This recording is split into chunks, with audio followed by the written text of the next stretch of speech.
25-19. Flower Bluff takes set number one. We'll take a break and bring you back with set two. Flower Bluff leads 1-0. Keep it here, World Sports Live. Back after this. Stop and see the assortment of records, tapes, and records memorabilia at Forever Memories today. Located at 237 North Sam Houston in San Benito, Texas, there's over 10,000 records on display and more coming every day. Looking for your favorite album from the past, first pressings, collectibles. How about a 45 with a single you just have to have? Freddie Fender, Johnny Cash, Hank Williams, Elvis, Beatles, blues, rock, classics, Tejano, it's all here. Organized and priced for you. Forever Memories, 237 North Sam Houston, San Benito.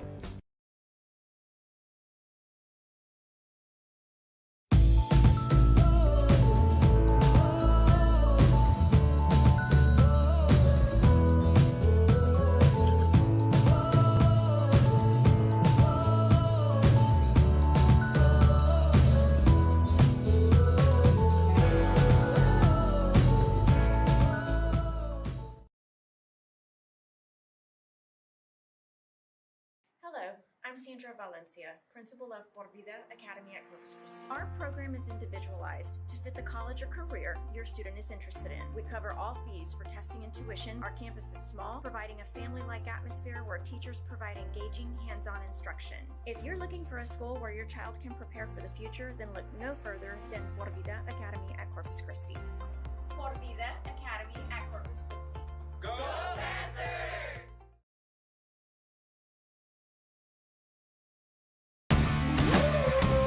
Service is attitude.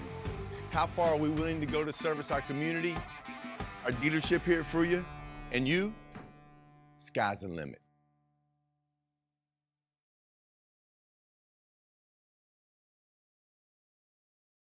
Forever Memories, Antiques and Collectibles, located at 237 North Sam Houston in San Benito, is filled with vintage items, collectibles, and a selection of vinyl records that's as good as it gets. Every shelf, every aisle, and table is filled daily by a number of vendors that ensures that something here just might be the item you have to have. The vinyl record area helps bring an added atmosphere that makes for the fun trip when stepping back in time with the memories. Forever Memories, Antiques and Collectibles in San Benito. Hello, I'm Sandra Valencia, principal of Por Vida Academy at Corpus Christi. Our program is individualized to fit the college or career your student is interested in. We cover all fees for testing and tuition. Our campus is small, providing a family-like atmosphere where teachers provide engaging, hands-on instruction. If you're looking for a school where your child can prepare for the future, then look no further than Por Vida Academy at Corpus Christi. Por Vida Academy at Corpus Christi. Go Panthers! And welcome back, ladies and gentlemen. Flower Bluff winning set number one, 25-19. Really strong, aggressive start for Flower Bluff. They were aggressive on the nets, on the attacks, and they start very much the same way. Very good start for the freshman middle blocker for Flower Bluff, Maggie Croft. And this one goes out of play, and it's going to be a point for Lady Hornets. We're in set number two. And Lady Hornets with a 1-0 lead, and here's Lauren Fuller on the serve. Set up, and there's the return here by Miranda Valenzuela. Set up for Guerin. Guerin had a really strong finish. And the whistle, and the point over the Veterans Memorial there. I want to thank everybody who's tuned in to watch us, whether it's on Facebook, Twitter, or on YouTube. This is Real Sports Live, RIO Sports Live. Make sure to follow us on all our social media accounts. We go live on Facebook, Twitter, and on YouTube, as I mentioned. And you can also follow us on Instagram. We do not go live there, but a lot of cool content, player of the games, photos that have been submitted and taken by us. A lot of cool stuff there on the gram as Veterans Memorial takes a 2-1 lead here. A lot of good stuff on the gram and on that social media. A lot of good people working on this end for Real Sports Live. Happy to be a part of it. So make sure you're watching. Give this video a like and a share and go support what we're doing, Real Sports Live. And that, what a play there. Ariana Caldera goes up with the spike, picks up the kill, and it's a 3-1 lead for the Lady Eagles here, trying to shake off a slow finish in that first set here, and Flower Bluff getting a point back there. Back and forth throughout, but Lady Hornets opening up about a 5-point lead there towards the end and getting the cushion they needed to hold off the Lady Eagles and take the 1-set lead. And this has been solid and aggressive all around. And here's Caldera, sent it to the back row. Fuller was ready for it. And the return made there by Gurin. Nicely done as Emery Jeffers. And there's Ariana Caldera on that far outside part of the net. Picks up the outside hit for the kill. Excuse me. And point over to Veteran Zamora. Mia Rodriguez on the serve. Here's the set, and Gurin with the attack. And Veteran Zamora plays it on the back row. There's Palmer. Here's a setup by Gillespie where Gurin taps it one-handed and gets it over the red shirts there on the front row. And a little bit of finesse there on the net.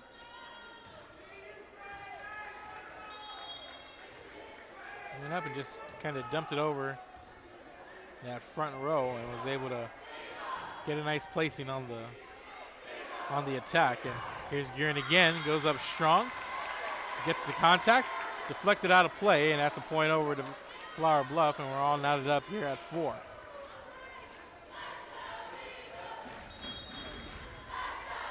Harley Gillespie serves it.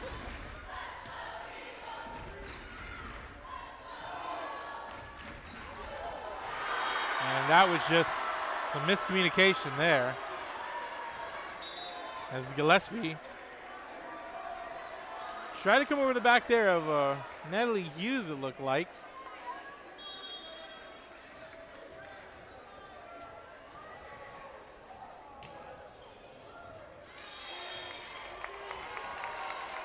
And the service error gives the point back to Flower Bluff.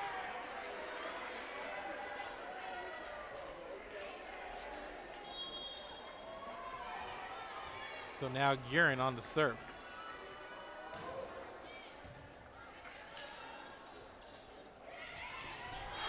And a nice runner by Julia Anguiano.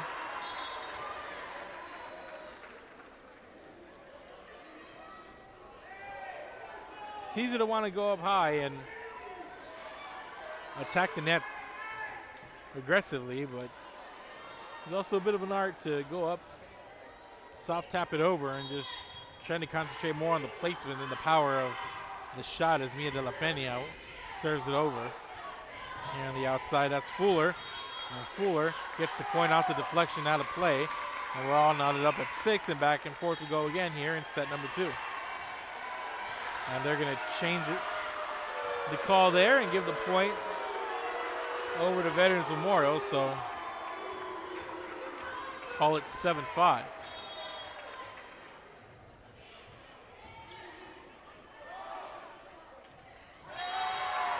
And a dump off there. 7-6 now.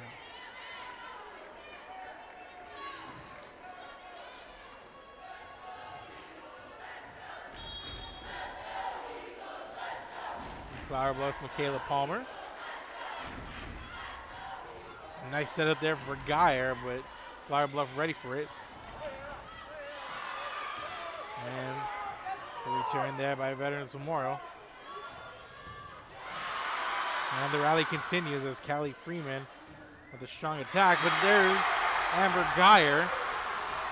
Picks up the kill on the far end. And it's 8-6, Lady Eagles on top here.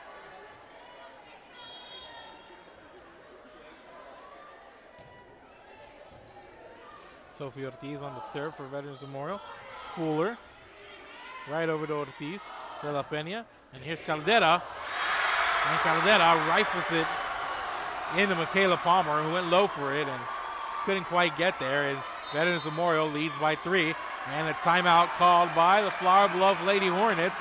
They look to talk about it here as they trail here in this early going. We'll be back for Real Sports Live. Keep it here.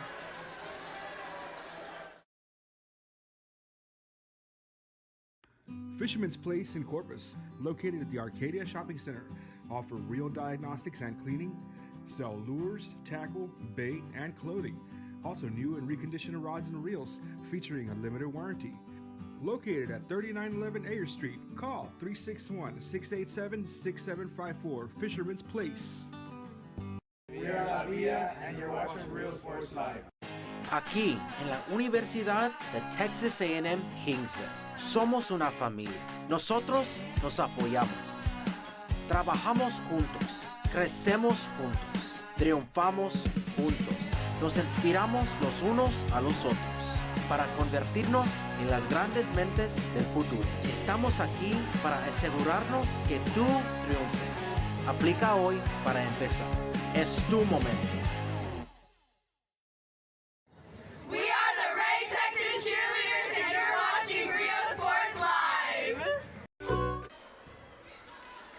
And welcome back, ladies and gentlemen. An error from Veterans Memorial out of the timeout gives Flower Bluff a point and a kill there. Makes it 2 in a row, so back-to-back for the Lady Hornets out of that timeout. Cut the lead to 1.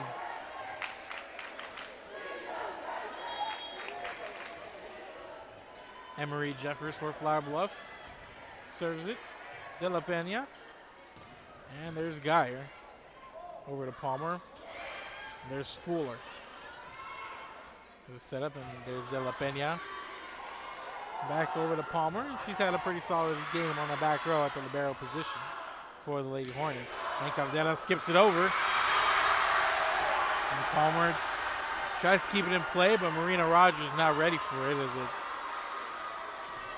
goes off her fist and out of and hits the ground, and that's going to be a Lady Eagle point as they now lead 10-8. Here's a setup for Fuller, and it's sent right back to her. Mia Rodriguez and Faith Luna in on the block. And it's 11-8. And the lead's 3 again for Veterans Memorial. Set it up for Fuller. And Caldera tries to make contact on the bump, but didn't quite work out how she wanted, and Lady Eagles trying to chase the ball down there, but to no avail. It's going to be a point over to Flower Bluff. And Lauren Fuller on to serve. The setup for Rodriguez. Missed time to hit there, and that one sent into the net, and Veterans Memorial sends another point on the hitting error to Flower Bluff. And an ace here by Lauren Fuller.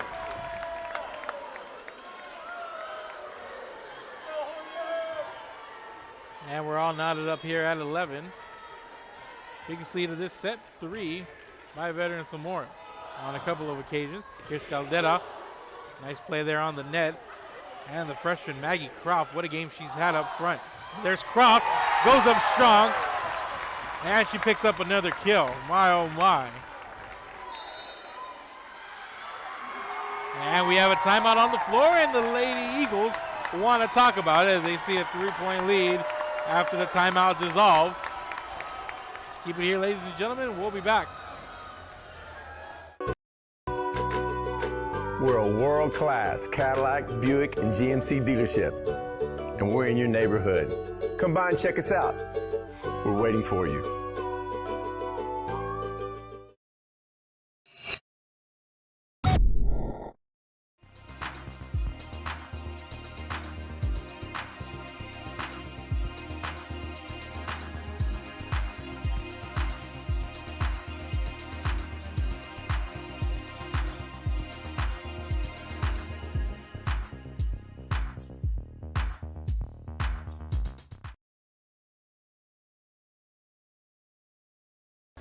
And welcome back, ladies and gentlemen. Off the timeout,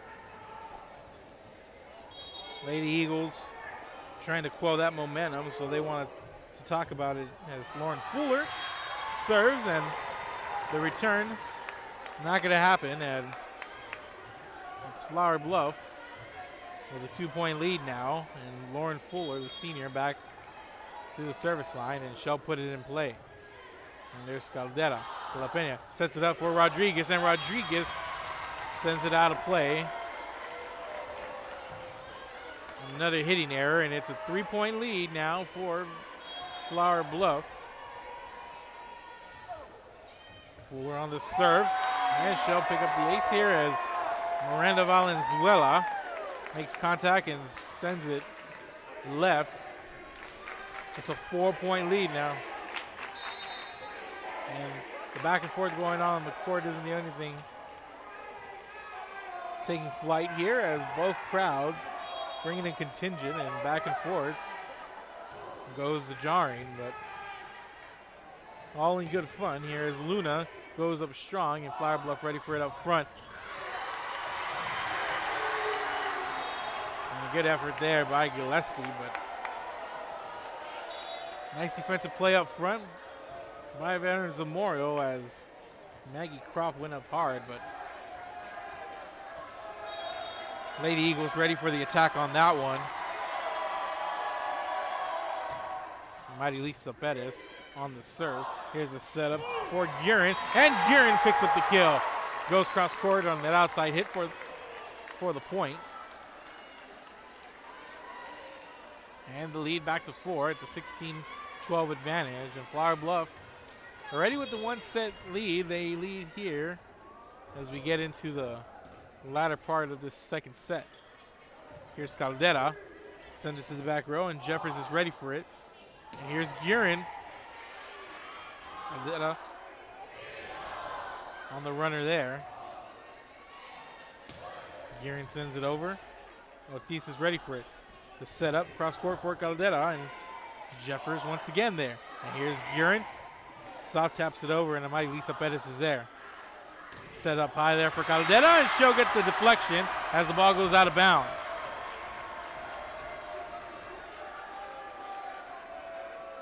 A little bit of patience there, nice timing. And Caldera on that outside hit, able to pick up the kill, and the lead down to 3. And here's Mia Rodriguez on the serve. He set up Guerin once again, and there's Tatiana Mosley and Julia Anguiano on the net once again making a play. And it's 16-14.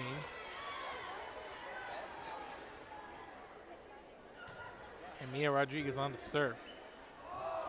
Here's a setup, and Palmer on the return. There's Pettis, Anguiano, and Palmer once again, and there's a nice play there by Gillespie. But Veterans Memorial ready for it. Here's a setup. Guerin goes up strong, and she gets the better of that exchange. Mosley and Anguiano were there, but Katie Guerin comes up big and is trying to get going here late in this set.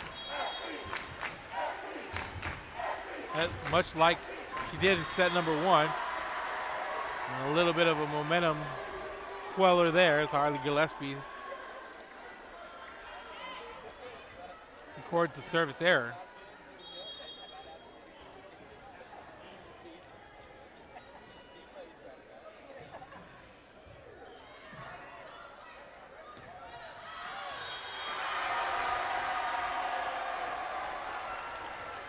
Now it's an out of play, and it's a 1-point lead.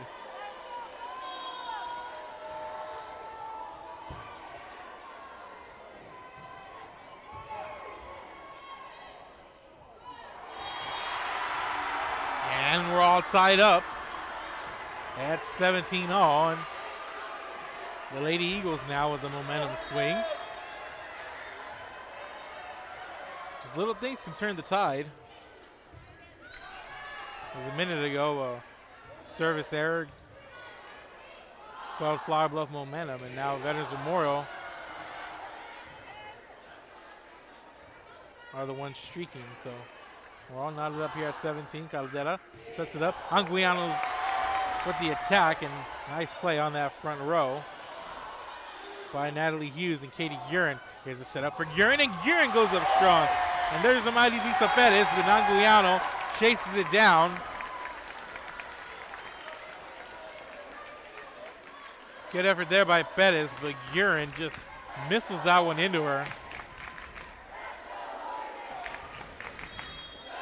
And Perez was ready for it, but it's hard to get control there. There's a setup for Geyer. Here's a set, back row attack. There's Palmer. We're going to set up Geyer once again on the outside. That one skips over. Palmer's there. Sends it to the front row. Here's Freeman into the net. Gives it right back on the miss hit, and we're all knotted up at 18.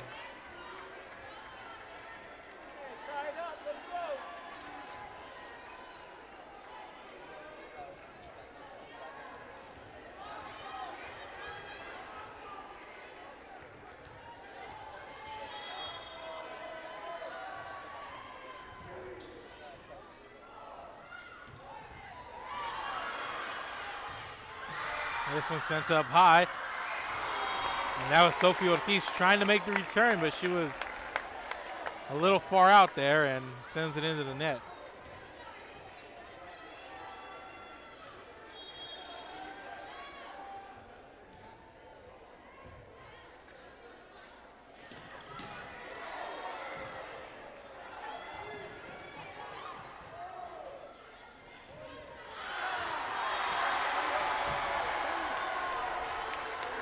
Back and forth we go. This one out of play.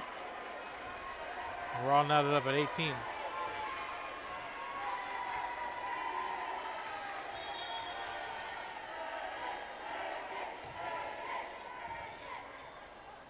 And Ortiz on the serve. And this one returned by Palmer. De La Peña sets it up for Rodriguez. And Maggie Croft was there to disrupt that little sequence and able to send it back, and it never was handled and returned there on the front row by veterans. And Flower Bluff with a 20-19 lead, and Emery Jeffers on the serve, and that one returned. De La Peña with the dump off there, and Fuller's ready for it. They set up here. Geyer into a block. And that's Maggie Croft, the freshman, once again. And the leads too, and Maggie Croft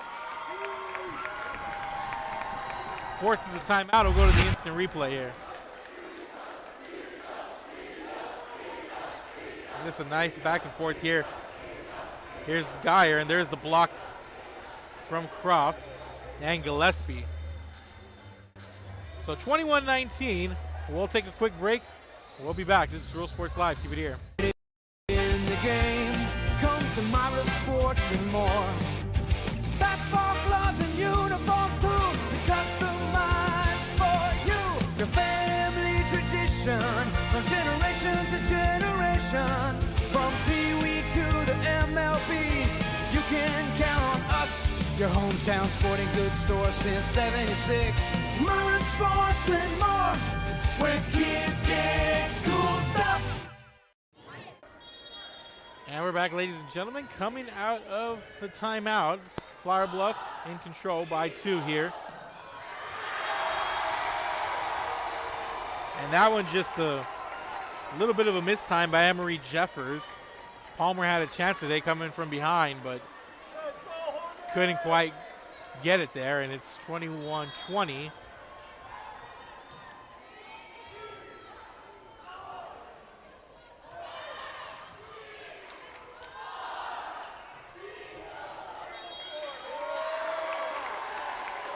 And the whistle and the infraction. Point goes over to Flower Bluff. It's 22-20. And the Flower Bluff side on its feet here, and Lauren Fuller at the service line for the Lady Hornets. De La Peña for Caldera, and the infraction on the double tap there. And it's 23-20, and Flower Bluff opening up lead here once again at the back end of set number 2. Here's the setup. Here's Caldera. Palmer's there. Here's the setup for Caldera. Goes across her body. And that was a freshman. Croft ready for it again. Croft and Urin on the net there. And this one, set up. And there's Urin. Kind of sky hooks that ball over. Palmer's there. The rally continues. Here's the setup for the freshman. And there's De La Peña ready for it. And the rally continues. And nobody home on that front row.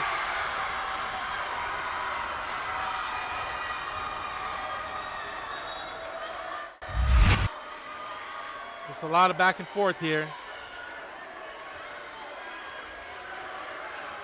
And just nobody home waiting for it there on that setup attempt. So it's 23-21. Here's Amari Lisa Perez on the serve. Here's the setup. And a little bit too much on it there for Maggie Croft as she sends it out of play.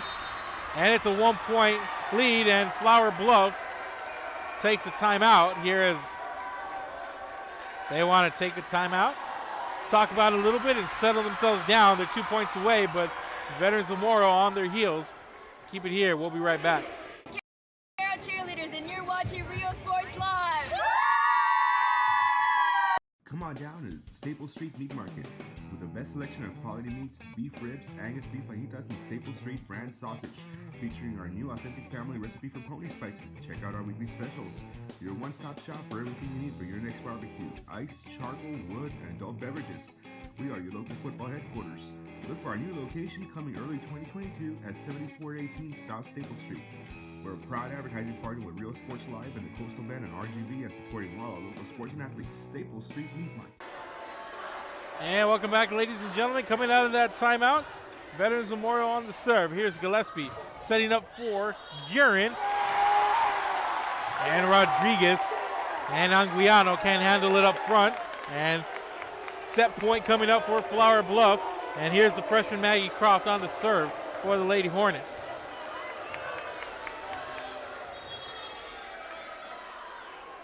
And Croft with the serve. Anguiano's ready for it. Here's the setup. Caldera sent it to the back row. Nobody home. And Caldera picks up the point. And just good awareness there. The back rows moved up just a little bit. Just enough in case the ball floats right over their heads.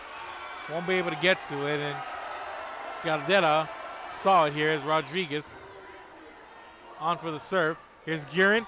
And Guerin gets it over the front row again. Katie Guerin puts a bow on set number 2.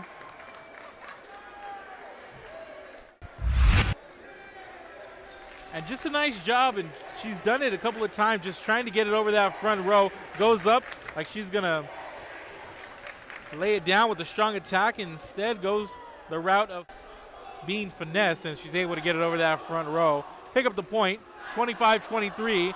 Flower Bluff victorious here in set number 2. They lead 2-0. They're looking for the sweep right after this. Keep it here. Here at Texas A&M University, Kingsville, we are a family. We support each other through thick and thin. We work together, grow together, excel together. We inspire each other to become the great minds of the future. We are here to ensure you succeed. Apply today to get started. This is your time.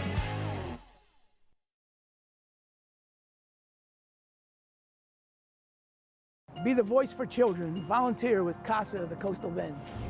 Help us break the cycle of child abuse and neglect. Attend one of 4 information sessions and learn how you can become a CASA volunteer, providing children in foster care strong voices, healing hearts, and the opportunity to thrive. After all, these children are our future. Visit coastalbendcasa.org and discover how you can make a positive change in a child's life. Every child has a chance. It's you.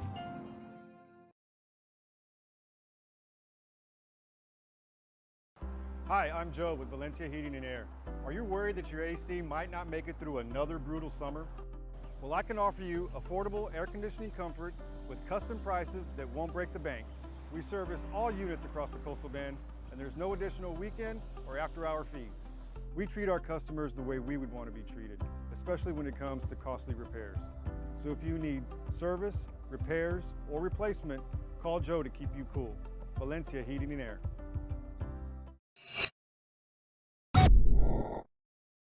Fisherman's Place in Corpus, located at the Arcadia Shopping Center, offer reel diagnostics and cleaning, sell lures, tackle, bait, and clothing.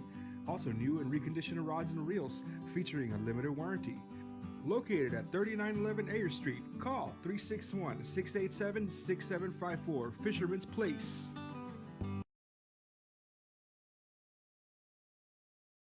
Uniforms, etc., you're going to find the opportunity to purchase the best high-quality scrubs. Soon after I learned about how the EDC was helping out the community, and so I did meet with Ms. Castillo. She made it very easy, very friendly, and she walked me every step of the way. I couldn't have done it without their help. Music lovers, you have to stop and see the assortment of records, tapes, and records memorabilia at Forever Memories today. Located at 237 North Sam Houston in San Benito, Texas, there's over 10,000 records on display and more coming every day. Looking for your favorite album from the past, first pressings, collectibles? How about a 45 with a single you just have to have? Freddie Fender, Johnny Cash, Hank Williams, Elvis, Beatles, blues, rock, classics, Tejano, it's all here. Organized and priced for you. Forever Memories, 237 North Sam Houston, San Benito.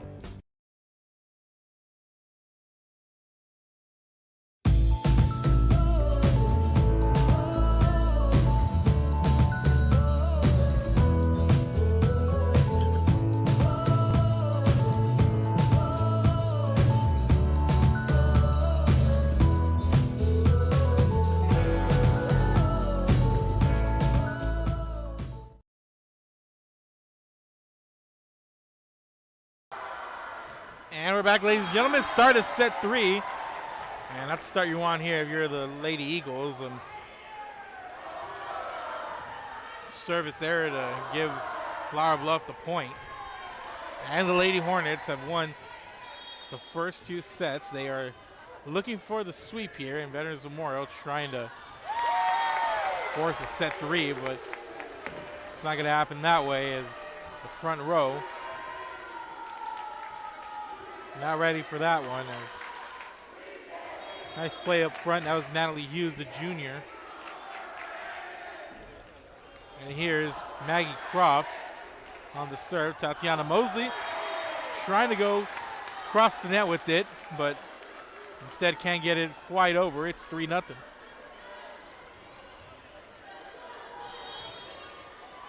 Maggie Croft on the serve. Here's the setup. Caldera is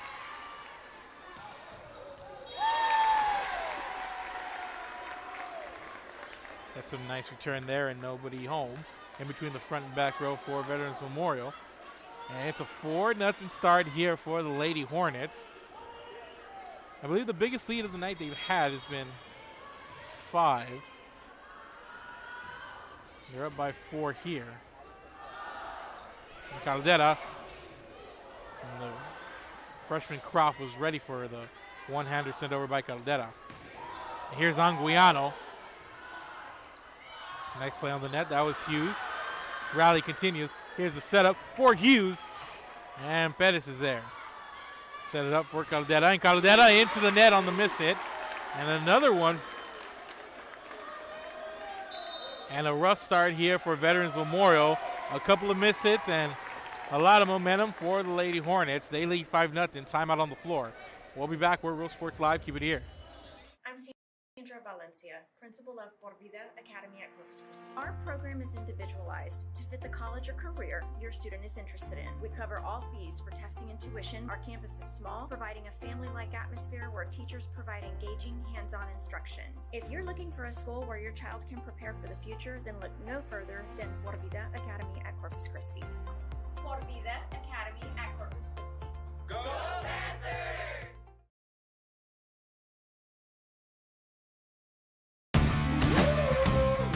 Service is attitude. How far are we willing to go to service our community, our dealership here at Fruya, and you? Sky's the limit.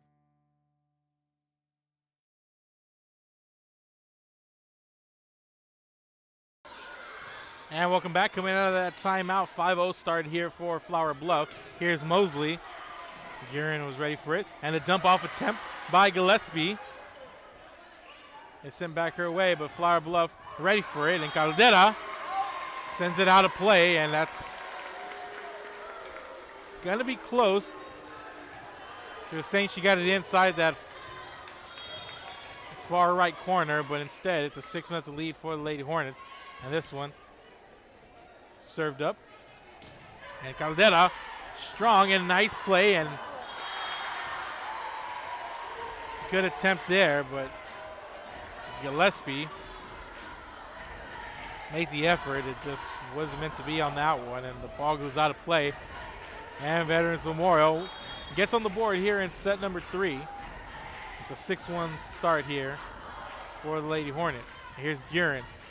Goes cross court, and that one sent up straight.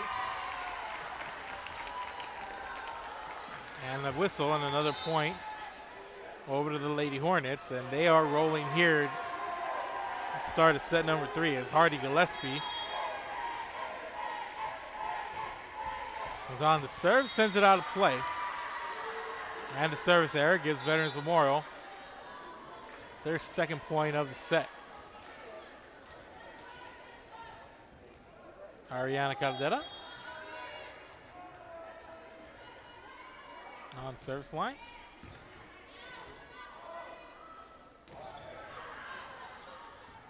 Strong attack there by Guerin. Veterans Memorial ready for it. Geyer on the return. Guerin goes up strong. Can't get it over the net. And point over to Veterans Memorial.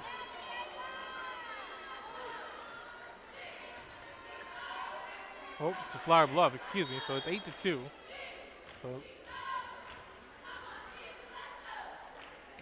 So chalk with another kill for Guerin from this vantage point. It didn't look so, but there's a block courtesy of Natalie Hughes and Lauren Fuller.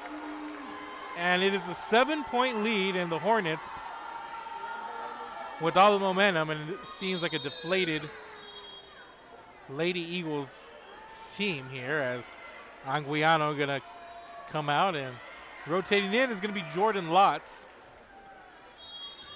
Lotz played well on some of the broadcasts we've had. Let's see what she can do as she hits the floor. And here's Katie Guerin, and Lotz with the bump, and here's the setup for Rodriguez. Fuller. They set it up cross court. There's Geyer. Guerin pops it up. Gillespie for Fuller. And it's alive, and Palmer's able to send it over, and nice job there from the Lady Hornets libero. Natalie Hughes on the return. Set it up. Back row attack by Caldera. Fuller's there. Gillespie for Hughes. And Hughes goes up high.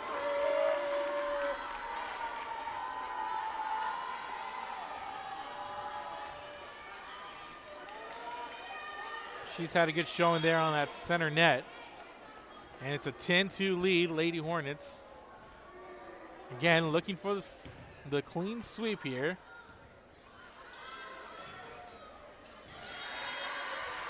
And that was Amber Geyer on that outside hit attack. Picks up the kill, and it's a 7-point lead. 10-3.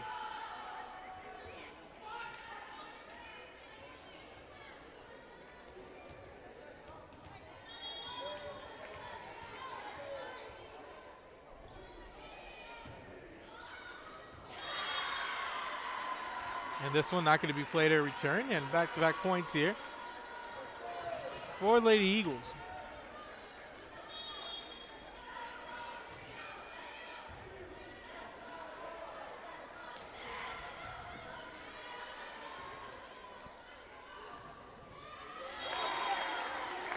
And a nice play on the net there, this one.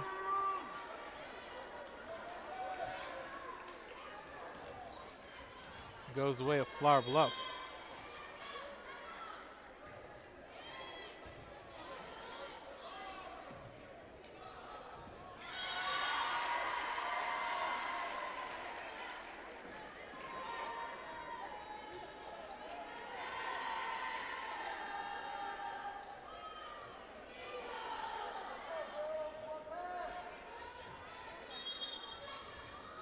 So it's an 11-5 lead.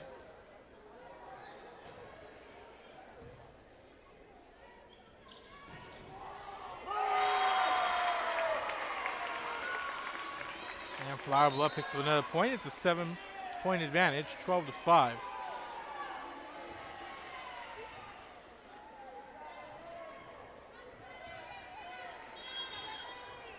And Veterans Memorial coming off a sweep to Gregory Portland on Friday night. Trying to avoid a second in a row here. They trail 2-0. There's an outside hit and a kill for Amber Geyer.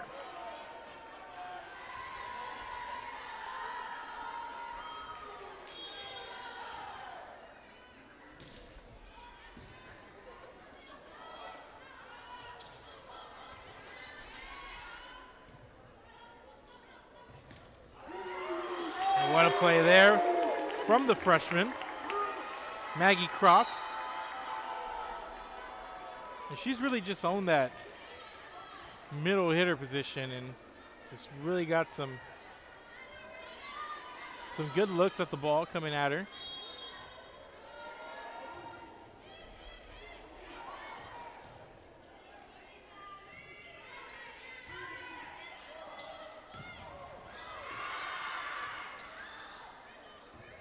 And this one returned.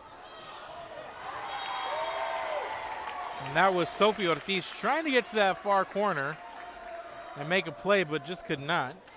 So both these teams with an identical 6-2 record, the edge going to Flower Bluff, as their only two losses are to Gregory Portland and Victoria West.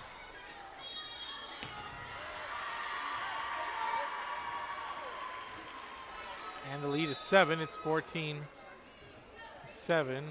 Flower Bluff in front of Veterans Memorial.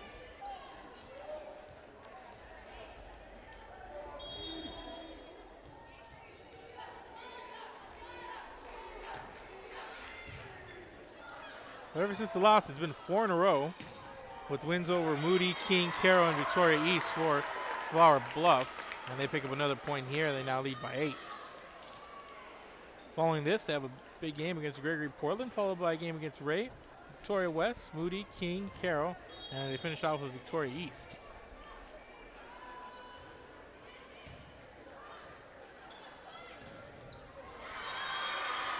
And there's Caldera picking up a point.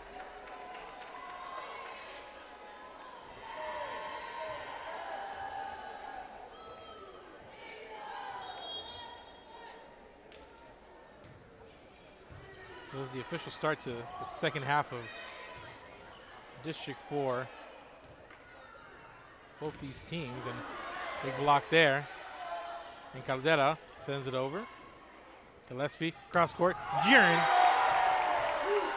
Katie Guerin goes up strong once again. And she's had herself a heck of a match here so far. Really helped Flower Bluff at the end of the first 2 sets just kind of get a little separation. And she's been strong, especially on the outside here on this near part of the court.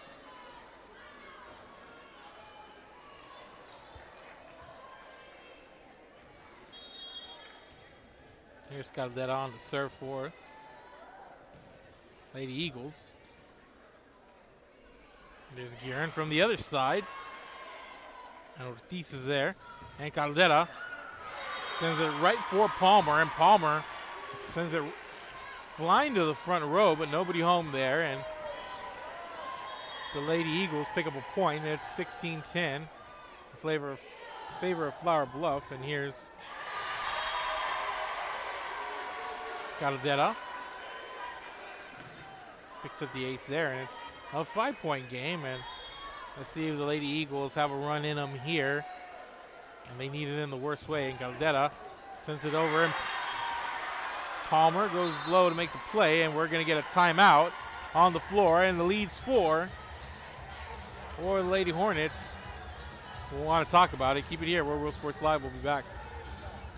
Forever Memories, Antiques and Collectibles, located at 237 North Sam Houston in San Benito, is filled with vintage items, collectibles, and a selection of vinyl records that's as good as it gets. Every shelf, every aisle, and table is filled daily by a number of vendors that ensures that something here just might be the item you have to have. The vinyl record area helps bring an added atmosphere that makes for the fun trip when stepping back in time with the memories. Forever Memories, Antiques and Collectibles in San Benito. Hello, I'm Sandra Valencia, principal of Por Vida Academy at Corpus Christi. Our program is individualized to fit the college or career your student is interested in. We cover all fees for testing and tuition. Our campus is small, providing a family-like atmosphere where teachers provide engaging, hands-on instruction. If you're looking for a school where your child can prepare for the future, then look no further than Por Vida Academy at Corpus Christi. Por Vida Academy at Corpus Christi. Go Panthers! And welcome back. Coming out of the timeout, Flower Bluff gets a kill and a point on an outside hit on that far end of the court.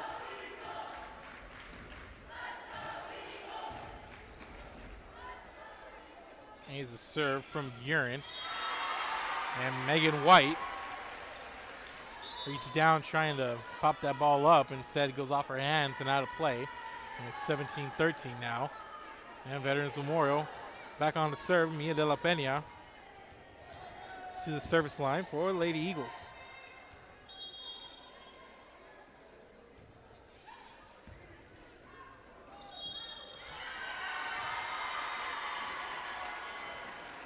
And the infraction, and it's now a 3-point lead, 17-14. And the Lady Eagles going on a bit of a run here to cut this momentum down. This one's popped up, and there's Fuller to put a cap on that one and give the point back to the Lady Hornets as she comes up big with the kill there on the net. Here's the libero, Michaela Palmer.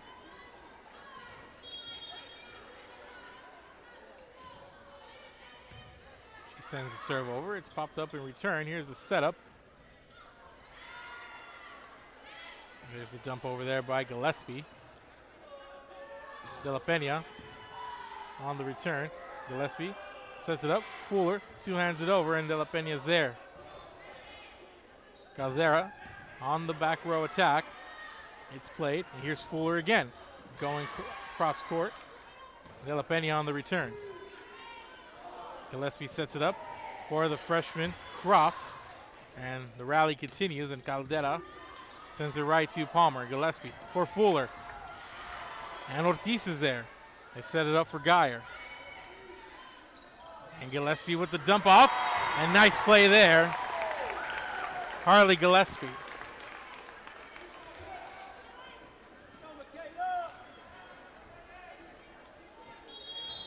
Just really nice awareness there by Gillespie.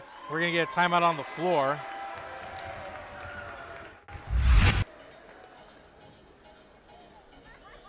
It's a nice back and forth here. You see Geyer, and there's Fuller and Gillespie doing such a nice job during that rally, setting up her teammates, goes for the dump off there and gets rewarded with the point. So we'll take a quick break and we'll be back.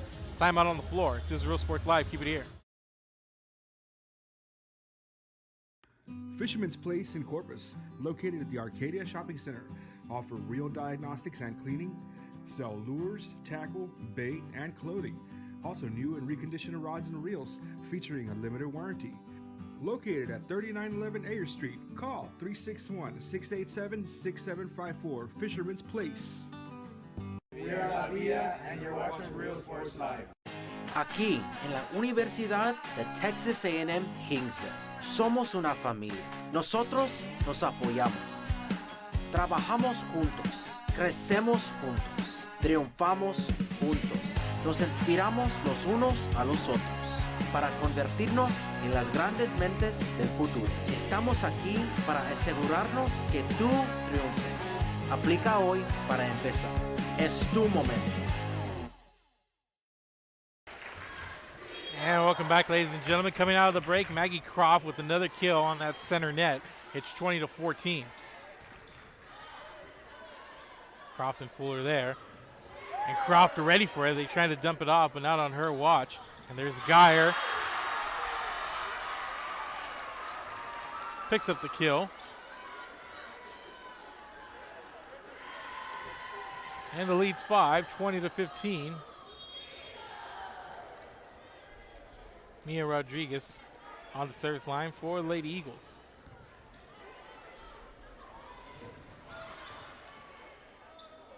Gillespie sets it up. Fuller off of De La Pena on that one, sent out of play. Really strong attack there, but Lauren Fuller, the senior, got set up nicely, took advantage, and a lot of force behind that one. It's a 21-15 lead. The lead back up to 6 as Emery Jeffers puts this one into play. And there's Geyer, and there's the freshman again. That's Maggie Croft sending it back. What a game for her here. 22-15. That one popped up high, and that one's returned by Caldera. Set up. And off the deflection, it's Maggie Croft. And the freshman goes to work again, and it's 23-15. She gives her team an 8-point lead. Emery Jeffers on the serve now. And Mosley's there, and Geyer trying to get to it. And this is not going to be returned. Match point coming up. Emery Jeffers. And Lady Hornets trying to finish it off here. De La Pena sets it up. Geyer. And that one's returned, and the point over to Veterans Memorial, and they get the point, and they're on the serve now. Gillespie sets it up, and Fuller puts the finishing touches on this one. And Lauren Fuller, finesse there, and that's going to do it here. We'll go to the last replay here, and we'll go to the serve. Our player of the game, we're going to go with the freshman Maggie Croft. Katie Guerin had a really strong game as well, but we'll go with the freshman Croft coming up here. Big stage, and that's going to do it here, ladies and gentlemen. Make sure to go follow us on Facebook, Twitter, and on YouTube. That's going to do it here. Flower Bluff wins in straight sets, 25-19, 25-23, 25-16. Thank you guys for watching, and have a good night.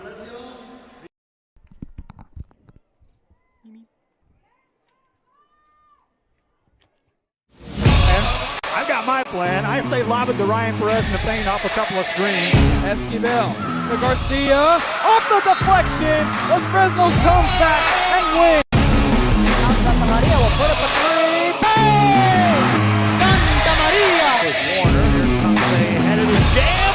Counted for two. Field. Adios! And the Falcons win on a walk-off. And it's saved. What a game. Cortez smacked to the left. That is gone. Lob for Perez. That's my play. Off the backboard. Counting and a win. And a win. Ryan Perez wins the game for the Santa Rosa Warriors, and they go nuts. And why not?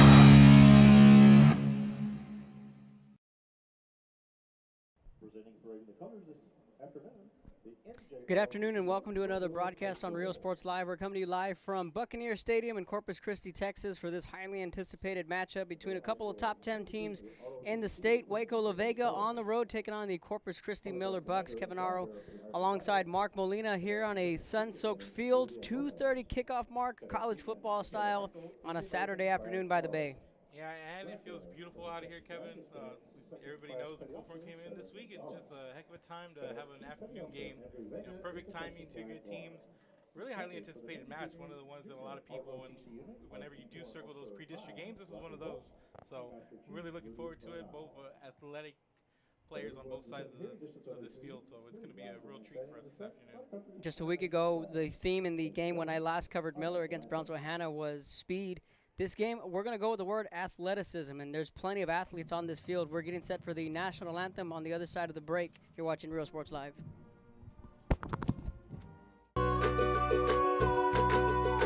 We're a world-class Cadillac, Buick, and GMC dealership, and we're in your neighborhood. Come by and check us out. We're waiting for you.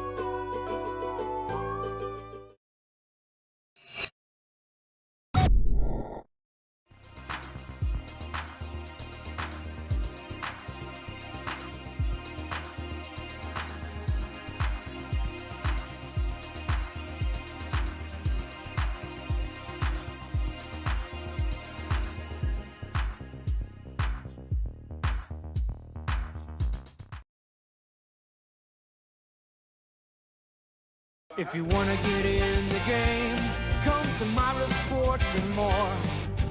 Basketball gloves and uniforms too, customized for you. Your family tradition, from generation to generation. From Pee Wee to the MLBs, you can count on us. Your hometown sporting goods store since '76. Myra Sports and more, where kids get cool stuff. Hi, we're the Carroll Cheerleaders, and you're watching Real Sports Live. Come on down to Staple Street Meat Market with the best selection of quality meats, beef ribs, Angus beef fajitas, and Staple Street brand sausage, featuring our new authentic family recipe for pony spices. Check out our weekly specials. Your one-stop shop for everything you need for your next barbecue: ice, charcoal, wood, and adult beverages. We are your local football headquarters. Look for our new location coming early 2022 at 7418 South Staple Street. We're a proud advertising partner with Real Sports Live and the Coastal Bend and RGV, and supporting all our local sports and athletes. Staple Street Meat Market. Here at Texas A&M University, Kingsville, we are a family. We support each other through thick and thin. We work together, grow together, excel together. We inspire each other to become the great minds of the future. We are here to ensure you succeed. Apply today to get started. This is your time.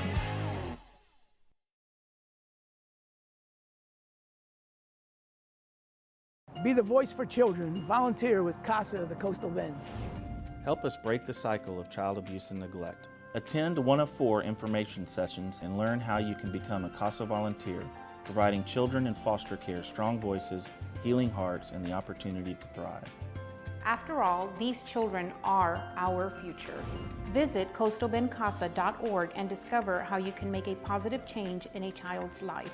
Every child has a chance. It's you.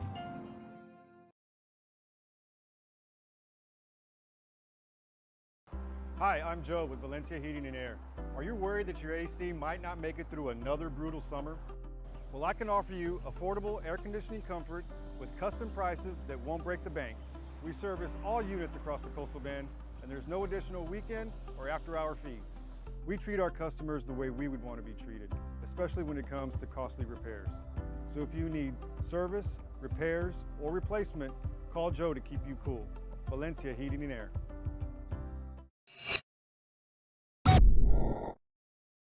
Fisherman's Place in Corpus, located at the Arcadia Shopping Center, offer reel diagnostics and cleaning, sell lures, tackle, bait, and clothing.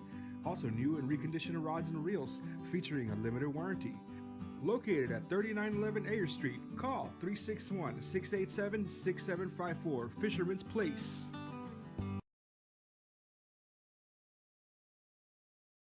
Uniforms, etc., you're going to find the opportunity to purchase the best high quality scrubs. Soon after I learned about how the EDC was helping out the community, and so I did meet with Ms. Castillo. She made it very easy, very friendly, and she walked me every step of the way. I couldn't have done it without their help. Music lovers, you have to stop and see the assortment of records, tapes, and records memorabilia at Forever Memories today. Located at 237 North Sam Houston in San Benito, Texas, there's over 10,000 records on display and more coming every day. Looking for your favorite album from the past, first pressings, collectibles? How about a 45 with a single you just have to have? Freddie Fender, Johnny Cash, Hank Williams, Elvis, Beatles, blues, rock, classics, Tejano, it's all here. Organized and priced for you. Forever Memories, 237 North Sam Houston, San Benito.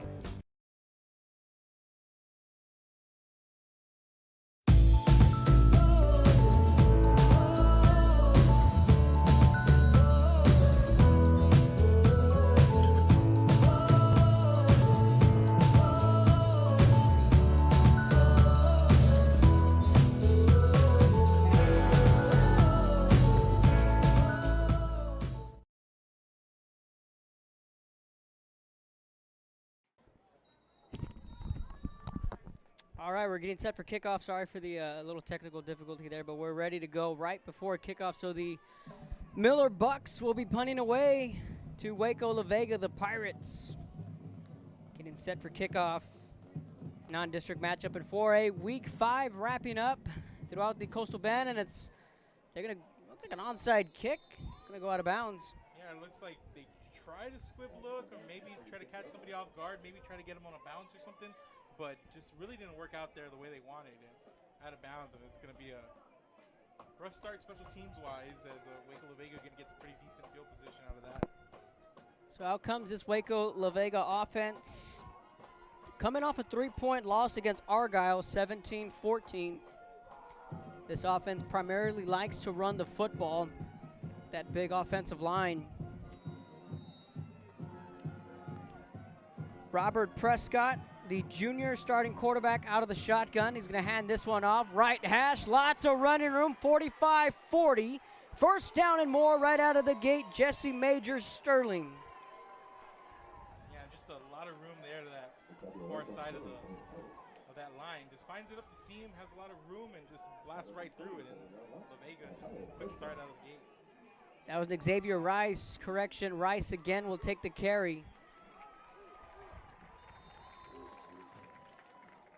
So Rice, first play of the game, picked up a first down and much more on the ground. 2 straight runs for the Pirates. Yeah, just some tempo at the beginning. They were able just to run down the field there and go to the split screen replay here to check that first run out here, and just good push up front you saw for them as they come out here. Prescott hands it off to Rice. Zone read to the outside, looking to pick up a block, and does. Rice with speed, and on the 3rd play of the game, it's a 33-yard touchdown, Waco La Vega. Yeah, he pushes it to the outside, and once he gets clear there, he's able to cut it back in, and nobody there in that lane in front of him, and it's Pager. Too easy for Waco La Vega to here to get things going, and primarily on the ground, well, all on the ground actually, just 3 quick plays you see make their way down the field. So Miller went with that squib kick, went out of bounds, and an easy play for La Vega to just watch it go out of bounds, and they take advantage of the short field in 3 plays, all of them going to Rice. Snaps there, the extra point is good. It's 7-0 Pirates.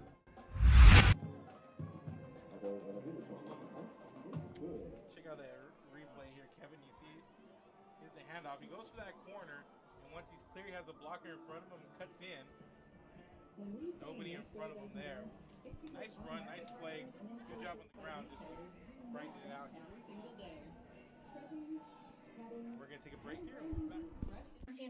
Sandra Valencia, principal of Por Vida Academy at Corpus Christi. Our program is individualized to fit the college or career your student is interested in. We cover all fees for testing and tuition. Our campus is small, providing a family-like atmosphere where teachers provide engaging, hands-on instruction. If you're looking for a school where your child can prepare for the future, then look no further than Por Vida Academy at Corpus Christi. Por Vida Academy at Corpus Christi. Go Panthers!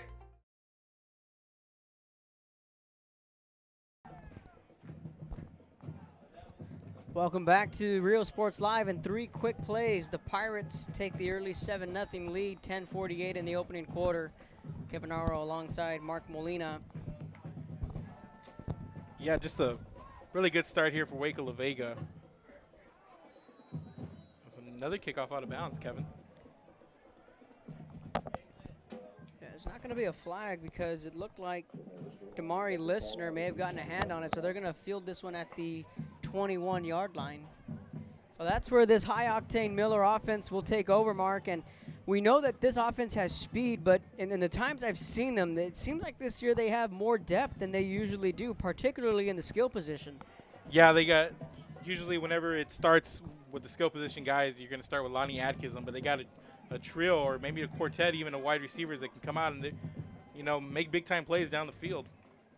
4 receivers set for the Bucks. Jaden Brown's first pass is to Listener, tackled immediately at the 26-yard line. So the matchup there is Jesse Major-Sterling, the senior DB, against Atkinson.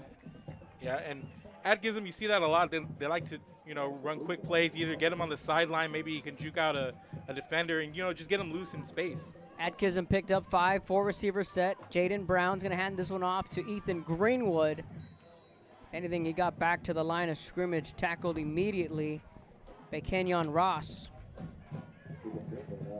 Looking at back like Greenwood, he's just kind of a change of pace. You see all the athleticism on that Miller offense, and then you have a big running back, low to the ground kind of guy, just a straight-ahead runner. 3rd and 4, quick screen, tackled immediately at the 25-yard line. Nothing doing there. That was Jaden Moreno, the junior wideout. Yeah, and Miller likes to do that. They like to get the ball, quick snap, quick outs there to the sideline. Just try to get the receivers, get some blocking, maybe evade defenders, but La Vega tying them up there. He lost 2. 4th and 7. Miller going to roll the dice early. Atkinson makes the catch, shakes off one man. Mark, it looks like he got the first down. It looks like he did there on that last second effort. I mean, you talk about rolling the dice there right out of the gate. And Coach Evans isn't gonna shy away from that here. As you see in the replay, just quick out, you get it to your man, let him go to work, and he went to work there, and he was able to get the first down. Looking back to pass, deep ball into double coverage, nothing doing there. That goes out of bounds. Again, they were looking for Atkinson.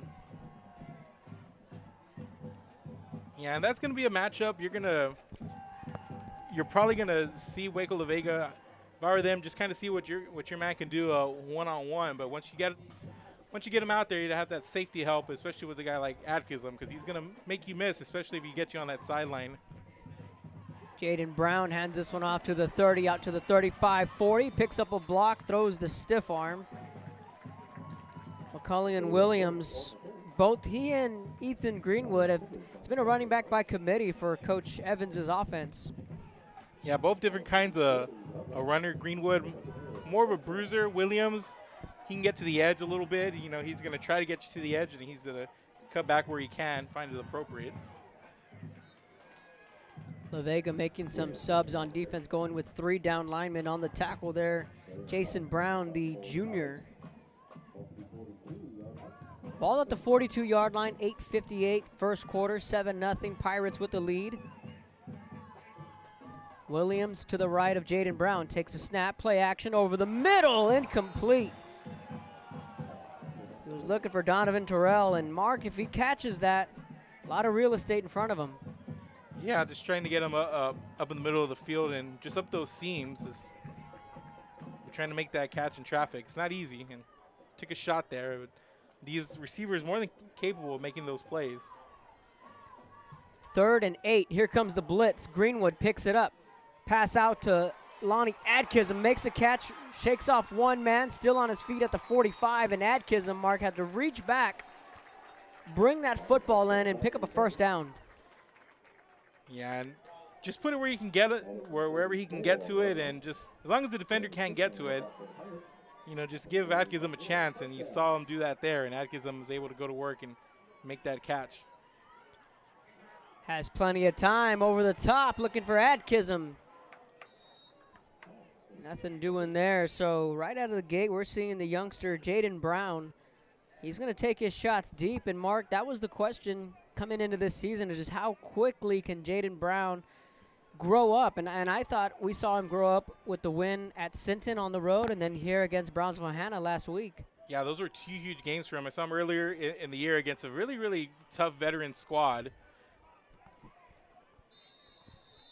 And he, there's a lot of pressure on him, and veterans brings that pressure, especially off the edges. But, you see him in those later games. He got comfortable. He settled in a little bit more and started getting the ball out to his receivers. And, you just got to be able to come in and do that with this Miller squad. Just a lot of talent around you, just be serviceable, get the ball out to these guys, and let them go to work. 4 receiver set after that low snap, 3rd and 10. Greenwood, the running back. Miller got them to jump. Should be a free play. They're going to sling this one for Adkism, but this should be an easy offsides going against Waco La Vega.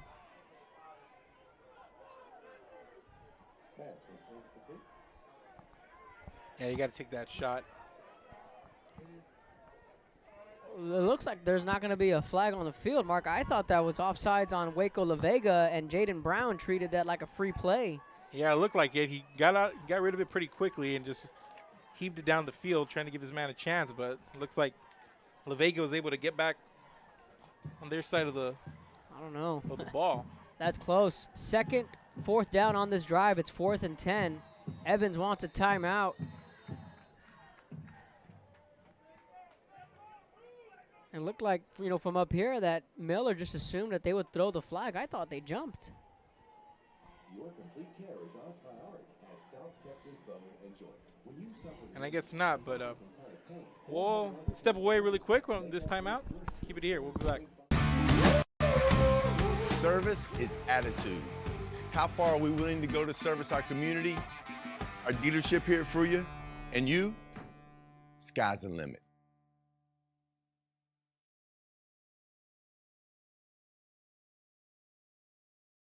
Forever Memories, Antiques and Collectibles, located at 237 North Sam Houston in San Benito, is filled with vintage items, collectibles, and a selection of vinyl records that's as good as it gets.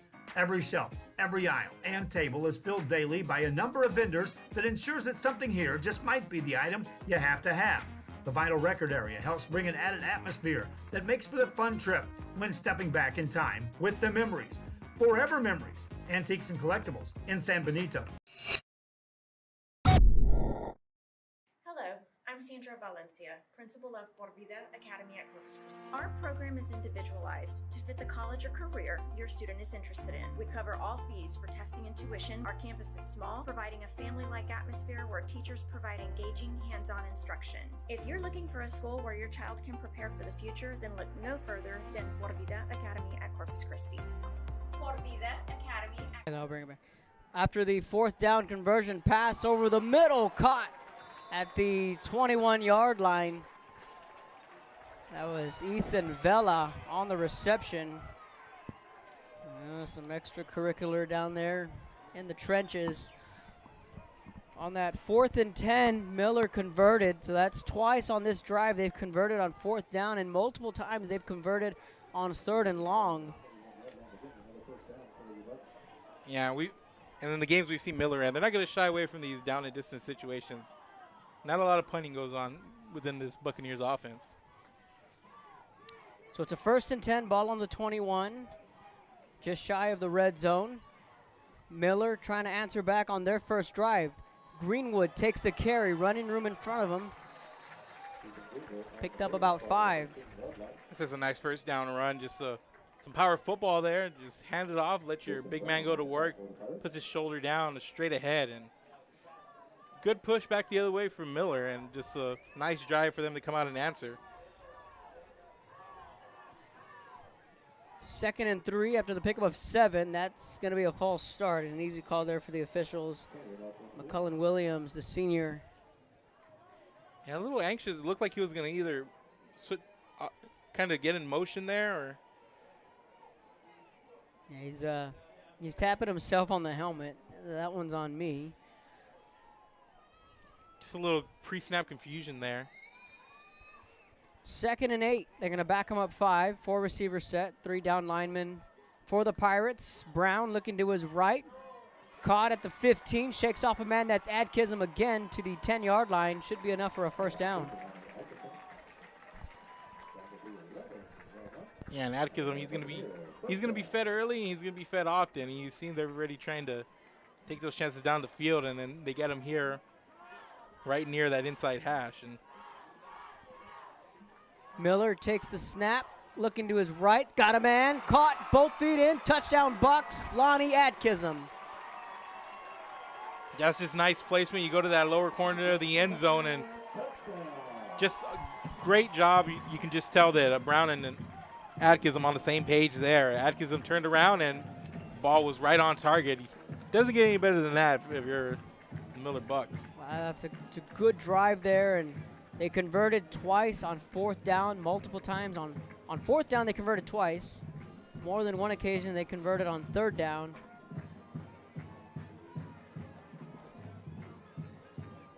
Extra point coming up. Snaps there, it's up. Gets it through, we're tied up at 7, 6:19 left in the first quarter. Yeah, let's go check out that replay. You're gonna see Atkinson here to the right of your screen. And just a good route. And just knows where to be there on that lower corner near the pylon, just as close to that corner as you can get. So we'll take a break.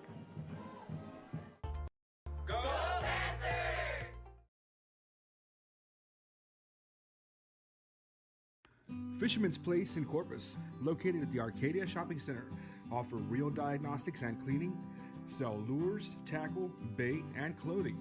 Also new and reconditioned rods and reels featuring a limited warranty. Located at 3911 Ayer Street, call 361-687-6754, Fisherman's Place. Viva la vida, and you're watching Real Sports Live. Aquí, en la Universidad de Texas A&M Kingsville, somos una familia. Nosotros nos apoyamos.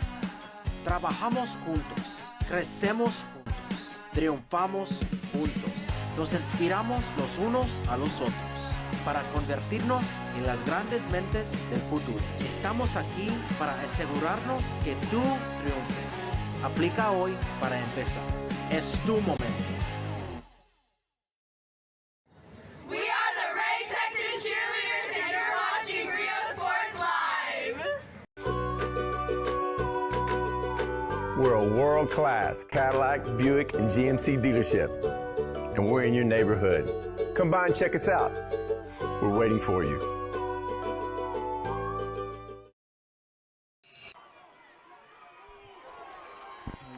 Welcome back, 6:19, another squib kick from the Bucks special teams. Waco La Vega is going to take over at the 35-yard line, so a quick three-play scoring drive from Waco La Vega that started the scoring. Miller answered back with a good long sustaining drive. They tie it up at 7. So back comes the Pirate offense. Xavier Rice took the ball all 3 times on that opening drive. Prescott, play action. He's going to stretch it over the top. That one's knocked away. Lonnie Atkinson, they were looking for Rice, the intended wide receiver. Yeah, you see Atkinson come in, just takes this big old swipe over the head of the receiver and is going for that ball, and little in front of the receiver there. Makai Rice, the intended receiver there. 2-back set for La Vega. They're going to motion a man. Rice will take the handoff, shakes off one tackle and another.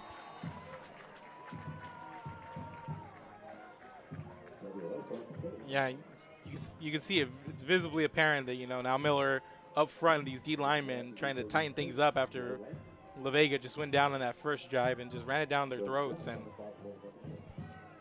Dejon Bidsby, big man in the middle, anchoring that defense.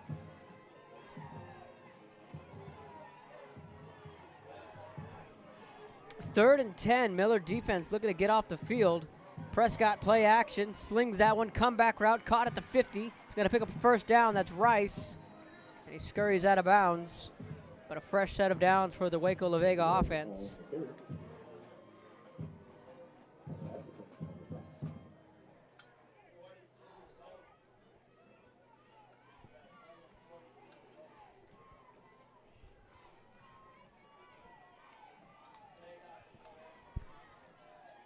.525 tied up at 7. Prescott hands it off. Jet sweep. Not much running room there. The Miller defense Sniffs it out.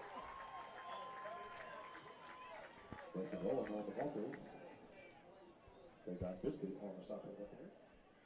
All the way 49.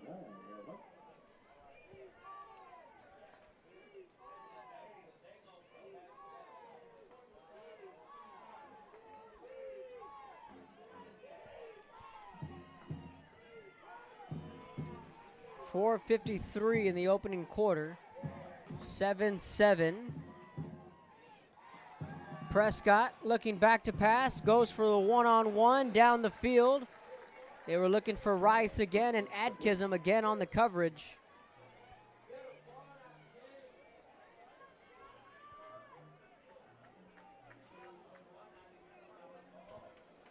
They're going to keep going that way. That's a matchup we've seen early in this first quarter. They're going to put Adkism and Rice on an island alone. Let them hash it out. It's been a fun matchup so far. 4:42, clock stops. Ball at midfield.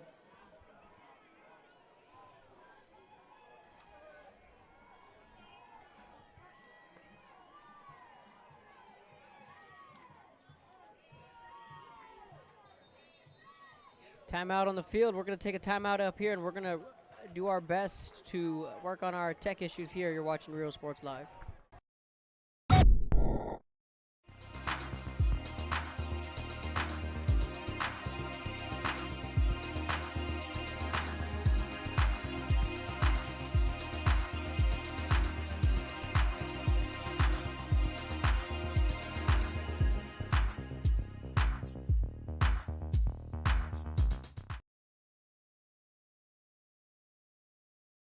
If you want to get in the game, come to Myra Sports and more. Basketball gloves and uniforms too, customized for you. Your family tradition, from generation to generation. From Pee Wee to the MLBs, you can count on us. Your hometown sporting goods store since '76. Myra Sports and more, where kids get cool stuff. Hi, we're the Carroll Cheerleaders, and you're watching Real Sports Live. Come on down to Staple Street Meat Market with the best selection of quality meats, beef ribs, Angus beef fajitas, and Staple Street brand sausage, featuring our new authentic family recipe for pony spices. Check out our weekly specials. Your one-stop shop for everything you need for your next barbecue: ice, charcoal, wood, and adult beverages. We are your local football headquarters. Look for our new location coming early 2022 at 7418 South Staple Street. We're a proud advertising partner with Real Sports Live and the Coastal Bend and RGV, and supporting all our local sports and athletes. Staple Street Meat Market.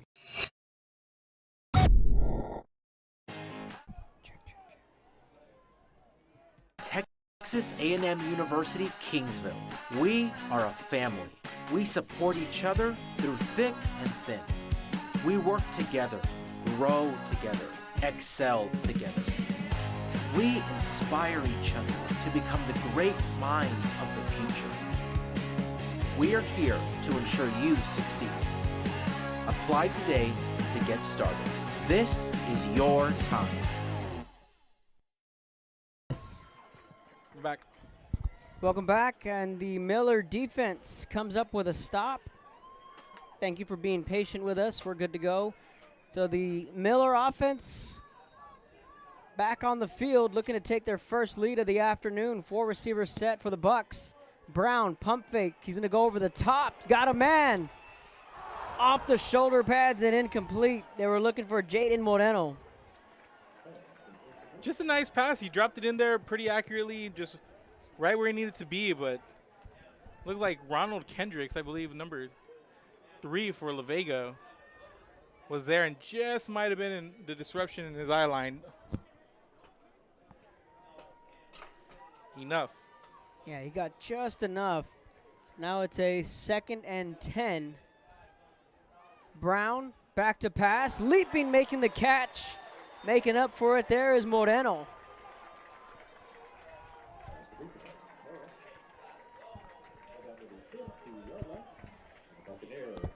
And just what a catch, you know, falling down to the ground, able to keep control. All working right now for the Bucks. They're going to hand it off. Greenwood. A little bit of a balanced attack now. Williams will check in the ball game for Greenwood. Yeah, and not only a balanced attack, but you got that thunder and lightning kind of thing working with your backs. You got the bruiser, and then you got Williams, who's a shifty back, but he has also got some power behind those legs. Williams takes the handoff.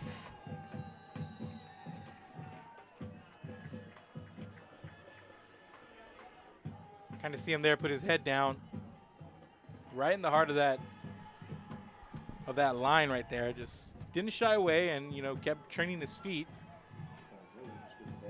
3:23 in the opening quarter.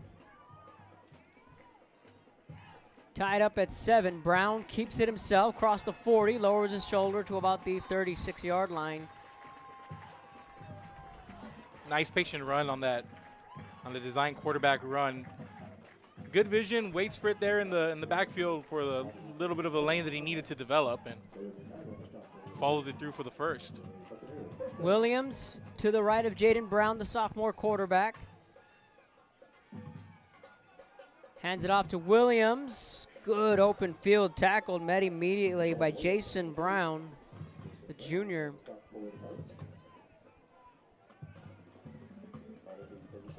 So now the big man, Ethan Greenwood, checks back into this game. 2:40 clock ticking away in the opening quarter, tied up at 7. Miller with the football, their second drive. They scored on their opening possession.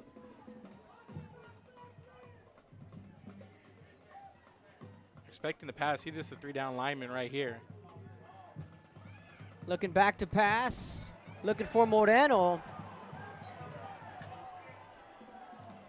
Right there, Mark, I think if Moreno keeps running, I think that's what Coach Evans is telling him. Yeah, he got touched and then immediately flailed his hands up looking for a flag, but he keeps with it. That's an easy 6, it looks like, at least from our vantage point. Yeah, no, more concerned with where's the flag than opposed to finishing the play.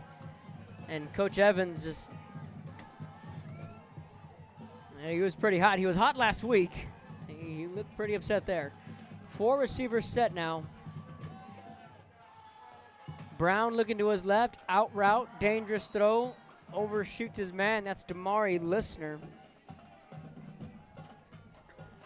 And now a big 4th down coming up here for Miller. And as we mentioned, not going to shy away from this. Likely going to stay on the field and go for it.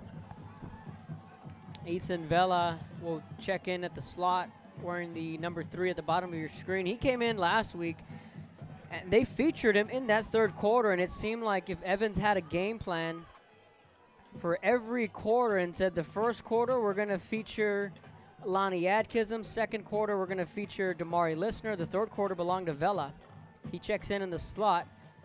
Brown looking his way, stops at the 40, gets rid of it, takes a big hit, quickly gets back up, turnover on downs. Yeah, and he had some time. It's not like he was rushed. The pressure came a little bit late, but just good coverage down the field by La Vega to force that incompletion. Thanks for tuning in on a Saturday afternoon and a 2:30 kickoff on a warm, now we can say autumn afternoon in the Coastal Bend.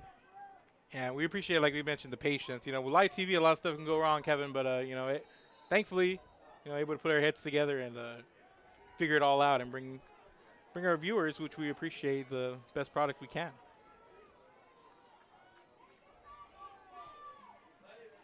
Gonna hand this one off, and the defense there to stuff it. That's the man, Dejon Bidsby. So what do you think the defensive coordinator went and told him after that first drive? And you see the way Miller's come up, they forced the turnover on downs, and then they come out here and they draw a tackle for loss, you know. So it looks like the defense is kind of settling into themselves right now. Well, I think it's just some quick adjustments. It's just about gap containment. In that opening drive, you saw Rice really just pick and choose where he wanted to go.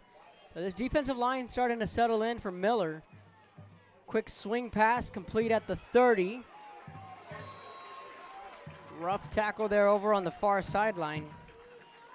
And Miller just flying to the ball there on that far end. They saw the play and they were ready for it. You saw 2-3 purple jerseys just convene and put up a wall there.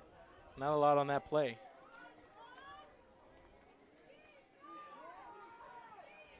With the way this game started, 2 quick scores, you thought, well, buckle up, we might be headed for a shootout, and all of a sudden these defenses starting to make some plays.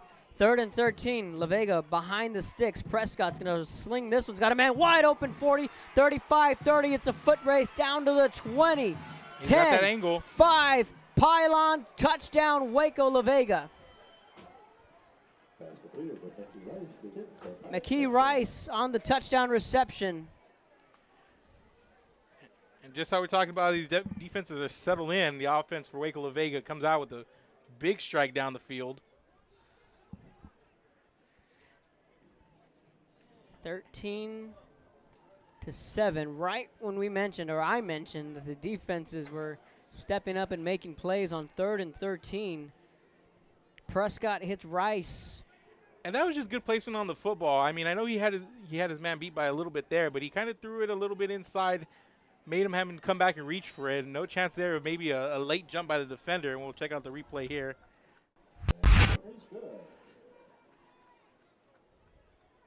See, it's just really, really good placement there of that football, and then gets the angle all the way to the end zone. Just nice execution all the way around there, and it's a 14-7 lead for La Vega. So with under a minute to go, we'll take a timeout. You're watching Real Sports Live. Be the voice for children. Volunteer with CASA of the Coastal Bend. Help us break the cycle of child abuse and neglect. Attend one of 4 information sessions and learn how you can become a CASA volunteer, providing children in foster care strong voices, healing hearts, and the opportunity to thrive. After all, these children are our future. Visit coastalbendcasa.org and discover how you can make a positive change in a child's life. Every child has a chance. It's you.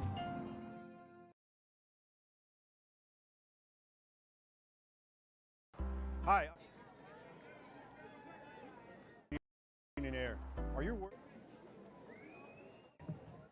might not make it through another brutal summer? Well, I can offer you 14-7, Pirates. Scored on their 3rd drive, taking this one out at the 20, 25 to the 30-yard line. And I think it's that old announcer's jinx, Mark, when they say the kicker has been perfect in extra points, they go and clank one off the upright. Yeah. It may have jinxed the Miller defense there.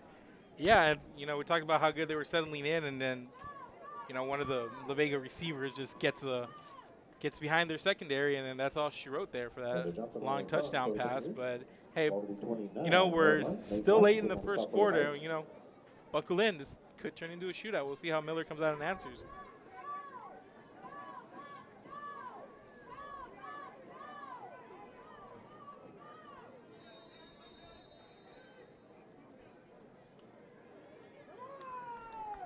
So a timeout on the field. Miller is going to take a timeout, talk it over on the other side of the break. You're watching Real Sports Live.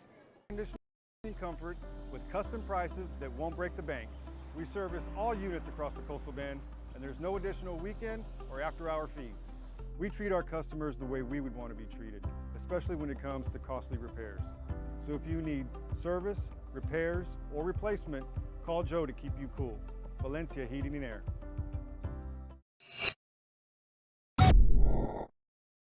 Fisherman's Place in Corpus, located at the Arcadia Shopping Center, offer real diagnostics and cleaning, sell lures, tackle, bait, and clothing. Also new and reconditioned rods and reels featuring a limited warranty. Located at 3911 Ayer Street, call 361-687-6754, Fisherman's Place.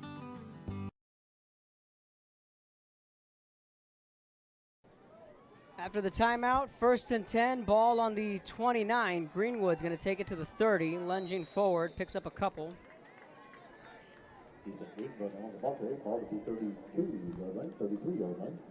So Waco La Vega, no stranger in playing into the month of December. Class 4A state champions in 2015, 2018. Went to the state championship as recent as 2019. And eventually lost to Carthage in the state championship. Yeah, just a good measuring stick kind of game for if you're Miller. I mean, they've done it the last couple of years. They've faced some stiff competition and even into the postseason, so no different here as they continue to develop before they hit district. That's going to take us to the second quarter. We've played 1, Pirates 14, Bucks 7. You're watching Real Sports Live. You're going to find the opportunity to purchase the best high-quality scrubs. Soon after I learned about how the EDC was helping out the community, and so I did meet with Ms. Castillo. She made it very easy, very friendly, and she walked me every step of the way. I couldn't have done it without their help. Music lovers, you have to stop and see the assortment of records, tapes, and records memorabilia at Forever Memories today. Located at 237 North Sam Houston in San Benito, Texas, there's over 10,000 records on display and more coming every day. Looking for your favorite album from the past, first pressings, collectibles. How about a 45 with a single you just have to have? Freddie Fender, Johnny Cash, Hank Williams, Elvis, Beatles, blues, rock, classics, Tejano, it's all here. Organized and priced for you. Forever Memories, 237 North Sam Houston, San Benito. Donovan Terrell on the reception. First play of the second quarter. Kevin Arrow, Mark Molina. On a Saturday afternoon, Buck Stadium. That's going to be a false start. Yeah, the second time for Miller.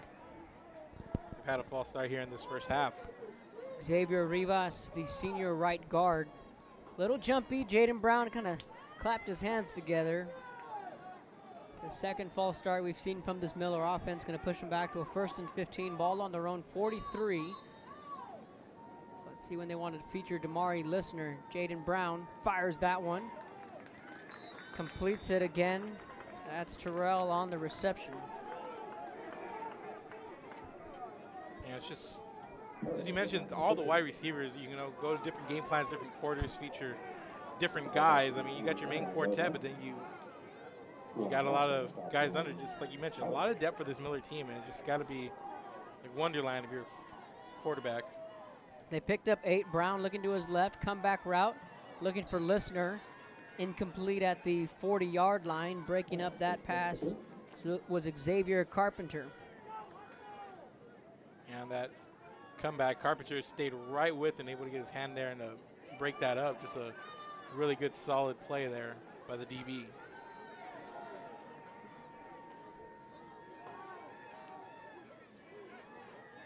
Brown hands it off to Greenwood. Not much running room there, and a rather conservative play call there, Mark, from Miller on 3rd and 7. Yeah, I mean, you look at that play call, and then it's just kind of a chess game, trying to wonder maybe La Vega, maybe they were going to repass on that one, just try to give it to your bruiser. Maybe he finds a little bit of daylight, turns those legs, and able to break free for a few yards, but he gets a couple there. 4th and 7, ball on the 49. 4 receivers set. Williams, the motion man. Brown looking his way. Quick swing pass. That's complete. Catches it at the 50. 45. Lowers his shoulder down at the 40-yard line. First down, Corpus Christi. Miller. And if you need a jolt, you need a little energy, Williams just gave it to the Miller offense. Yeah, just gets in motion.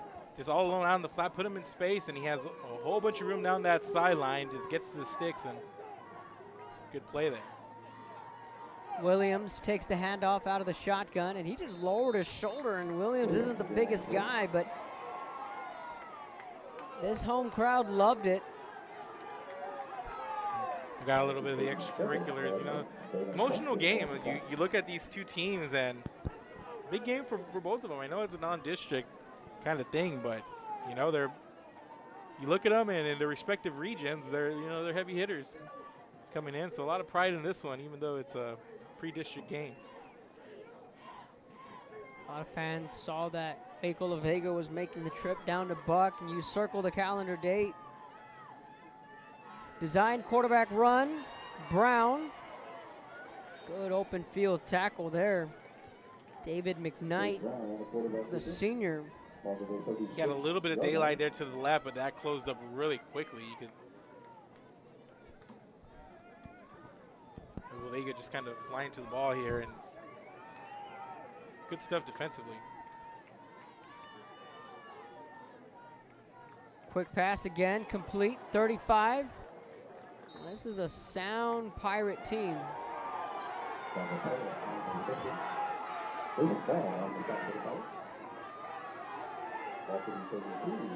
emotions keep going, and the officials are giving them a little bit of slack here. They understand how big of a game this is for both sides. So, you know, they don't want to get too ticky-tacky with it, especially with as much emotion as there is.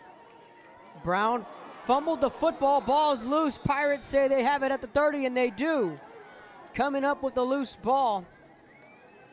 And there's a penalty flag. That one's going to come in late. Raul Nava picked up the loose football, and Jaden Brown had that ball knocked loose. We'll see what the call is. Check out the replay. And Brown just, it was a good design play, but once he got wrapped up, just unable to keep hold of the ball, it just kind of pops out there at the end. Wow. There's a lot of extracurricular for sure, but at some point, as an official, you got to say, where's the line? Can't let these games get out of hand. Here's the call. Yeah. Get the unsportsmanlike conduct. Yeah, and it's going to be after the fumble, so it's just going to push them back 15. Yeah, it's going to be on La Vega, so. But they do get the takeaway, and now they're spotted here and a little bit backed up in their own territory. Ball's going to be on the 16-yard line. 14-7, Pirates with the lead, 8:56 in the first half, the game's first turnover, and back comes Prescott and the Pirate offense.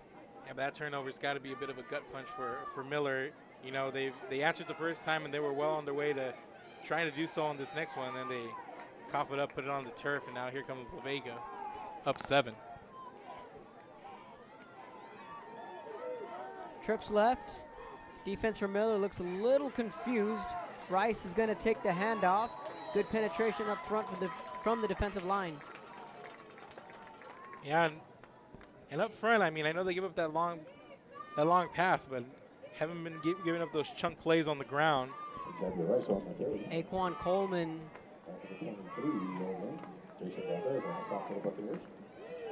only allowed 2, 2nd and 8, 8:31.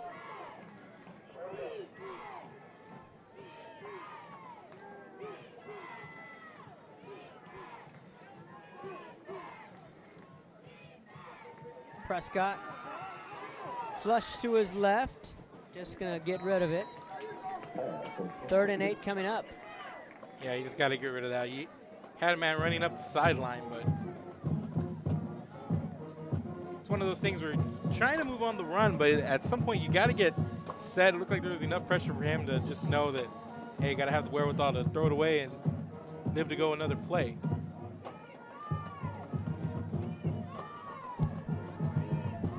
Third and 8, ball on the 17. Prescott directing the traffic. Switching it up, sending the motion man is Rice. Top of your screen in the slot. Prescott looking his way. Hits Rice, complete. The 29-yard line.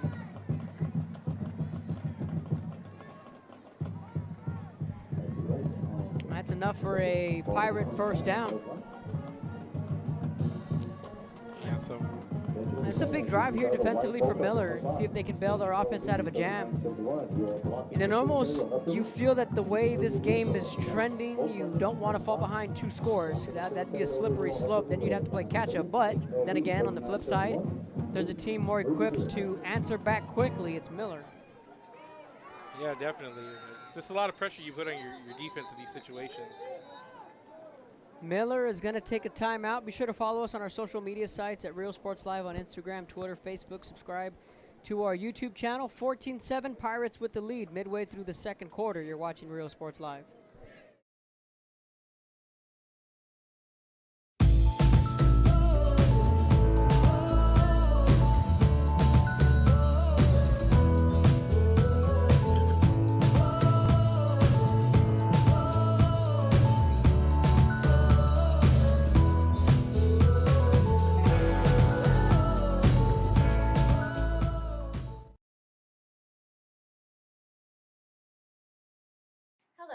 I'm Sandra Valencia, principal of Por Vida Academy at Corpus Christi. Our program is individualized to fit the college or career your student is interested in. We cover all fees for testing and tuition. Our campus is small, providing a family-like atmosphere where teachers provide engaging, hands-on instruction. If you're looking for a school where your child can prepare for the future, then look no further than Por Vida Academy at Corpus Christi. Por Vida Academy at Corpus Christi. Go Panthers! Welcome back. Ball on their own 29.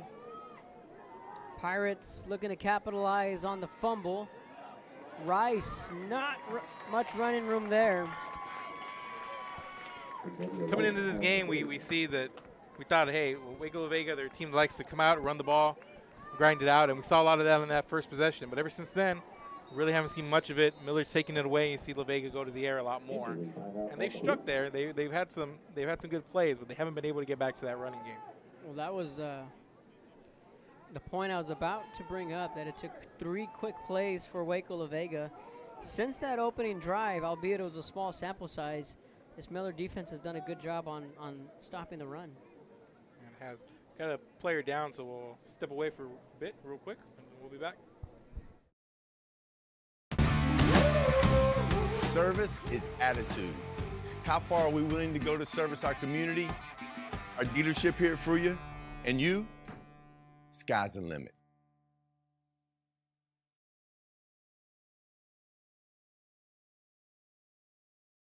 Forever Memories, Antiques and Collectibles, located at 237 North Sam Houston in San Benito, is filled with vintage items, collectibles, and a selection of vinyl records that's as good as it gets. Every shelf, every aisle, and table is filled daily by a number of vendors that ensures that something here just might be the item you have to have. The vinyl record area helps bring an added atmosphere that makes for the fun trip when stepping back in time with the memories. Forever Memories, Antiques and Collectibles in San Benito. 7:25. 2nd and 10. Ball on the 29. Handoff, sheds off one man and another. Another broken tackle down to the 40. A flag comes in.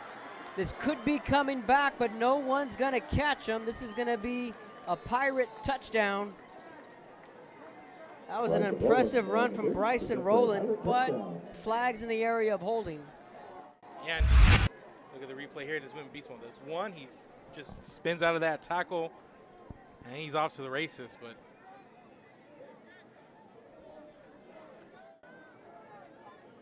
we'll check the call.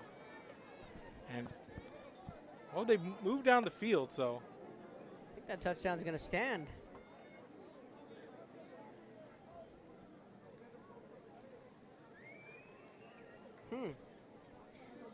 It looked like in the area of holding where the flag was thrown in the backfield.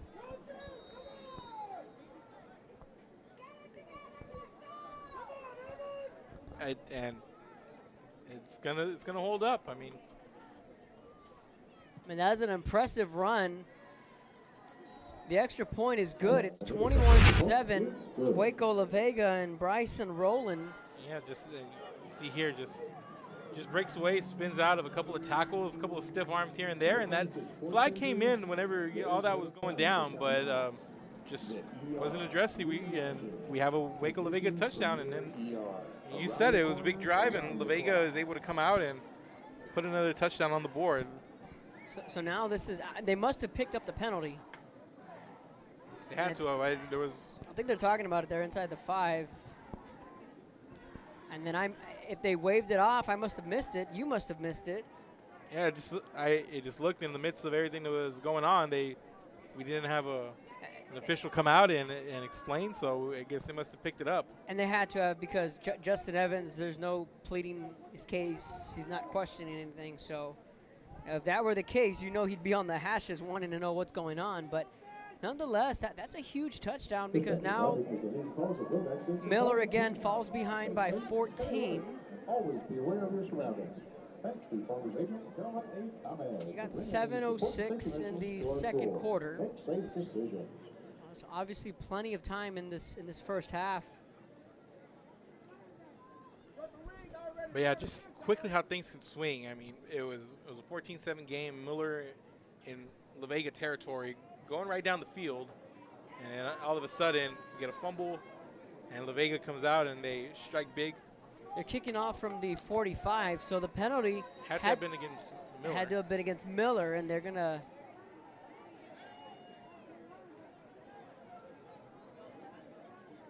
And the penalty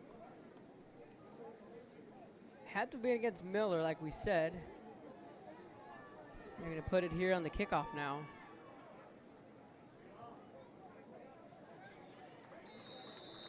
And then the onside kick, good job, hands team there. If you're Miller, I mean, take a penalty like that, and if you're Waco La Vega, why not take a shot? I mean, your defense has played pretty well. They've been able to stop Miller. They've held him to 7 points, and they got a takeaway. So you get the penalty, you get moved up a little bit on that kickoff. Why not go for that onside? That was Amber Salasad, part of the hands team there. So 21-7. Bucks have a steep hill to climb with 7:04 in the first half. The sophomore right-hander, Jaden Brown, trips left. Brown hands it off to Greenwood. Lots of running room, lowers his shoulder.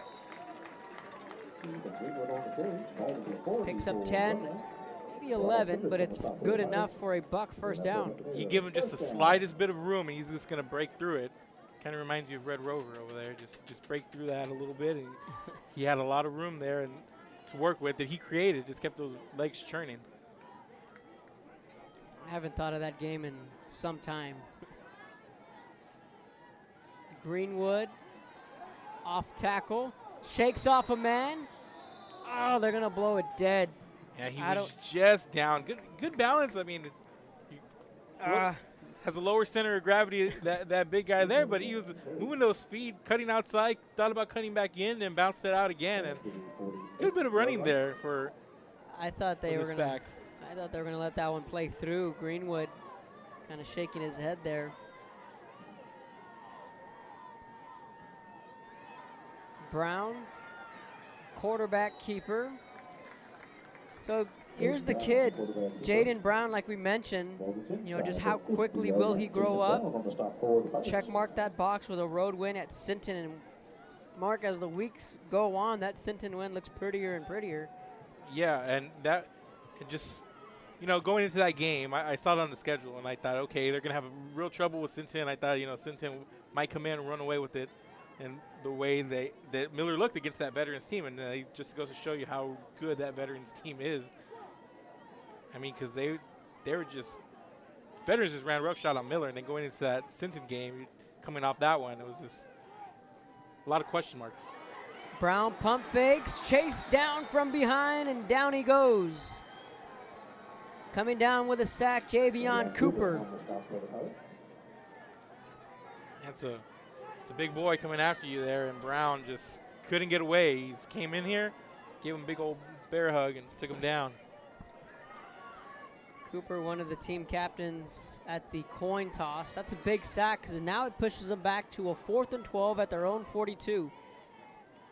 Play action, pass over the middle, throw behind him, incomplete. Waco La Vega's defense stands tall.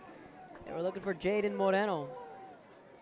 You know, I commend just coming out here and then going for it on 4th down. You know, it shows a lot of confidence. But you know, in a game like this and the way Waco La Vega is playing, they're up 2 touchdowns. Things can get slippery really quickly, Kevin. Things can start to unfold, and this is a huge drive for your defense. And I know we're 5 minutes left here in this first half, but this is big time. This could. Yeah, no, you need to come up with a stop here, force a turnover if you're a Miller fan. But you know that pass was there. Jaden Brown just missed his man. Out of the Wildcat, different formation, 35 down to the 30-yard line. Checking in is Brandon Allen, the junior. So that's a nice patient run there to the outside, just waiting for stuff to develop there a little bit, and then just breaking through that hole there. Just nice bit of running.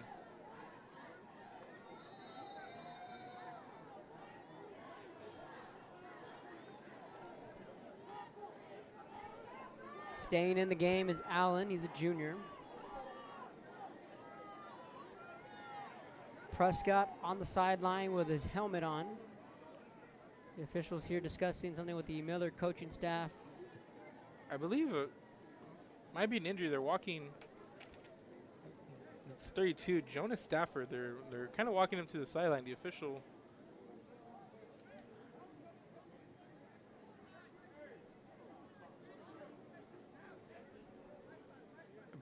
Maybe something to do with his uniform or his helmet or something.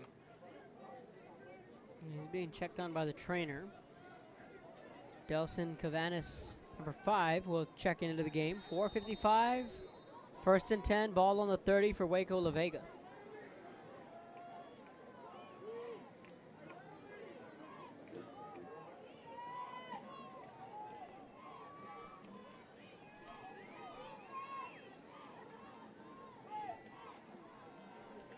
Allen out of the shotgun again. Will take the snap. Gets it to the 25, picked up 5 on the run. A little bit of a change of pace here from the Waco La Vega offense.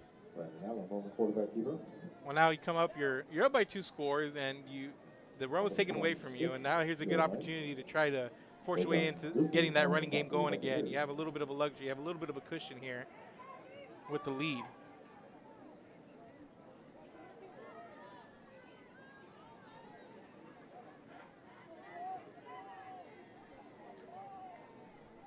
Right now the Pirates patiently letting that clock milk down, 3:55 and counting. 2nd and 6 on the 26. Jet sweep to the outside, shakes off a man. Refusing to go down is Rowland, who had that big touchdown run earlier in the quarter. And just so much power behind the back like that. I mean, he looked like he was about to get swung to the ground. He was able to keep his center of balance, stay up there, and churn out another yard or 2 out of that.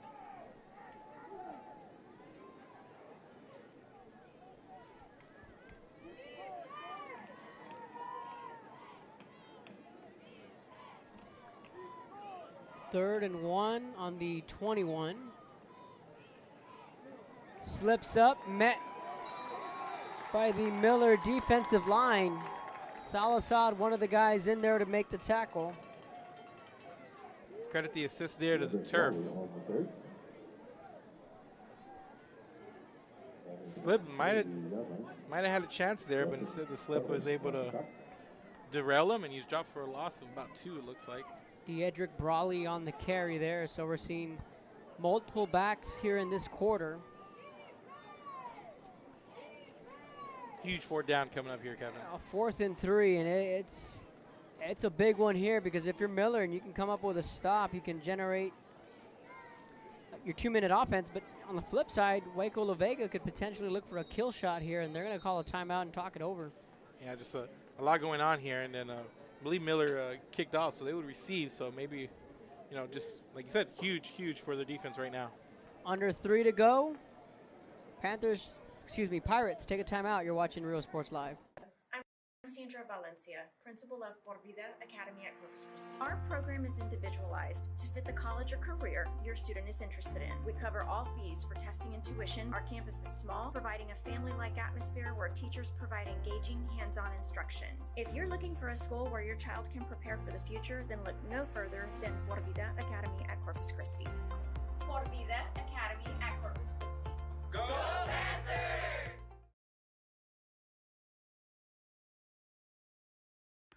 Fisherman's Place in Corpus, located at the Arcadia Shopping Center, offer real diagnostics and cleaning, sell lures, tackle, bait, and clothing. Also new and reconditioned rods and reels featuring a limited warranty. Located at 3911 Ayer Street, call 361-687-6754, Fisherman's Place. We are La Vida, and you're watching Real Sports Live. Welcome back after the timeout. 4th and 3, ball on the 23. Waco La Vega looking to move the sticks. Prescott hands it off. It's going to be close. Miller says it's their football. Yeah, that was as close as you can get. They looked like they had a little bit of room there, but it closed up really quickly. On the Miller side, we'll go back here to the replay and check it out. Yeah, Miller just doing a good job there of wrapping up. So that is huge, and considering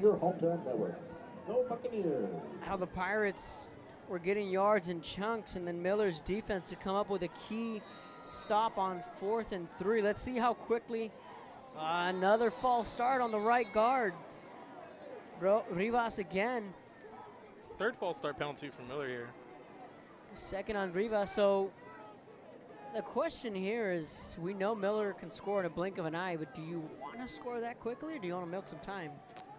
Well, I mean, you got, what do you got here? Now you got 85 yards to go. I mean, just run your offense. What a catch. Wow. Oh, boy.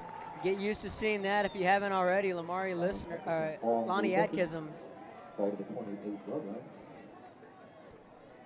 But Miller, I mean, plenty of time, I mean, to have good tempo, but, you know,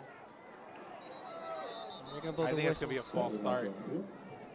I think so. That was Atkinson on that last catch. So many weapons for Miller. We'll wait and see. But I don't think Miller has to worry about scoring too quick. They got to make their way down the field, and they can do it in a hurry, but, you know, just run your offense, come out here, run your 2-minute drill.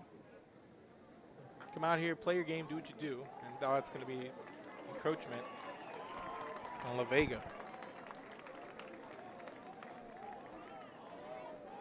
The Miller fans like that one. 2:35. Ball on the 33.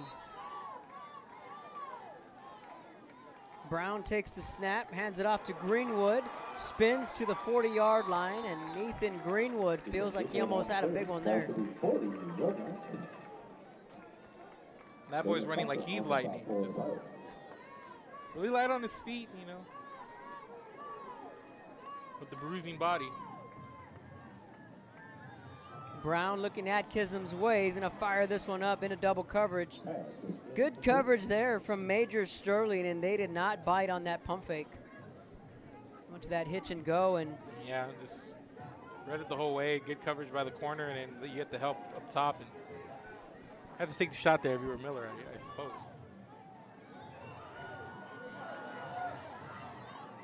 To the 45, yeah, whenever you have a guy like Atkinson, they're going to bring that safety over the top. Dalen Proctor. Well, now it's a 3rd and 3, ball on the 45. Actually, that was a first down run. Okay, all right, enough for a first down. And that was just Brown trying to find the sticks and move the chains.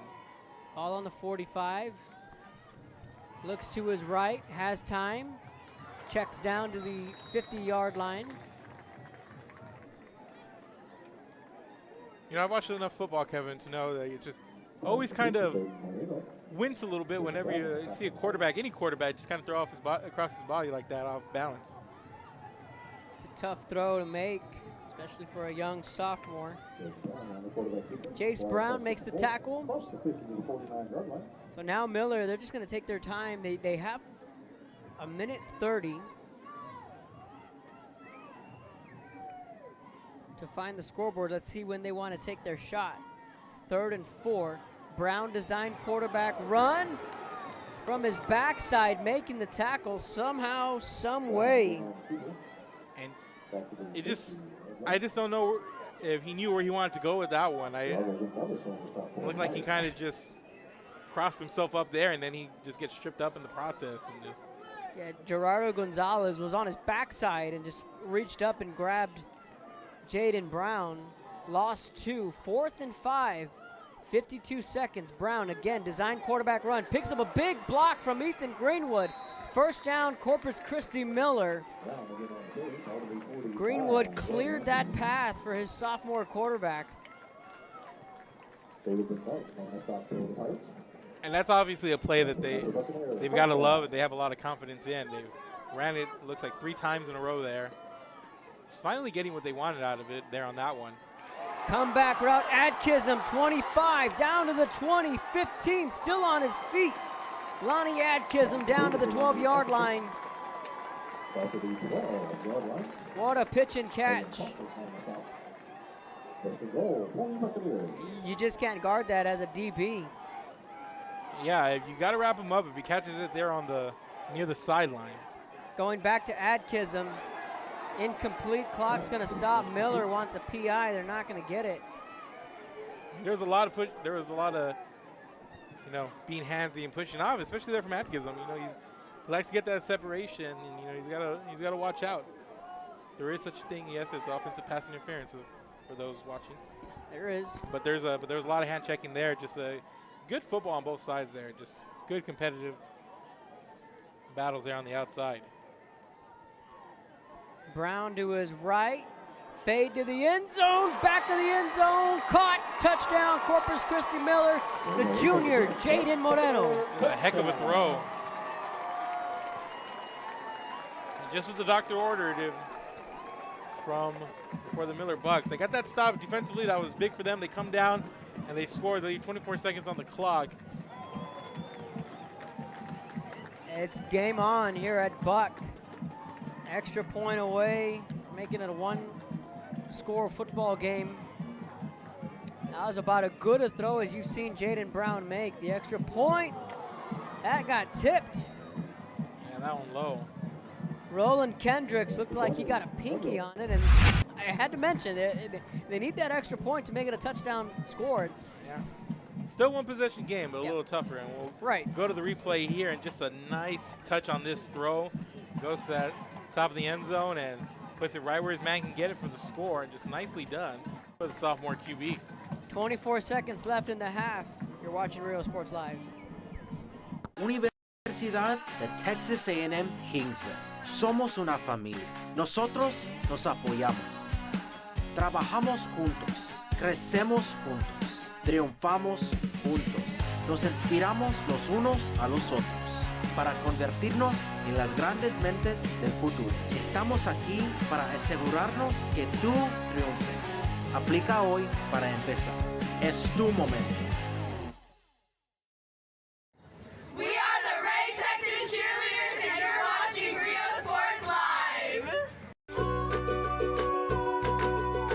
We're a world-class Cadillac, Buick, and GMC dealership, and we're in your neighborhood. Come by and check us out. We're waiting for you.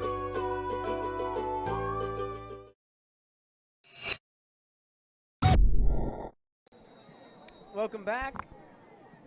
We're just mentioning right before we came back on air, that is a huge drive for Miller, albeit they're down by 8, but the pendulum was swinging in favor of Waco La Vega. Then Miller comes up with that stop on 4th down. Squib kick again, fielded at the 35 to the 40. Yeah, things could have got out of hand really quickly there for Miller, but their defense comes up big, and then their offense goes down the field, they score, and just in the position you want to be, and then just got to make sure nothing happens here in these last 19 seconds, and then you go into the locker room feeling good, and then you come out and I believe you get the ball at the start of the second half. So yeah, if you're Coach Evans, you'll buy that. A 21-13 game, you're within striking distance. Most definitely. It's definitely been an eventful first half, and again, thank you for staying patient with us. We solved the issue on the fly, and quickly coming out as the Pirate offense. Prescott, the quarterback, 19 seconds. I'm not sure that's going to be okay, that's a delay game. That's why the Pirates were quickly sprinting out onto the field. That strategy just yeah, I thought maybe it was scrambling. I thought there might have been some kind of strategy behind that, but tried to avoid the delay of game. Prescott out and incomplete. I was like, maybe they're trying to catch Miller off guard. No, they're just trying to avoid the delay of game.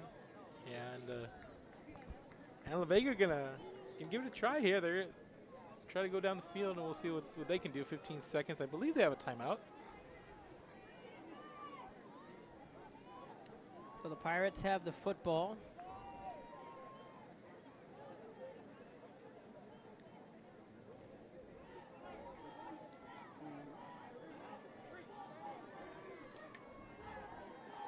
They're going to hand this off. That should take us to halftime mark unless La Vega has got one timeout left, so. All right. Maybe have enough to take a shot. Just depends on what the arm strength is like here, but a pretty good position to maybe get something going down the field. Maybe get a guy in space, something. We talked about this Waco La Vega team that they've had a couple of heavyweight fights. They lost to Laredo LBJ 28-7, and in Mark, in most opinion, they feel in that classification, LBJ is the #1 team in the state.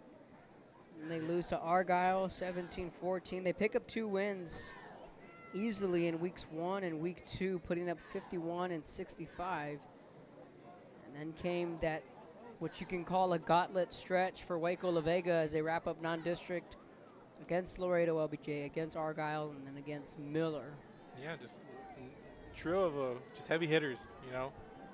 And these kind of games, yes, the win's important. I mean, you want to come out, you want to get a win, but you kind of want to come out and see how your team comes up and faces adversity. And good example here. 3rd and 6, 8 seconds to go. Prescott again with the handoff to the 50. And that will take us to halftime. An eventful first half here on a warm Saturday afternoon in Corpus Christi, Texas, Buccaneer Stadium. Waco La Vega 21, Corpus Christi Miller 13. We reached halftime. Stay tuned. We're going to show you some first half highlights, break down the first half, and possibly show you, are there any bands? They got one band. We'll come back. We'll get the band. Not going to take up a lot of time. I believe it's just the one band. I don't believe La Vega brought a band or a team, so we'll dance team, that is. They brought a football team. We'll step aside. We'll be back in just a moment. You're watching Real Sports Live.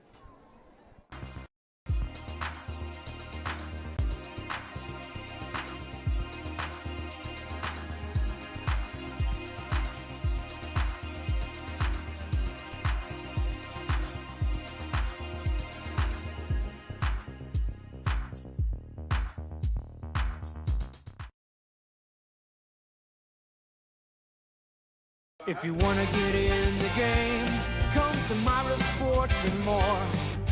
Basketball gloves and uniforms too, customized for you. Your family tradition, from generation to generation. From Pee Wee to the MLBs, you can count on us. Your hometown sporting goods store since '76. Myra Sports and more, where kids get cool stuff. Hi, we're the Carol Cheerleaders, and you're watching Real Sports Live. Come on down to Staple Street Meat Market with the best selection of quality meats, beef ribs, Angus beef fajitas, and Staple Street brand sausage, featuring our new authentic family recipe for pony spices. Check out our weekly specials. Your one-stop shop for everything you need for your next barbecue: ice, charcoal, wood, and adult beverages. We are your local football headquarters. Look for our new location coming early 2022 at 7418 South Staple Street. We're a proud advertising partner with Real Sports Live and the Coastal Bend and RGV, and supporting all our local sports and athletes. Staple Street Meat Market. Here at Texas A&M University, Kingsville, we are a family. We support each other through thick and thin. We work together, grow together, excel together. We inspire each other to become the great minds of the future. We are here to ensure you succeed. Apply today to get started. This is your time.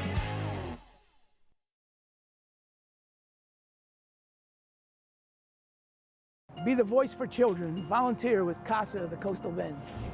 Help us break the cycle of child abuse and neglect. Attend one of 4 information sessions and learn how you can become a CASA volunteer, providing children in foster care strong voices, healing hearts, and the opportunity to thrive. After all, these children are our future. Visit coastalbendcasa.org and discover how you can make a positive change in a child's life. Every child has a chance. It's you.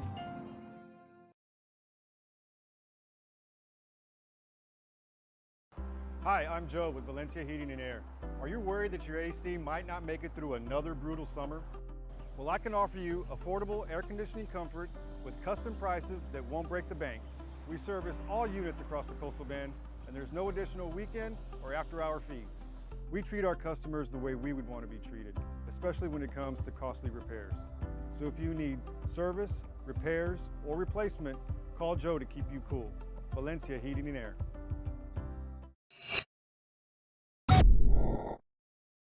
Fisherman's Place in Corpus, located at the Arcadia Shopping Center, offer reel diagnostics and cleaning, sell lures, tackle, bait, and clothing. Also new and reconditioned rods and reels featuring a limited warranty. Located at 3911 Ayer Street, call 361-687-6754, Fisherman's Place.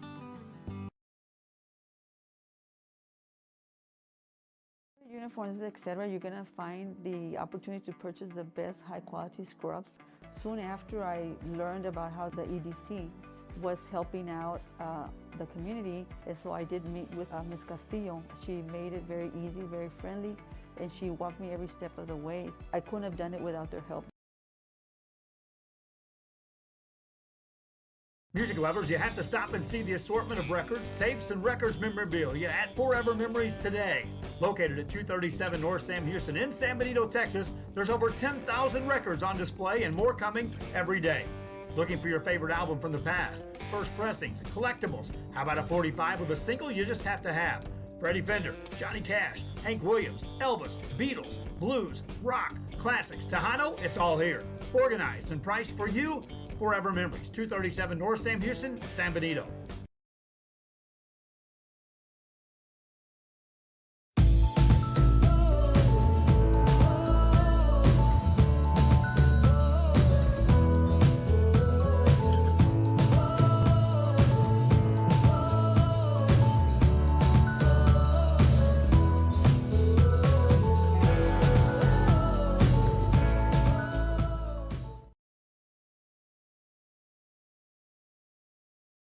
Hello, I'm Sandra Valencia, principal of Por Vida Academy at Corpus Christi. Our program is individualized to fit the college or career your student is interested in. We cover all fees for testing and tuition. Our campus is small, providing a family-like atmosphere where teachers provide engaging, hands-on instruction. If you're looking for a school where your child can prepare for the future, then look no further than Por Vida Academy at Corpus Christi. Por Vida Academy at Corpus Christi. Go Panthers!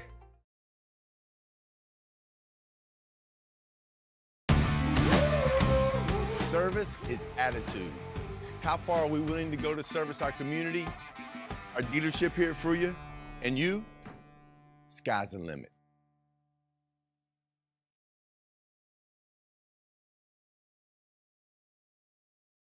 Forever Memories, Antiques and Collectibles, located at 237 North Sam Houston in San Benito, is filled with vintage items, collectibles, and a selection of vinyl records that's as good as it gets. Every shelf, every aisle, and table is filled daily by a number of vendors that ensures that something here just might be the item you have to have. The vinyl record area helps bring an added atmosphere that makes for the fun trip when stepping back in time with the memories. Forever Memories, Antiques and Collectibles in San Benito.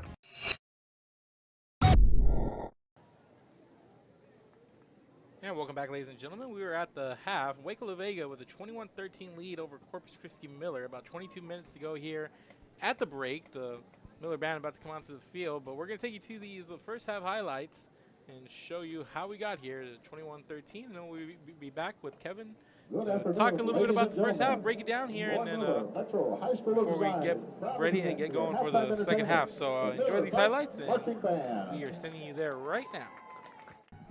That big offensive line. Robert Prescott, the junior starting quarterback, out of the shotgun. He's going to hand this one off. Right hash, lots of running room, 45-40. First down and more right out of the gate, Jesse Majors Sterling.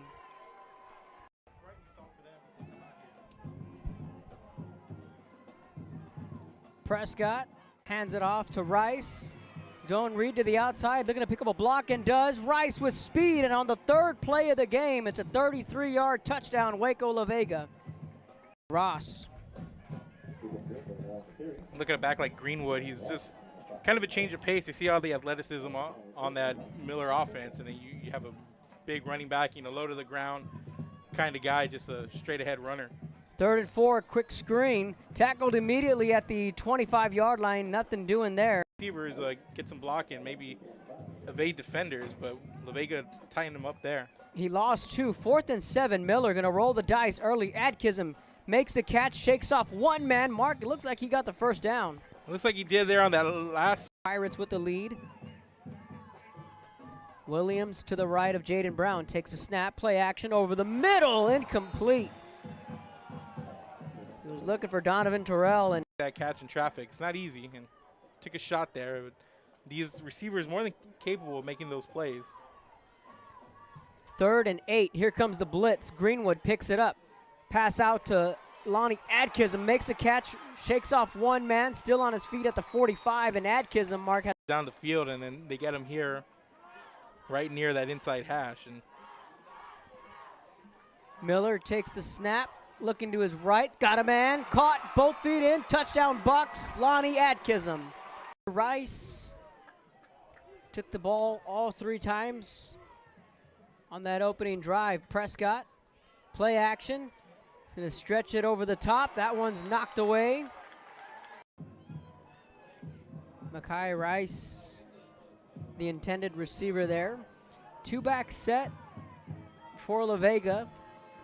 They're going to motion a man. Rice will take the handoff, shakes off one tackle and another.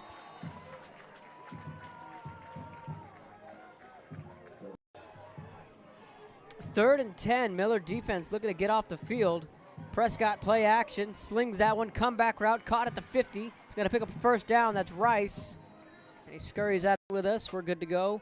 So the Miller offense back on the field, looking to take their first lead of the afternoon. 4 receivers set for the Bucks. Brown, pump fake. He's going to go over the top. Got a man. Off the shoulder pads and incomplete. They were looking for Jaden Moore. In his eye line. Enough. Yeah, he got just enough.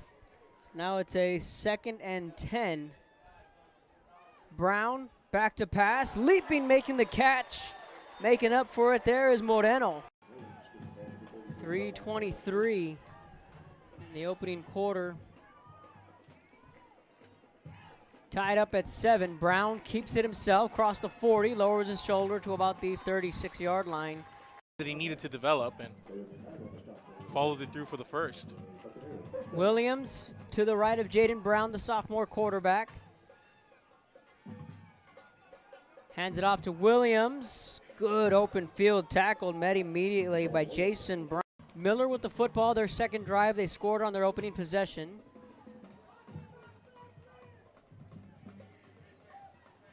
Expecting the pass, he's just a 3-down lineman right here. Looking back to pass. Looking for Moreno. First quarter, we're going to feature Lonnie Atkinson. Second quarter, we're going to feature Damari Listener. The third quarter belonged to Vela. He checks in the slot.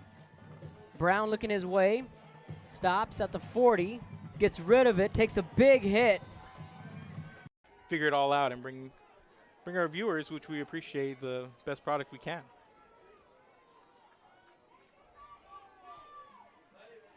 Gonna hand this one off, and the defense there to stuff it. Just pick and choose where he wanted to go. So this defensive line starting to settle in for Miller. Quick swing pass complete at the 30. Rough tackle there over on the far sideline. Prescott's gonna sling this one's got a man wide open. 40, 35, 30. It's a foot race down to the 20. He's 10, got that angle. 5, pylon, touchdown, Waco La Vega. Brown kind of clapped his hands together. It's the second false start we've seen from this Miller offense. Going to push them back to a 1st and 15. Ball on their own 43. Let's see when they wanted to feature Damari Listener. Jaden Brown fires that one. Completes it again. That's Terrell on the quartet, but then you got a lot of guys under, just like you mentioned, a lot of depth for this Miller team, and it just got to be like wonderland of your quarterback. They picked up 8. Brown looking to his left, comeback route, looking for Listener. Incomplete at the 40. but he gets a couple there. 4th and 7, ball on the 49. 4 receivers set. Williams, the motion man. Brown looking his way. Quick swing pass. That's complete. Catches it at the 50. 45, lowers his shoulder down at the 40-yard line. Keep going, and I think the officials are giving him a little bit of slack here. They understand how big of a game this is for both sides. So, you know, they don't want to get too ticky-tacky with it, especially with as much emotion as there is. Brown fumbled the football. Ball's loose. Pirates say they have it at the 30, and they do. One man and another. Another broken tackle down to the 40. A flag comes in. This could be coming back, but no one's going to catch him. This is going to be a Pirate touchdown. For right-hander Jaden Brown. Trips left. Brown hands it off to Greenwood. Lots of running room. Lowers his shoulder. Break through that a little bit, and he had a lot of room there and to work with that he created. Just kept those legs churning. I haven't thought of that game in some time. Greenwood off tackle, shakes off a man. Oh, they're gonna. That Miller looked against that veterans team, and it just goes to show you how good that veterans team is. I mean, because they were just.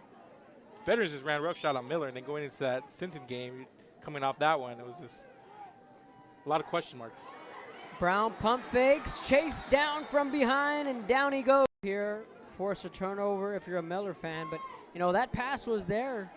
Jaden Brown just missed his man.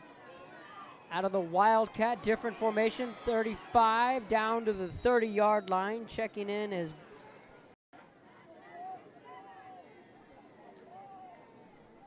right now the Pirates patiently letting that clock milk down, 3:55 and counting. 2nd and 6 on the 26. Jet sweep to the outside, shakes off a man, refusing to go down. 3rd and 1 on the 21. Slips up, met by the Miller defensive line. Salazar. Welcome back after the timeout. 4th and 3, ball on the 23. Waco La Vega looking to move the sticks. Prescott hands it off. It's going to be close. Quickly, or do you want to milk some time? Well, I mean, you got, what do you got here? Now you got 85 yards to go. I mean, just run your offense. What a catch. Wow. Like that one. 2:35. Ball on the 33. Brown takes the snap, hands it off to Greenwood, spins to the 40-yard line, and Nathan Greenwood feels like he almost had a big one there. To find the scoreboard, let's see when they want to take their shot. 3rd and 4. Brown design quarterback run from his backside, making the tackle somehow, some way. Up in the process and just. Yeah, Gerardo Gonzalez was on his backside and just reached up and grabbed Jaden Brown. Lost 2. 4th and 5. 52 seconds. Brown again, design quarterback run. Picks up a big block from Ethan Greenwood. First down, Corpus Christi. A lot of confidence in. They ran it, looks like 3 times in a row there. Just finally getting what they wanted out of it there on that one. Comeback route, Adkism, 25, down to the 20, 15, still on his feet. Lonnie Adkism. But there was a lot of hand checking there. Just a good football on both sides there. Just good competitive battles there on the outside. Brown to his right, fade to the end zone, back to the end zone, caught, touchdown, Corpus. That big offensive line. Valencia, principal of Por Vida Academy at Corpus Christi. Our program is individualized to fit the college or career your student is interested in. We cover all fees for testing and tuition. Our campus is small, providing a family-like atmosphere where teachers provide engaging, hands-on instruction. If you're looking for a school where your child can prepare for the future, then look no further than Por Vida Academy at Corpus Christi. Por Vida Academy at Corpus Christi. Go Panthers!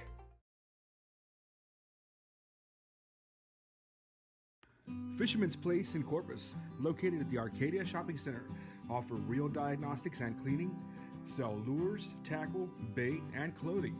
Also new and reconditioned rods and reels featuring a limited warranty. Located at 3911 Ayer Street, call 361-687-6754, Fisherman's Place. Viva la vida, and you're watching Real Sports Live. Aquí, en la Universidad de Texas A&M Kingsville, somos una familia. Nosotros nos apoyamos. Trabajamos juntos. Crecemos juntos. Triunfamos juntos. Nos inspiramos los unos a los otros para convertirnos en las grandes mentes del futuro. Estamos aquí para asegurarnos que tú triunfes. Aplica hoy para empezar. Es tu momento. We are the Ray Texas Cheerleaders, and you're watching Rio Sports Live. We're a world-class Cadillac, Buick, and GMC dealership, and we're in your neighborhood. Come by and check us out. We're waiting for you.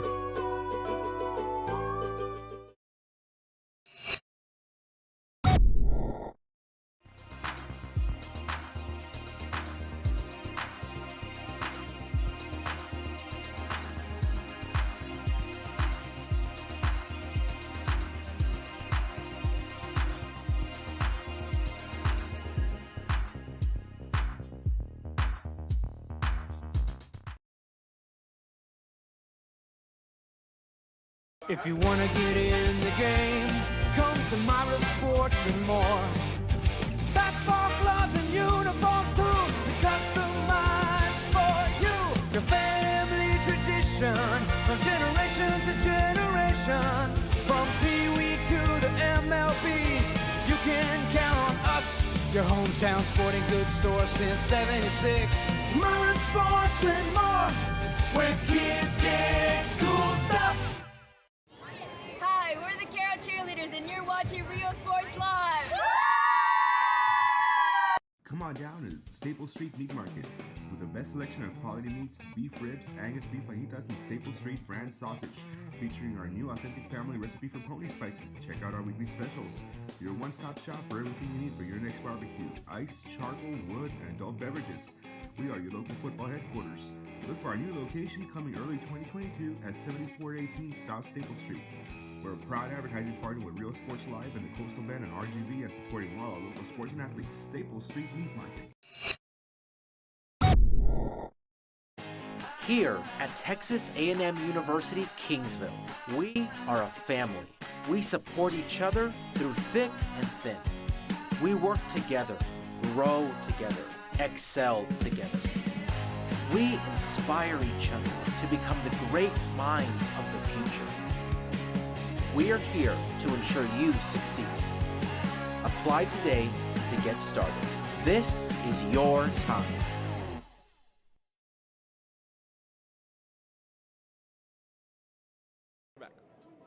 Welcome back to our halftime show. Hopefully you enjoyed the halftime festivities along with the first half highlights. 7:15 left in the half. Pirates lead 21-13. Kevin Arrow alongside Mark Molina, and that's about an eventful first half as you can get. And we had mentioned that you look at the score, and if you're a Bucks fan, you'd buy that.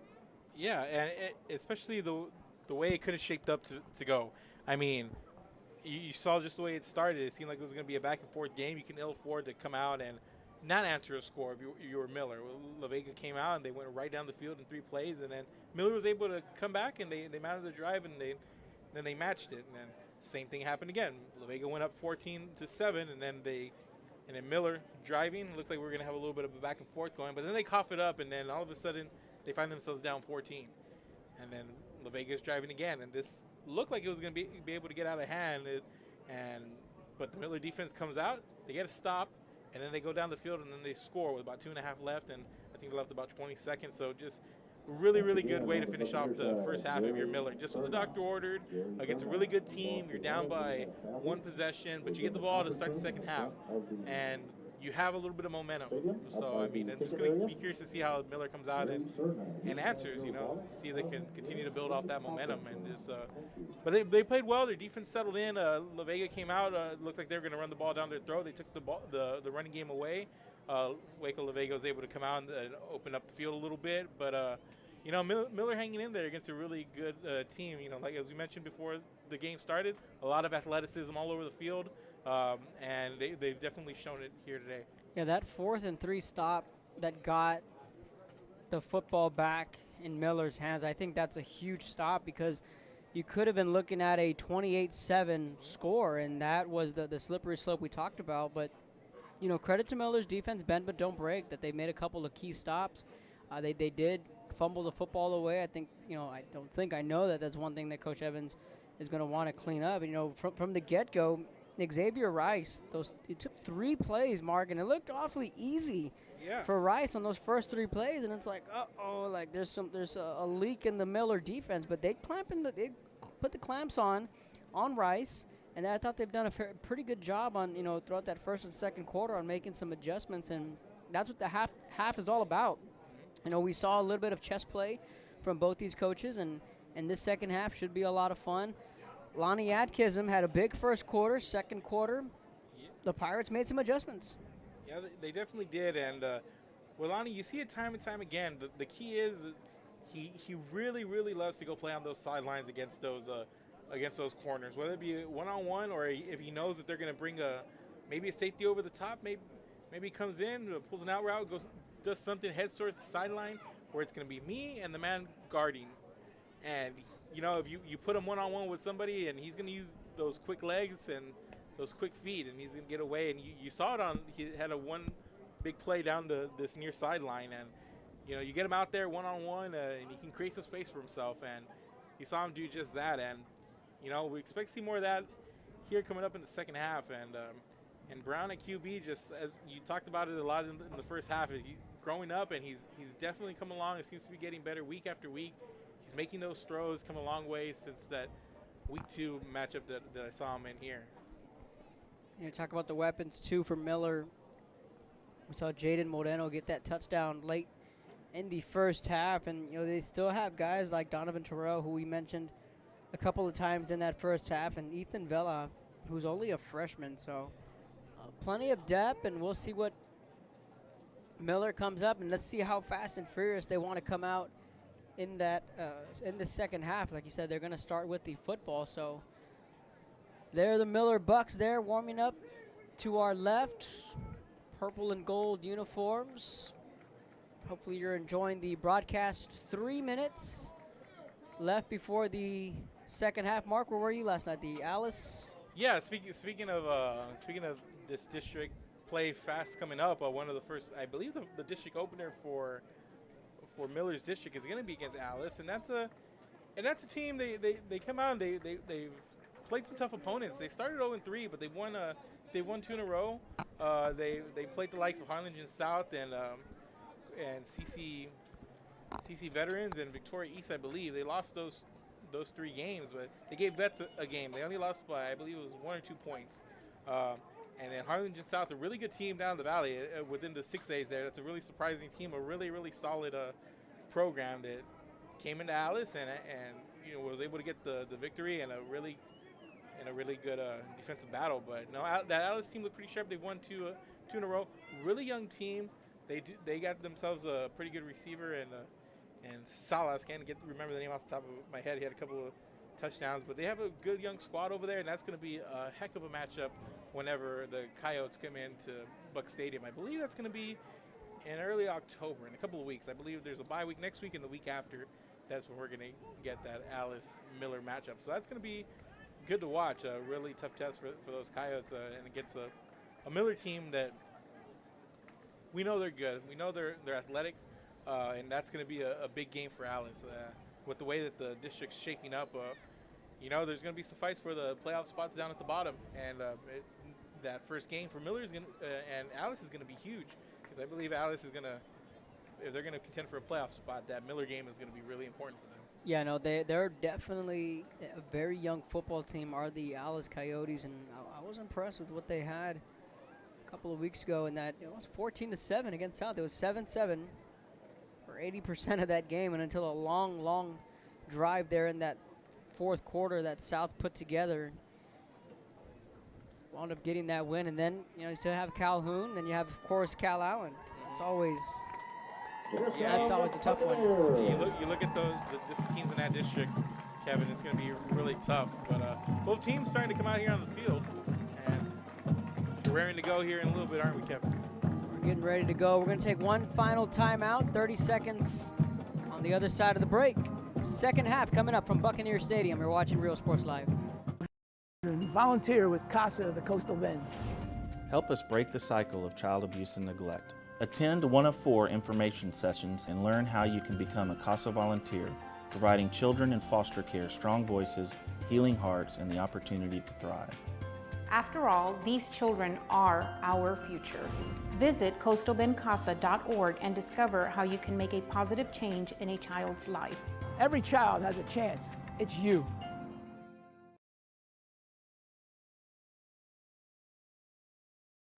Hi, I'm Joe with Valencia Heating and Air. Are you worried that your AC might not make it through another brutal summer? Well, I can offer you affordable air conditioning comfort with custom prices that won't break the bank. We service all units across the Coastal Bend, and there's no additional weekend or after-hour fees. We treat our customers the way we would want to be treated, especially when it comes to costly repairs. So if you need service, repairs, or replacement, call Joe to keep you cool. Valencia Heating and Air.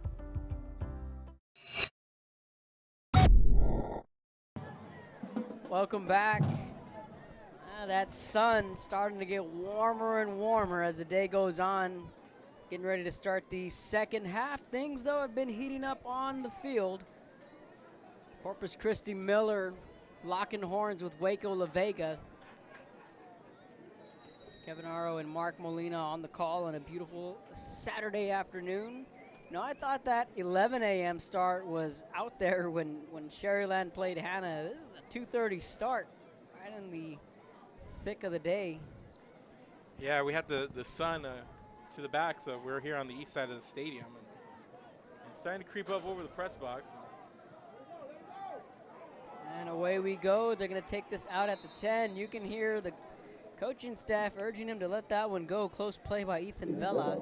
Yeah, that was that kick just took a friendly bounce for Waco La Vega, and Miller just, you gotta let that one go. And now you're kind of backed up with your own 12-yard line here, and Kevin, is it too early to overreact? Say this is a really, really big drive for these Miller Bucks. I don't think it's life and death, but it's definitely a tone setter. Yeah, definitely. I feel it's a tone setter. You got to come out and you got to show that that momentum that you got at the end of the first half, you can build off it. First play of the second half. Miller's going to go deep over the top, leaping caught. Whoa. What a catch! Jaden Moreno with his 7th catch of the afternoon. Jaden Brown has done a good job. He's hit 4 different receivers in the passing game. A little bit of a leap there coming across the middle to grab that. Just a heck of a catch. Ethan Greenwood barreling forward to the 45. Corpus Christi Miller. Yeah. Greenwood, you give him some carries, feed him. He's picking up a little bit of steam there. That big body back end, he's a shifty back as well.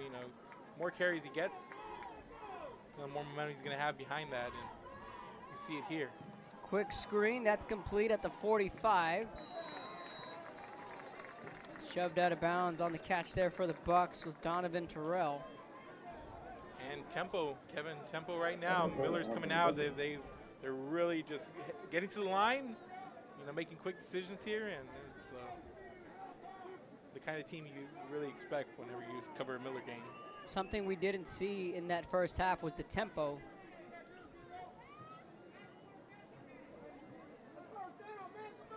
Trying to work with the chain gang down here on the near side of the field.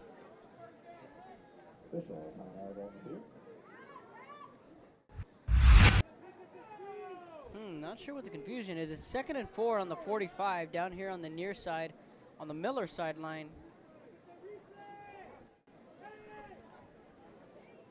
Yeah, I don't know if they're going to ball placement. Yeah, I think they were just discussing whether it was a first down or not, so I believe it was.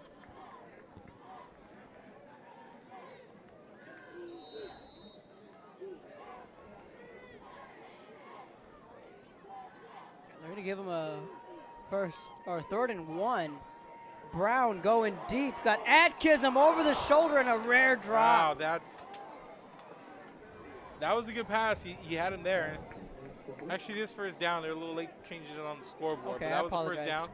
That was the first down there. But yeah, no, it just Brown's putting him on there. Brown's giving his receivers a chance, and he dropped that one in. Just Atkinson couldn't get his head turned around quick enough, I believe. A rare drop from the sure-handed Atkinson. Met immediately Ethan Greenwood. Javion Cooper again came up with a big sack early in the first half, and he stuffs that run for a loss of 2. It's 3rd and 12. That brief play stoppage when they were talking about the first down there looks like kind of threw Miller for a loop. Trips left here for the Bucks. Ball at the 46. Brown fakes the handoff, play action.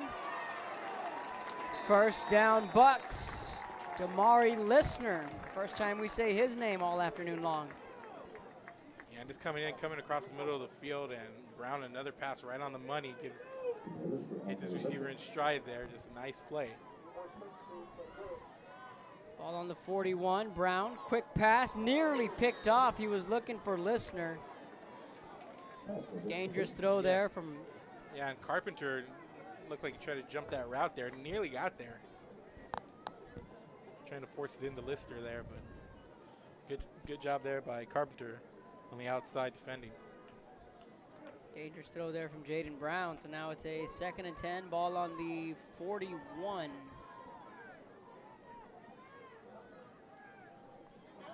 Pass deep up top. That's going to be a penalty. And it looked like he got tripped up there. I think the jersey grab at the end by Dalen Proctor is what's going to draw that penalty. They're looking for Jaden Moreno. Yeah, that's an easy call for the officials. A lot of pulling of the jerseys there.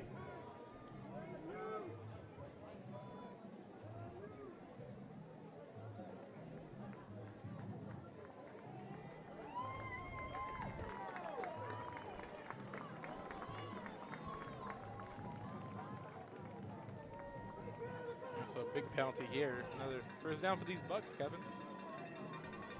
Good drive so far for Coach Evans' squad. 4 wide, Greenwood to the right of Jaden Brown. Looks to his left, pumps, goes to Moreno, underthrown, intercepted to the 10, down to the 20, 25, 30. Dangerous play here. Waco La Vega looking for the pick gone. 6. Nobody's going to get him. Dalen Proctor, pick 6, Waco La Vega. And we got a penalty flag down here at the 27-yard line, Kevin. I think the touchdown will come back, but I think the pick is going to stand. And that was just an underthrown ball. Really the first mistake, or one of few mistakes Jaden Brown has made this afternoon. That was a good play, but it was a good play, but the ball was underthrown. The defender had to jump up and get it. I believe that's number 4. That was Proctor. That was Proctor. And he had Moreno open. He had him open, but Proctor made a good play, went up high to get it. They're going to take the touchdown off, and mentally tough right there by Proctor. He gets called for the PI, comes back and forces a takeaway. Second of the day for this Waco La Vega defense. So. Right. So it was a good drive until that interception, and now the Bucks can hopefully come up with a stop here is what they're going to hope for. And can potentially catch a break from that pick 6. Ball at their own 13. Prescott back at quarterback. Hands it off to Rice. Jet sweep. Big hole. Crossing midfield. Atkinson got a chance. And Lonnie Atkinson chases him down from behind to the 25. Yeah, you see Major Sterling trying to get that angle. He knew he had Atkinson. It looked like he was gone, but You know, you see Atkinson coming in, and talk about athletic. Atkinson was able to track him down. Touchdown saving tackle. Xavier Rice, who had those 3 big plays in the opening drive. And just a really good job up front there. You see he hits that hole and he's trying to get that angle, but Atkinson's not going to allow that here as he's able to bring him down for that gain. So Prescott fakes the handoff, looking to his left, out route incomplete.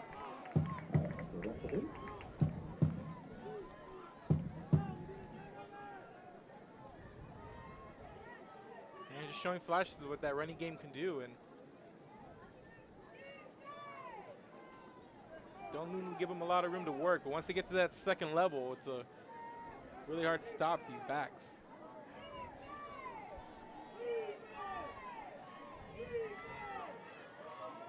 Prescott hands it off to the 25, bounces out to the 20, out to the 17-yard line. Good carry there from Brawley. They're getting some good blocking over there on that left side of the line. They're able to push it to the outside. Those outside receivers and those tackles doing their job there and opening up holes.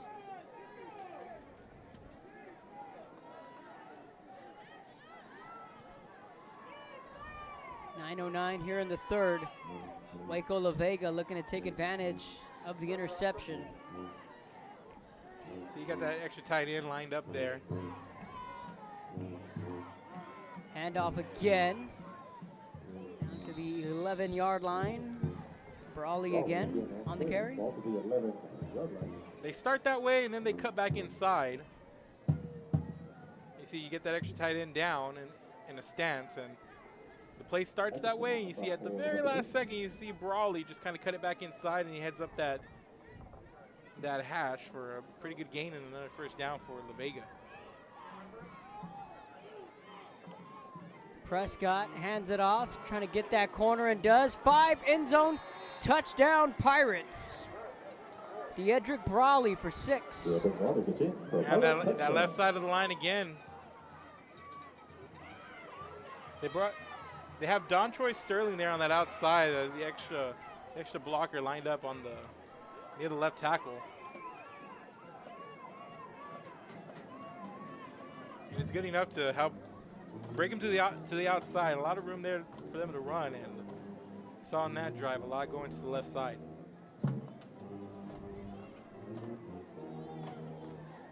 So they wipe away the pick 6, but the Pirates offense manages to get on the scoreboard. The extra point is good, 28-13, 8:26 left in the third. You're watching Real Sports Live.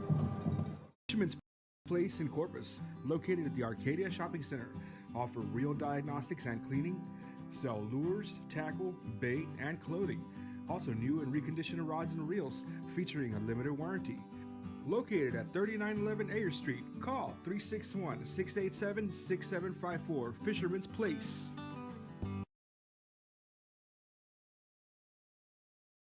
Uniforms, etc., you're going to find the opportunity to purchase the best high-quality scrubs. Soon after I learned about how the EDC was helping out the community, and so I did meet with Ms. Castillo. She made it very easy, very friendly, and she walked me every step of the way. I couldn't have done it without their help. Music lovers, you have to stop and see the assortment of records, tapes, and records memorabilia at Forever Memories today. Located at 237 North Sam Houston in San Benito, Texas, there's over 10,000 records on display and more coming every day. Looking for your favorite album from the past, first pressings, collectibles. How about a 45 with a single you just have to have? Freddie Fender, Johnny Cash, Hank Williams, Elvis, Beatles, blues, rock, classics, Tejano, it's all here. Organized and priced for you. Forever Memories, 237 North Sam Houston, San Benito.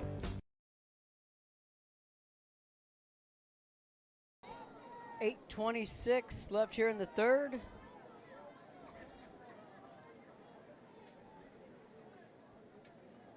And Waco La Vega showing the run game again there on that drive. Let us know where you're tuning in from. We'll give you a shout out on the air. Fielded inside the 10 to the 15. So back comes Jaden Brown looking to rebound after that interception. Let's go to the replay on that touchdown once again. They have this. They play with that extra man on the outside and just they've been getting to that edge and they just do a really good job of getting there. And once they're there, do what they need to do. They throw those blocks or they need to cut back in. They do that. Just a lot of good field awareness by these runners. Be sure to subscribe to our YouTube channel. Follow us on Facebook, Twitter, and Instagram. Just a reminder, upon the coach's request, this game will be pulled right after the conclusion of this game. Greenwood takes the carry. So, like Joe says, enjoy it while you can. So once the game's over, it will be pulled. Looks like we got a player down there on the 22-yard line. So while they tend to that, let's take a quick break, Kevin. We'll be back.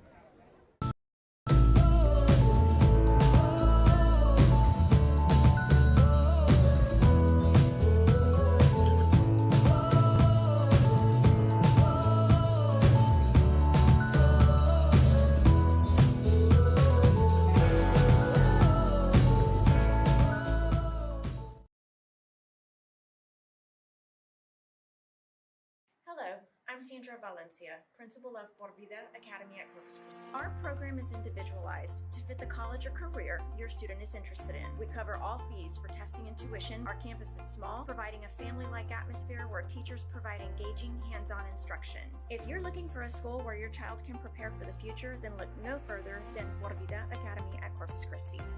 Por Vida Academy at Corpus Christi. Go Panthers!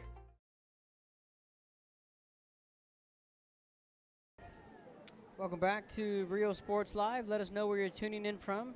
Saw there was a watch party going on for the Miller Bucks. So shout out to those fans tuning in. And why not? 8:09, Pirates 28, Bucks 13. Jaden Brown out of the shotgun. Greenwood to his left. Play action. Knocked away. They were looking for Moreno.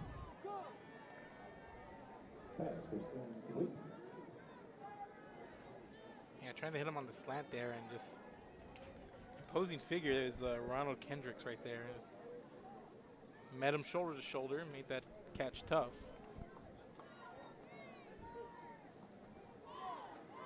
Trips left for the Bucks. Trying to rebound after that interception. Looking to his left. It's Donovan Terrell, the junior. Donovan Terrell on the reception.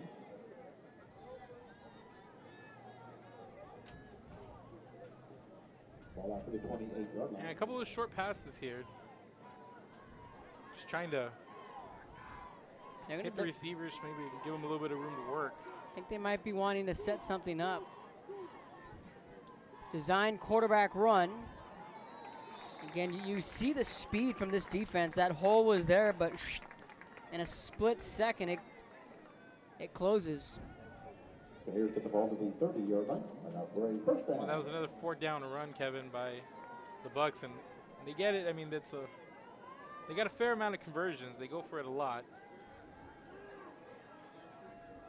Deep ball, well out of bounds. Well, Damari Lister was out of bounds and was looking for a flag. Wasn't going to get it anyway. 7:08 here in the third. Yeah, we've had a couple of white helmets wrap around, whip around and look for a flag here.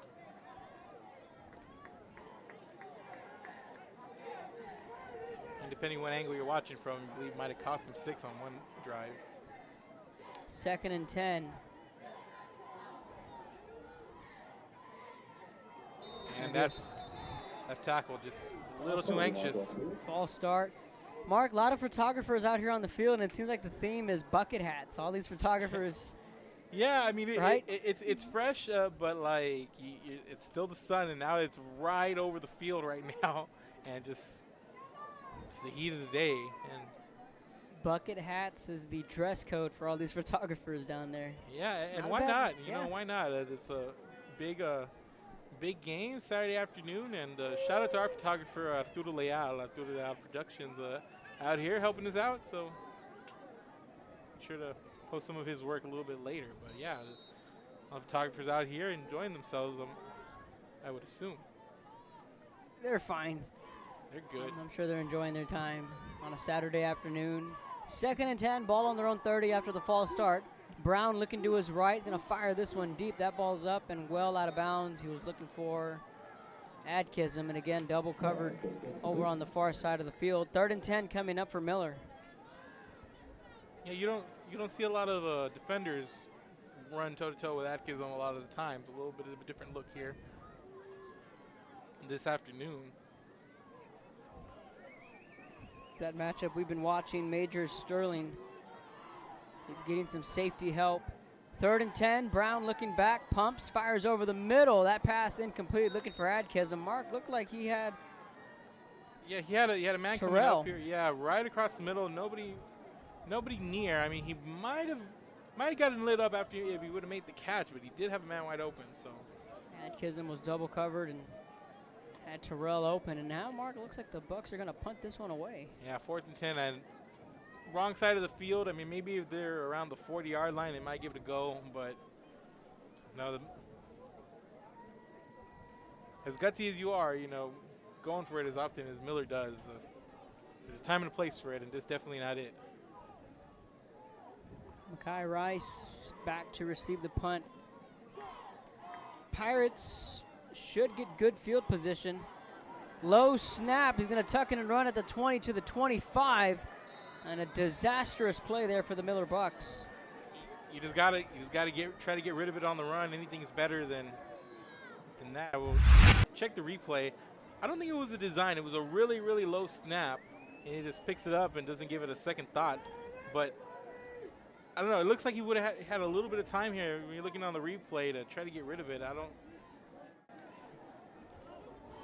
want to rule out that might have been a design. Might have been a design run. He did have a little bit of pressure coming around from his left side there, but could have tried to get rid of it on the run. But nevertheless, it's going to be good field position for Waco. To the outside. Not a lot of running room there.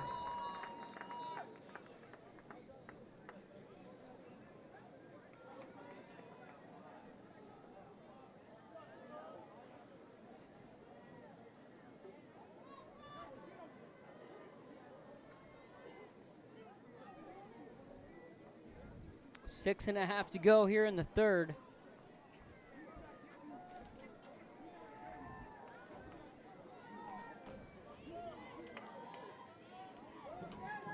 Handoff right side, 25-20. Picks up a block. Yeah, there's a flag coming in. Could be coming back. Bryson Rowland strolled in for 6. Looked like there was a lot of pulling of the jersey on Lonnie Adkism on the outside. It's coming back.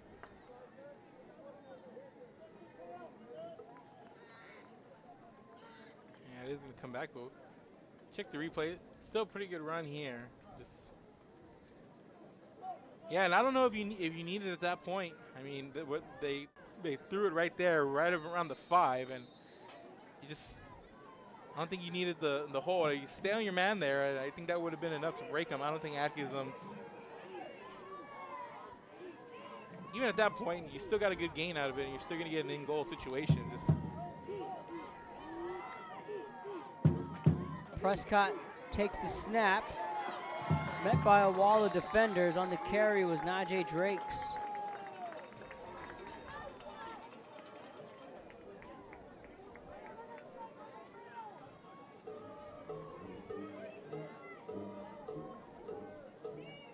.538.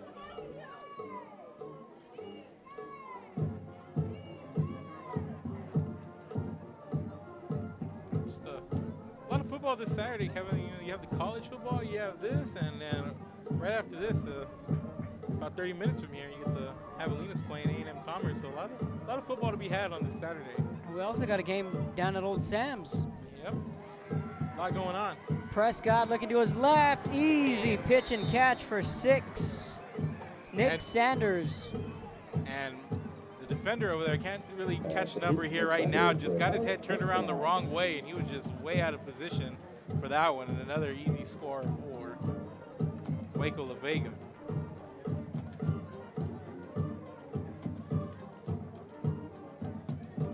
I believe that was Moreno on the coverage. Just swung his head around, but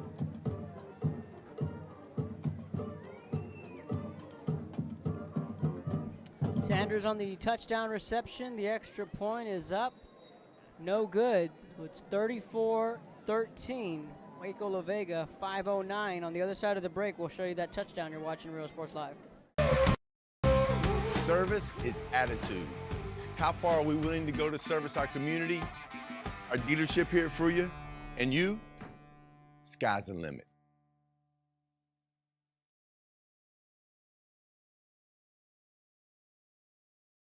Forever Memories, Antiques and Collectibles, located at 237 North Sam Houston in San Benito, is filled with vintage items, collectibles, and a selection of vinyl records that's as good as it gets. Every shelf, every aisle, and table is filled daily by a number of vendors that ensures that something here just might be the item you have to have. The vinyl record area helps bring an added atmosphere that makes for a fun trip when stepping back in time with the memories. Forever Memories, Antiques and Collectibles in San Benito.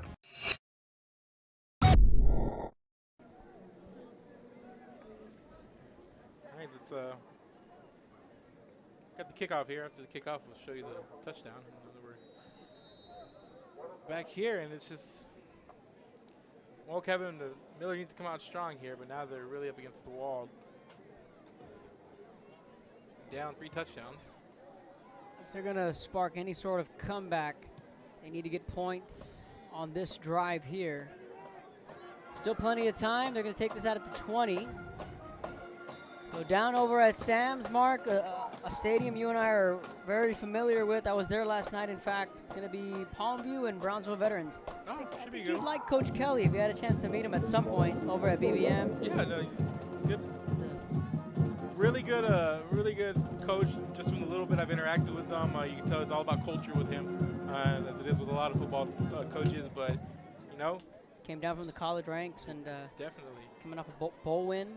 And implementing that triple option down over at BVM. To think that was a team that you and I covered in the years with David gone through there and the spread and running the ball, offensive lineman starting up front type of deal.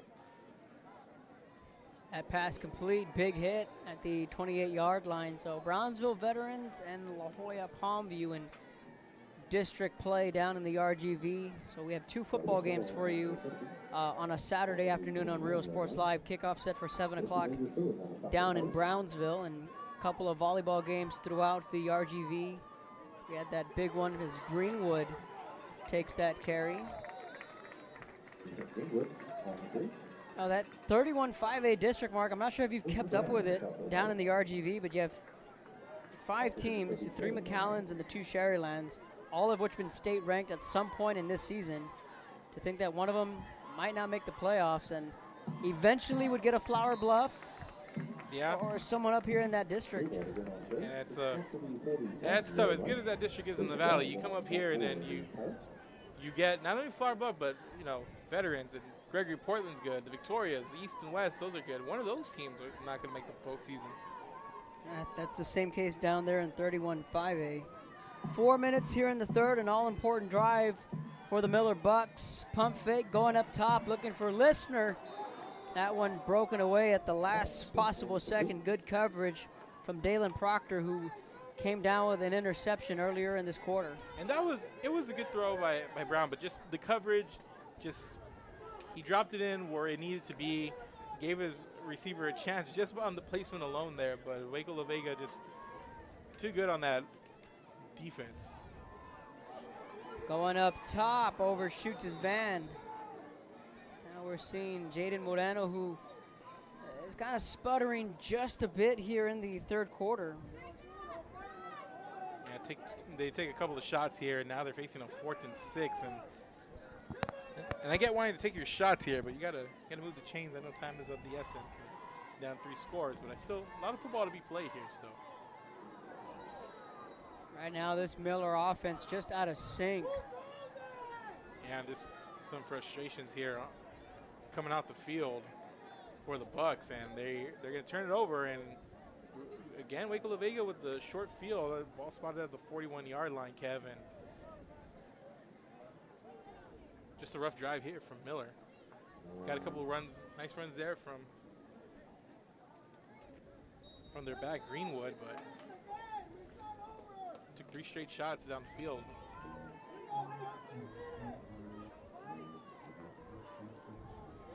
With no success, and now it's Waco La Vega football here. And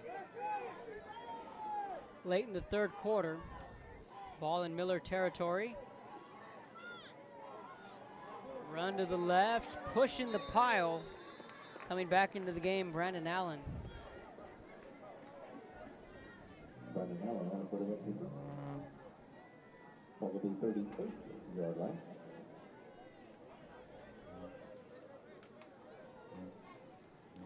.319.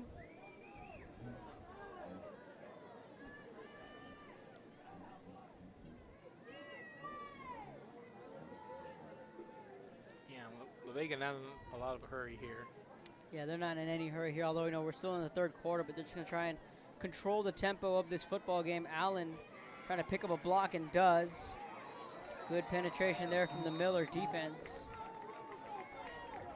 And just obviously Miller's got a lot of confidence in their defense, and I guess you could breathe a little bit easier going for it on 4th down on this side of the field like they were. I mean, their defense has come up, and they played well at times. I know they've given up 34 points, but, you know, they've given up a lot of short fields. They've turned it over twice. Now, it hasn't been the easiest setup for this Miller Bucks defense to come out on the field and do what they've done.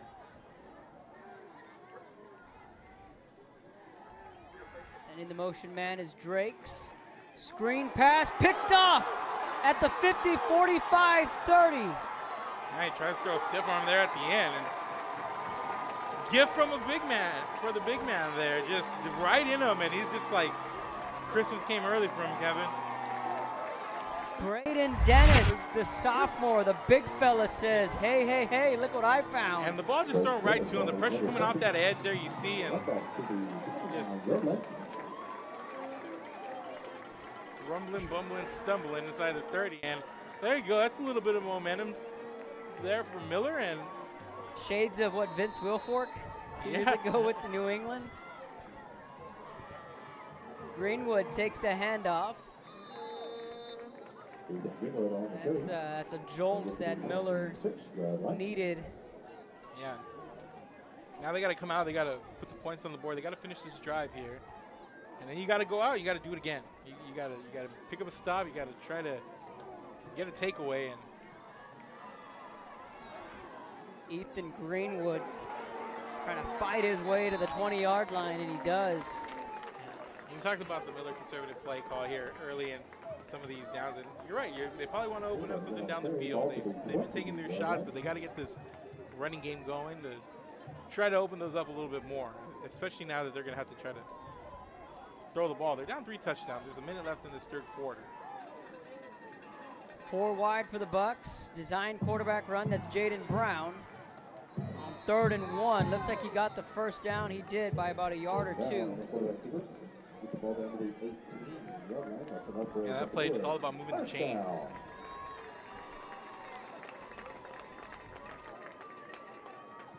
Minute 3 left here in the third. Ball on the 18. Brown pumps to his left. Deep ball for Moreno. That ball is up. That's intercepted. And that's going to be a touchback. And it's takeaway number 3, another pick. And that one just floated up there. And it looked good. He had a man, and he just didn't see the help coming in there, and it's picked off late. Mecca Walker on the interception, but that play was so strange, or that ball just took forever to come back down, and Walker comes down with the pick and kind of looked around like. Let's take a look at it back here. So in that 4 wide spread, and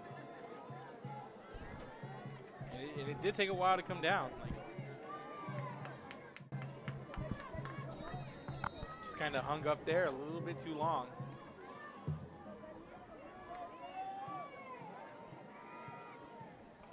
to the 20-yard line, 48 seconds. Whatever momentum Miller had, just the door shut down on them right there once again, just costing turnovers and timely ones. If you're La Vega, I mean, another up 3 touchdowns, and they're just cutting off the momentum at the pass. And yeah, 2 interceptions in this second half from Jaden Brown, who played for the most part a clean first half. A couple of ill-advised throws, quick screen complete at the 22 to the 30. That's enough for a first down. Clock's going to stop at 11 seconds. Should get one more play off before we head to the fourth quarter.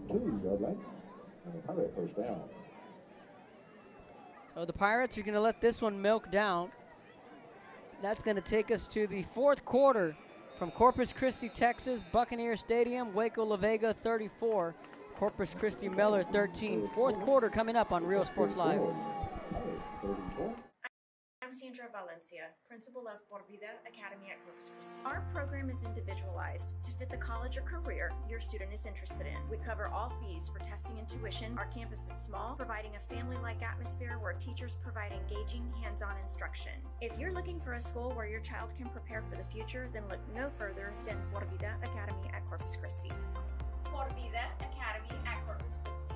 Go Panthers!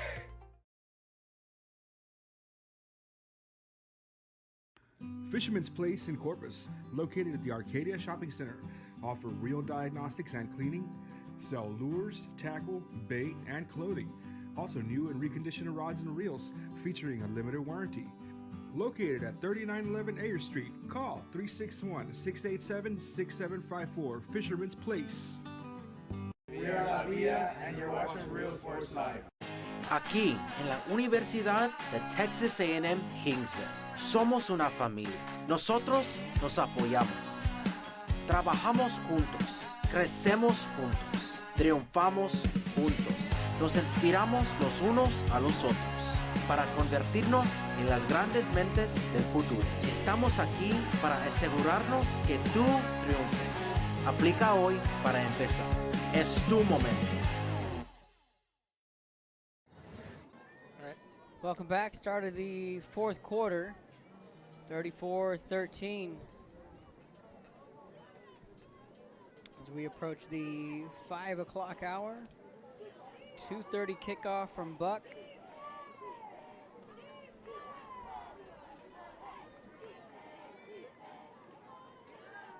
Prescott back to pass, deep ball, got a man, closing in, leaping, caught, 35. Down to the 20, no one's gonna catch him. And he Touchdown. loses his man. He just lost him there.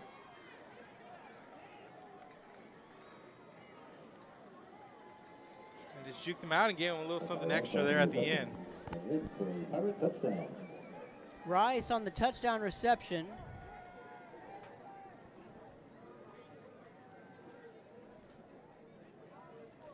And that was an odd way to end that play because the official here on the near side didn't signal touchdown, and he was looking over at the other official. And Rice was kind of just looking around like, and the official talked to him for a bit at the goal line. And yeah, there's a little bit of taunting going on, and put a Miller defender on it just in a rough spot there in the one-on-one, the open field, and it's hard to make that play, and obviously he didn't there. But another score for Waco La Vega and Kevin, and now they are up big. 41-13 on the other side of the break. You're watching Real Sports Live. Texas cheerleaders, and you're watching Real Sports Live. We're a world-class Cadillac, Buick, and GMC dealership, and we're in your neighborhood. Come by and check us out. We're waiting for you.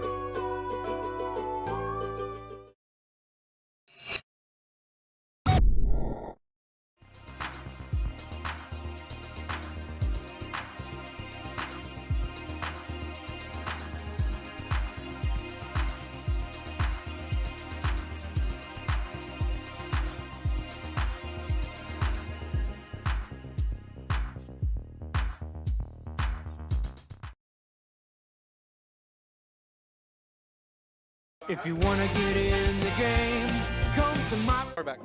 11-13 left in this one, 41-13. Waco La Vega starting to flex their muscles in this second half. Couple of interceptions from Brown have stymied this offense. They're going to start this drive at the 25-yard line. Last night I was at the Harlingen Brownsville Rivera football game. Cardinals wound up winning that one 41-10, but it was 10-3 for a good while. 17-3, and Ramsey Rocha, he's finally a senior this year. Yeah, I remember a couple of years ago when he came on the scene as a freshman, just, you know, it seemed like so long ago. Yeah, and, guys like Chito Perez have finally gone off and graduated, and just you know, it's a lot of good people that we're familiar with down in that 6A district, 32-6A. And they just started last night. 32-6A got officially underway. South with a big win against Hanna. San Benito all over Los Fresnos. I think that might have turned some heads there. The Greyhounds just might be for real this year. Harlingen beating Rivera. Westlaco beating Donna North. So, and last night Edinburgh Vela in 6A, 31-6A that is. They continued to keep rolling. Adkism on the catch, about 2 or 3 yards shy of the first down. Takes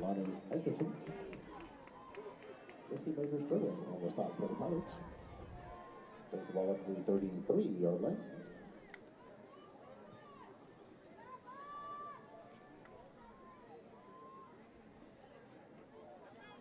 Yeah, so definitely gonna be a fun district season. So down the valley, and especially in the Coastal Bend, these 4A districts are pretty solid. You know, we got a helmet off on the field rolling down, and a lot of penalty flags going up. And that's those emotions just spilling over, Kevin. Ronald Kendricks made that tackle. A Miller player without his helmet. Helmet hit the turf and the flags went flying.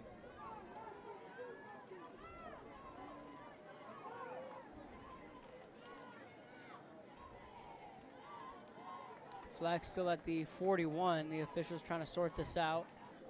10:05 here in the fourth.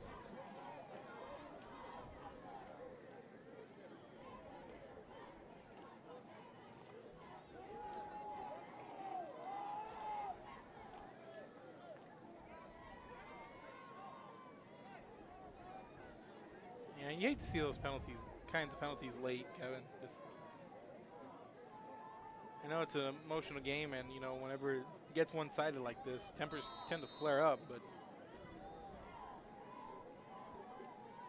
10 minutes, clock starts. Again, design quarterback run. Jaden Brown drugged down.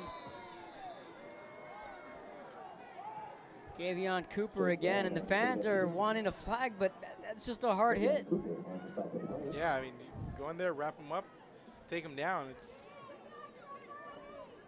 football, you know. Kind of the old adage, if you watch sports entertainment wrestling, it ain't ballet. 9:56.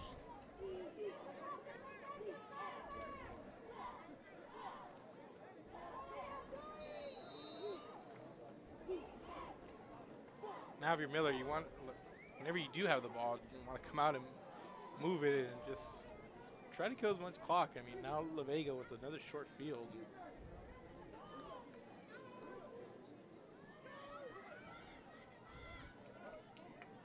Picking up 6 on the carry. Najee Drakes, the junior.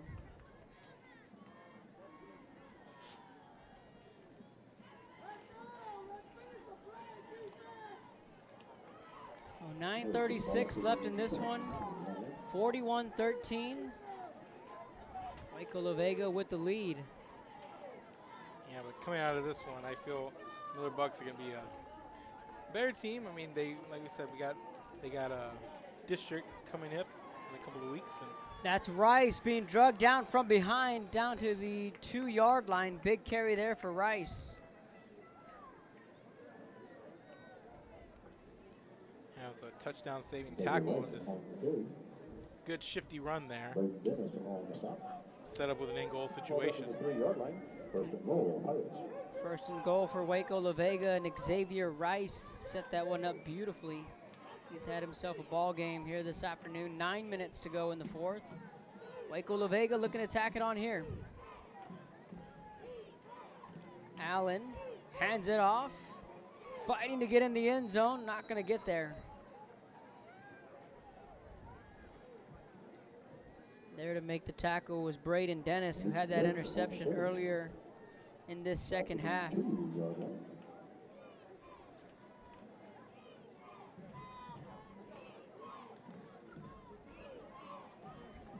Look at Miller, like a team like Miller last year, they started off a little rocky, but they got hot late, you know, and they had some tough games early that they were on the wrong side of.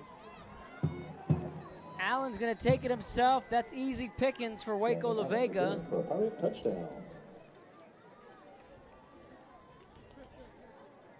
47-13.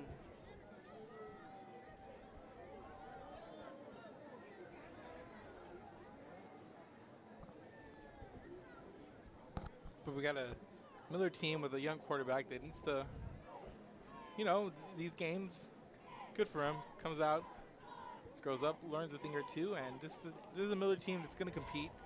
They're going to come out, and who knows how district season is going to fall. But you know, this team that got hot late, they picked off some people in the postseason, had a really good, strong run last year, and there's a team that's really capable of a lot. You know. We'll talk more about the Miller Bucks on the other side of the break. 8:17 left in this one. You're watching Real Sports Live. Basketball gloves and uniforms too, customized for you. Your family tradition, from generation to generation. From Pee Wee to the MLBs, you can count on us. Your hometown sporting goods store since '76. Modern sports and more, where kids get cool stuff. Hi, we're the Carol Cheerleaders, and you're watching Real Sports Live. Come on down to Staple Street Meat Market with the best selection of quality meats, beef ribs, Angus beef fajitas, and Staple Street brand sausage, featuring our new authentic family recipe for pony spices. Check out our weekly specials. Your one-stop shop for everything you need for your next barbecue: ice, charcoal, wood, and adult beverages. We are your local football headquarters. Look for our new location coming early 2022 at 7418 South Staple Street. We're a proud advertising partner with Real Sports Live and the Coastal Bend and RGV, and supporting all our local sports and athletes. Staple Street Meat Market.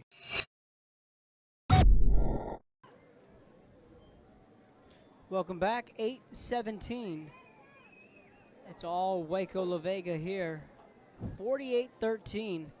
Now let's give some credit to this Waco La Vega defense. This is an offense in Corpus Christi Miller that they can put up some points. Yeah, definitely. You can see that there's a lot of speed on that defense, and just from their secondary, you know, I haven't seen a lot of pressure on Brown, but you know, their secondary has really done a solid job, especially in the outside and staying with these receivers of Miller.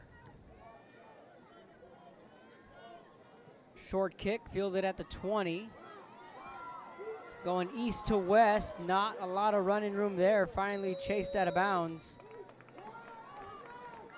Ethan Vela on the return.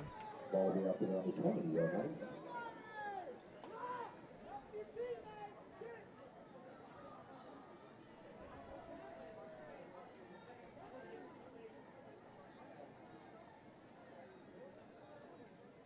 A lot of these fans down here with umbrellas, they're muscling through this sun on a warm Saturday afternoon.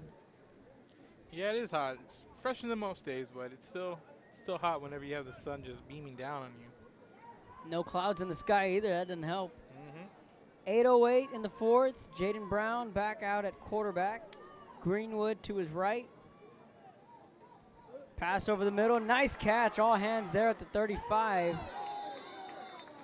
Jaden Moreno on the reception. Flag comes in on the far side of the field.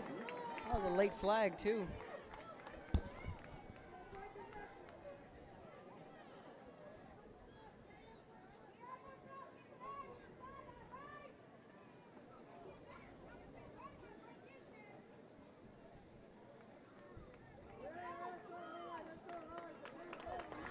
tack on a little bit after the play there. More or less. Do we have an idea what's on tap for week 6? Well, I do know on Thursday we got Mission Veterans and Sherryland. That's a Thursday night. That one's going to be a good one. Incomplete at the 35, and then, of course, the Bird Bowl. That one's fixing to be huge down in Harlingen.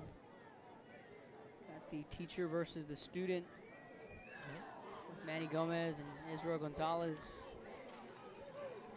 Should be fun. We got a couple of Corpus teams going at it here in the next week. Looking at that Thursday game, Moody taking on Carroll. Friday, Veterans taking on Ray. And probably have some other surrounding games.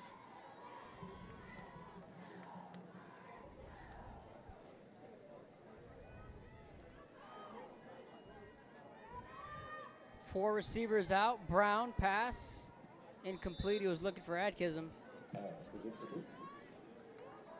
We'll wrap up week 5 of high school football. And we'll gear up for Tuesday's volleyball matches. And we'll roll into our Wednesday show down at Luke Faria Motors, and then gear up for week 6 starting Thursday. Pass complete.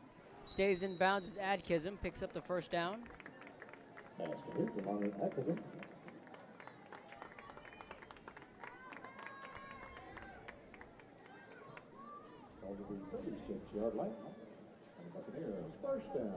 so some of the bigger districts are already in play. Some of the smaller districts will be seeing some bye weeks, time off here. For some of these other schools, was about to be district time for most of the state coming up here in the next week or two. Another flag at the 34-yard line. We saw the 4As down in the RGV and the 32 6A all on a bye week last week.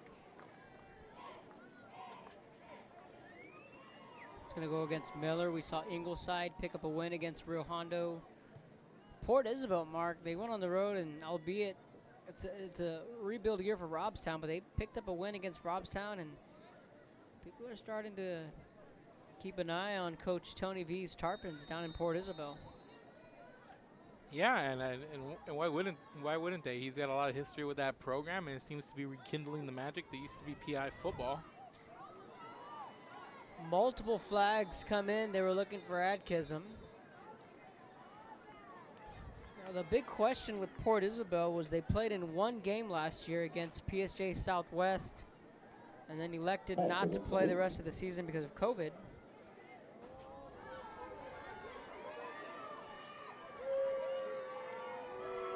And I think this call is going to be on Miller. Judging solely on the reaction from this Miller faithful.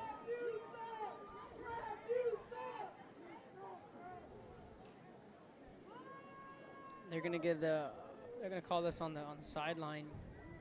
It was a late flag.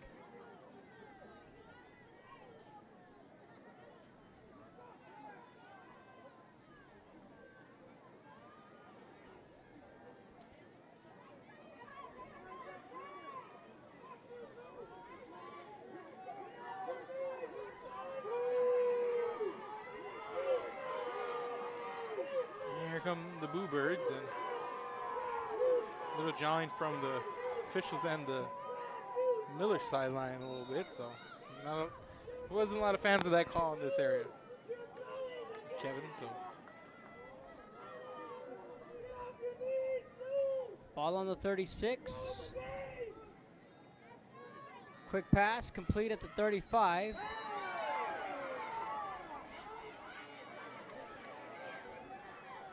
Jaden Moreno on the reception. Just a real lively crowd. They're starting to go after. Just a good hit. Yeah, I mean, it's a violent hit, but it's a good one. They're going after every hit, and it's understandable. You come, you expect a really big game, and it becomes one-sided. And there's a big hit. Now that you talk about it, lowering the shoulder down. That was 28, Xavier Carpenter. That's as clean as it gets right there. Right now, Waco La Vega just making a statement and flexing their muscles with 6:20 left in this one.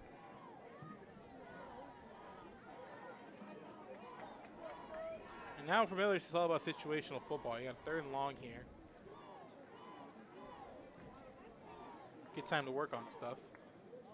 Brown looking back over the middle, incomplete.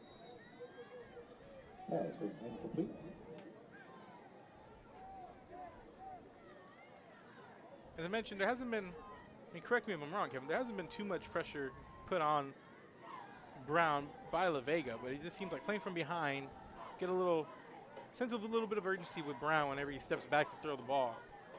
Yeah, it's been a turbulent second half for the sophomore.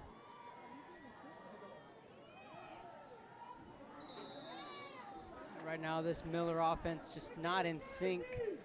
They were looking for Jaden Moreno again. Yeah, turnover on downs.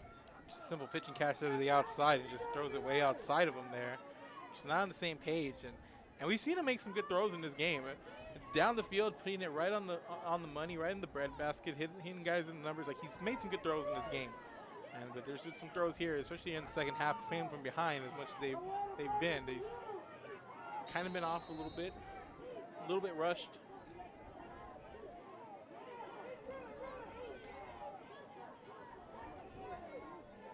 They'll take over at their own 35. Allen hands it off, lots of running room. Picks up 11 on the run.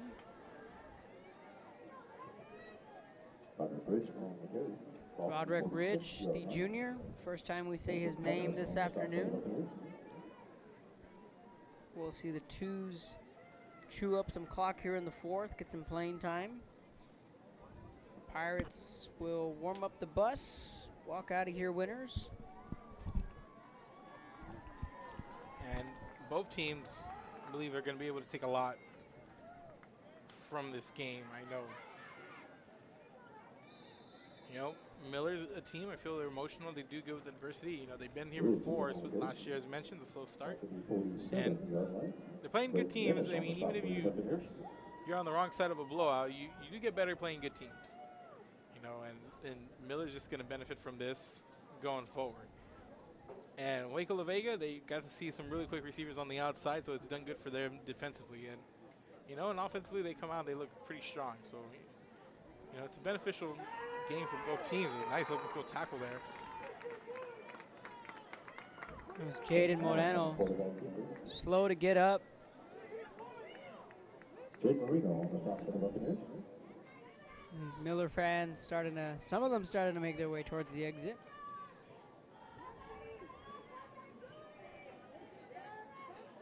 It's a warm day, and the day's still young. Just a couple of minutes after 5 p.m. Still, you know, Saturday night coming up. But, you know, start the day with some football. Get a good treat. I mean, regardless of the turnout of the game, you still got to see a lot of good athletes, a lot of good schools, 2 very proud programs when it comes to football. Yeah, the potential of this football game was, we were thinking shootout, lots of points, a back and forth, NASCAR style, but you know, Waco La Vega did what they needed to do late in that second quarter, and then at halftime they made their adjustments, and their defense has come up with a shutout in the second half, along with 2 interceptions. Yeah, they definitely stymied this Buck offense, and you don't see that too often. And, you know, they early on a little bit of back and forth, but ever since that early second quarter, I believe it was, late in the second quarter, I believe that's when Miller scored again. Just haven't been able to put points back. We saw them finish the first half on a lot of momentum, but it started promising in the early third quarter, but Waco La Vega just took over and just things began to snowball. Bucks are going to get the football back. Pirates took a delay of game.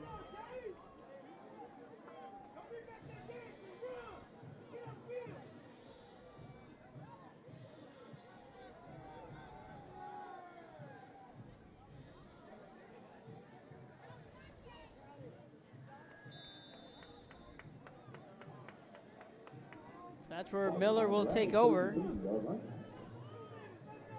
2:51 left in this one.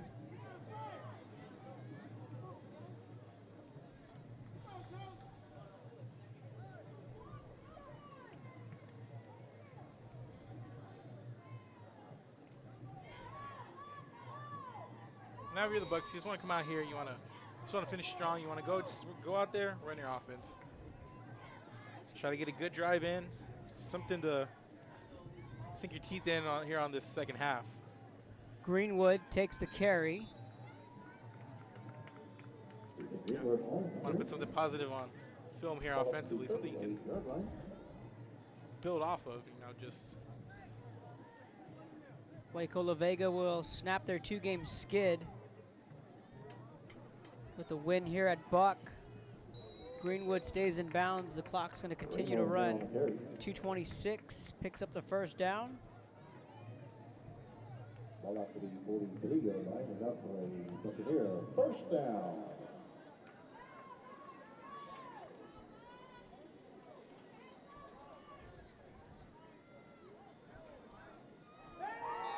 Looking for Adkism. Incomplete, but a flag. Yeah, the defender came in early on that one. I mean, good position, good play, just a little early.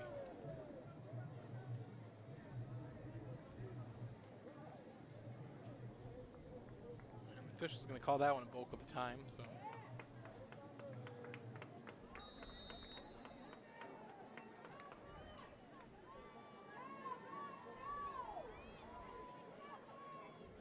Four wide.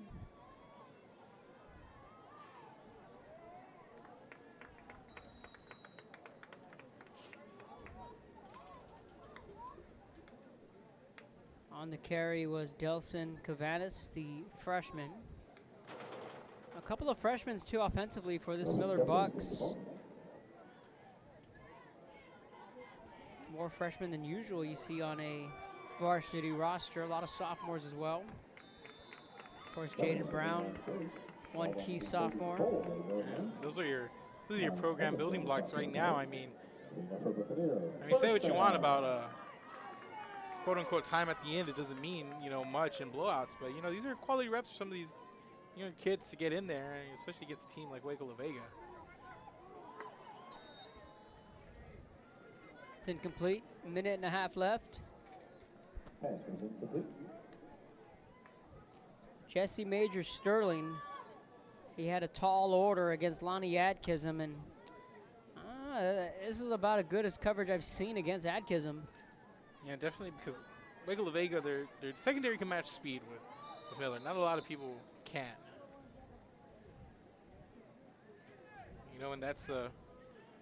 And that's one of those things where you don't have to bring as much of the pressure up front. You can just kind of sit back and let your secondary go to work and cover some of these receivers.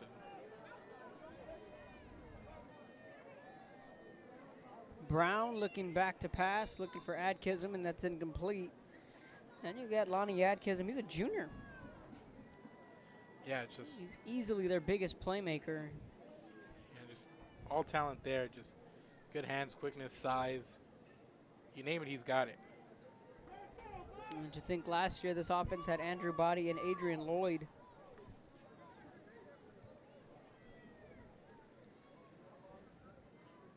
Brown's going to throw the deep ball, looking for Moreno.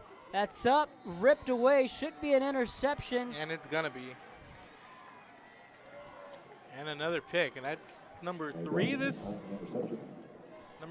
half. And that's 4 takeaways for Waco La Vega. Nate Washington, the junior, went up and picked that one off.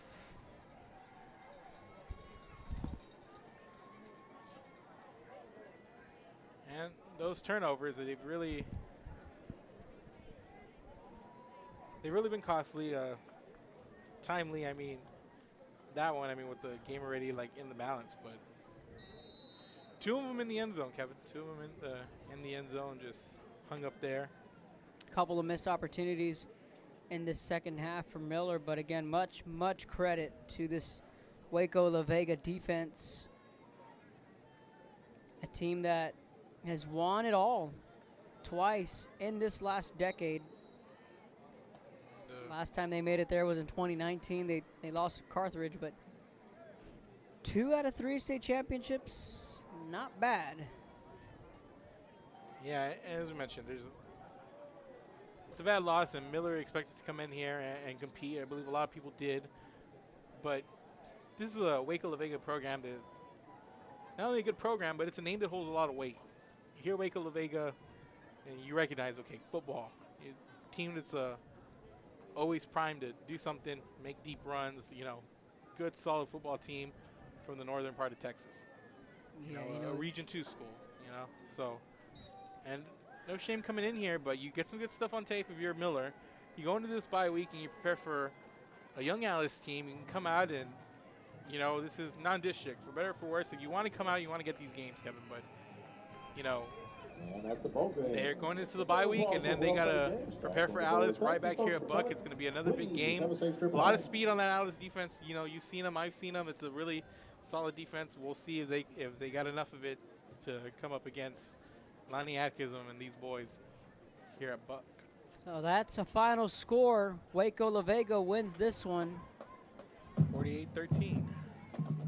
48-13, as Mark mentioned. That wraps up our coverage. We still have one more game for you live tonight at 7. I'm about to say we're going to wrap up week 5. Not yet. Not just yet. Couple of hours. Palmview will be taking on Brownsville Veterans later tonight on Real Sports Live for the RGV Peeps. Kickoff at 7 from Sam Stadium. But as far as the Coastal Bend, that wraps up our coverage. On behalf of myself, Kevin Aro, Joe Bowling, and everyone at Real Sports Live, saying so long for now from Corpus Christi.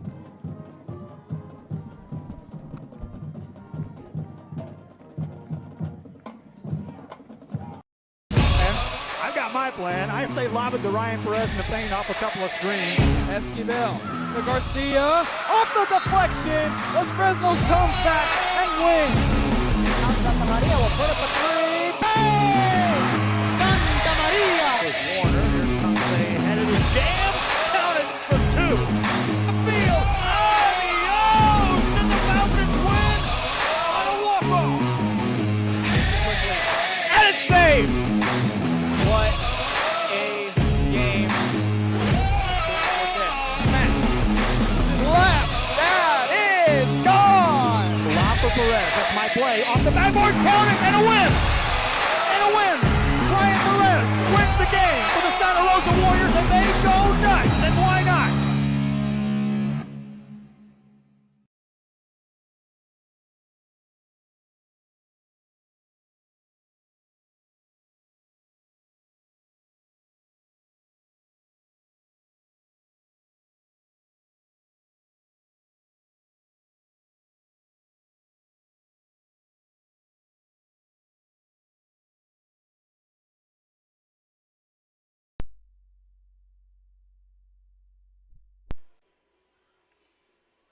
Pleasant good evening, everyone, and welcome back to another broadcast here on Rio Sports Live as we're coming to you from Sinton, Texas. And here come the Sinton Pirates onto the field as they are getting set to take on the Miller Buccaneers. I'm Joe Bowling with you on the call. Hope you enjoy our broadcast here on Rio Sports Live. As the Pirates take the field on the other side, here come the Buccaneers of Miller as these two teams are set to battle here on a Friday night. Cat Cipriano on the camera tonight. I'm Joe Bowling with you again, enjoying the coverage here of this big matchup. Sinton comes in with a record of 2-0. Miller Bucks come in with a record of 1-1, and it should be a good broadcast here tonight for these two teams. A good crowd on hand here in Sinton. They were piling in here starting at 6 o'clock for this 7:30 start. We're on the pregame show. We'll be right back from Sinton as we get closer to the kickoff. This is Rio Sports Live. Buick and GMC dealership, and we're in your neighborhood. Come by and check us out. We're waiting for you.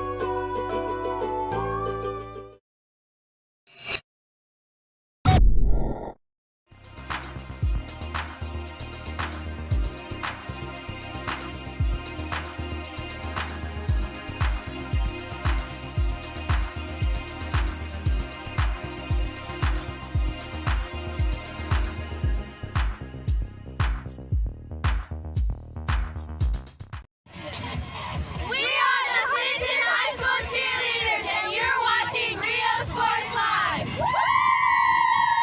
If you want to get in the game, come to Myra Sports and more.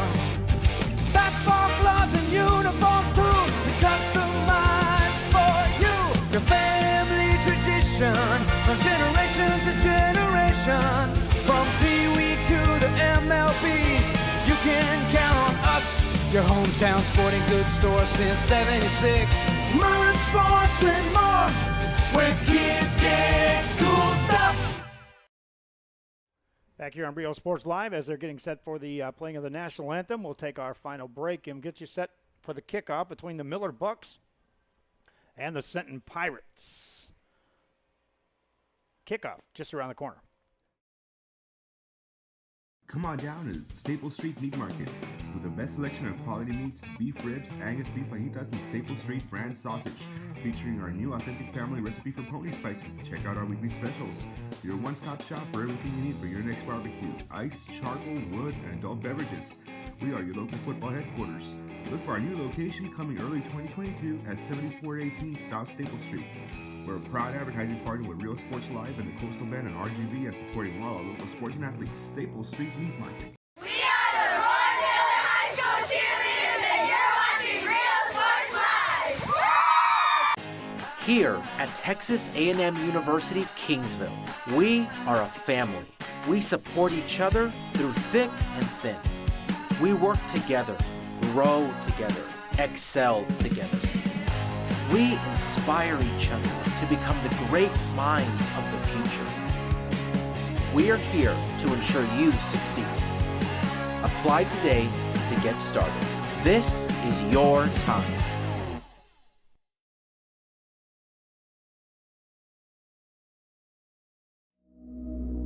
Dragons sleep most of the time, but you never know when they'll wake up.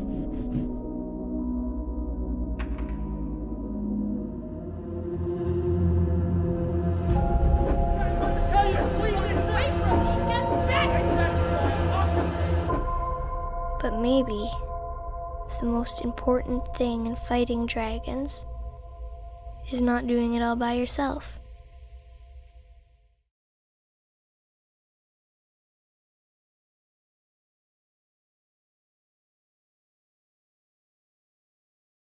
Hi, I'm Joe with Valencia Heating and Air. Are you worried that your AC might not make it through another brutal summer? Well, I can offer you affordable air conditioning comfort with custom prices that won't break the bank. We service all units across the Coastal Bend, and there's no additional weekend or after-hour fees. We treat our customers the way we would want to be treated, especially when it comes to costly repairs.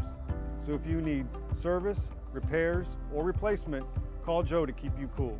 Valencia Heating and Air. We are the Clinton High School cheerleaders, and you're watching Rio Sports Live.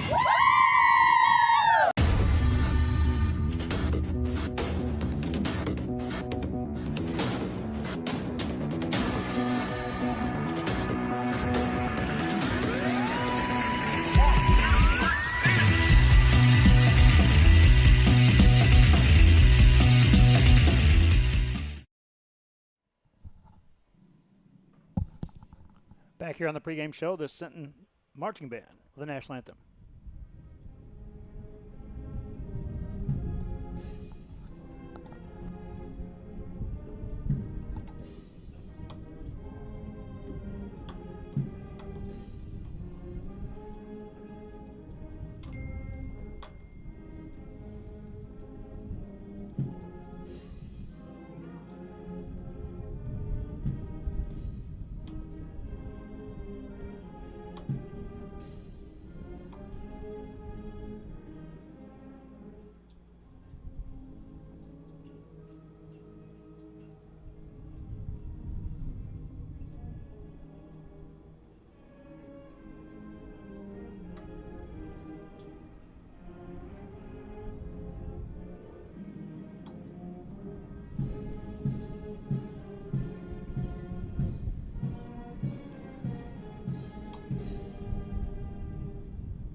And that's the Sinton Pirate Marching Band and the national anthem in the books. The day before 9/11, they had a recognition there, a moment of silence for the 20th anniversary of that fateful day. And now the fans are all settled in for some football action here this evening between the Sinton Pirates and the Miller Buccaneers. Cat Cipriano again on the camera tonight. Hope you enjoy the broadcast on our pregame show here, brought to you in part by Luke Furrier Motors, by the city of San Benito, by the U.S. Army, and South Padre Island, one of our big sponsors here on Rio Sports Live, among others. But those are our primary carry the ball. Myra Sports also. I got to visit with Myra Sports earlier this week, and neat to see that facility, and also one of our sponsors here. We have an additional sponsor, which Joe will be bringing some information up to me here in a little bit. And it's the primary reason why we're here for this away game for the Buck fans who are accustomed to us being at all the home games for the Miller Buccaneers. But tonight, we're on the road here at Sinton for this matchup between the Pirates and the Buccaneers. Team captains meeting out on the field. And we'll let the PA announcer take over from there.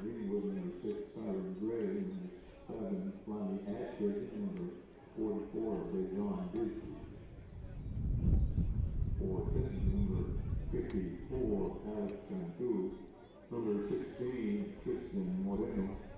Number 6, Josh Holly. Number 4, Renee Galvan.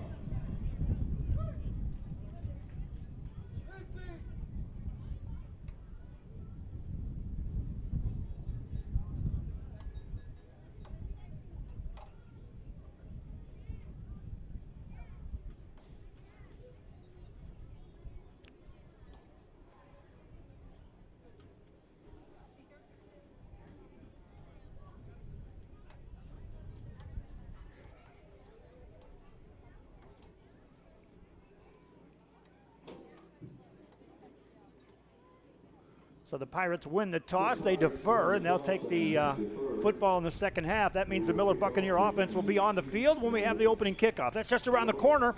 This is Rio Sports Live. Uniforms, etc., you're going to find the opportunity to purchase the best high-quality scrubs. Soon after I learned about how the EDC was helping out the community, and so I did meet with Ms. Castillo. She made it very easy, very friendly, and she walked me every step of the way. I couldn't have done it without their help. Music lovers, you have to stop and see the assortment of records, tapes, and records memorabilia at Forever Memories today.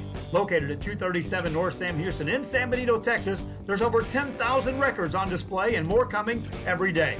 Looking for your favorite album from the past, first pressings, collectibles. How about a 45 with a single you just have to have?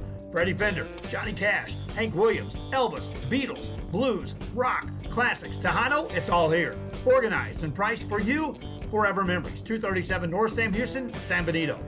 We are the Roy Taylor High School cheerleaders, and you're watching Rio Sports Live. Back here on Rio Sports Live, you see the two teams making their way out onto the field. We're a little off of center. We're about the 40-yard line, so that camera angle will vary just a bit as you see that, but it'll even out as we continue on with the broadcast. It's not an uneven field by any stretch of the imagination. It's a beautiful place to play football here in Sinton, Texas. As this Pirate team takes the field, a lot of anticipation in this ball game. They want to match themselves up against this high-octane offense of the Miller Buccaneers.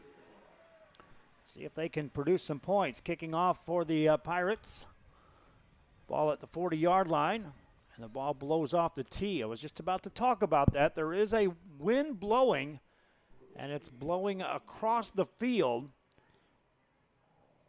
but more so downhill at the backs of the Sinton Pirates as we begin this game. Pirates to kick it off. Two men back to return this ball deep, and they'll kick it short. Fair catch is called for and made by the Buccaneers at the 22-yard line, and that's where they'll take over, setting up shop 1st and 10 to start this contest.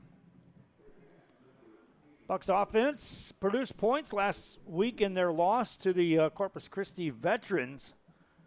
It was a defense that gave up a ton of points, many more points than they were expected. Again, Joe Gomez has a special sponsor that's responsible for this. He's going to get me some bullet points on that, and I will be giving you information about who that is here as the broadcast continues. 1st and 10 for the Buccaneers. First down play, first play from scrimmage for either team. And they'll look to throw the pass out on the left-hand side. Caught there on a receiver screen, quickly blown up by the Pirates. And a very short gain out there on a pitch and catch.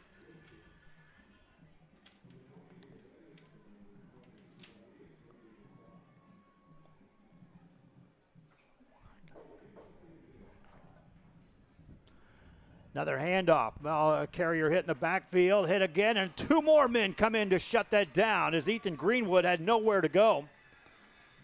Turns it into a 2nd down play. Now a 3rd down.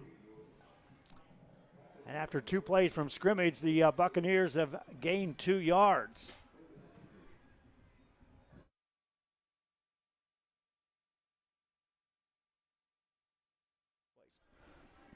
Third down and every bit of 8 yards to go for the Buccaneers on the opening drive. Quarterback throws, ball over the middle. That's caught. That's a 1st down as the Buccaneers will move the chains out across the 37. Catch made out there by Donovan Terrell, the junior wideout for the Bucs, going on the hurry-up offense. Buccaneers already up to the line of scrimmage and ready to take this next snap. Greenwood on the carry, bounces it outside, takes on a tackler, runs through another, still on his feet, gains 9 yards on the play before he's gang tackled over there. A nice carry by Greenwood on his 2nd touch of the evening. And it was enough for a 1st down thanks to the forward progress on the carry by Greenwood. Jaden Brown, the sophomore signal caller for the Buccaneers, ready to go on a 1st down. Hands it off to Greenwood again. Oh, check that. This is going to be McCullum Williams. Williams bounces it outside, down the sideline. He's got a big gain, gains 18. Take a look on the replay, and you'll see the blocking, all keeping those defenders inside and then the outside lane down the sideline for the big gain for the Buccaneers. Here in the first quarter play, Buccaneers offense now moving.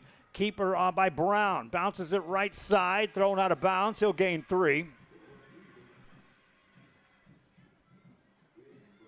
2nd down and 7 coming up for the Miller Buccaneers. Jonathan Marin, the senior, out there on the outside corner for the Centon Pirates to make that stop. Brown ready to go. Williams in the backfield. Here's the snap. It's Williams. He'll take it off the right side. Takes it to the 30-yard line of the Centon Pirates. Thrown backwards. That's a short gain of 2. And 3rd down and 5 now coming up for this Miller Buccaneer team. Our magazines are here. They were giving them out left and right to the fans here. We were distributing them throughout the area. And when I say the area, I mean from 3 Rivers down to Port Isabel on the last couple of days.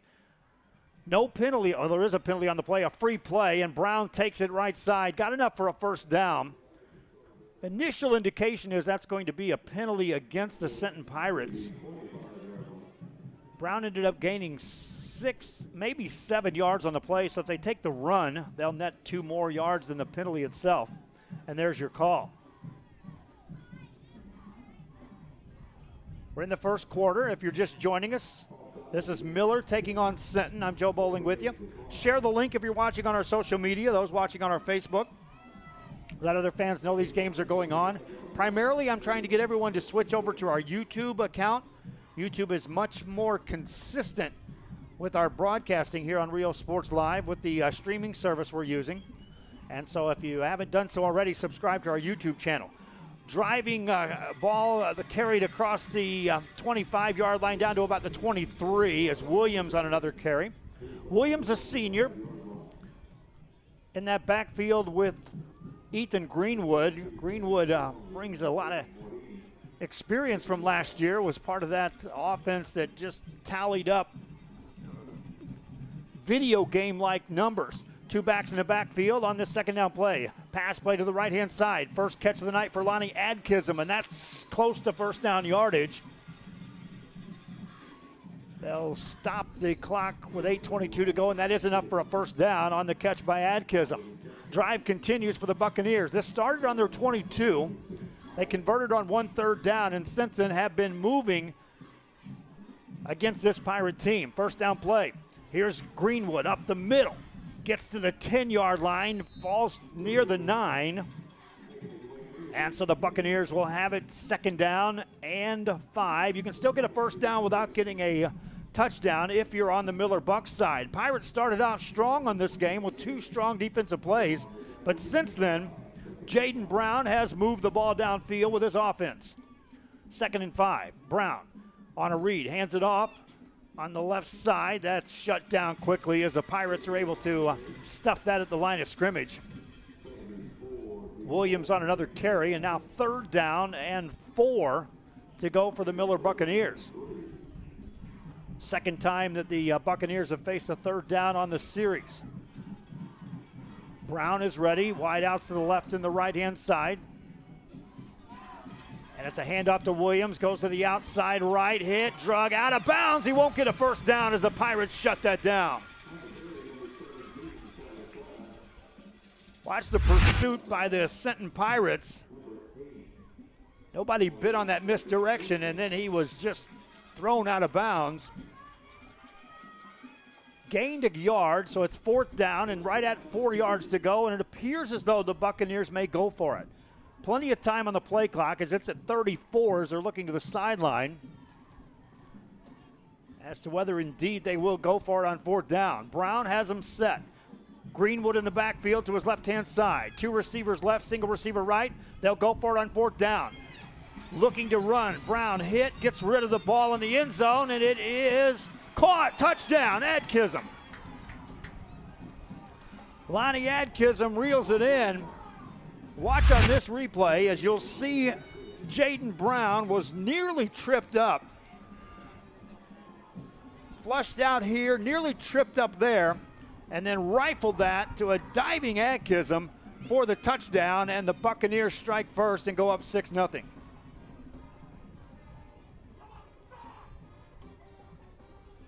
Extra point is away, and it's good. With 6:29 to go here in the first quarter of play, the Sinton Pirates will get their hands on the football, and they'll trail by a score. It's 7-0. This is Real Sports Live.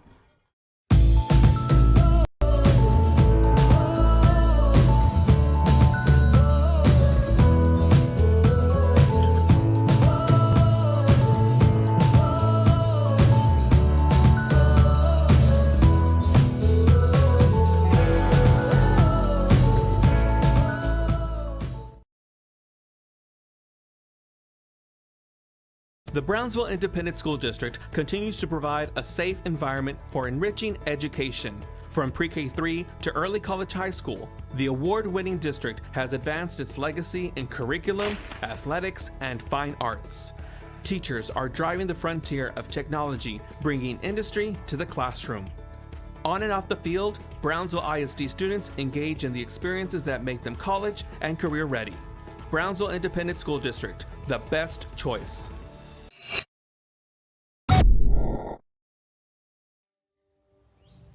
There is a feeling you get when you walk onto a campus. Back here, the Miller Buccaneers leading 7-0 will kick off now to the Sinton Pirates. Line drive kick, fielded at the 13, out across the 15 to the 20, middle of the field 25, 30, 35 and more, 40-yard line on a nice return for the Sinton Pirates as Jonathan Marin sets him up nicely. And the Pirate offense will take the field.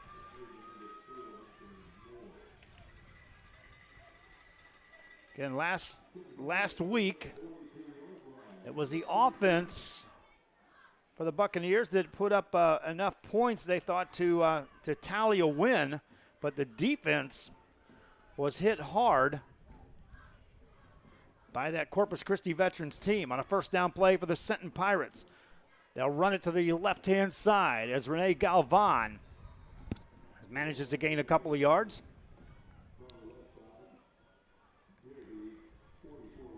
Dropped out around the 44. That's about a 1.5 yard gain So 2nd down and 9 coming up for the Senton Pirates. This is the first time the Pirates have touched the ball. We're already halfway through the first quarter of play after an impressive 76-yard drive by the Miller Buccaneers to start this one off.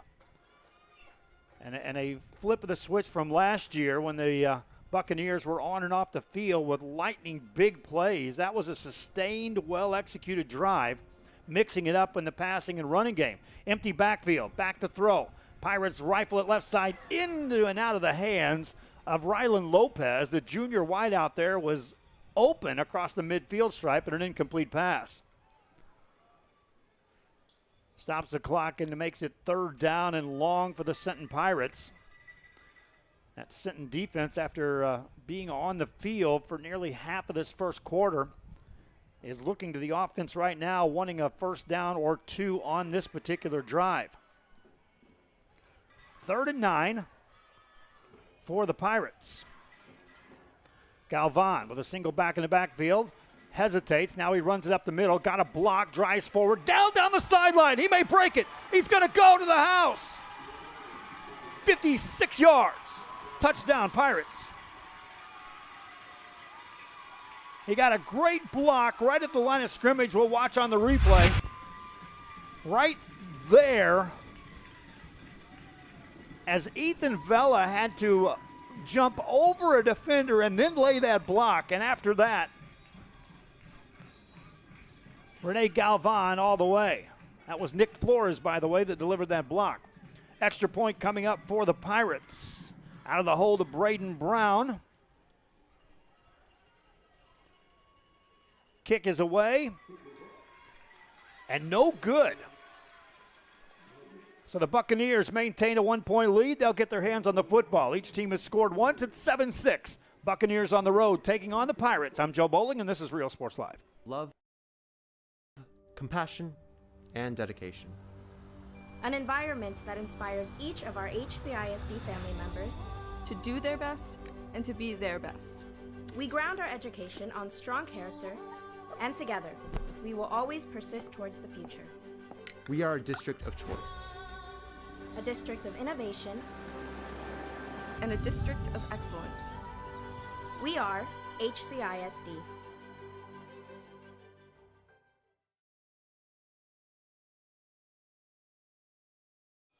Back here at Senton, Texas, as the official is ready to tee the football up once again for the Senton Pirates.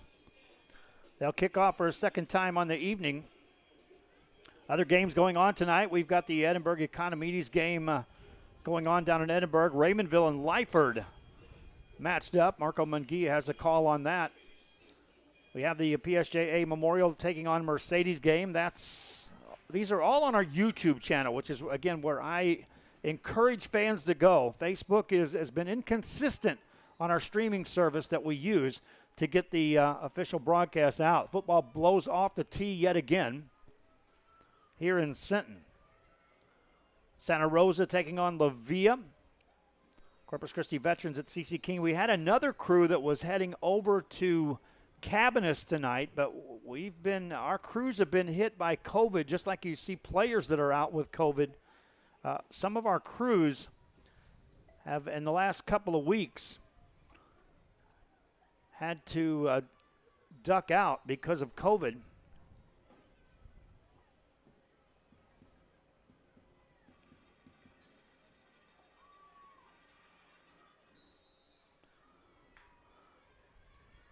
And the Buccaneers will call another fair catch and have the ball outside their 35-yard line to start this next drive.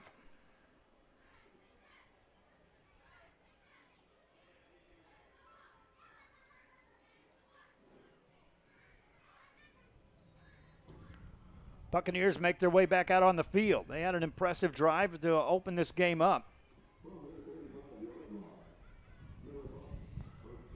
And they'll set it up at their own, call it the 35-yard line.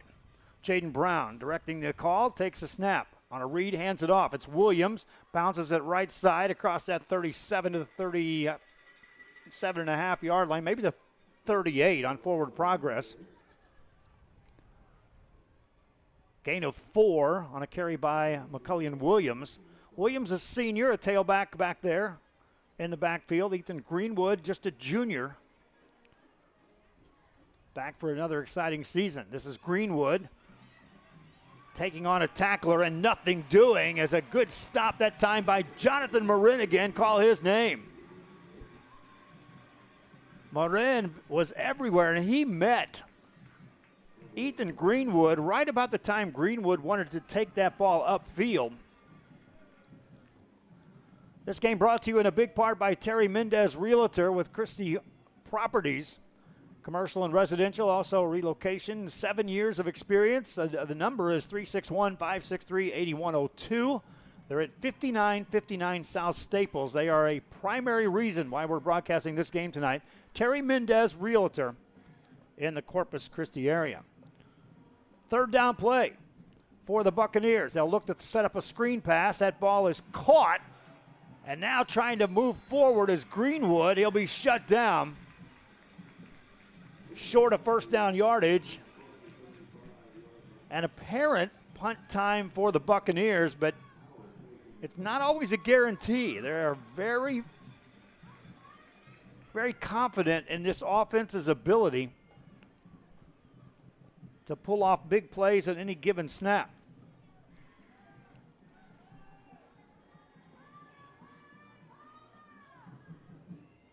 They'll go for it on fourth down. Looking to throw. Right side, it's incomplete. And the Buccaneers will hand the ball over to the Sinton Pirates at the Buccaneer 37-yard line after missing on a fourth down attempt.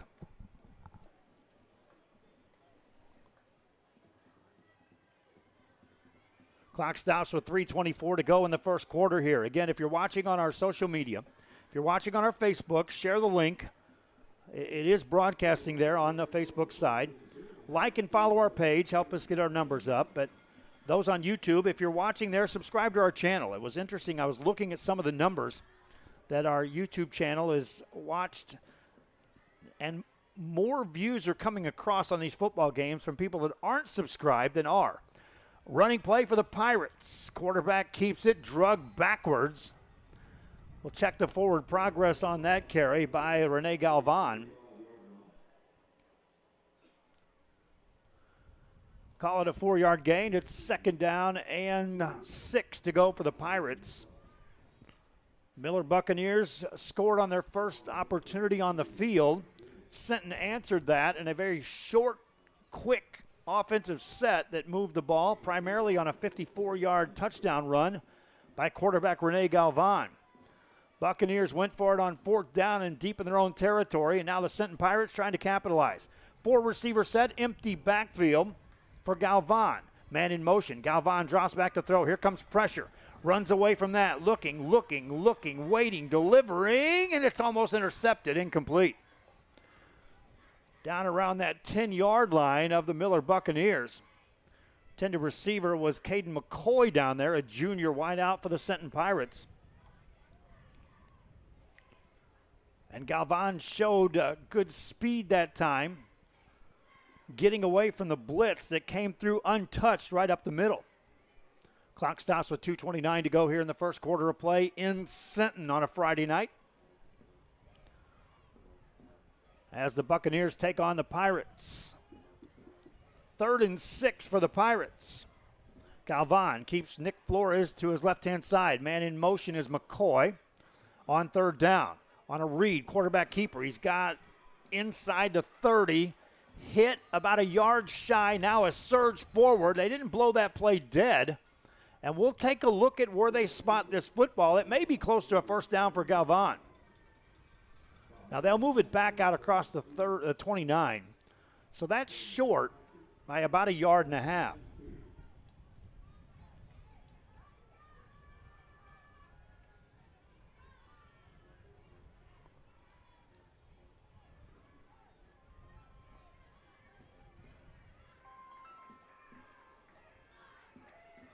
Fourth down play for the Sinton Pirates. They appear to be going for it. Rene Galvan sets him down. Galvan going to keep it. Bounces it left side. Got a first down as he's tripped up, crossing the 25 down to the Miller Buccaneer 24. He needed a yard, gained 6.5. And that'll move the chains easily for the Sinton Pirates and sustain the drive. Clock running at 1:30 and some change here in Sinton. Big crowd here for the Pirates. I know they were handing out magazines, and if they gave one to most everyone that came in here, we gave a bunch away. 7-6 your score. We're in the first quarter here on a Friday night. Two receivers set up for Galvan. Out to the left-hand side is Colby Hesseltine. Out to the right side is Braden Brown. Quarterback keeper to the left side. He's going to go again. Touchdown. Galvan for a second time of the night, and the Pirates take the lead.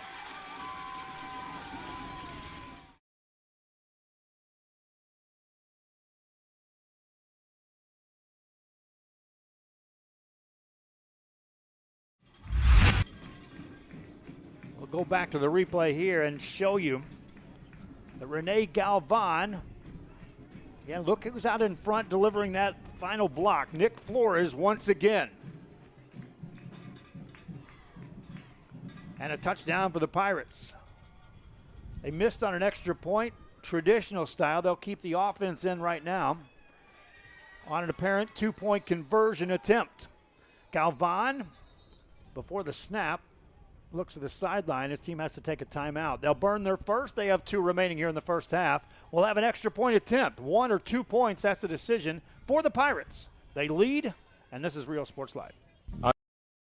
A nationally recognized district focusing on quality and rigorous instruction where every child is immersed in a culture of academic success. A district dedicated to preparing our youth for the future. Our mission is to inspire, educate, and empower all students to reach their full potential and become leaders of the highest moral character. Sherryland ISD, excellence is our tradition.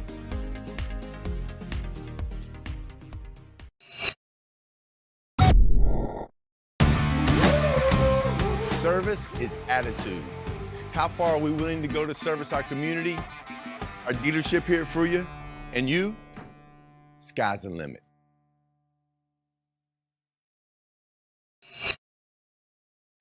Back here on Real Sports Live at Sinton, Texas, as the Pirates had to call a timeout after scoring the touchdown. They'll leave the offense on the field looking for a 2-point conversion. Rene Galvan sets him in motion, sends a man in motion. That's Lopez. Galvan going to keep it up the middle, gets near the goal line, and he is not in. The Buccaneers hold him out. So twice the Pirates have attempted an extra point, once with a kick, once with a run. 0 for 2. They lead 12-7. They'll kick off to the Buccaneers right after this. Forever Memories, Antiques and Collectibles, located at 237 North Sam Houston in San Benito, is filled with vintage items, collectibles, and a selection of vinyl records that's as good as it gets. Every shelf, every aisle, and table is filled daily by a number of vendors that ensures that something here just might be the item you have to have. The vinyl record area helps bring an added atmosphere that makes for the fun trip when stepping back in time with the memories. Forever Memories, Antiques and Collectibles in San Benito. We're a world-class Cadillac, Buick, and GMC dealership, and we're in your neighborhood. Come by and check us out. We're waiting for you.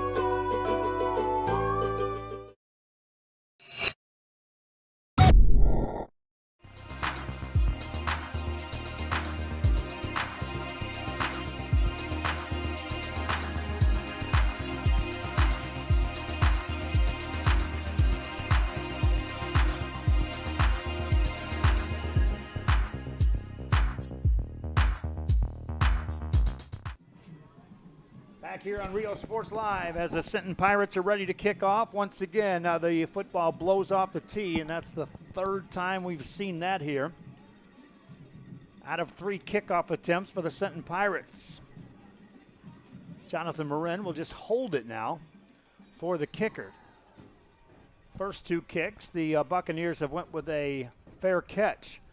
It's a deeper kick back inside the 15-yard line, bounces down around the 5. They'll let it roll in the end zone. And so the Buccaneers will take over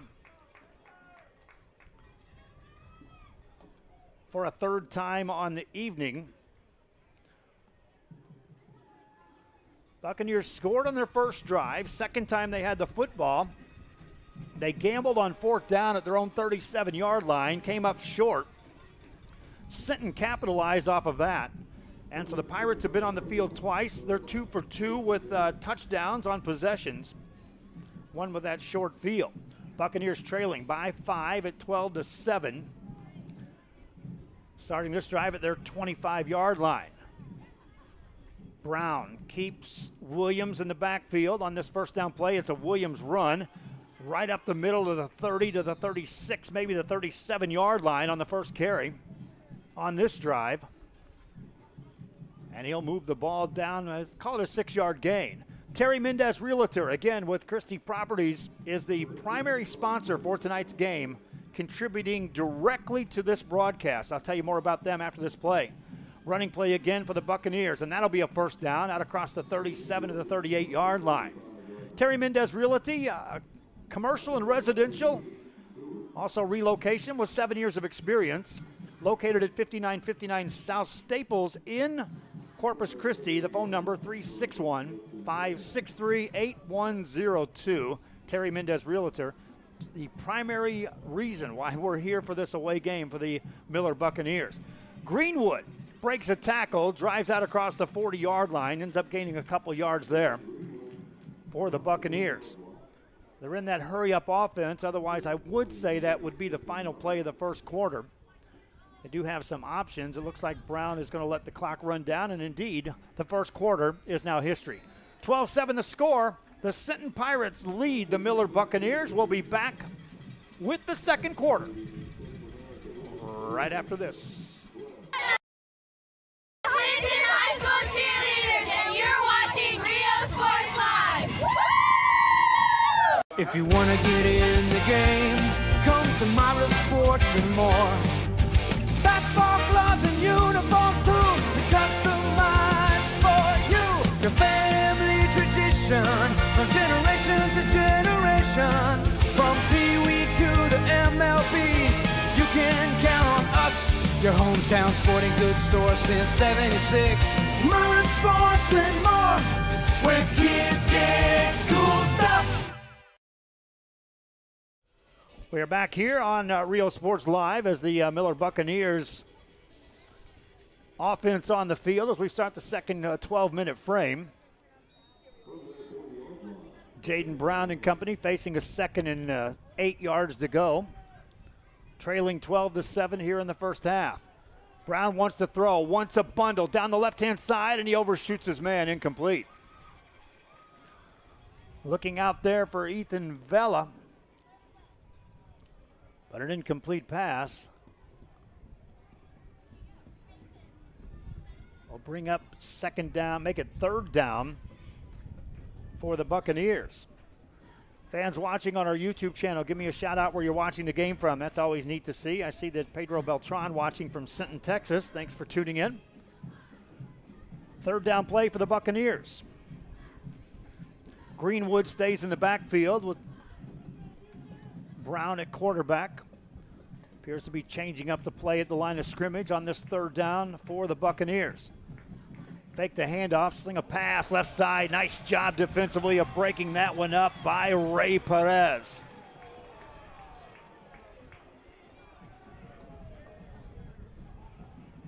Let's see a flag on the play, or do we? Take a look on the replay. You'll see for yourself. They did call interference on this, and man, that was close. Contact occurred right before the ball delivered. And so a 1st down awarded to the Miller Buccaneers, and they move the ball back into Pirate territory as we're just inside the start of this second quarter of play. Here comes a blitz by the Pirates. Brown reads that, runs it up the middle, hit hard between 2 defenders, gains 7 on the play. That's a good read by Jaden Brown. Saw 2 different defenders coming in, stepped up through that, and with that first step, he had made the decision he was running the football, so it was a step and a glide at the same time. They'll drag him down after a 6-yard gain. So make it 2nd and 4 for the Buccaneers. Brown has Greenwood back there. 2 receivers right, 2 out to the left-hand side for the Buccaneers. Wants to throw right side. That's going to be incomplete. Bring up another 3rd down for the Buccaneers. That one intended for Donovan Terrell.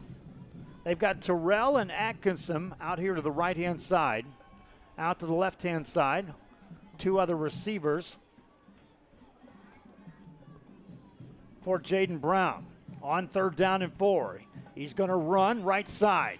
Got a block of 40-yard line, steps out of bounds. That's short of a first down by about 1.5 yards.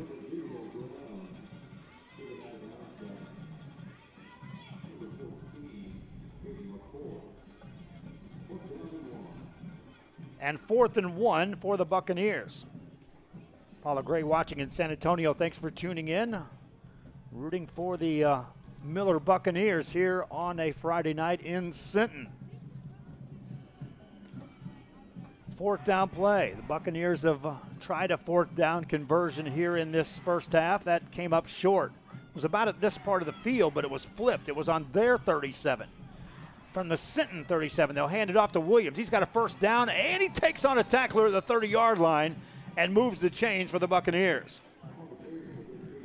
There's a penalty flag on this play, and that's in the spot where you usually see a hold or an illegal block. There's your call. Holding against the Buccaneers, wave off that first down.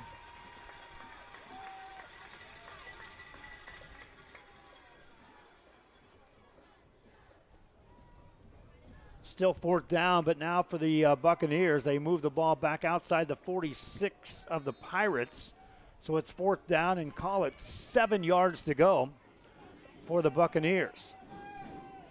They'll overload the left side with receivers as they look to the sideline for the play. Play clock down to 13 already. Now down to 10 as they turn to look at the defense. Down to 5. Brown's going to have to hurry to get this snap off. He takes it just in time. Looks to throw, slings it left side, nearly picked off, incomplete. Jaden Howard made a move on that football. The receiver had not turned around. He was looking further downfield as Brown was trying to lead him. And so a turnover on downs gives the ball back to the Sinton Pirates. They lead 12-7, and now they start a drive at their own 46. Pirates 2 for 2 in possessions and scores. Rene Galvan has 2 rushing touchdowns here in the contest. On this first down play, he'll keep Nick Flores back there in the backfield. Flores is a sophomore. 2 receivers short side of the field here on the left. Single receiver out to the right. They'll hand it off. And not much room out across the 46-yard line.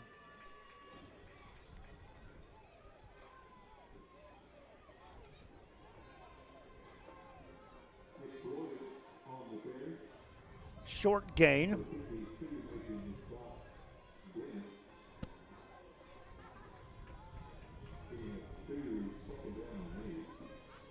Making it 2nd and 8 for the Sinton Pirates. From the Miller Buccaneer 48-yard line. Galvan taking his time. Play clock down to 3. Now 2-1. Takes a snap. Going to read, going to throw. Looking left, and it's going to be caught for a first down. Caden McCoy on the catch.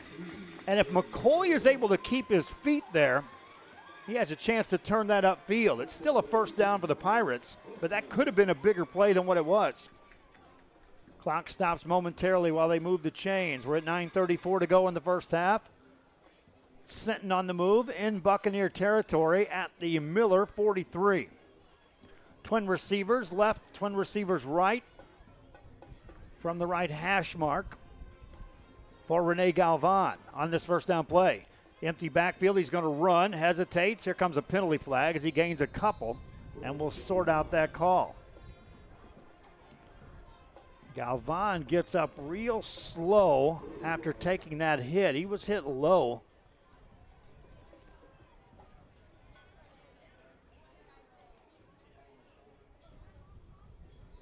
Looks like he fell on his shoulder. They're going to have to attend to the quarterback of the Sinton Pirates. Hope Rene Galvan's all right if you're a Pirate fan. 9:11 to go here in the first half. We'll be back from Sinton right after this. We'll keep it right here because Galvan got up under his own power and will run off the field on his own. He had no part of a crew taking a look at him. He's like, just let me gather myself and I'm fine. The penalty was against the Sinton Pirates. It moves them back into their territory on their side of the 50 to their 48. Holding call, so it's 1st and 20 for the Pirates, and now we'll take a look.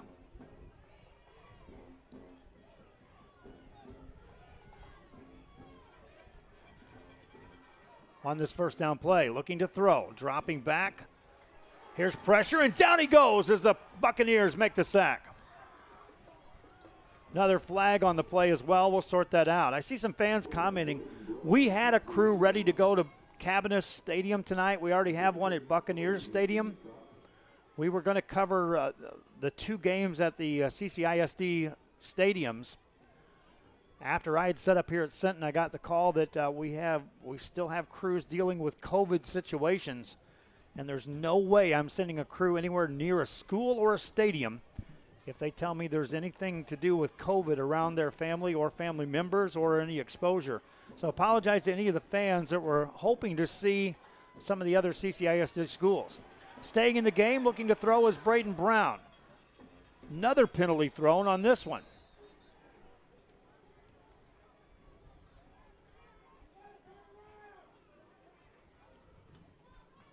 Last year and this year, it's been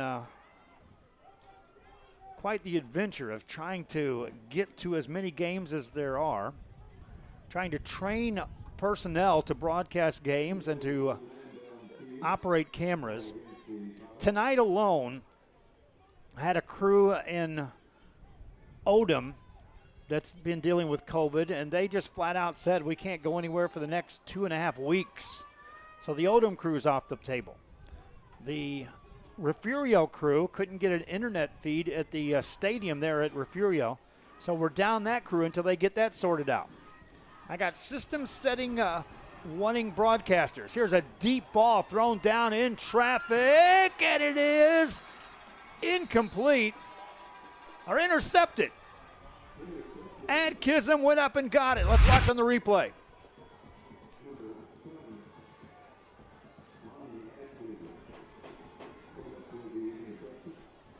Interception for the Buccaneers. They'll take over at their own 16-yard line.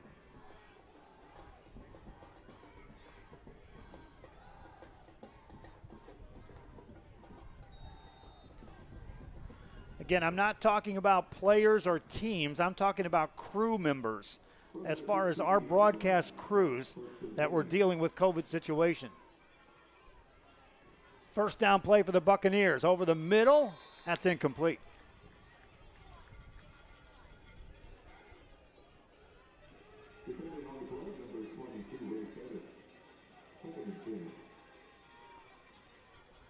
.7:43 and counting here in the first half of play. The Buccaneers of Miller taking on the Sinton Pirates. Ball outside the 16-yard line as the Buccaneers set him down.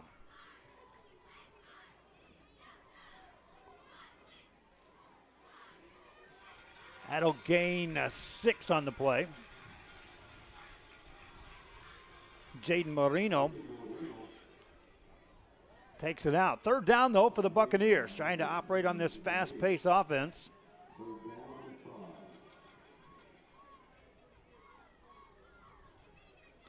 They'll look to throw, looking, lob it outside. That's tipped away and incomplete, and that was a gift-wrap interception opportunity for Ray Perez. He just knocked it down.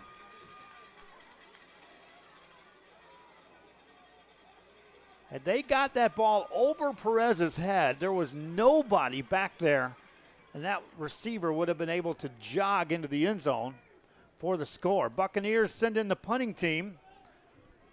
Jamie Jackson, a junior, stands back in punt formation inside his own 10. Senton Pirates should get good field position out of this. Buccaneers trailing 12-7. The snap comes, but there's a penalty thrown. And a false start against the Miller Buccaneers will tax them 5 more yards backwards.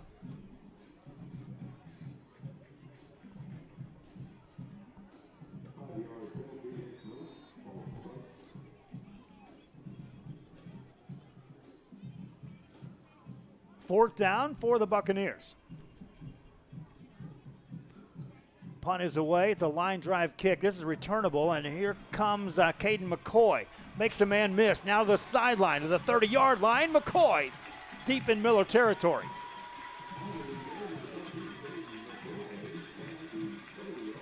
Pirates set up in good shop. This is a state-ranked Senton Pirate team in Class 4 Division II, matching their skills against the Miller Buccaneers. First down for the Pirates as they start this drive at the 30 of the Buccaneers. So they've had some great field position in which to work with. The drive started at the 37, ended up in the touchdown. This one starting at the Buccaneer 30. Galvan back in the ball game, takes a snap, looks to run up the middle. Stopped after he gains 4.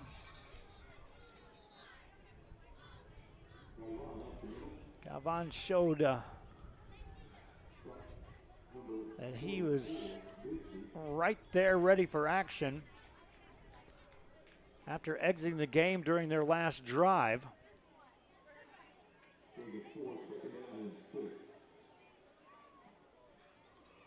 Second down, and call it 7 yards to go for the Pirates.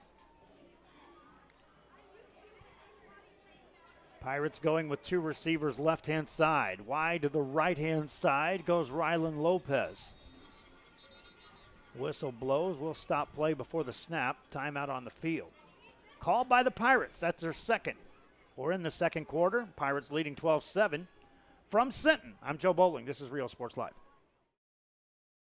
Come on down to Staple Street Meat Market with the best selection of quality meats, beef ribs, Angus beef fajitas, and Staple Street brand sausage, featuring our new authentic family recipe for pony spices. Check out our weekly specials. Your one-stop shop for everything you need for your next barbecue: ice, charcoal, wood, and adult beverages. We are your local football headquarters. Look for our new location coming early 2022 at 7418 South Staple Street. We're a proud advertising partner with Real Sports Live and the Coastal Band and RGV, and supporting all our local sports and athletes. Staple Street Meat Market. We are the Roy Taylor High School cheerleaders, and you're watching Real Sports Live. Here at Tech. Back here after the Pirates took that timeout, the Senton Pirates will now have the ball, facing a 2nd and 8 from the Miller Buccaneer 27-yard line, leading 12-7.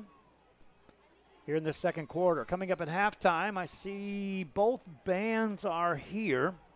So we'll keep the camera rolling on the bands for the halftime performance. And as long as it's not the dance team out there, we'll have the audio up so you can hear the audio as well.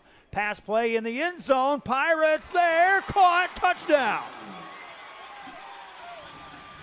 After calling the timeout, they dial up the deep ball. And this is a perfect strike from Rene Galvan.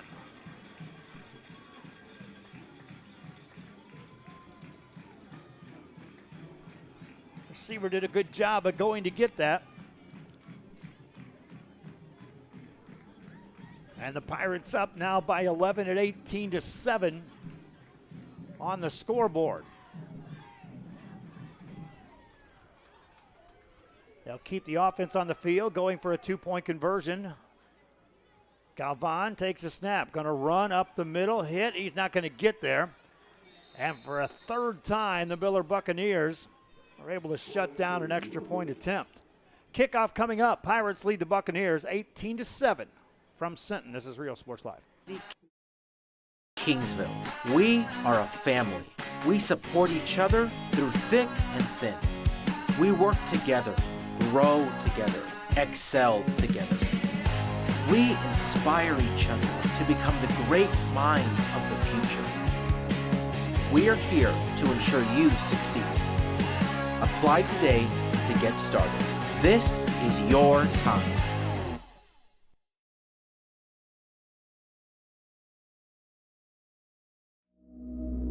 Dragons sleep most of the time, but you never know when they'll wake up.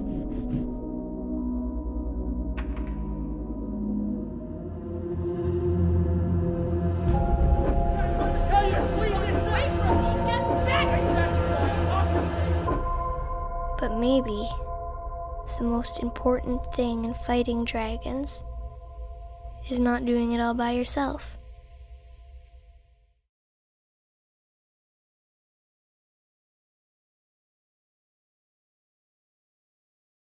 Back here as we're ready for the kickoff. 18-7 is your score with 6:04 remaining here in the first half, and the Senton Pirates on their home field up by 11. Kicking off. This time they'll kick into the wind. So a chance for the Buccaneers to return this. Ball caught outside the 19 to the 20 to the 25 on the short side of the field, and they'll not get to the 30. Good containment. Ethan Vela really never got a good head of speed going forward. And so here come the Miller Buccaneer offense back on the field. Pirates have done a good job so far. After giving up that first score of the evening,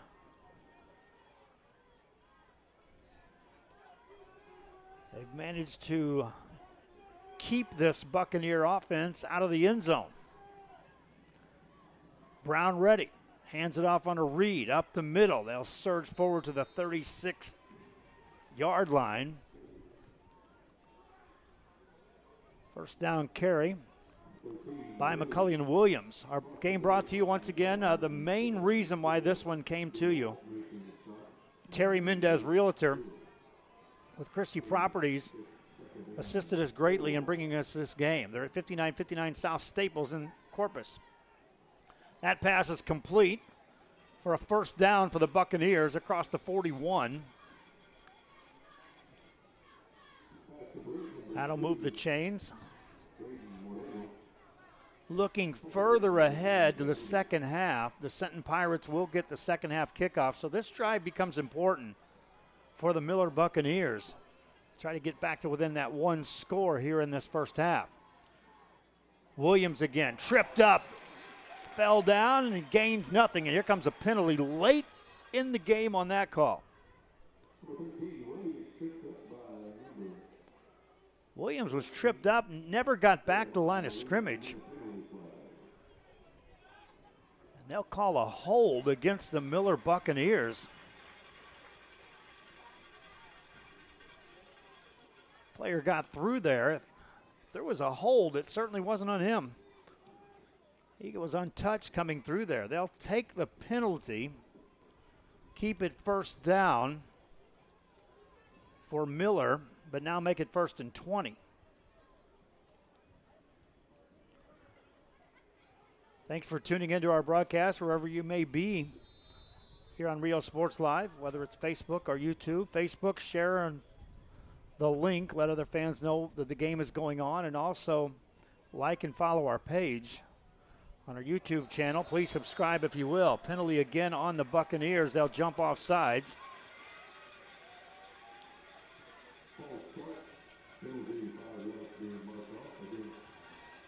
Five yards in the wrong direction if you're a Miller Buccaneer. I'll state it again. I know we've got fans that are tuning in trying to check out the games. We had crews scheduled to go to Buccaneer and to Cabinets tonight, and I had myself coming up here thanks to Terry Mendez, realtor. Big play by the Pirates, and that's shut down. The Buccaneer crew was able to arrive, and they're broadcasting that game. The Cabinets crew is dealing with family members who were not cleared of COVID, and so they could not make the trip late in the game this week. But here we are at this one. Pass play down the left sideline. That's tipped away incomplete. The intended receiver, Randy Rodriguez, had to become the defender on that play.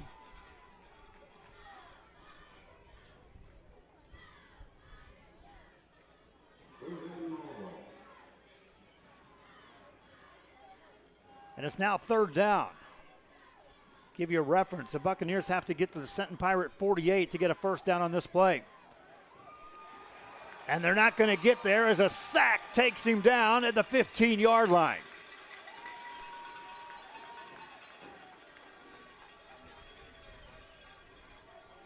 Other fans asking about the Refugio game. I'm going to tell you what happens there.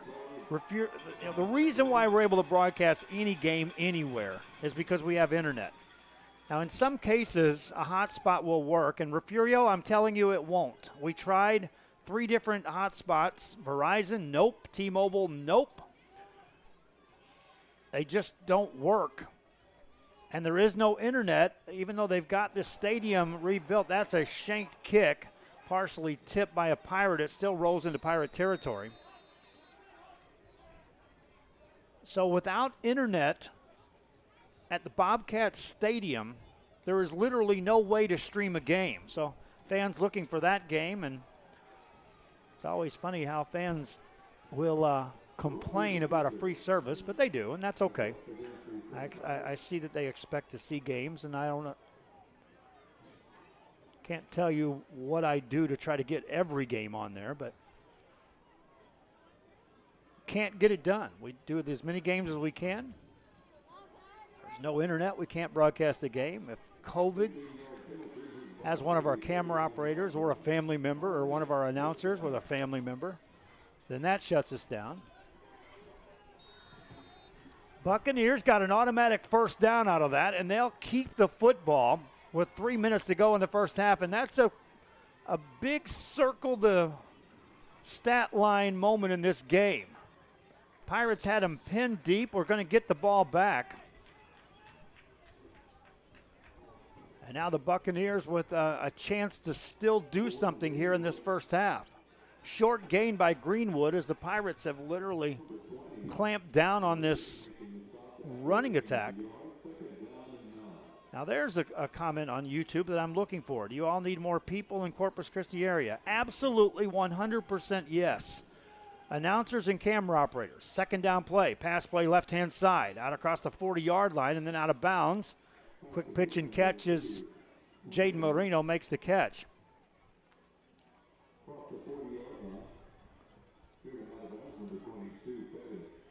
How do we get more people? Let's talk about that. First of all, it's individuals that are dedicated and committed. I can't tell you the number of people that have come on board that tried one game or tried 2 games and then found out scheduling just didn't allow them to be committed. And that's a big problem with what we've been doing on Rio Sports Live, and that is you get a crew committed, then you make a commitment to a school, and then suddenly the crew bows out, and then you hear it. So I'm looking for committed individuals. You won't make a fortune doing this. The way we make more money is if we get advertising. Remember, this is free to schools and free to fans, and we rely 100% on advertising. Pass play completed again for the Buccaneers as they move it into Senton territory. Clock running with 1:30 on my mark. Now, on this 2nd and short. Sling a pass right side. That's Agkism. Tries to make a man miss. Does. Stays in bounds down to the 30. They'll stop the clock long enough to move the chains. See some comments there of hiring students. We've tried that too. The problem with hiring students is that, again, a lot of times in the Rio Grande Valley and in the Corpus area, it takes more gas money to get to a game than what we can shell out for a lot of these students. And plus, they have parents that are like, you can be at a home game, but you're not going to be able to go to the away games. And then again, we have to pair up people that are committed to operate. An announcer, I've done it before on my own, running the camera, running the computer, keeping everything in check. Students certainly can't. And then you get into where the school can't assign a student to go, because then there's liability issues. And while we carry a hefty insurance policy with us, as this penalty is going to be marked off against the Miller Buccaneers. There are multiple facets to this broadcasting multiple games. When it was one system and it was yours truly out doing all the games, easy pickings to go pick out one big game and pull it off. When you're trying to run 20 systems, there's a whole lot of stuff in the mix. That play will go nowhere as they'll run McCulliam Williams out of bounds.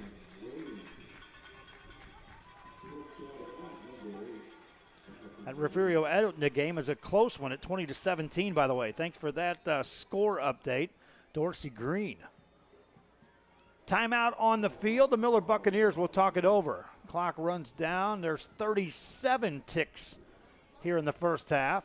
Buccaneers trailing by 11, facing second and 11 when we return. This is Real Sports Live. Hi, I'm Joe with Valencia Heating and Air. Are you worried that your AC might not make it through another brutal summer? Well, I can offer you affordable air conditioning comfort with custom prices that won't break the bank. We service all units across the Coastal Bend, and there's no additional weekend or after-hour fees. We treat our customers the way we would want to be treated, especially when it comes to costly repairs. So if you need service, repairs, or replacement, call Joe to keep you cool. Valencia Heating and Air. Back here at Real Sports Live, our thanks to the Sinton Pirates cheerleading squad for giving us that shout out on watching Real Sports Live. Also to Valencia Air Conditioner, one of our sponsors there. You saw the ad. Again, it's free to fans, free to schools. Anytime we can broadcast a game and we're successful getting it done, it's free of charge. We rely 100% on those advertisers. At the very least, say thank you to them. Pass play tipped out of bounds, incomplete on that second down play for the Miller Buccaneers. Intended for Agkism on the short side of the field to the right. Edna has now taken the lead against Refugio. 24-20, that's in the first half. Pass play for the Buccaneers. Over the middle, that's caught. Now to the 20, and room down the middle. This may go. Touchdown, Buccaneers. Yards after the catch. There's a player injured. They were blowing the whistle. They hadn't moved the chains yet, but that's because a player was injured. Or is there a penalty? They're lined up for the extra point. We'll talk about that. Let's take a look at the replay. Again, yards after the catch. That's two defenders that missed tackles, and then right up the middle for the touchdown. And that makes it an 18-13 game.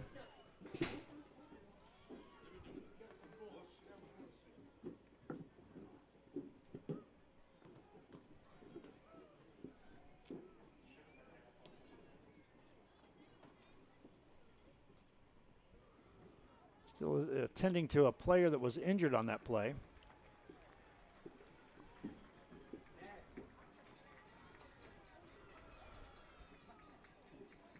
Coaching staff for the Miller Buccaneers was upset. They believe there's more time should have been taken off of that clock.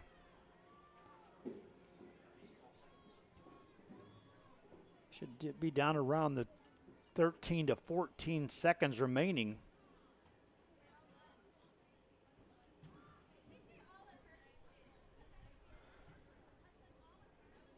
I want to remind you that our Real Sports Live football magazine is out and about. It's 130 pages of 100-plus teams. That extra point is blocked by the Pirates. And with 26 seconds left in the first half, Pirates leading by 5 at 18-13. Again, going back to our magazine football preview, 108 teams that we listed on there, including Texas A&M Kingsville College. Free of charge to fans. If you haven't got one already, encourage you to take a look at your stadiums, contact your schools. We've been delivering them like crazy. Still have some left. We're working on a subscription there. If you want one mailed to your house, they're free of charge, but we can get them mailed to you for the cost of the postage and handling to get them there. Watch our social media and our website as we post information about that. And also want to put this out there that we've already started the motion for a basketball preview magazine, which will come out on November 6th, which is the first game of the regular season for most teams in the area. And that will feature over 150 boys, over 150 girls, over 7 colleges, full-blown previews with photos, statistics, schedules, and that'll be distributed from George West, Three Rivers, into Freer, Victoria, south all the way into the Rio Grande Valley. Our basketball preview magazine coming out to the fans near you. On the kick return, here come the Pirates out to the 39-yard line. That was a blink of an eye away from being broken.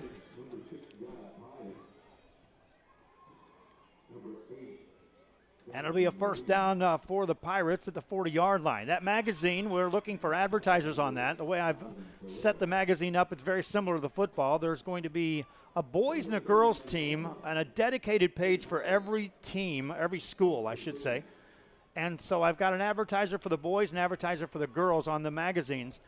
We distributed 50,000 of these football magazines. We'll do the same. Pirates take a knee. And again, they will get the ball to start the second half. It looks like they're ready to head into the halftime locker room with a 5-point lead over the Miller Buccaneers. They will not have to take a snap. Well, they may. Referees are going to let it run down. First half is history. Welcome to our halftime show. There's your score, 18-13. The Sinton Pirates leading the Miller Buccaneers. We'll have performances by the band. I'll have the halftime highlights for you. And we'll talk about some other games. I'm Joe Bowling. This is Rio Sports Live. We'll be back with more right after this. And you're watching Rio Sports Live. Woo!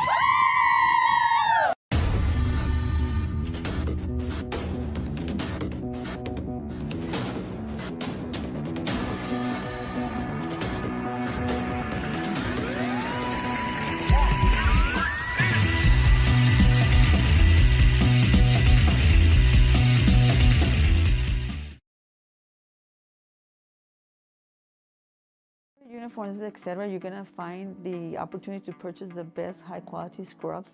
Soon after I learned about how the EDC was helping out the community, and so I did meet with Ms. Castillo. She made it very easy, very friendly, and she walked me every step of the way. I couldn't have done it without their help. Music lovers, you have to stop and see the assortment of records, tapes, and records memorabilia at Forever Memories today. Located at 237 North Sam Houston in San Benito, Texas, there's over 10,000 records on display and more coming every day. Looking for your favorite album from the past, first pressings, collectibles. How about a 45 with a single you just have to have?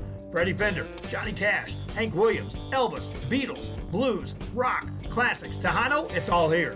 Organized and priced for you. Forever Memories, 237 North Sam Houston, San Benito. We are the Roy Miller High School cheerleaders, and you're watching Rio Sports Live.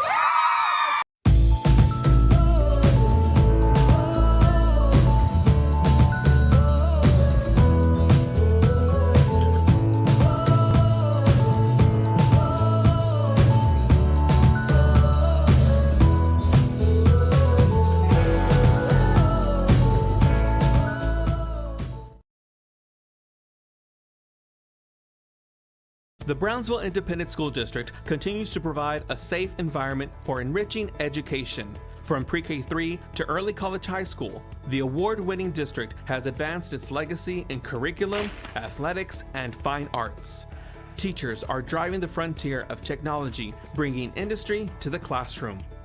On and off the field, Brownsville ISD students engage in the experiences that make them college and career ready. Brownsville Independent School District, the best choice.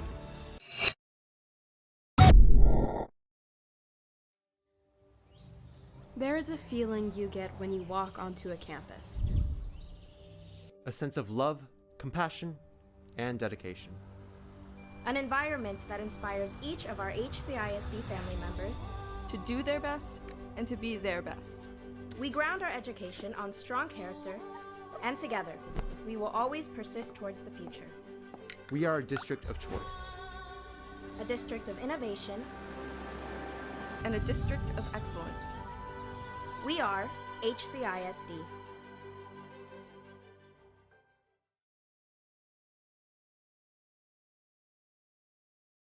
Back here, we're at the halftime break. The dance team out there for the Senton Pirates. And as long as it's licensed music, I can't run the audio. However, when the bands are performing, I'll be able to have the audio and the video rolling for you, so you fans can enjoy the entertainment at halftime. Got some other scores I'll throw at you. Right now I see Alice and Harlingen South are tied at 7 apiece. That's at the halftime break. Take a look at any other action here that may be going on. CC Veterans and King. Veterans on top in that one. We'll run down some additional scores for you as well. I'll also have some halftime highlights. We'll tell you how we got to our score of 18-13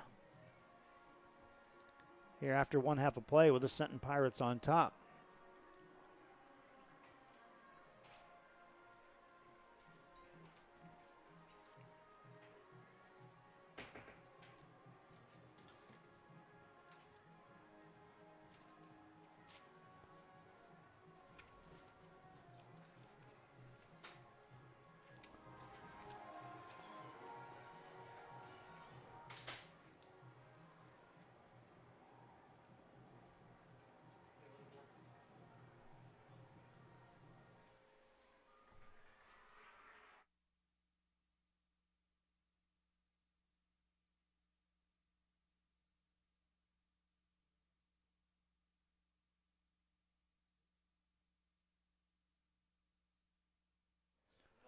And that's the dance performance by the Senton Pirates. Now the band will take the field. Like I said, or this is Miller, the visitors, the Miller dance team, and now the Miller band will perform. We'll turn the microphone up. You'll be able to hear the band performance here at the halftime break. It's 18-13. We're in Senton. Pirates leading the Buccaneers. Enjoy the Miller band.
the Miller Buccaneer Marching Band. We'll take a break. We'll come back and we'll see the Sinton Pirates Marching Band. We'll also take a look at the halftime highlights. This is Rio Sports Live. A nationally recognized district focusing on quality and rigorous instruction where every child is immersed in a culture of academic success. A district dedicated to preparing our youth for the future. Our mission is to inspire, educate, and empower all students to reach their full potential and become leaders of the highest moral character. Sherryland ISD, excellence is our tradition.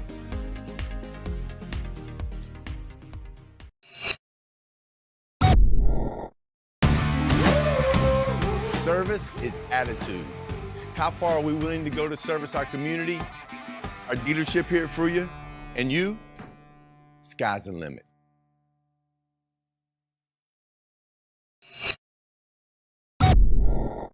Forever Memories, Antiques and Collectibles, located at 237 North Sam Houston in San Benito, is filled with vintage items, collectibles, and a selection of vinyl records that's as good as it gets.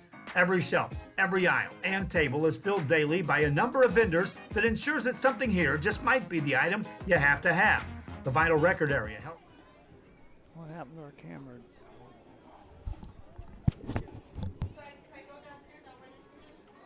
That makes for the fun trip when stepping back in time with the memories.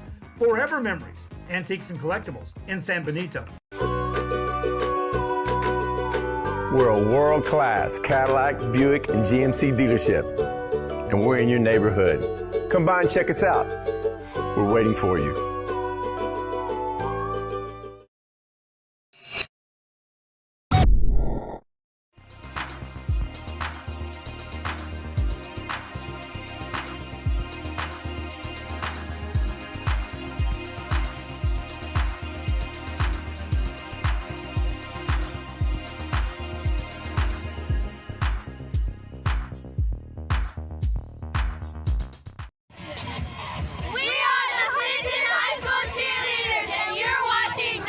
Back here, and you can see an impressive gathering here for the marching band for the Sinton Pirates here at halftime. Pirates leading 18-13. We'll keep the cameras rolling and the microphone on so you can keep track of the band here.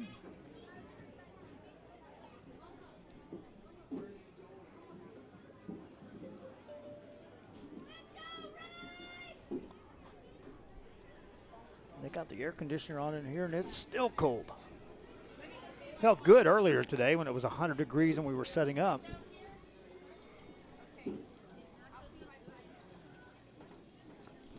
Now that I've settled down, it's quite cool up here in the Sinton press box. I want to thank the Sinton School District for assisting us in broadcasting this game. The IT guys were here waiting for me to make sure everything was in check, and got us up to speed. And Ruben was gracious in using his time to assist me in getting everything set up. There was other crews that were here trying to get set up as I was leaving, and I helped them too. Just another entity that's putting out coverage of the area. Here on Rio Sports Live, we do our best to bring you as many games as possible. With the assistance of advertising, I could open up doors that one wouldn't believe on being able to cover games. Equipment, personnel, it costs money. When you're putting a service out there that's free, it's all about advertising. Here's the Sinton Marching Band.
That's a Senton band, marching band performing here at halftime. Let's take a look at your halftime highlights as it's 18-13 with the Pirates leading the Buccaneers of Miller. This is Real Sports Live. For the Buccaneers, ready to go on a first down. Hands it off to Greenwood again. No, check that. This is going to be McCullum Williams. Williams bounces it outside, down the sideline. He's got a big gain, gains 18. Side. And it's a handoff to Williams, goes to the outside right, hit, drug out of bounds. He won't get a first down as the Pirates shut that down. Fourth down. Brown has him set. Greenwood in the backfield to his left-hand side. Two receivers left, single receiver right. They'll go for it on fourth down. Looking to run. Brown hit, gets rid of the ball in the end zone, and it is caught. Touchdown, Adkism. Line drive kick, fielded at the 13, out across the 15 to the 20, middle of the field 25, 30, 35 and more, 40-yard line on a nice return for the Senton Pirates as Jonathan Marin sets him up nicely. Back in the backfield, hesitates, now he runs it up the middle, got a block, drives forward, down the sideline, he may break it, he's gonna go to the house. 56 yards. Touchdown, Pirates. Tonight, two receivers set up for Galvan. Out to the left-hand side is Colby Hesseltine. Out to the right side is Braden Brown. Quarterback keeper to the left side. He's going to go again. Touchdown, Galvan for a second time of the night, and the Pirates take the lead. Up the play at the line of scrimmage on this third down for the Buccaneers. Fake the handoff, sling a pass, left side. Nice job defensively of breaking that one up by Ray Perez. Down conversion here in this first half. That came up short. It was about at this part of the field, but it was flipped. It was on their 37. From the Senton 37, they'll hand it off to Williams. He's got a first down, and he takes on a tackler at the 30-yard line and moves the chains for the Buccaneers.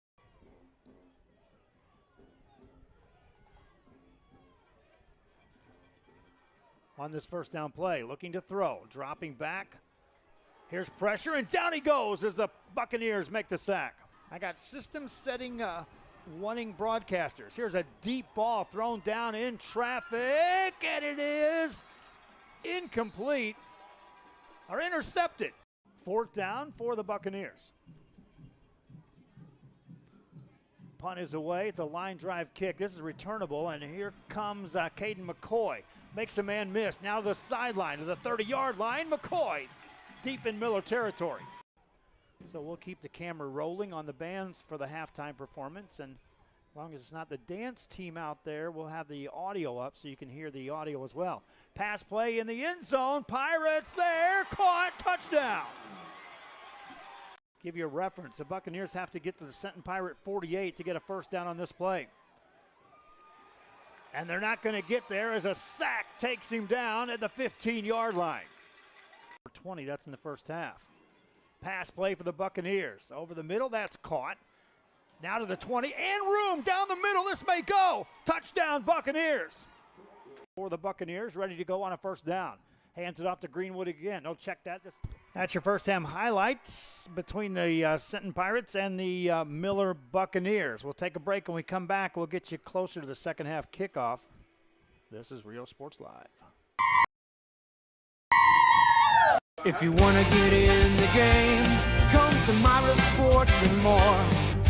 Basketball gloves and uniforms too, customized for you.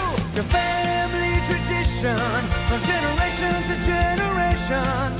From Pee Wee to the MLBs, you can count on us. Your hometown sporting goods store since '76. Myra Sports and more, where kids get cool stuff. Come on down to Staple Street Meat Market with the best selection of quality meats, beef ribs, Angus beef fajitas, and Staple Street brand sausage, featuring our new authentic family recipe for pony spices. Check out our weekly specials. Your one-stop shop for everything you need for your next barbecue: ice, charcoal, wood, and adult beverages. We are your local football headquarters. Look for our new location coming early 2022 at 7418 South Staple Street.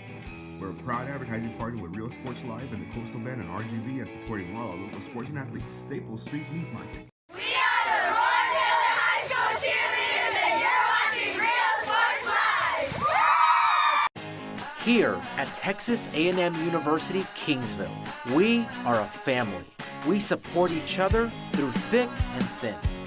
We work together, grow together, excel together. We inspire each other to become the great minds of the future. We are here to ensure you succeed. Apply today to get started. This is your time.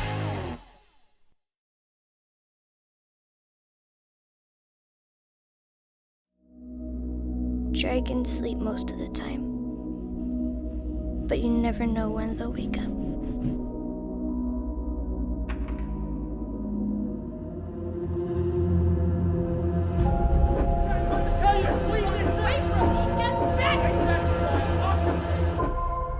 But maybe the most important thing in fighting dragons is not doing it all by yourself.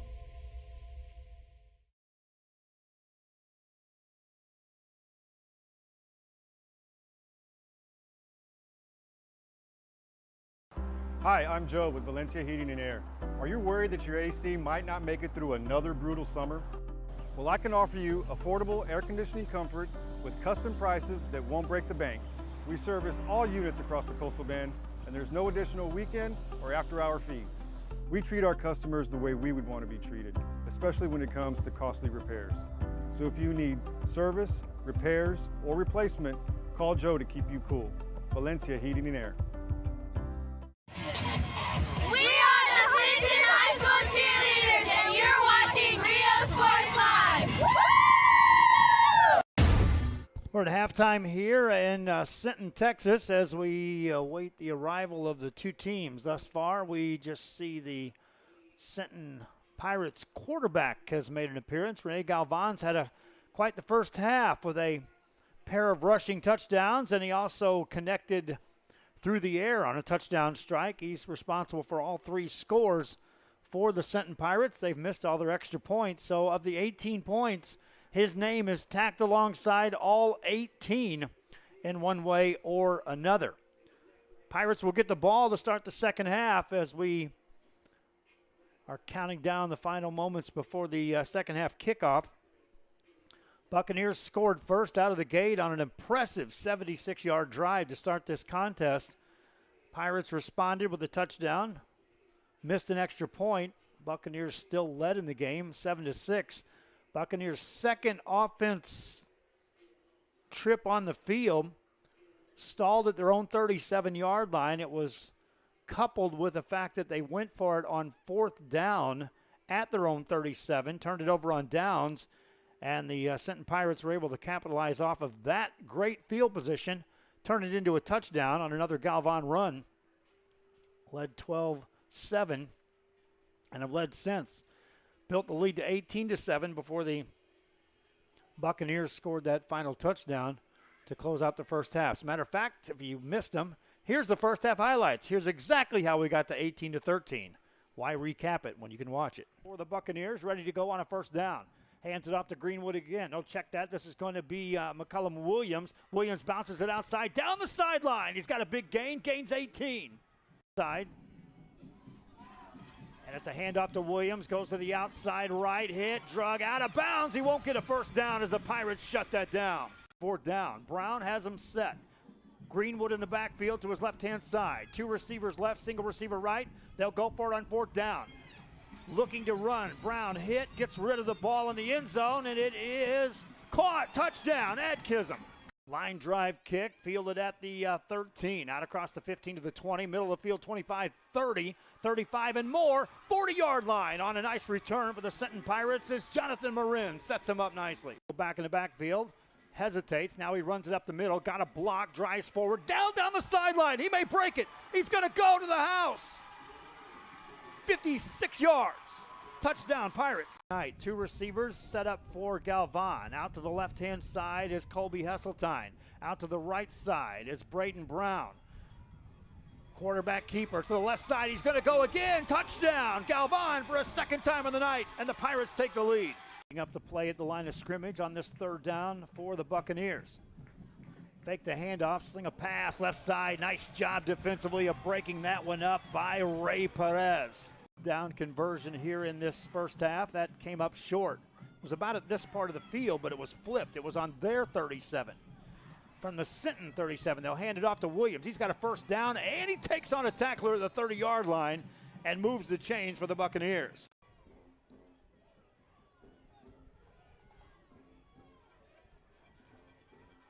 On this first down play, looking to throw, dropping back. Here's pressure, and down he goes as the Buccaneers make the sack. I got system setting wanting broadcasters. Here's a deep ball thrown down in traffic, and it is incomplete or intercepted. Fourth down for the Buccaneers. Punt is away. It's a line drive kick. This is returnable, and here comes Caden McCoy. Makes a man miss. Now to the sideline to the 30-yard line. McCoy deep in Miller territory.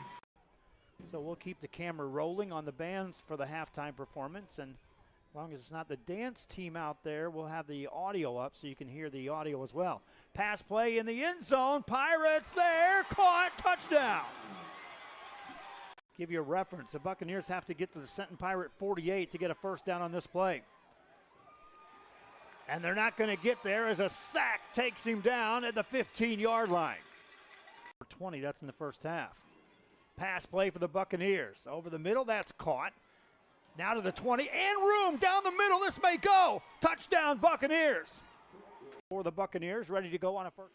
That's your first half highlights. We'll have the second half kickoff right after this.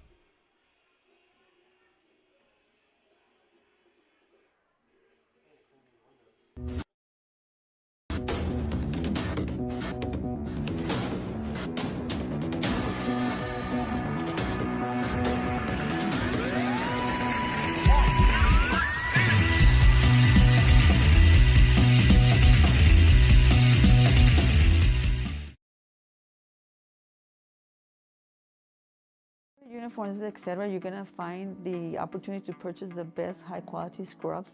Soon after I learned about how the EDC was helping out the community, and so I did meet with Ms. Castillo. She made Miller Buccaneers to kick off to start the second half, and away we go.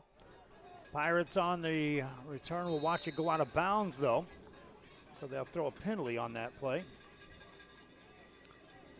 We'll see what the Pirates want to do here.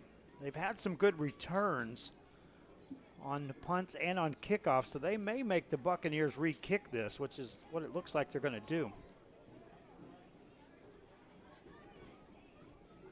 Number 8, Jonathan Morin. We will re-kick. They'll move the ball back to the 35-yard line, and the Pirates will send the return men. They'll move them up to around the 15, closer to their own 20-yard line before they ever field this kick. Pirates have had the better of the two teams' field position throughout this game. Lead on the scoreboard by 5, and away we go. Start of the third quarter. Fielded at the 23 to the 25, out to the 30, 35-yard line to the 37. And that's where the Sinton Pirates will start the drive as we embark into the third quarter from Sinton. Buccaneers next week are taking on Brownsville Hanna. That'll be a home game. The Sinton Pirate team is scheduled to have a bye next week. First down play for the Pirates. And up the middle. Still on his feet to the 50, breaking tackles to the 45. What a big gain. Another big gain.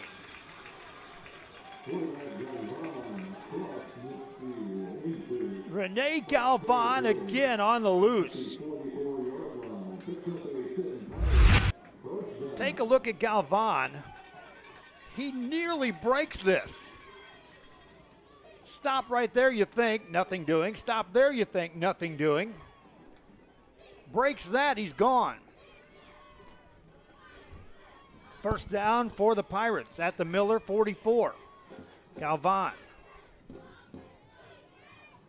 keeps a single back in the backfield on this first down play. Opening drive of the second half. That running play goes nowhere. Nick Flores is like, hey, where did those holes go that you just had? Mr. Galvan's like, I had to break some tackles to get through that.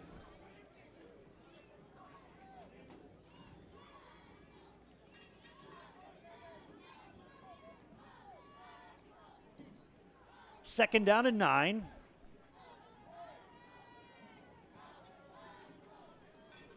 With 10:40 and counting here in this third quarter play, and now the whistle blows on the sideline. You could tell there just was a lack of sync on the Pirates offense getting this drive started. Coaching staff finally had enough of that. Let's all get on the same page. 10:37 remaining, third quarter. Pirates with the football in Miller territory, leading by 5. This is Real Sports Live. And she walked me every step of the way. I couldn't have done it without their help. Music lovers, you have to stop and see the assortment of records, tapes, and records memorabilia at Forever Memories today. Located at 237 North Sam Houston in San Benito, Texas, there's over 10,000 records on display and more coming every day. Looking for your favorite album from the past, first pressings, collectibles. How about a 45 with a single you just have to have? Freddie Fender, Johnny Cash, Hank Williams, Elvis, Beatles, blues, rock, classics, Tejano, it's all here. Organized and priced for you. Forever Memories, 237 North Sam Houston, San Benito. Back here, Rio Sports Live, and back to action with 10:37 to go in the third quarter. The Pirates took a timeout. Now they'll look to throw out of the timeout. Short pass, incomplete. Pressure that time, coming inside. An incomplete pass makes it third down for the Pirates. An opportunity now for the Miller defense to step up and set the tone here for the second half of play, perhaps. To get a first down, the Pirates will have to take it inside the 35, nearer the 34-yard line of the Miller Buccaneers. Rene Galvan has been dangerous with his arm, and equally, if not more dangerous, on the ground. Takes a snap, gonna run, bounces it outside, hit, and down he goes. This time, 3 Buccaneers there to drop him. And it's fourth down for the Pirates. We saw Miller go for it multiple times on fourth down in the first half. Pirates immediately send the punt team in. They'll try to play some field position here on their home field. Leading by 5, they'll have the wind at their back as Jacques Stewart, the junior punter, is back in punt formation. One man back to return the kick for the Bucs inside the 10. That's a bad snap. Punter gets the football, gonna run. Down he goes. Miller takes over in great shape. Stewart did all he could. First of all, he fielded the ball. A lot of times you'll see a punter turn that into a rugby-style punt in which they can maybe get a kick away, but nothing doing. Pursuit was there. And so Miller takes over in Sinton territory at the Pirate 48. Miller led in this game 7-0. Have trailed since the tail end of the first quarter of play. First down play for the Buccaneers. They'll look to swing a pass. Atkinson catching, looking for a block. Sideline, ends up gaining 8, then he's thrown out of bounds. Here comes a penalty at the end of that play. And so that'll be 15 yards tacked on to the end of that pitch and catch, which would have gained 9. So that's going to turn into about a 24-yard gain for the Miller Buccaneers.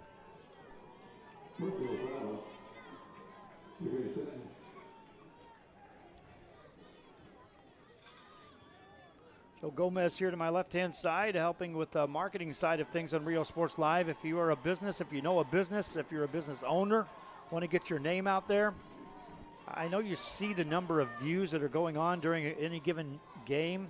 That turns into minutes viewed, which is an analytic used on the social media sites. Talk about that in a minute. Here's a play by the Buccaneers. That running play is shut down. Pirate defense stuffed that one at the line of scrimmage.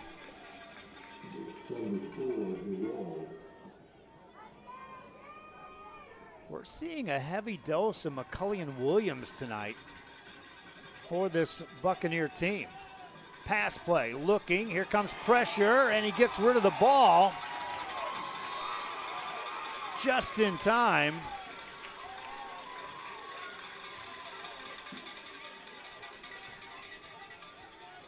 There's no penalty on that. That's a terrific job by Jaden Brown to get rid of that ball before he was dropped on what would have been a sack.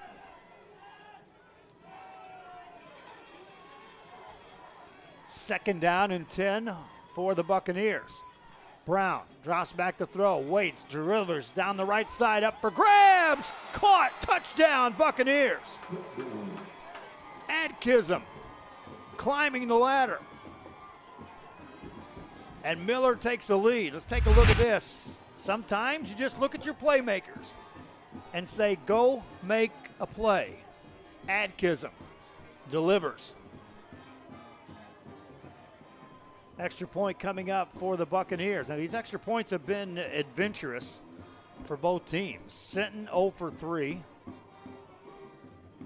Miller got their first one through, missed their second.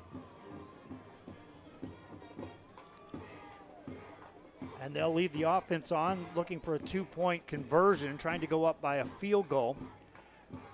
Brown keeps it, right side, ducks his head. Is he in? No, sir. Extra point, no good. Kickoff coming up. Buccaneers lead the Pirates by 1. We're in Sinton, and this is Rio Sports Live.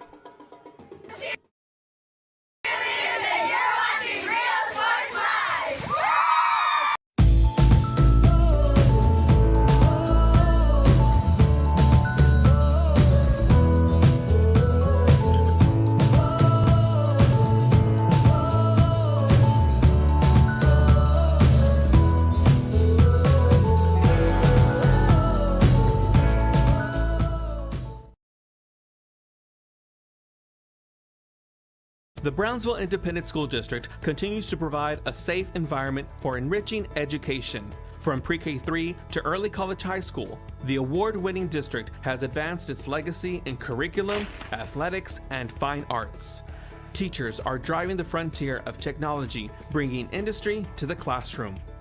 On and off the field, Brownsville ISD students engage in the experiences that make them college and career ready. Brownsville Independent School District, the best choice. Back here on Rio Sports Live, and as the Miller Buccaneers will tee it up, they find themselves on top. First time since they trailed 12-7. That was back in the first quarter. Otherwise, they led 7-0 on their first drive. So first drive of the first half, first drive of the second half results in the Buccaneers looking at the scoreboard and enjoying a lead here at Sinton. Again, Joe Gomez is our marketing developer up here in the Coastal Bend. So if you have a business or know a business that wants to get on Rio Sports Live in any way, shape, or form, especially on the basketball preview magazine, which is coming out, that's going to be a huge magazine with a ton of information about every team from Victoria to Port Isabel and Brownsville across to Laredo. The Laredo schools are involved in this one. It will be a huge publication. Reach out to Joe through the email. He'll post his number on our social media. A lot of times he does that on our post. Reach out to Joe Gomez. Special thanks to Terry Mendez, Realtor with Christi Properties, commercial and residential properties. Relocation with 7 years of experience. Located in Corpus Christi at 5959 South Staples. Their phone number, 361-563-8102. That's Terry Mendez, Realtor, who wrote a check yesterday to Joe to help us broadcast this one in Sinton. Appreciation to the Sinton School District for, on a quick notice, saying, hey, we don't mind you being here to broadcast the game. We'll do all we can to help get our kids with the extra exposure of being on the air. Lengthy pause there before the snap or before the kickoff after the Buccaneers scored here in the third quarter. They're still waiting, as there was a player that was injured just off the sidelines on the Sinton side. And so they're making sure that he's attended to by the trainers before they have the kickoff here. Not only advertisers, but we're looking for play-by-play individuals and camera operators, especially in the Coastal Bend right now. I've got volleyball teams that are begging for coverage, that need coverage. I started this by saying it wasn't going to be football only. It was going to be all sports. We're in our 5th year. 7,000 games broadcast on Rio Sports Live. Could have done 3 times that if I'd have had crews in place, an advertiser, and I'm willing to do that. We're ready to go. For the Buccaneers, they'll kick it off leading by 1. Short kick, the Pirates will return it from their own 25. Bounce it to the outside, and it's contained nicely by the Bucks. Pirates take over at near their 30-yard line. And they'll have to dial up, come from behind in the second half instincts here, as they bring the offensive unit onto the field. Mark the ball down at their own 29-yard line. Now, Rene Galvan has been terrific if you're just tuning in. As the quarterback for the Sinton Pirates, he's responsible for 2 rushing touchdowns. He also threw for a dart touchdown in the end zone and has accounted for all 18 points on the board. Empty backfield for Galvan on first down. Man in motion left to right for the Pirates. Galvan drops back. Deep drop, plenty of time, delivers it over the middle, caught. Out across the 36-yard line, that's a 6-yard catch. Into the hands of Rylan Lopez, the junior wide receiver for the Pirates. Second down, call it 7 yards, call it 3 yards to go after the 7-yard gain.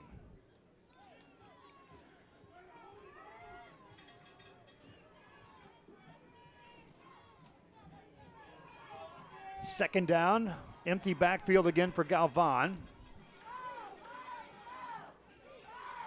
He's going to run, bounces outside, breaks some tackles, got to the midfield stripe, and Galvan nearly broke another.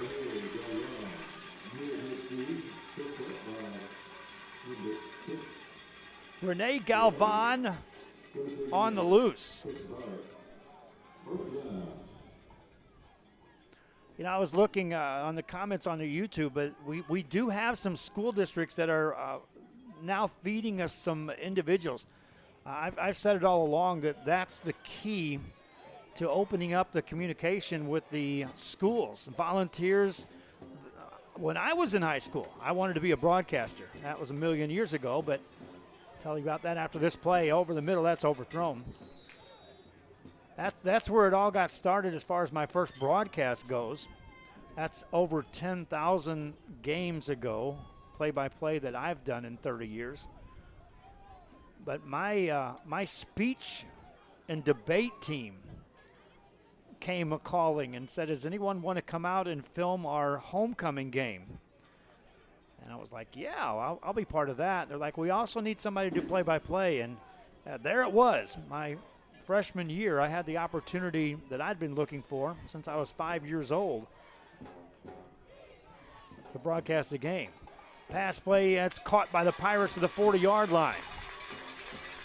Now, my homecoming game wasn't so fun.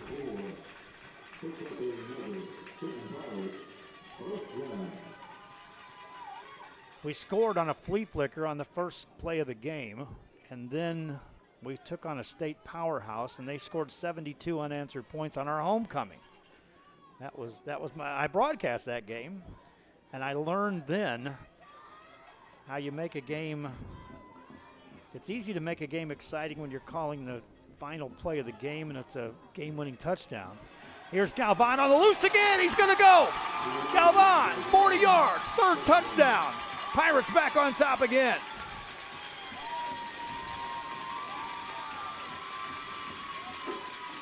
He is lightning in a bottle, my friends.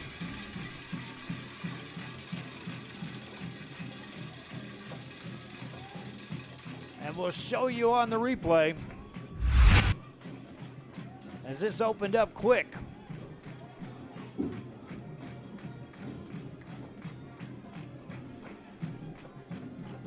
Senton Pirates back on top.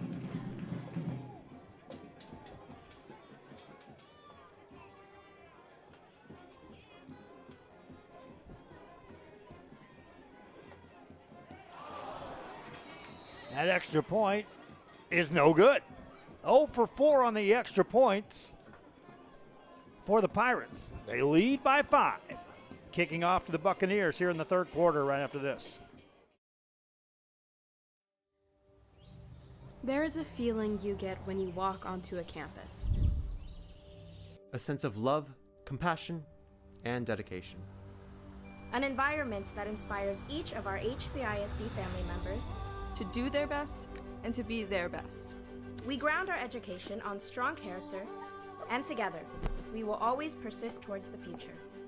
We are a district of choice. A district of innovation. And a district of excellence. We are HCISD.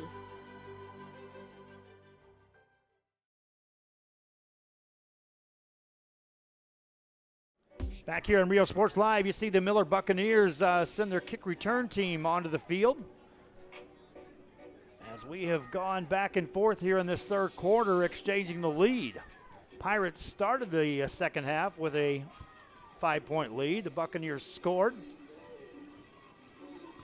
Pirates have just answered on the third rushing touchdown of the night for Rene Galvan.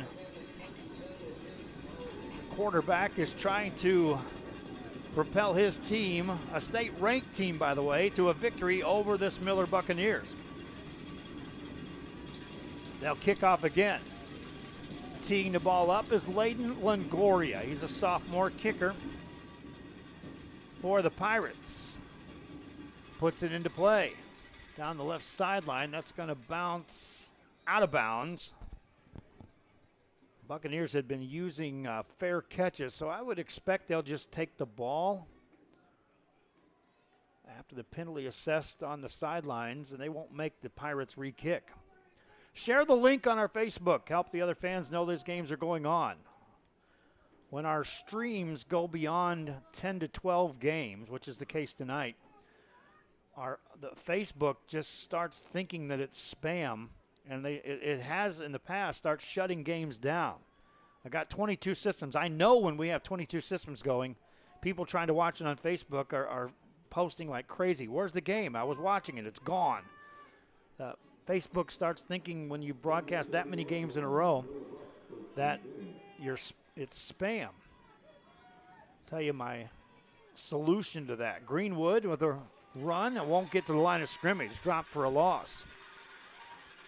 I've been developing all summer a Roku network for Rio Sports Live. It would mean that you would have an application, and the application would be on any handheld device or a Roku television or an Apple TV or through Amazon Prime. Basically, anywhere you can reach internet, you would be able to download a Rio Sports app. And then I've got developed with 50-plus channels where multiple schools would have a 24-hour, 7 days a week, their own channel within the network. We can increase that to over 100. That's what my solution is. What I wanted to build from day one here on Rio Sports Live. Now, what does it cost, you might ask? Well, the investment would be a nice round figure of about $220,000. But I've developed it. I just got to implement it. Incomplete pass there for the Miller Buccaneers. Never say never, because they said this couldn't be done when I started Rio Sports Live. There's no way you can broadcast as many games as you're doing. Right now, if you put it on the scale, there's many more that want us to broadcast the game than we have crews and equipment for. We had the advertising in place. Fourth down, the Bucs will go for it.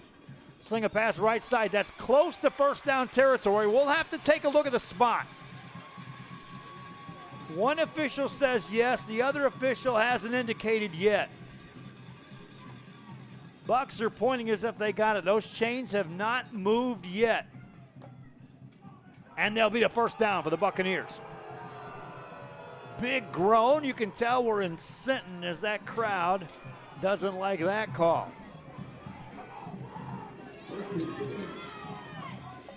Buccaneers keep the drive going, or the running play across the 44 to the 45.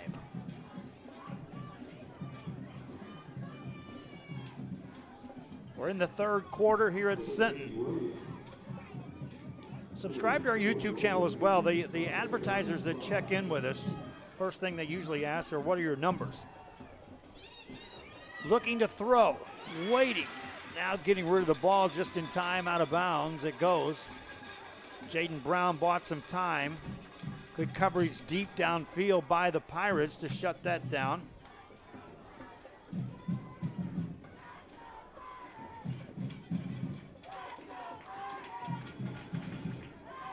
And it's third down. Call it 3rd and 6. You get to the midfield stripe, you got a first down if you're a Buccaneer fan. Two backs in the backfield trying to help protect Jaden Brown. Hands it off to Williams, hitting the backfield, runs away from the tackler, leapfrogs a man, and nearly gets a first down.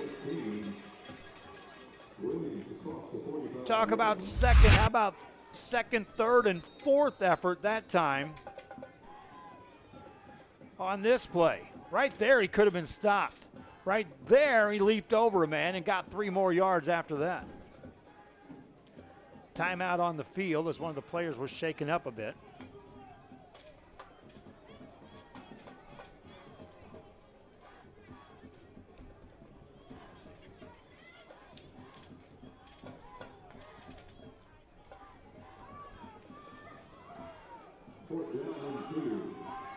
Ramiro Lopez, I see the response there. If you want to reach out to me or Joe Gomez, I'll meet you this week.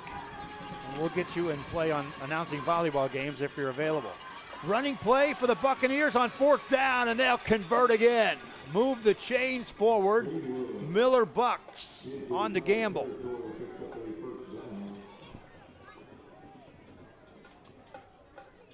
Ball now in Sinton territory at the 49. Brown keeps 2 backs in there with him. Greenwood to his left. Looks to throw, hesitates, delivers down the sideline. That is caught down the sideline. What a terrific catch there. Watch the replay on this one, my friends. Concentration into a double team for the first down for the Miller Buccaneers. New life for the Bucks, and Jaden Brown now in the red zone for Miller. Hesitates, hands it off to Williams. Williams dances forward, drags a couple of men, got inside the 15. It's about a 4.5-yard gain for McCulley and Williams. Now we got a player shaken up on the field. One of the Sinton Pirates, looks like one of the linemen is down. They'll attend to him. We'll be right back. This is Real Sports Live. A nationally recognized district focusing on quality and rigorous instruction where every child is immersed in a culture of academic success. A district dedicated to preparing our youth for the future. Our mission is to inspire, educate, and empower all students to reach their full potential and become leaders of the highest moral character. Sherryland ISD, excellence is our tradition.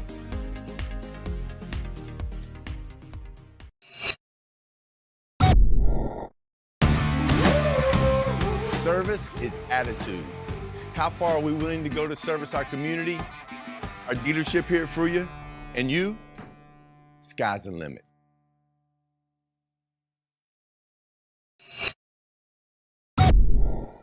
Back here in Real Sports Live, you can see players on a knee on the sidelines. Players shaken up, but the way they're attending to the player, we never put that on camera, by the way. I'll just give you an indication that it appears to be a cramping situation, and that's what we're hopeful for.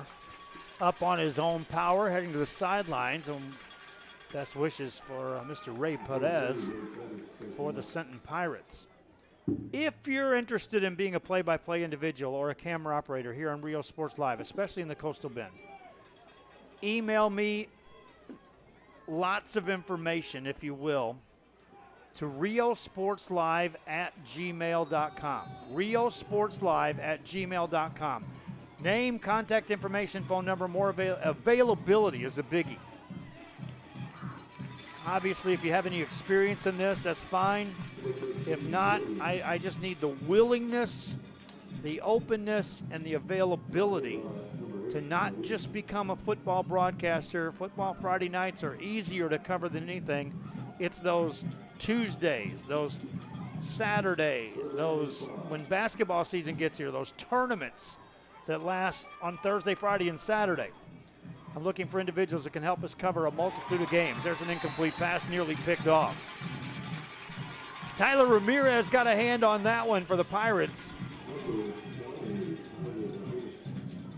And it's 4th down for the Miller Buccaneers. They trail by 5 at 24-19. They've converted on a couple of 4th downs on this drive already. They need to get it inside the 8 to get a first down. Pirates trying to shut it down. Williams goes in motion. Hand off, it's Greenwood. He's shut down. Pirates make a stand. Take over on downs.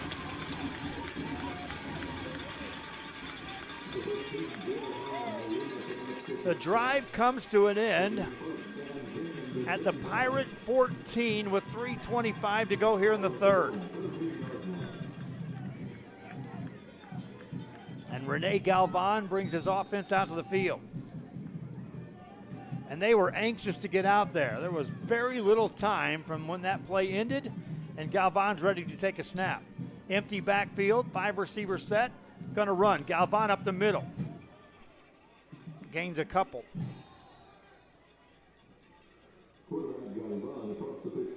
Clock running here, that's out across the 15-yard line.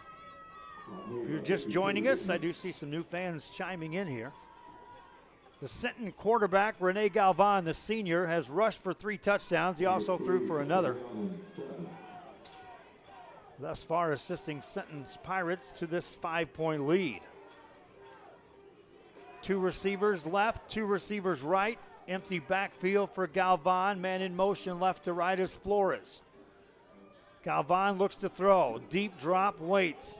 Delivers downfield. Picked off by the Buccaneers. Jaden Marino stepped in front of that, and watch on the replay. Marino just had to read this. That ball was in the air a ton of time. All Marino had to make sure he did was stay in bounds. Mission accomplished there, and the Bucs take over just like that. Right back in Senton territory at the Pirate 39. And that defense, like I said, that offense was so anxious to get out there and take a snap. There was very little time to catch your breath for the Pirate defense. Bucs offense looking for it all on one play. Down the sidelines, up for grab. That's incomplete. Overthrown. Once again, just going out there asking Lonnie Adkism to go up there and make a huge play. Adkism has one of those type of catches here this evening. Wasn't able to get that one. And it makes it 2nd down for the Buccaneers at the Pirate 39. On a read, bouncing it outside is Brown. He'll gain short yardage as he gets out of bounds.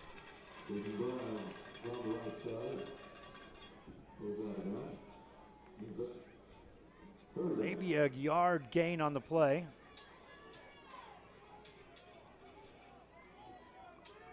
Second and 7 coming up.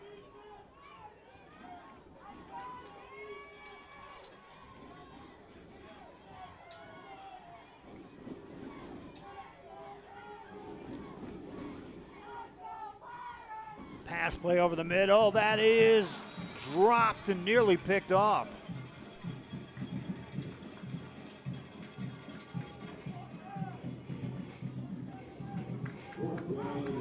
Fourth down for the Buccaneers.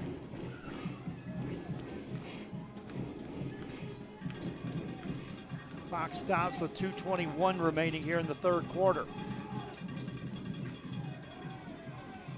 Brown directing traffic. Gets rid of the ball. Downfield up for grabs. That's going to be picked off by the Pirates. Interception right back at you. That was an underthrown ball in traffic.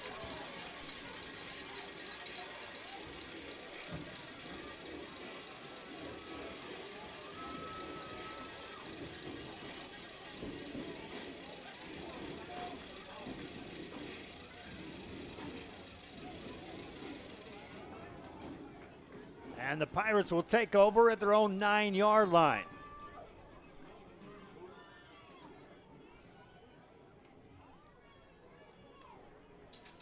Back-to-back turnovers here in this one.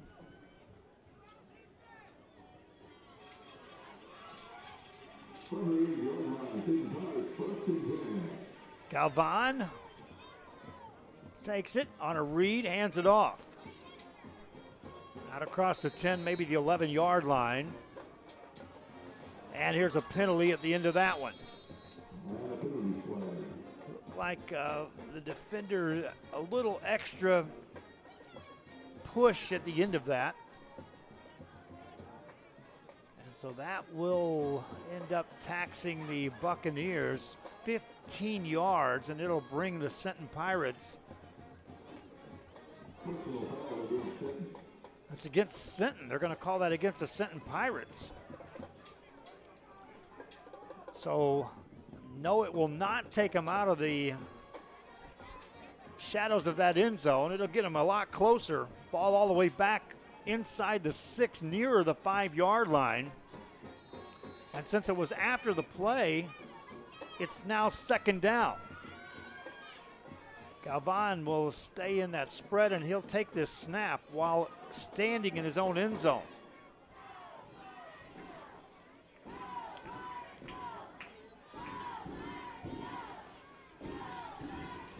Drops back to throw.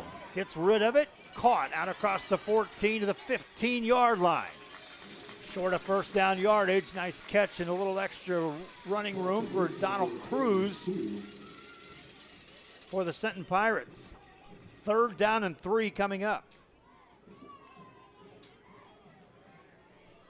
Got a good one over in Alice tonight. 14-7 Harlingen South with a couple minutes left in the fourth quarter. 3rd down here for the Sinton Pirates. Galvan going to run, hit, and we'll watch for the spot. Looks like he got a first down. He did. Move those chains for the Sinton Pirates.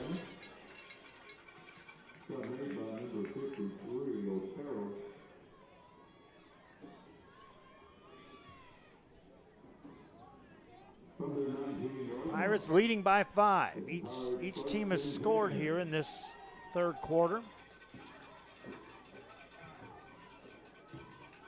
That was on back-to-back possessions. Right now we're on the heels of back-to-back turnovers. Sinton trying to move the ball. Empty backfield for Galvan. Rene Galvan gets rid of it on the right side. That's or left side. It's caught down the sideline, stepping out of bounds. Like Ruben Magana over there.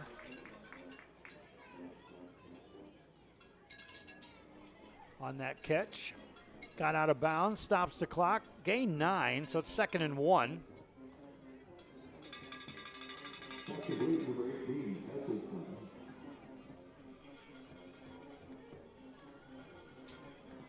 For the Pirates.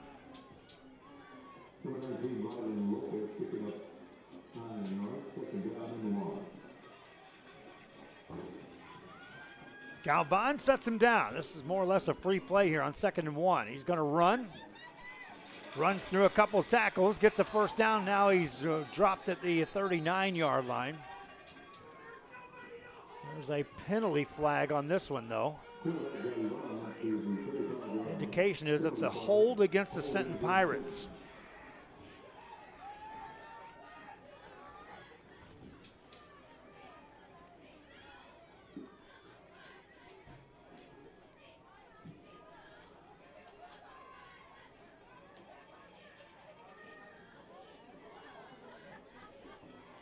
move the ball back inside the 20.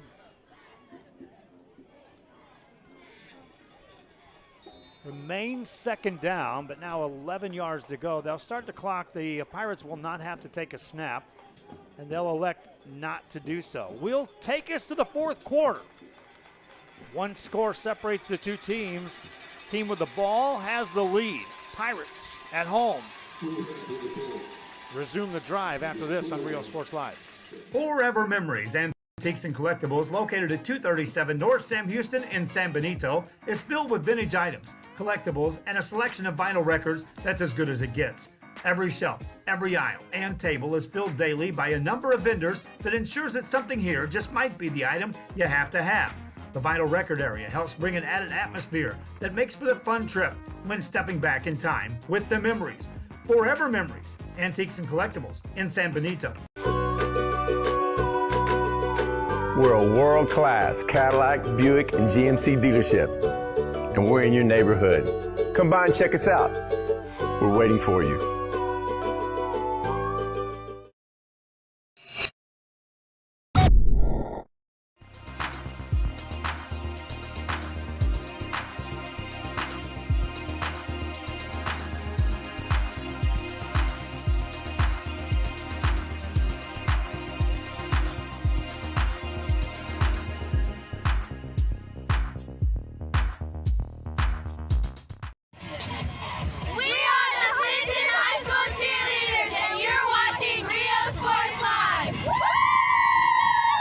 If you want to get back here on Real Sports Live as we head into the fourth quarter. Thanks again to Terry Mendez, Realtor, with Christi Properties, commercial and residential needs taken care of.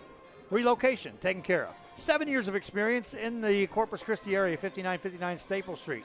Fourth quarter begins. Pirates with a pass play and incomplete. Brings up third down. Again, Terry Mendez, Realtor, not one of our normal advertisers here on Real Sports Live for regular broadcast. But this wasn't on the regular schedule either. It was just one of those that we got the right pieces in place. And the real big piece was the funding Terry Mendez Realtor provided to allow us to operate here and do this game. If nothing else, stop by 5959 Staple Street and say thank you, Terry Mendez Realtor, for providing the ability for this game to be covered. Pressure delivered to Galvan. He throws one out of bounds. And that'll stop the clock and bring up fourth down for the Sinton Pirates.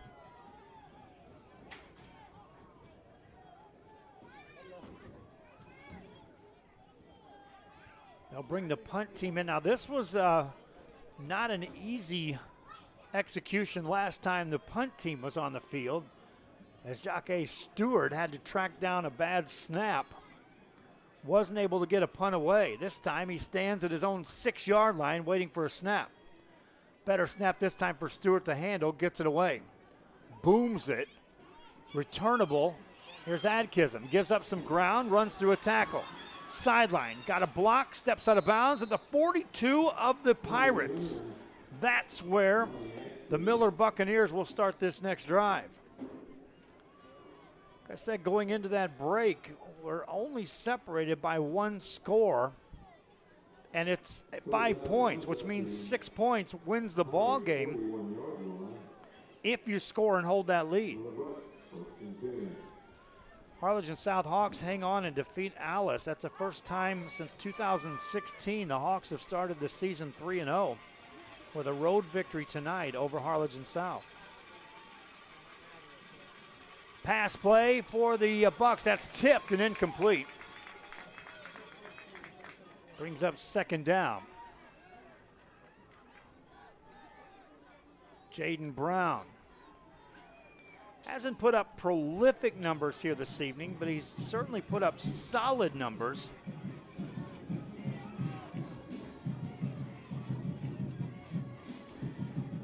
Here in this one, hands it off to Greenwood. Greenwood rumbles forward, gain maybe 3. Taking it inside of the Sinton Pirate 40 back to around the 37.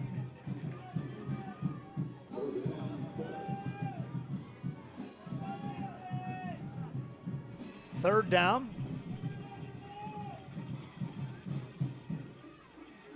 Now bounce it outside. Down the sideline and out of bounds at about the 26. That's enough for a first down.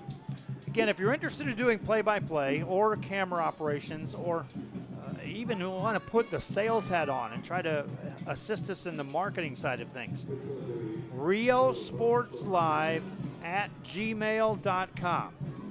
Give me contact information, name, phone number, availability, experience. Pass play, left side, penalty flag, it's coming back.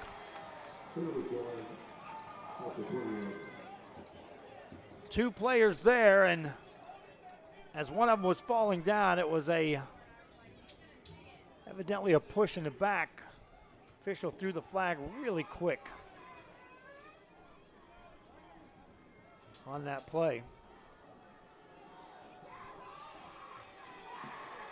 And you'll hear by the reaction of the crowd, this one's coming back on the other direction. Takes 6 points off the board.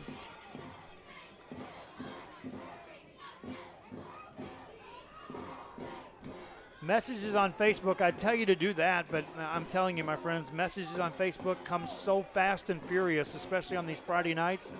Just email it. Email me the detailed information. If you do message me, that's what I'm going to ask you. Please send me an email so I have some pertinent confirmation that I have some communication lines opened up with Facebook. So just email to riosportslive@gmail.com.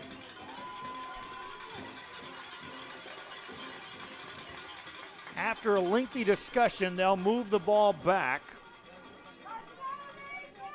Bear in mind, that was in the end zone. That would have been 6 points for the Buccaneers, but it's a hold. It was thrown right out there at the spot where two receivers, two defenders were there. You'll see that a lot when two defenders fall down and one receiver just takes off running. Something opened that up. Swing pass left side and a receiver screen. This time the Pirates are there to shut it down.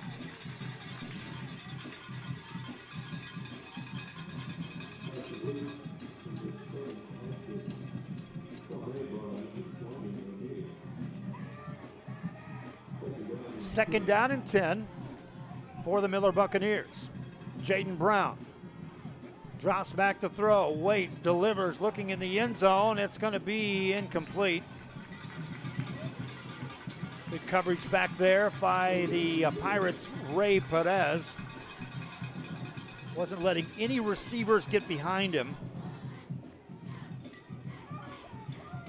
And forces a third down for the Buccaneers. Brown keeps Williams in the backfield as a back. Hands it off. Williams up the middle and got to the 20. That's not enough for a first down. They need to get to the inside the 17 to get that first down. So fourth down for the Miller Buccaneers. We've seen them go for it all night long. Converted on more than they have it. Fourth and every bit of 4, call it 5. Williams to the outside. Foot race. 15, 10, 5. He's in. Just out of bounds, it says. Looked like he was in. Let's take a look on the replay. They needed 4 yards. He wanted more, and let's just see at the end of this play. He tried to stretch that ball in there. First and goal for the Miller Buccaneers. Williams again to the outside, drug down. Heads up tackle made that time by Jeremiah Molina.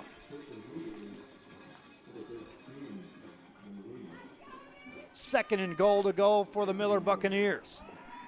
Fourth quarter action from Centon, Texas, with the Pirates clinging to a 5-point lead. Buccaneers banging on the door. Bad snap. Brown picks it up. Runs. Hit. Dropped. Third down and goal coming up. Give a shout out to Frankie Lopez watching in Fort Bragg, North Carolina. Thanks for tuning in. Thanks for your service as well.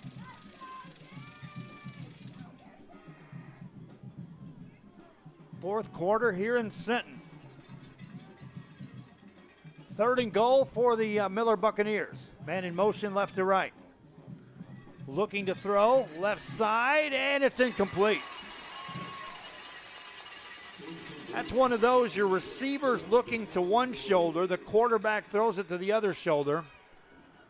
That's a near impossible catch. You've seen some receivers in an extreme elite status not be able to spin that and make that catch.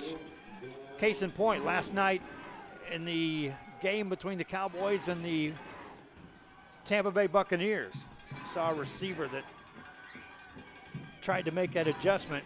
It's near impossible to make. 4th and goal for the Buccaneers, looking for 6, incomplete pass, and the Pirates take over on downs.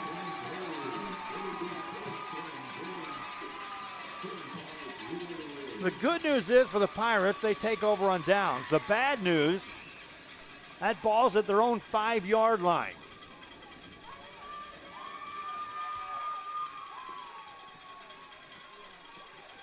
.8:36 to go here in the fourth quarter. As the Pirates send the offense onto the field. Rene Galvan has been monstrous tonight. Anything they've needed, he's provided. The signal caller takes the first snap on a read, going to take it on his own. Got back to the 4, did not get to the 5, so he'll lose a half a yard on the play. 2nd down for the Sinton Pirates. Subscribe to our YouTube channel if you will, please. That does help get our numbers up. When you're a free service to schools, free to fans, you do rely on numbers to provide to advertisers. So please, if you're watching on our YouTube channel, just click the subscribe button. It's free, but it does help us when we present packages to advertisers. Subscribe to our YouTube channel if you will, please. 2nd down play for the Pirates. Galvan wants to throw out of his end zone. He's got a man caught for a short gain out to the 7-yard line. Caught there by Nick Flores. Quickly covered up defensively. I think that's Morris Stafford over there for the Miller Buccaneers. 3rd and 7 for the Sinton Pirates. And if you're Miller and you can get a stop here, then you're playing for the better part of the last 10 to 12 minutes on the clock with the offense on the field and the Sinton defense backpedaling.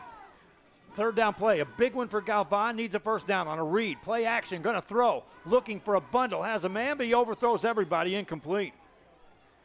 And that's a quick 3 and out for the Sinton Pirates, and it brings up 4th down. Punting team on the field for the Pirates. And once again, all eyes back to Jacques Stewart, the punter, as he'll field this punt in his end zone. Earlier in the game, there was a bad snap at his feet. So you have to keep that in mind if you're Stewart back there. In the middle of the end zone, good snap, gets the kick away. Knuckleballs it out across the 40, takes a Sinton bounce across the 45 and the midfield and over into Miller territory. And the Buccaneers will start with a short field at the 49. That was about a minute and a half off the clock, on the game clock. And the Sinton defense has to step back on the field yet again.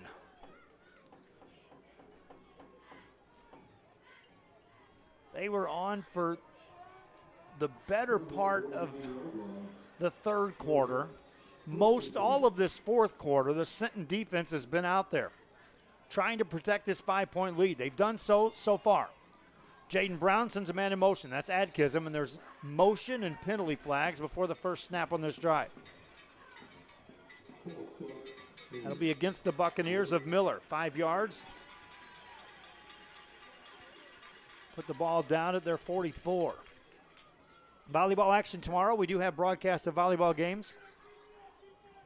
Was also asked to cover some flag football at the ideal level, playoff football. See if we can pull that together. Running play for Greenwood. Bounces off a man. Stays on his feet. Takes on another. Got back to the 50-yard line. That's a lot of running for a couple yards. Watching the replay. This is called taking on a tackler. That man wasn't going to get him. That man didn't take him down. Ethan Greenwood showing some strength. Gain 5, 2nd and 10 after the 5-yard penalty. We're back to the original line of scrimmage. Adkism in motion. Swing pass over the middle, tipped and incomplete. That was nearly picked. Caden McCoy will see that all night on how he could have picked that one off. 3rd and 10 for the Miller Buccaneers. At some point in time, you would think this defense is going to flinch. Brown drops to throw. That's caught. Nice job of receiving that one to the 40. Staying on his feet, getting a first down for the Miller Buccaneers is Jaden Moreno. Moreno showed, well, first of all, good concentration as that ball was in traffic to get it. And then he fought off tacklers, hung on to the football, gets a first down. Brown wants to throw again. Rifles that left side. Caught around the 31, or is it broken up? No, incomplete.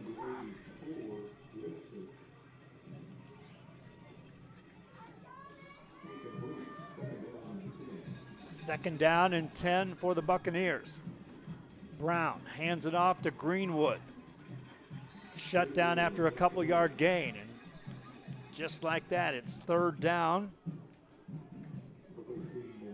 Once again for this Miller Buccaneer team. Greenwood stays in the backfield. Adkism on the short side of the field over here on the near side on the right.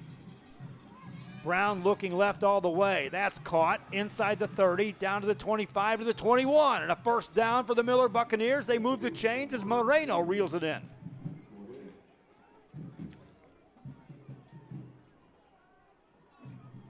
Stop the clock long enough to move the chains and then crank it right back up. Buccaneers operating just outside the red zone of the Centon Pirates. Brown going to keep it. Stays on his feet. Got to the 15. Spins forward. Might have got a first down out of that, but they'll mark him down first. 9-yard gain.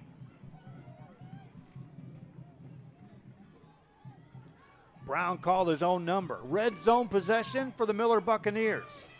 They've had a couple of these. Haven't capitalized on the last 2 trips. Brown drives forward, gets a first down, and it's back to a 1st and goal situation for the Miller Buccaneers. And if you're just joining us on the broadcast, Miller's offense has been on the field nearly the entire second half. Here's Brown again. Takes it inside the 3. Stopped at about the 2. 2nd and goal coming up for the Miller Buccaneers.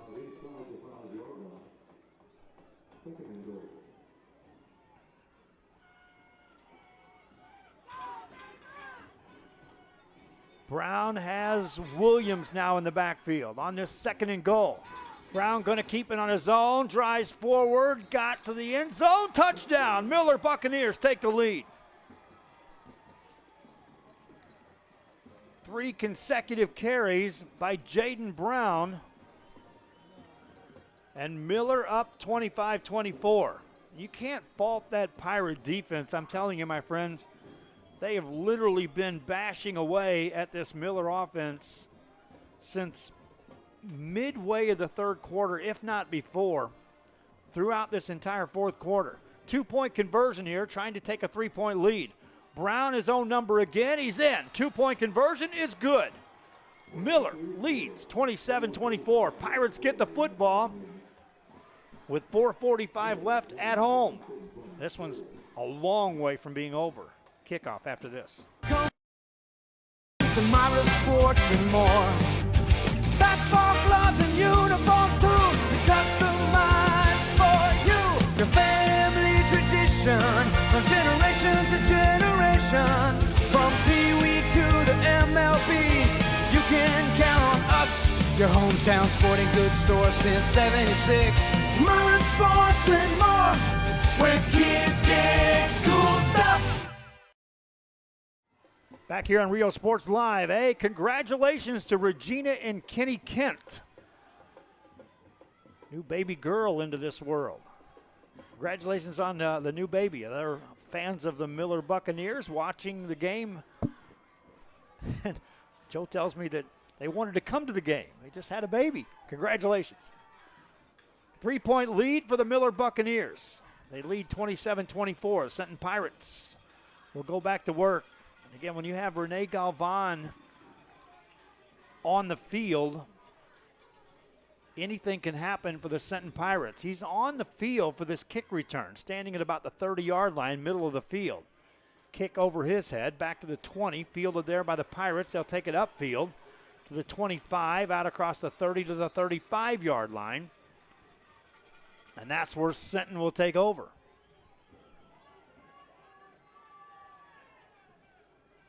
Pirates have 2 timeouts remaining. If you start counting those, which you do, you get inside the 6-minute mark.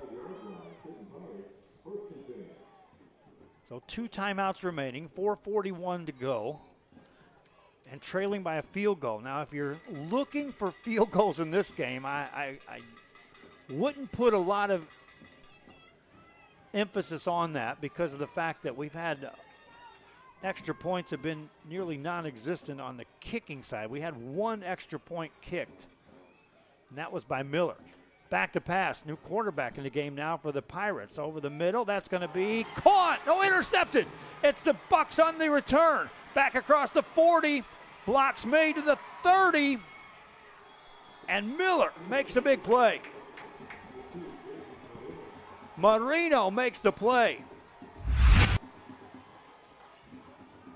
A bang-bang play down there on that one.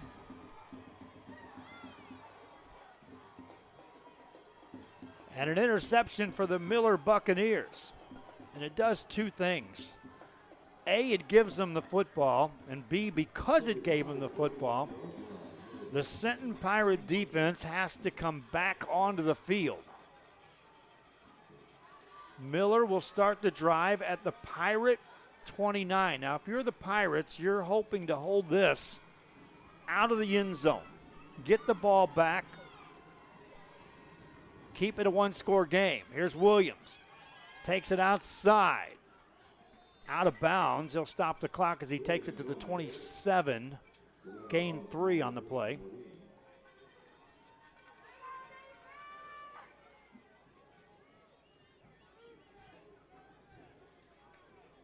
Second down and call it 6 yards to go. They'll net him 4 yards on the carry. Brown looks to throw. Swings it out left-hand side. Yards after the catch, down to about the 21-yard line. Going back to Moreno. Suddenly Moreno is that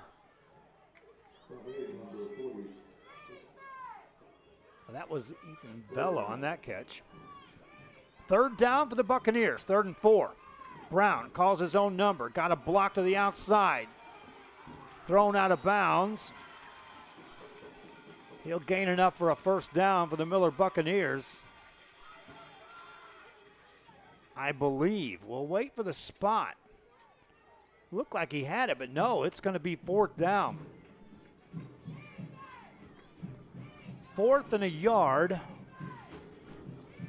Down marker says 3rd, but it's 4th down.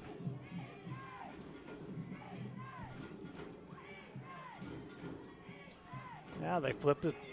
4th and 1 for the Miller Buccaneers. This is a big play time for the Senton Pirates.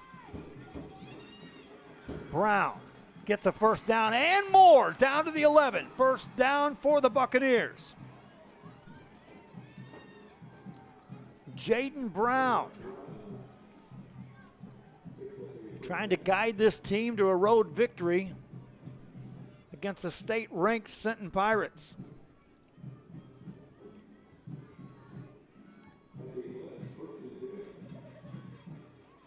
Miller no longer in a hurry to take these snaps. They have the lead and the ball now in just outside the 10. They can get a first down without getting in the end zone and prolong this drive. Here's Williams. Williams dropped for a loss as the Pirates knock him off his feet back around the 15-yard line. They'll give him forward progress. A kind spot to the 12, so a loss of a yard.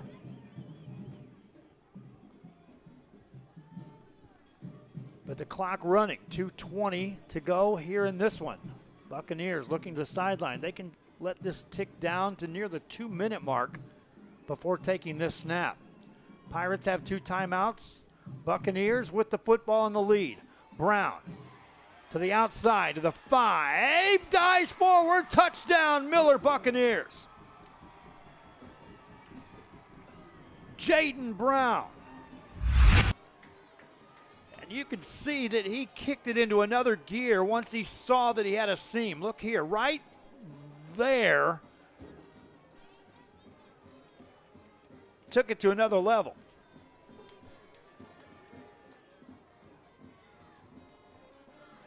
Miller up 33-24, looking for the extra point.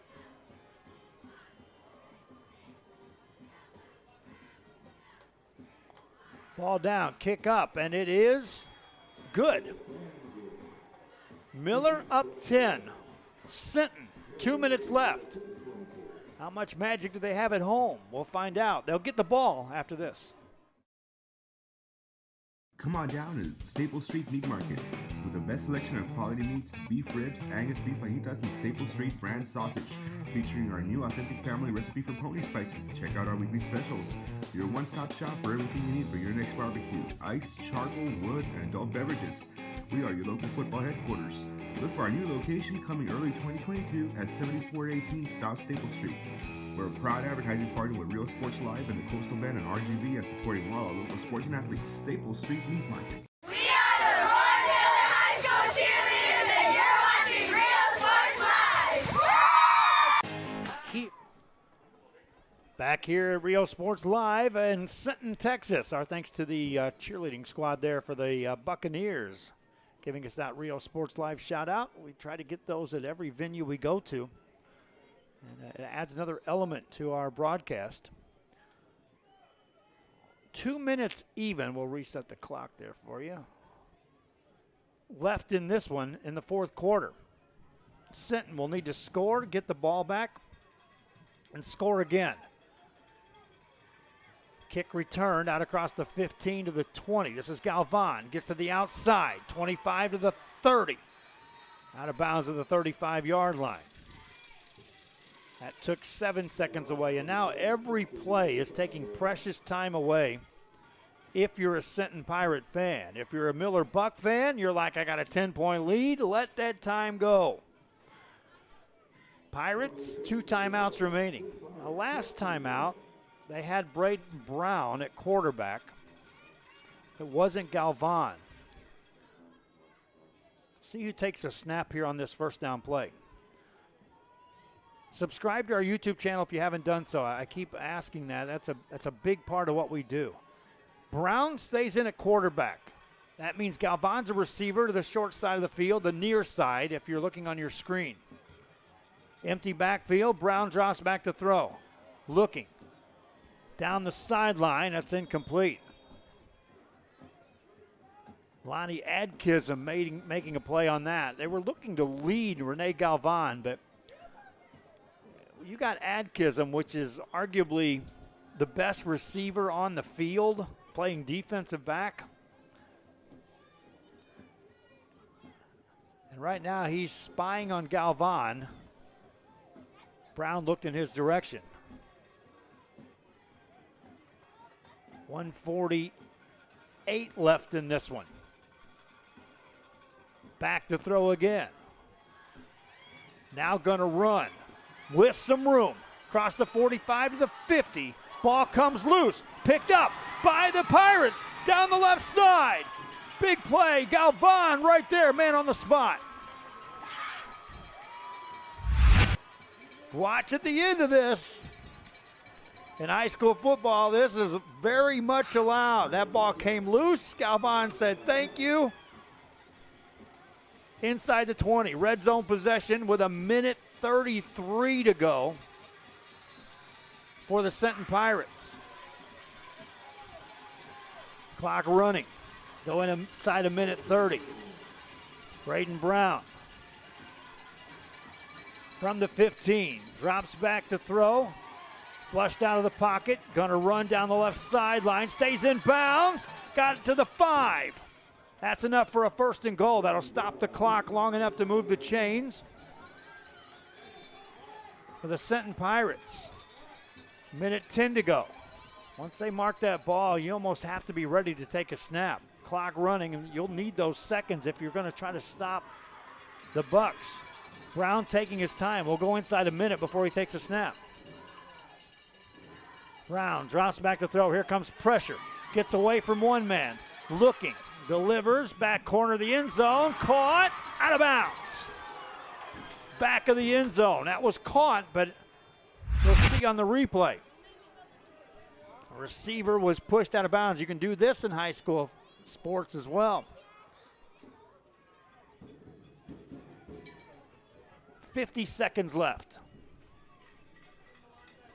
Pirates with a 2nd and goal from the Miller 5, down by 10 here in the 4th quarter.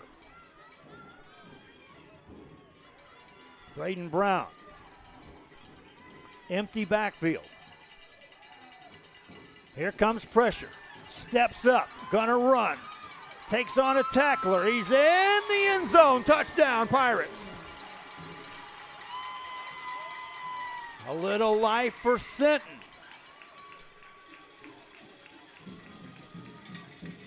41 seconds to go. We'll watch the replay here.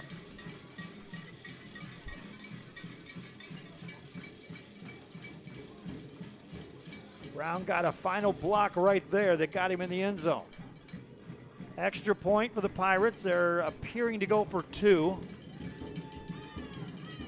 They'll sling Galvan back to the quarterback spot for this 2-point conversion. Clock won't run for this one. Galvan gonna throw. Delivers. Missed his man, incomplete. 4-point game. Kickoff coming up. Senton will try for an onside kick. The big part of that was they didn't use any timeouts. They still have 2 left. Even if they don't get the onside kick, there's an outside chance they could get the hands on the ball. They will be attempting an onside kick. Those Miller Buccaneers that you see on your screen, hands on the field. Make sure you have the football when it's done after the kickoff. You got a lead. And we'll have that kickoff right after this. University Kingsville. We are a family. We support each other through thick and thin. We work together, grow together, excel together. We inspire each other to become the great minds of the future. We are here to ensure you succeed. Apply today to get started. This is your time. We are back here at Senton. I'm Joe Bowling with you. This is Real Sports Live. If you haven't done so already, subscribe to our YouTube channel. Like and follow our Facebook. Share links if you're watching the game. If you're a business owner, we could use your help. We do this for free to schools. We don't charge fans. And we've got crews strung from the Coastal Bend into the Rio Grande Valley and all points in between. And this adventure needs funding by advertisers. RioSportsLive@gmail.com. RioSportsLive@gmail.com. If you're a business owner, if you know someone, if you have a service, a product, take advantage of the platform of broadcasting live sports. I want to remind you that the Miller coaching staff has asked us to pull this game at the conclusion. So if you're watching it live, good for you. If not, the next time you'll be watching this is on a replay after the season. I will have highlights but enjoy the live broadcast while it's going on. Here's an onside kick for the Sinton Pirates. Down by 4. 41 seconds left. The kick is underway. Takes a bounce, and Lonnie Adkism recovers it for the Miller Buccaneers.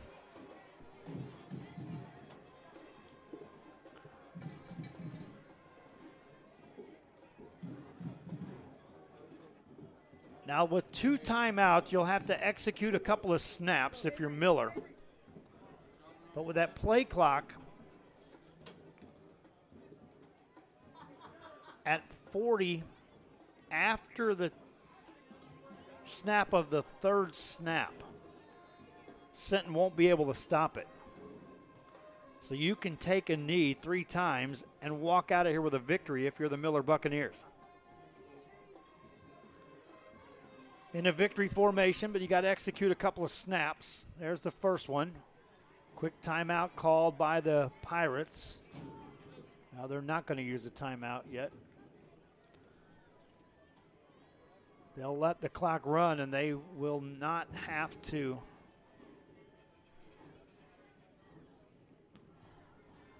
take another snap if they elect not to. And the Miller Buccaneers will watch the time tick away. A late surge directed by Jaden Brown, and the Miller Buccaneers will walk out of Sinton with a 34-30 victory here tonight. Our player of the game is Jaden Brown, who scored the late touchdown, also got the 2-point conversion.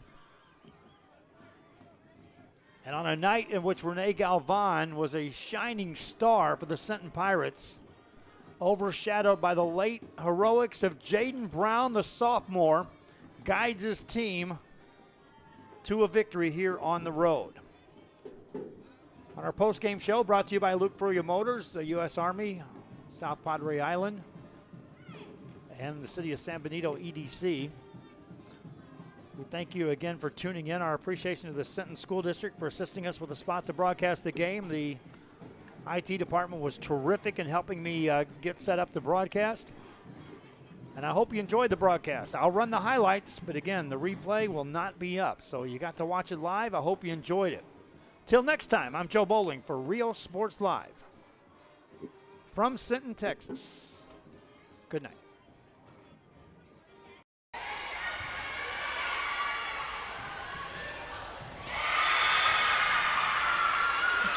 Welcome back, ladies and gentlemen. I'm Mark Molina. We are back at the Corpus Christi Independent School District Spike Fest. Game number 4 of our broadcast.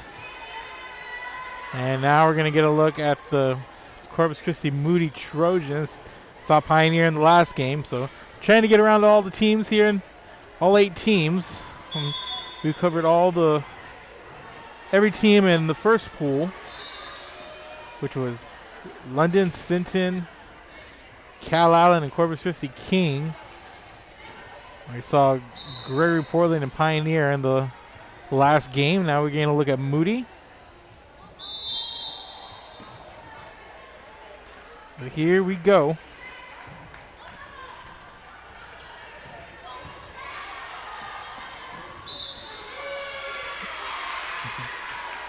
And Moody going to get on the board first.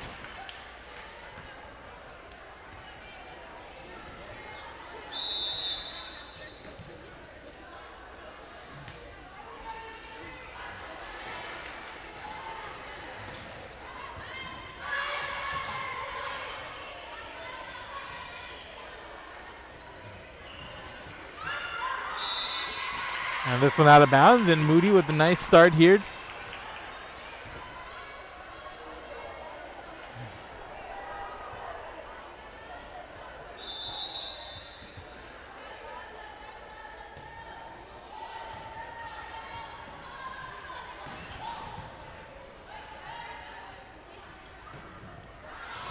And coming in from the outside, nice play, nicely done.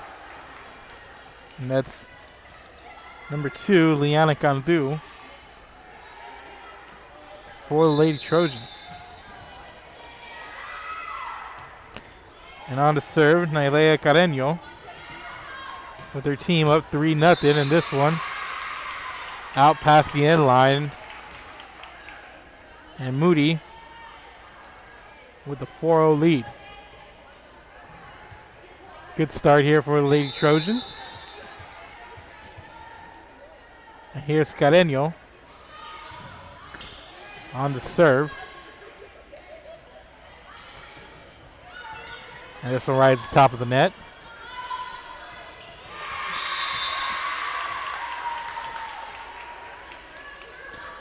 And this one put down, and Moody with a 5-0 start here on Sharyland Pioneer.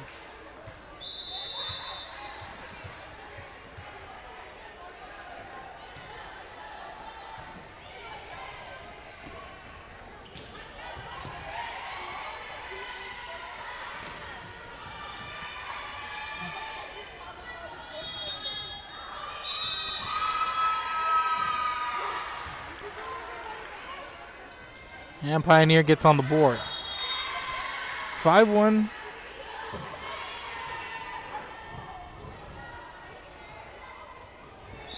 So we have pool play. 4 teams in each pool.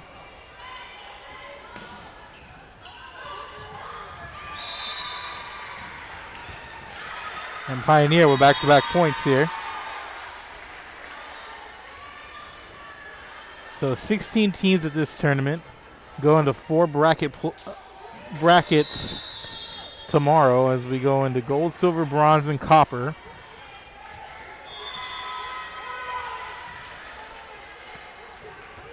We will have the gold and the silver for you tomorrow from Ray.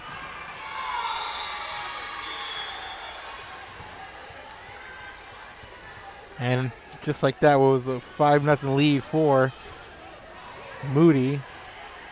Whittled down to just 2 very quickly as Pioneer picks up 3 straight points. And here's a serve from Natalie Reyes. Here's a setup on the outside. And that's Lindsay Guerra.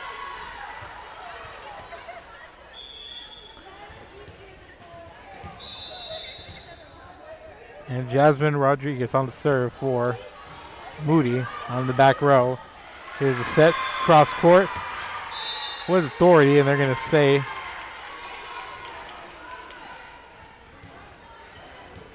it went out. That was Andrea Chapa. And there's a setup coming across. And Marcela Martinez, believe she got the kill there, and they're going to say it went out. So another point over to Moody, and they lead 8-3.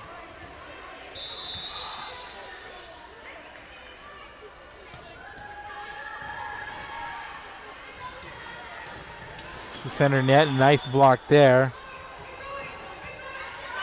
That was Liana Salazar on the block. And here's Liana Cantu. Nice play there.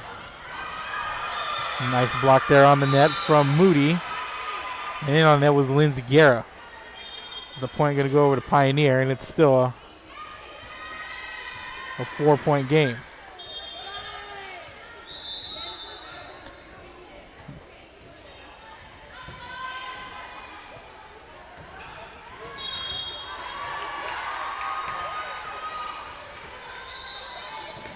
Here's a setup, and making the play there was Lindsay Guerra, and she was able to bait one of the Pioneer players on the back row to come in, try to make a play. Instead it gets deflected off of her.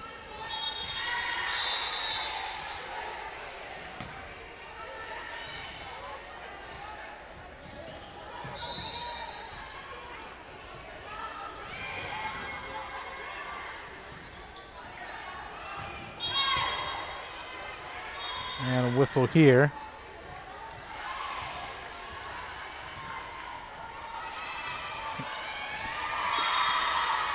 Going to give a point over to Pioneer. On the serve for Pioneer, Marcela Martinez.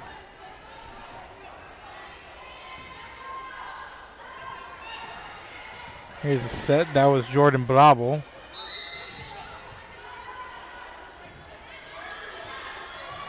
And they're setting it up for Hill.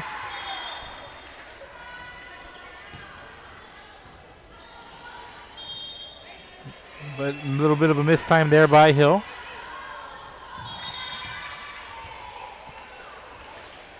And to the line to serve for Moody is going to be Aubrey Guerra.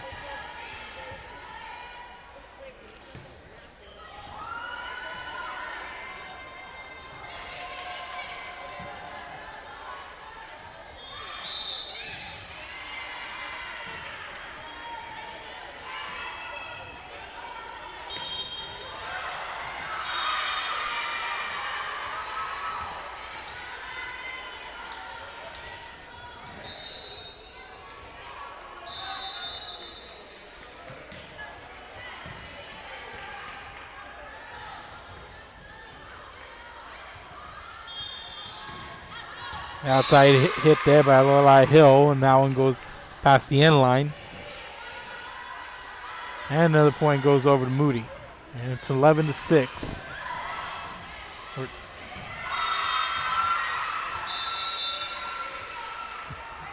And on the serve for Moody, it's Mackenzie Uribe.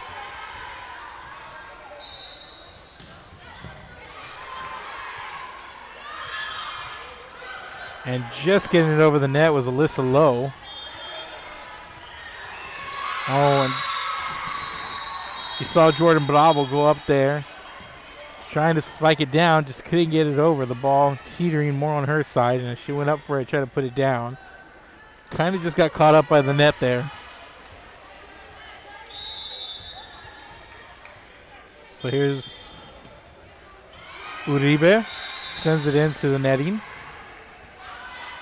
And lead back to 5.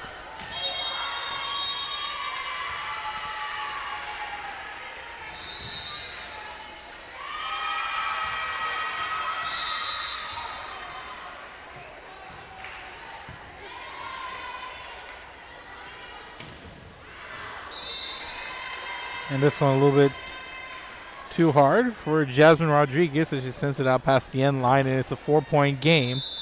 And Pioneers Jada Lopez on to the serve. Bump, there's the set. And then going back the other way, and this time, Rodriguez connects.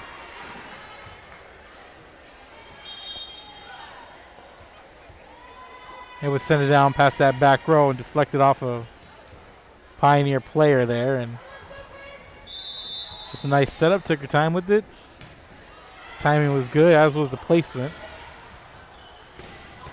On the outside, and similar here, back the other way, that's Mariana Trevino on that outside.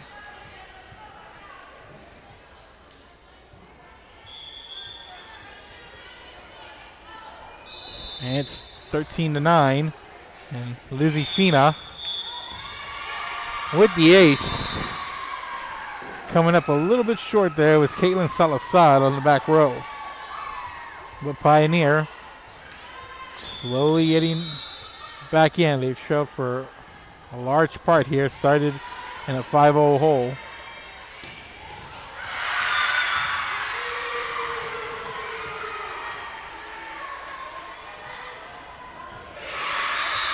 And on that center net, having a really good first set is Jasmine Rodriguez.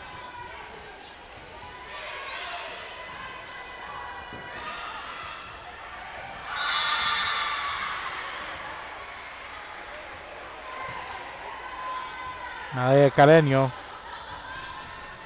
And Rodriguez back with the defensive play.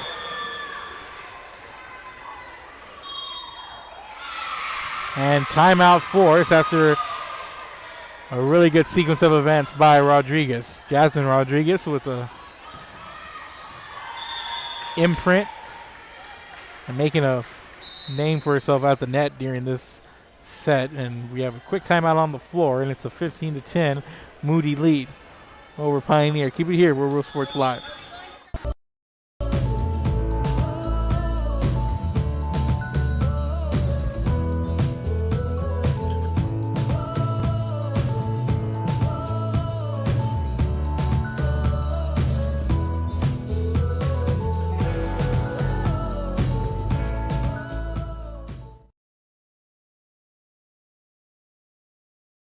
Forever Memories, Antiques and Collectibles, located at 237 North Sam Houston in San Benito, is filled with vintage items, collectibles, and a selection of vinyl records that's as good as it gets. Every shelf, every aisle, and table is filled daily by a number of vendors that ensures that something here just might be the item you have to have. The vinyl record area helps bring an added atmosphere that makes for the fun trip when stepping back in time with the memories. Forever Memories, Antiques and Collectibles in San Benito.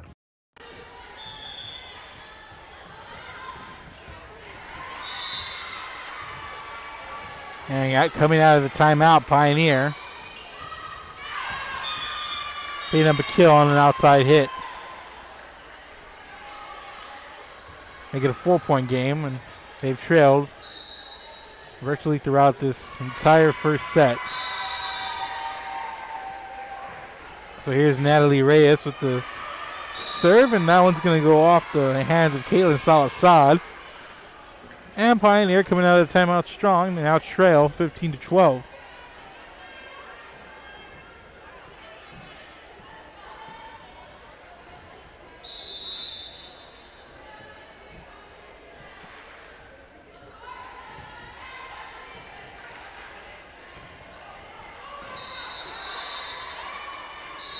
And that one went out of bounds. And 3 straight points out of the timeout for Sherryland Pioneer. And Natalie Reyes on the serve. Set it up center net a little bit too hard there for Liana Cantu. And it's a 1-point game just like that. Pioneer coming out strong after that timeout. And it looked like Moody was going to start to really try to blow this one open. And just like that, Pioneer gives it right back with the service error. And here's Jasmine Rodriguez.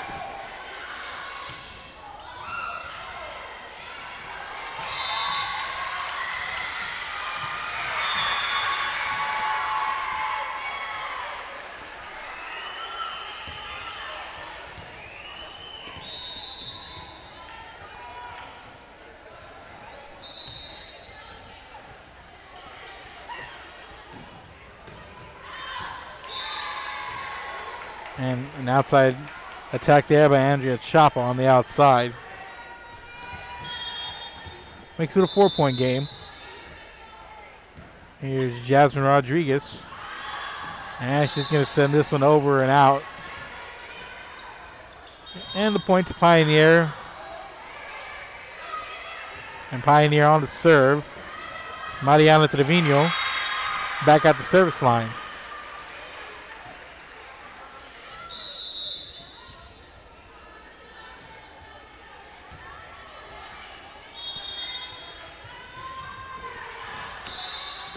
And this one way past that end line.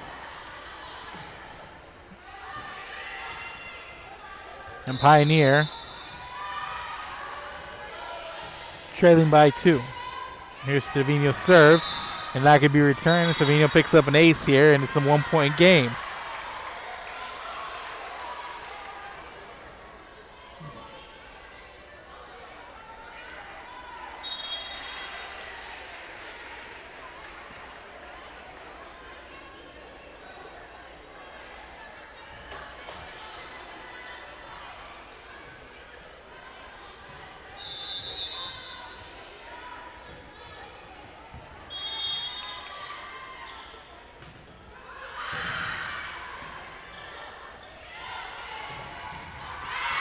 Outside hit attempt there.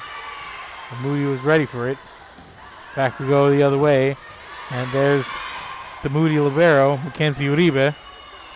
A nice rally we have here going on between the two. Set up there, and Uribe sends it up high.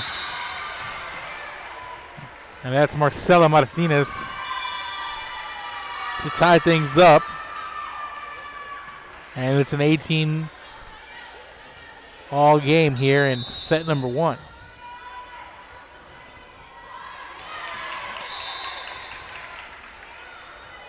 And Trevino sends that one into the net.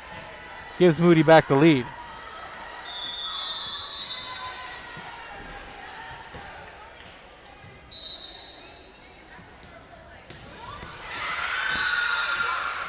And a nice outside hit there for Lorelei Hill. Saw the ball in position, timed it really well, went up there and got a good piece of it and was able to drop it in fair. And it's now we're tied 19 all with Marcela Martinez back to serve for Pioneer. And there's Lowe on the outside, but can't get it over the net. She hits it right into the net, and it's a lead now for Sherryland Pioneer. After that timeout, they came out roaring.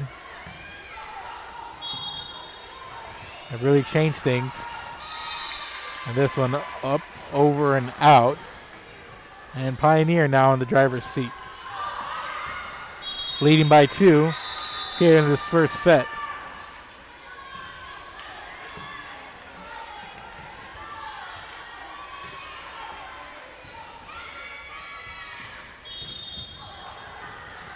Nice play by Moody up front. Set it up for Lowe. And Lowe sends it to that back line and gets it just inside. And it's 21-20 with Moody on the service line. Serving for the Lady Trojans, Aubrey Guerra.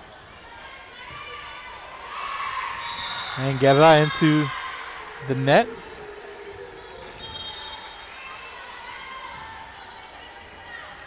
Makes it a 22-20 lead for Pioneer. Have come roaring back. Seen a couple of comebacks here today as Nicole Wilson puts it in play. There's Lowe coming on the net, sends it to the back row. And Hill sends it over, but the back row of Moody was ready for it.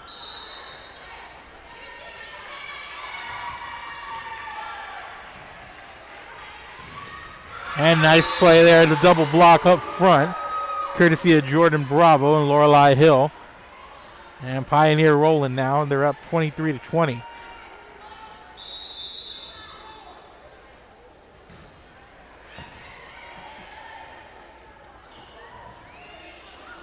Lowe gets it over. Here they set it up.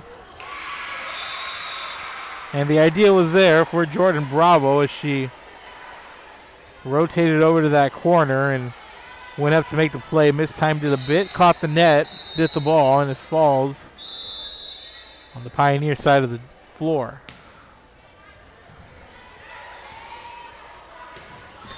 And there's Hill sending it to the back row of Moody. Low to Fina. And back to that same spot, Jordan Bravo went, but this time it was there. A little bit more finesse this time.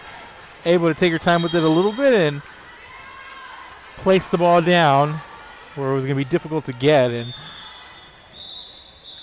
you saw Moody struggling there. And we got a whistle on the floor, and we're going to have a timeout. It's 24-21. Pioneer trying to wrap up this first set against Moody. Keep it here. This is Real Sports Live. We'll be back.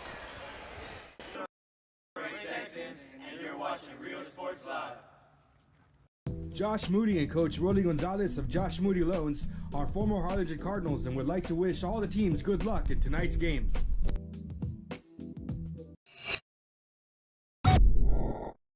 Hi everyone, it's that time again. It's time to register your child for school. There are 3 simple steps. Step 1, call McAllen ISD, 687-MISD. Step number 2, let us help you choose the right school for your child. With over 30 options in the city, we're bound to find the perfect match and fit for your child. Step 3, get ready for the first day of school.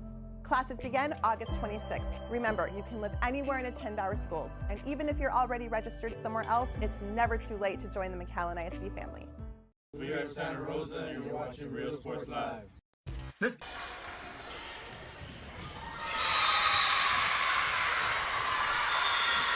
And this one's sent over to the net, and it's a 2-point game. Moody coming out of that timeout. See, they can have a little bit of magic coming off a quick little trip to the sideline. We saw Pioneer get back in the game after trailing by 5, and now on the verge of wrapping this set up.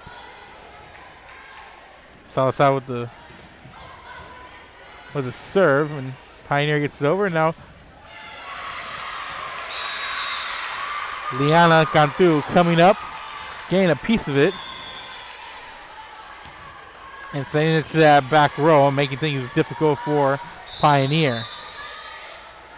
And here's Salazar on the serve, sent it to the back row of Pioneer. Set it up, here's Rodriguez, lays it in there, right between the front and back row, and we have a timeout here as Moody comes out of the timeout strong, and we're all knotted up at 24. Keep it here. We're Real Sports Live. Back after this. By the concession stand in Santa Rosa, a locally owned business providing a terrific atmosphere before or after the games and supporting athletes of all ages. When you're in Santa Rosa, be sure to stop by the concession stand and choose from the wide assortment of goodies. An advertising partner with Real Sports Live is the concession stand. We are Eddie Burgvella and you're watching Real Sports Live. Sherryland ISD, a nationally recognized district focusing on quality and rigorous instruction where every child is immersed in a culture of academic success. A district dedicated to preparing our youth for the future.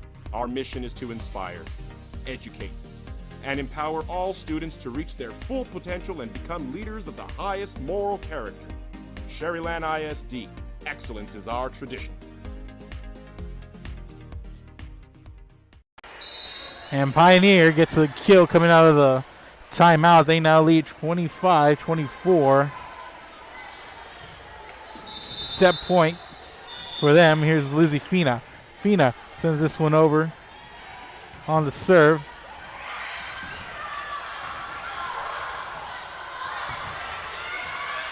And they set this one up for Rodriguez, and Rodriguez puts a little bit too much on that one, and that's going to do it here. Pioneer comes in and is able to come from behind, down by 5 at one point. Hold off a late run by Moody in that first set, and now we're going to switch, and we're going to be back with set number 2. Pioneer leads Moody 1-0.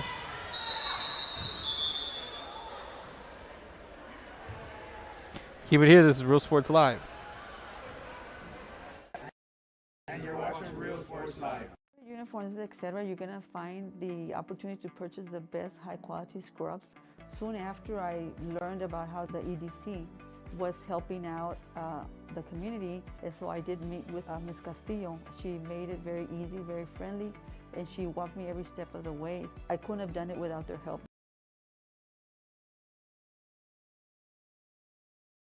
Come visit our new store in downtown Harlingen. We have furniture, appliances, clothes, collectibles, and more.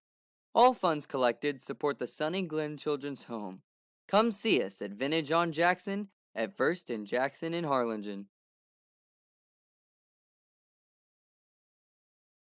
The Brownsville Independent School District continues to provide a safe environment for enriching education. From pre-K3 to early college high school, the award-winning district has advanced its legacy in curriculum, athletics, and fine arts. Teachers are driving the frontier of technology, bringing industry to the classroom. On and off the field, Brownsville ISD students engage in the experiences that make them college and career ready.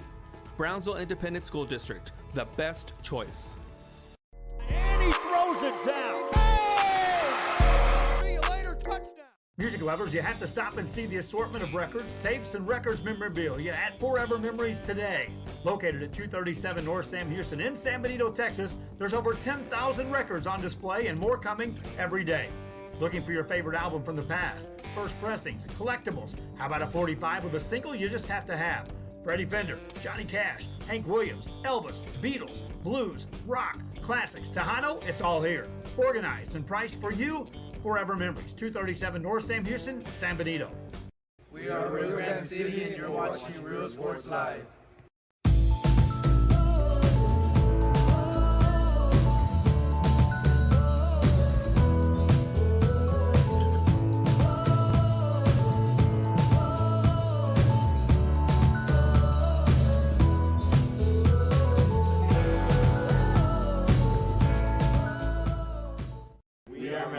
And you're watching Real Sports Live.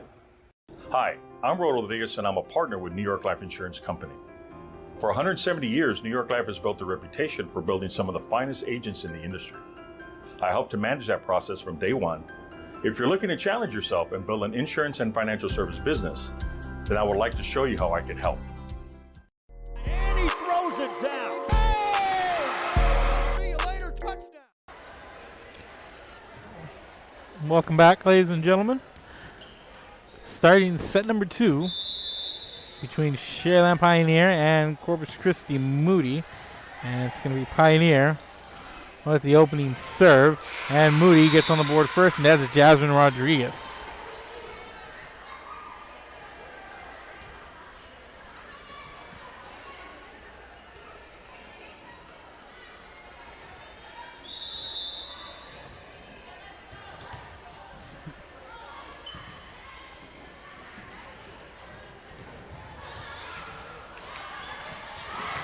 And Moody, nice job of keeping this alive.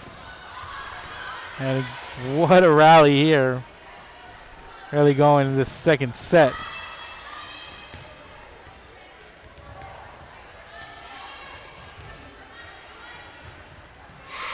And into the net there goes Mariana Trevino. And Moody starts off with a 2-0 lead.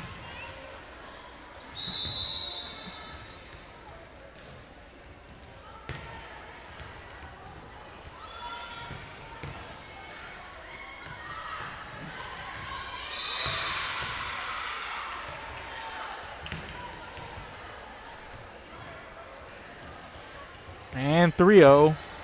Moody comes out swinging once again.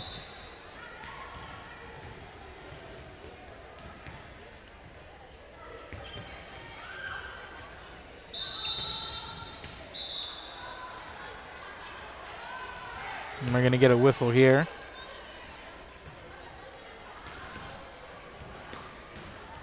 And Moody going to serve once again. Alea Carreño on the service line for the Lady Trojans. She sends it over.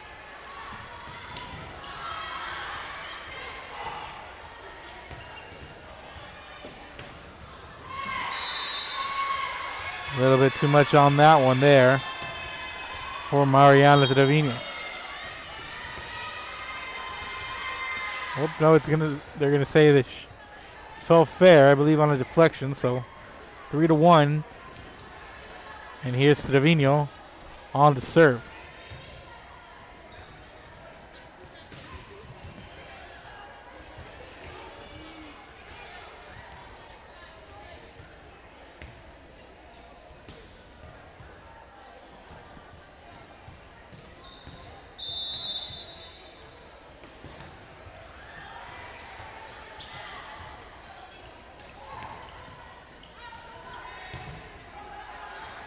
Some bounce into the air, and Lorelei Hill.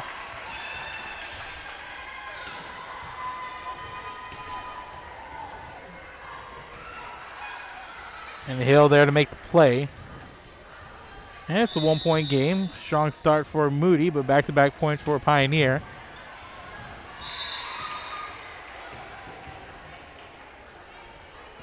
Had him within one, but Trevino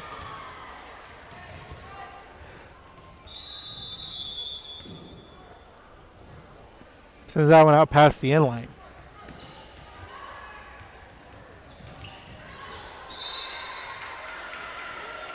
That was Lorelei Hill. A little too hard there.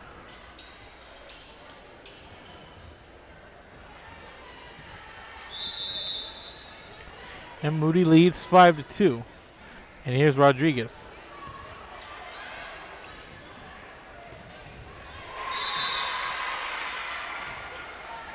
Andrea Chapa coming from that outside position.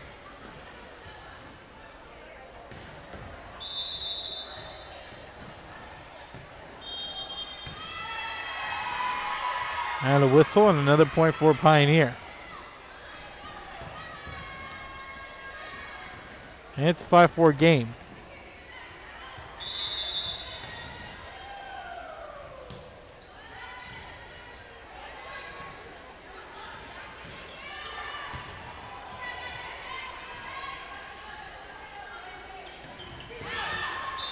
And a little bit too much there on that center net from Iana Salazar.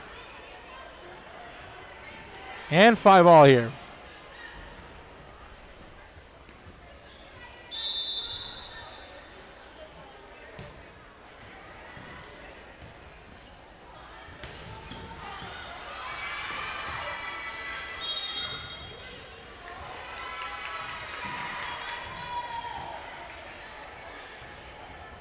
Now this was Lorelei Hill on the outside, but point going to go over to Moody. That's going to break the tie. And on the service line for Moody, going to be Liana Cantu. Cantu sends it over. They set it up, and that was Andrea Chapa into the hands of Lowe.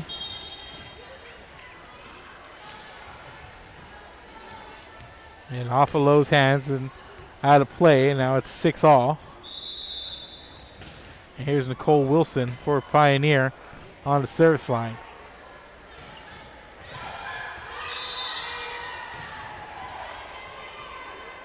A little bit of a mistiming there from Iana Salazar, unable to get it over the net.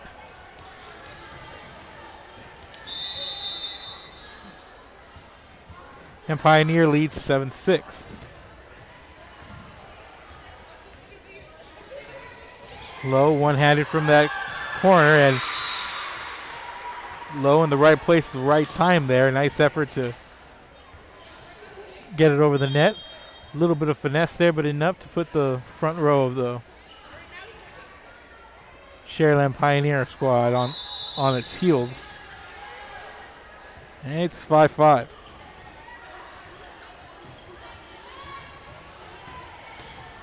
To the back row, Moody's back row ready. Here's Lowe on the outside, but this one blocked, one returned.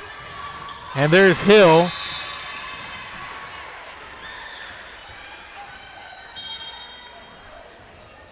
With authority, Lorelei Hill.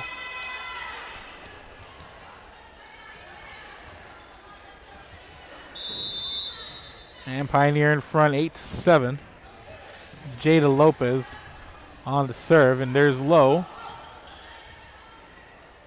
Here's a setup. Cross court for Mariana Trevino. There's Lowe.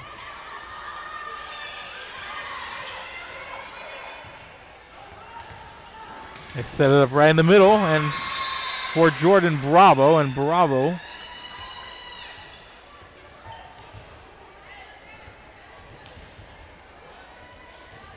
sends it like a missile to that back row. Not much you can do about that. There's Lopez, sends that one into the net.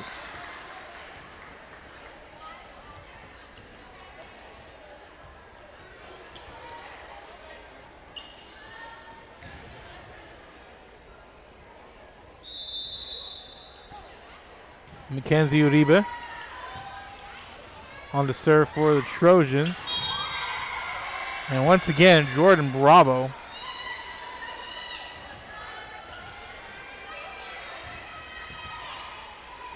comes up there on the center net. And Bravo's had a good game as well. Here's a jump serve sent over by Lizzie Fina. And Jasmine Rodriguez gets it sent back the other way by Marcela Martinez. And they're going to set up Mariana Trevino.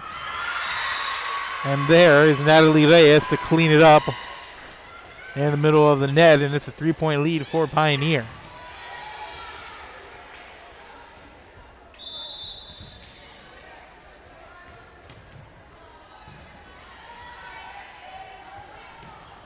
Low.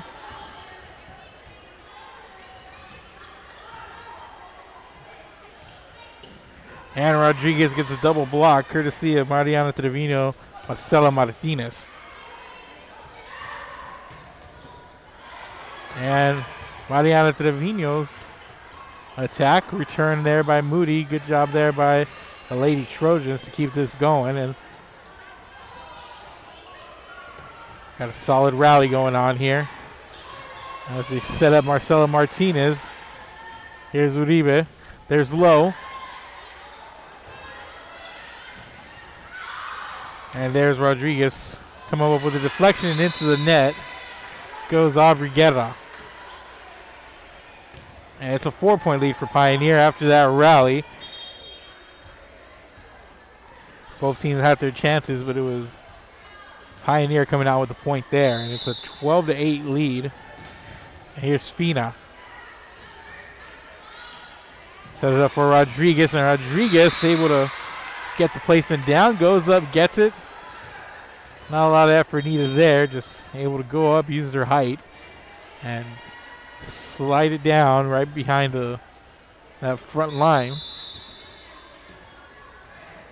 And it's a 3-point game. And there's Rodriguez once again.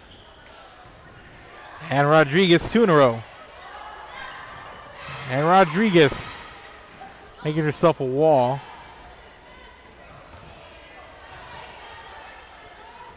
Going to set up.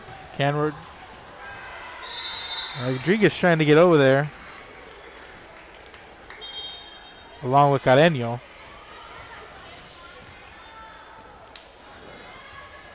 Pioneer comes up with the point.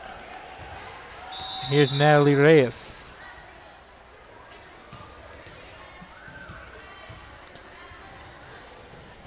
And there's Rodriguez. Just comes up, attacks, timed it, stutter step just a little bit, but just to time it just right, went up, got it, and spiked it home for the kill.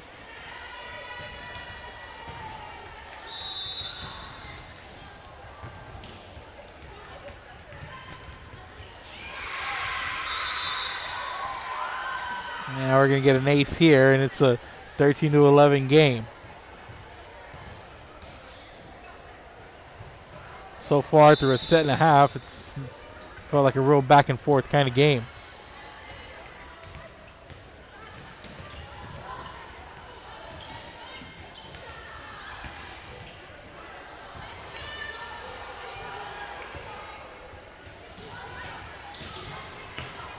Rodriguez sends it over a trio of gray jerseys.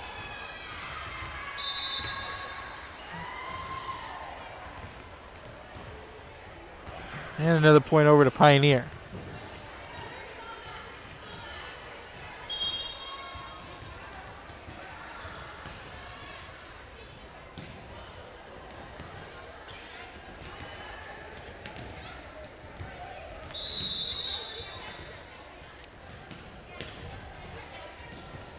So Katie Salazar.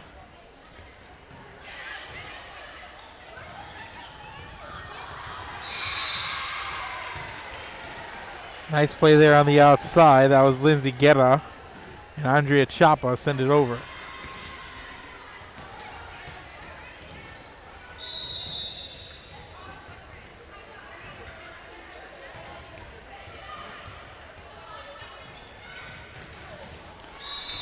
Oh, and Lorelei Hill goes up strong, but into the net. And that's a 1-point game. And Rodriguez sends it over.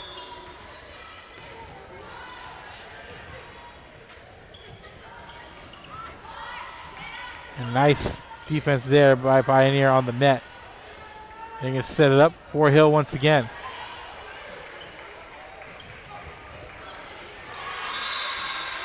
Heads up play there. That's Iana Salazar. Shot it straight to the libero, Lizzie Fina, and we're all tied at 14. And back and forth we go. Jasmine Rodriguez still at the service line. She's doing some good there for the Lady Trojans.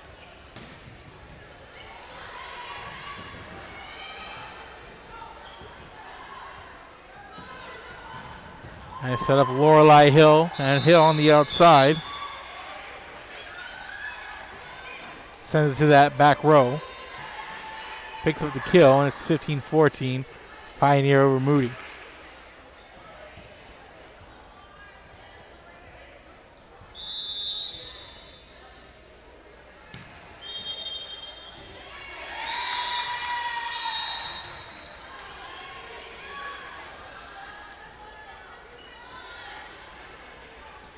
Ball went out of play.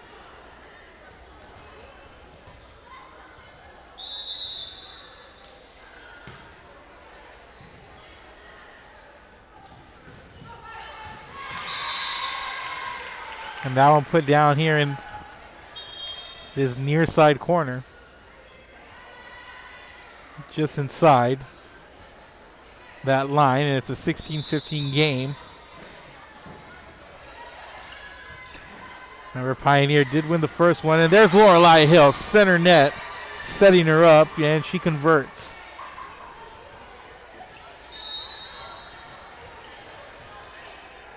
And it's a 17-15 lead for Pioneer. They won the first match 26-24.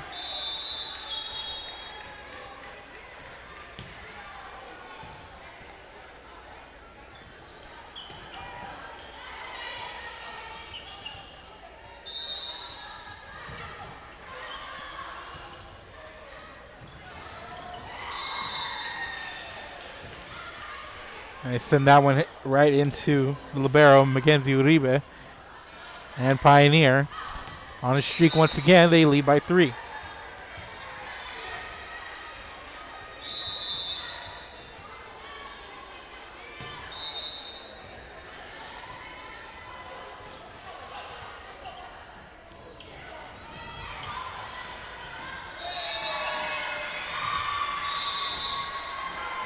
And another whistle and another point over to Pioneer. They lead by 4 now.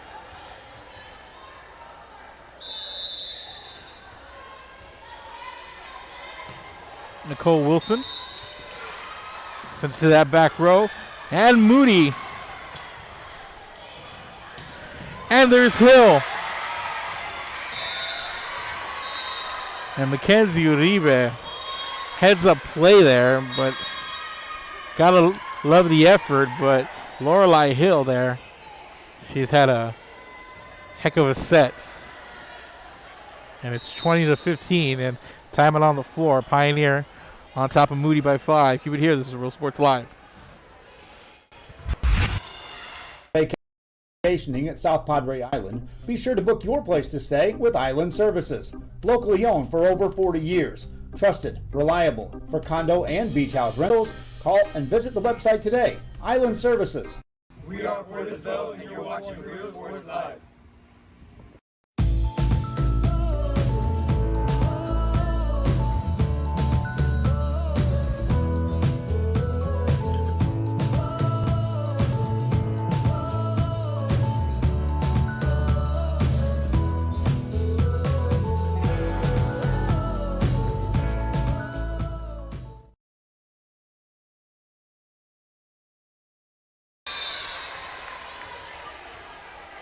Coming out of the timeout, the Trojans pick up a point on a Pioneer misstep, and it's 20-16. And timeouts have been good for these teams. They go down, and they need it. They talk about it, get a little bit of a break to decompress, and then come back on the court with a game plan, and you'll see here Moody with back-to-back points. Pioneers done it back in the first set, and Moody did it late.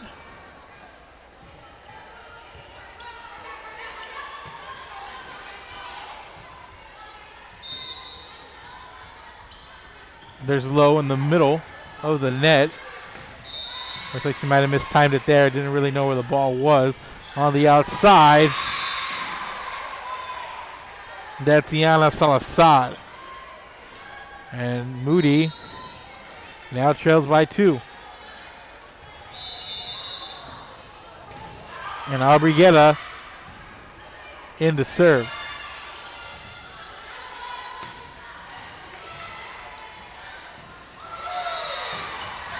And this one going to go out a little bit too much on it from Liana Cantu.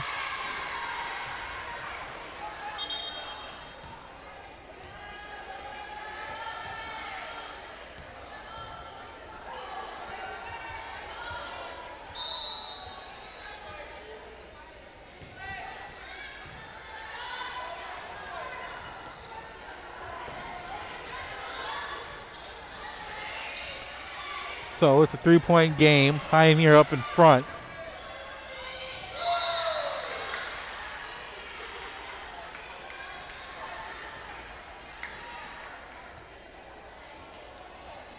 And Abrigueta on to serve as the officials discussing something down on the floor with both sidelines.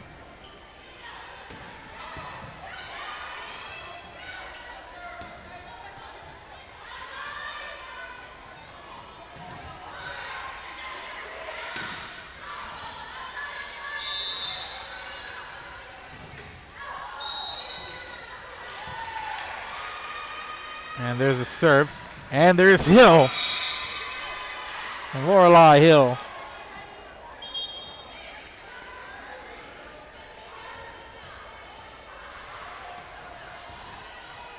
She has been absolutely phenomenal on the net here today. If she's gotten chances, she's finished and made the most of them.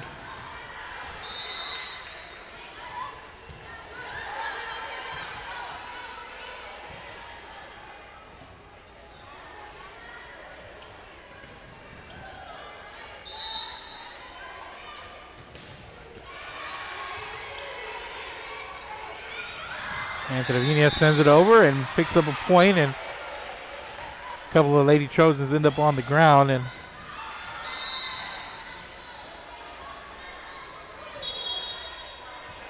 the lead is 4. Here's a jump serve. Set it up for Lowe in the center. Libero Fino puts it into play, and there's Lowe with the block and the point.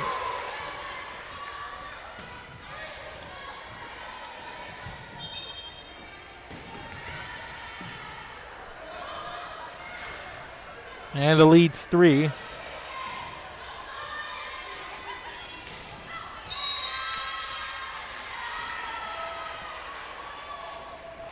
And the libero, Uribe, in to serve for Moody.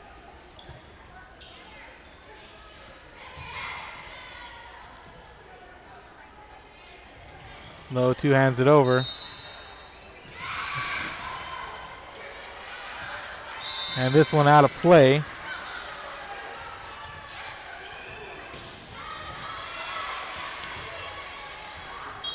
And Lizzie Fina was about to go to the line to serve, and we're going to get a timeout for Moody.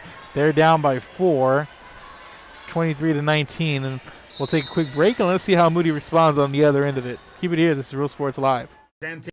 Antiques and Collectibles, located at 237 North Sam Houston in San Benito, is filled with vintage items, collectibles, and a selection of vinyl records that's as good as it gets. Every shelf, every aisle, and table is filled daily by a number of vendors that ensures that something here just might be the item you have to have. The vinyl record area helps bring an added atmosphere that makes for the fun trip when stepping back in time with the memories. Forever Memories, Antiques and Collectibles in San Benito. And welcome back, ladies and gentlemen. Coming off the break, that's Lizzie Fina. Makes it 24-19. And coming out of the break, Lizzie Fina picks up a couple of aces to finish it off, and it's 25-19. Pioneer defeating Moody in straight sets. And keep it here, ladies and gentlemen. Miller, Gregory Portland coming up.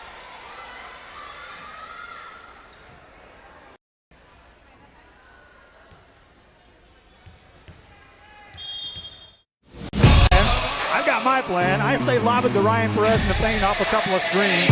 Esquivel to Garcia. Off the deflection. Los Fresnos comes back and wins. Now Santa Maria will put up a 3. Bang! Santa Maria! There's Warner. Here comes a headed jam. Counted for 2. Field. Adios! And the Falcons win on a walk-off. And it's saved. What a game.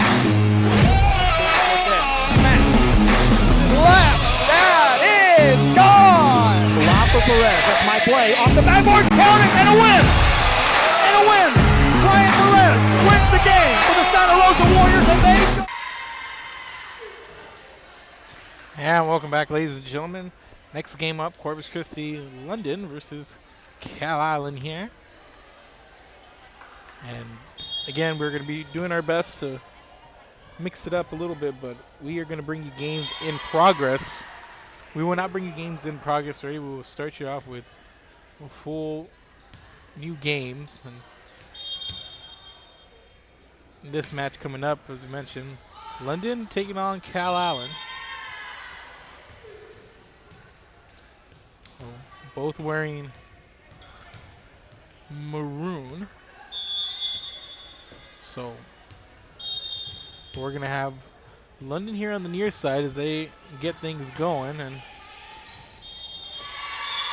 we're going to get an ace started straight away as Elena McNorton picks up the ace, and now onto the service line once again, and here's McNorton. Once again, this is going to come off the libero, Cal Island's Monique Gonzalez. Had it come right to her and wasn't able to handle it and put it in play, so back-to-back aces to start here for McNorton.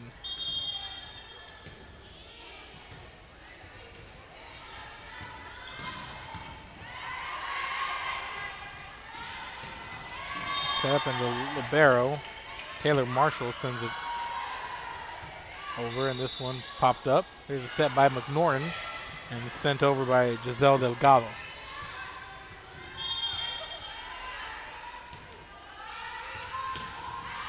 And on the net a little hard there. That was number 6 out of Sally Gadasov for London, who sends it out of play there. And it's going to be 2-1.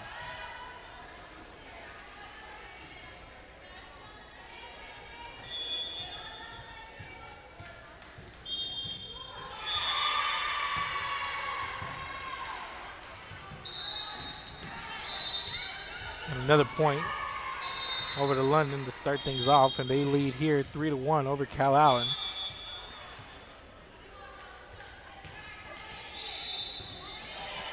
Phoebe Ajiti on the serve for London. And this one punched over by Taylor Marshall. It's set up on the outside there. Nice play by number 3, Reagan Tennell. Gets a deflection off one of the London defenders.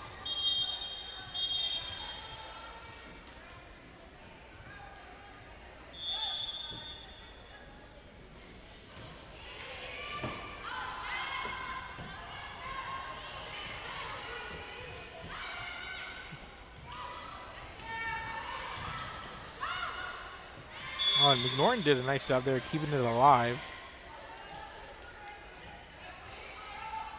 But just couldn't handle it there, and now it's 3-all here, and nice start for both teams. And it's going to be Monique Gonzalez on the serve, won't be returned, and she's going to pick up the ace, and now it's Cal Island in the lead, 4-3.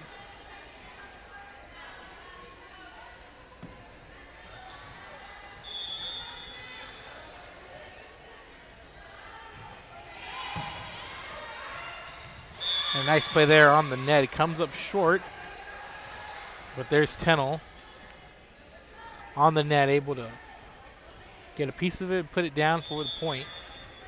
And it's 5-3. Here's Stratman with the serve. McNorton sets it up on the outside for Delgado.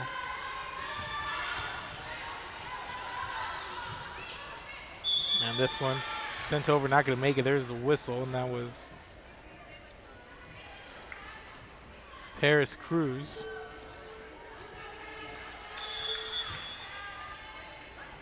And it's 6-3.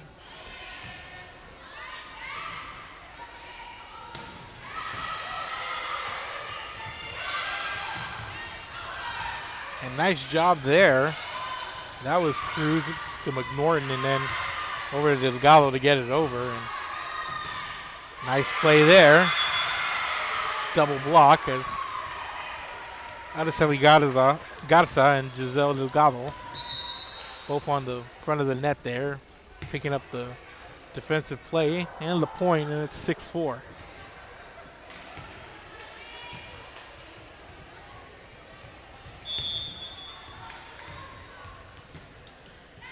There's a serve by Lillian Campbell. And Campbell on the back line. There's the set by McNorton. Two-handed over there by Rachel Graff. Sent over, here's Tennell.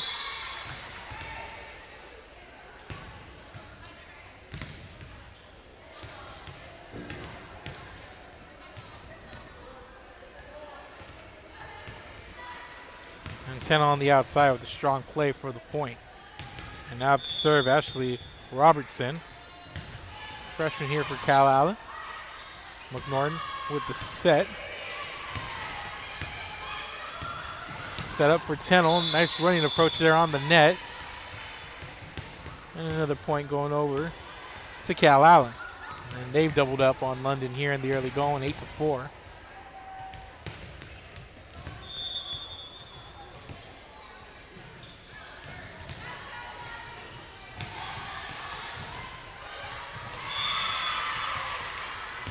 And London getting a point back.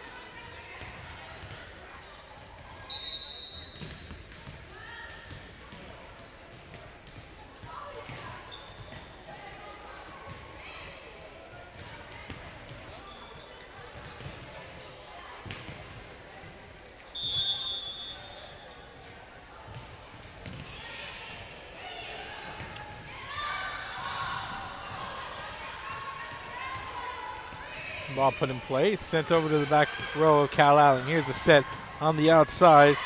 That's Molly Appleby. Here's the setup again. Here's Tennell. A nice play there from the libero, Taylor Marshall.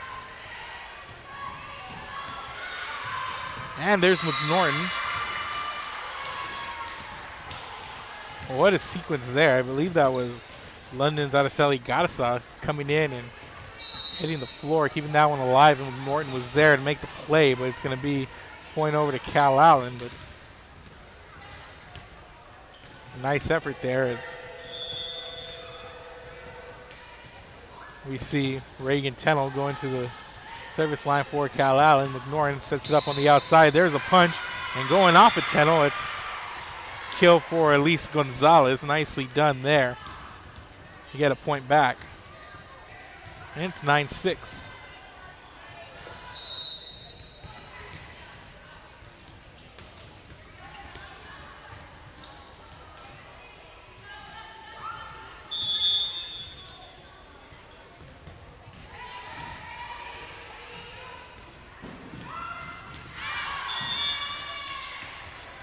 This one's Zoe Brown that outside sends it over, but it goes out of play.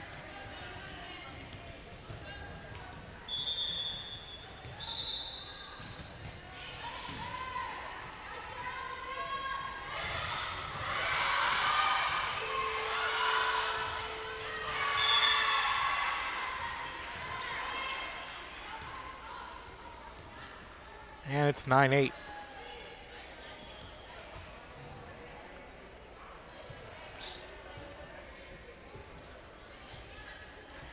And on to serve now for London, number 14, Elise Gonzalez. And Gonzalez sends it over. Tennell sets it up. A nice approach there by Amber Smart.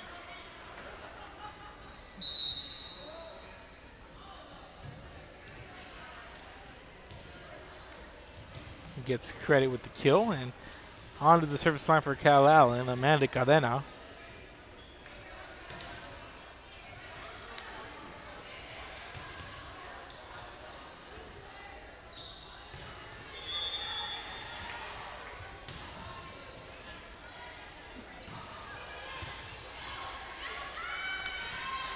McNorton serves it up in the middle of the net. Nice play there for Rachel Graff. McNorton nicely done there with the assist. And Graff taking advantage there in the center net. Able to pick up the kill, and it's a 1-point game, 10-9, and on to serve for London, It's the libero, Taylor Marshall. And Marshall making a nice play on the back row, but the front row unable to track down the ball, make a play on it. And the point goes over to Cal Allen, and the Cal Allen libero, Monique Gonzalez, under the line to serve.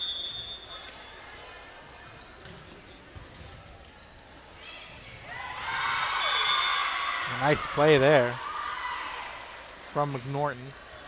Get a point back. Makes it 11-10, and Elena McNorton headed to the line for London.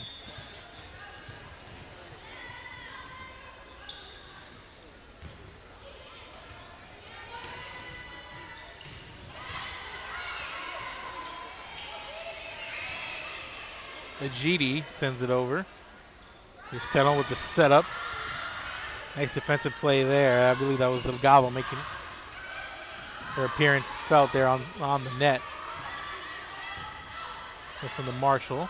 Delgado sets it up, and a running punch there by Araceli Garza, but it goes out of play. It's going to be Cal Allen serve.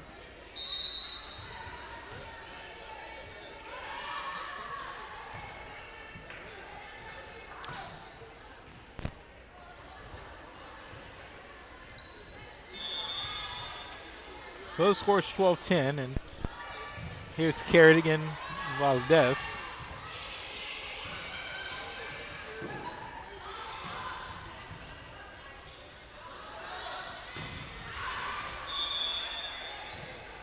Outside hit there out of Araceli Garza, a little bit too much on it. Sends it to the back line and passed it ultimately for Cal Allen point. Kerrigan Valdez. Cal Allen Jr. on the serve. Sends it to the libero. McNorton sets it up for Ajiti. Nice outside play there. Sends it cross court. Phoebe Ajiti with the point there for London.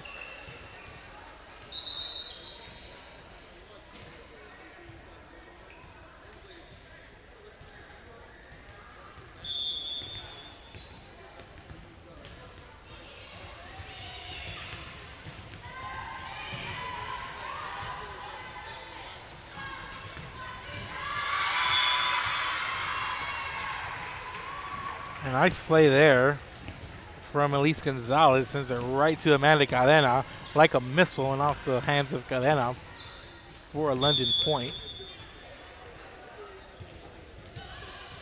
Phoebe Ajiti with the serve. Here's Marshall. Sends it near the stands, and the point goes over to Cal Allen. It's a 14-12 game.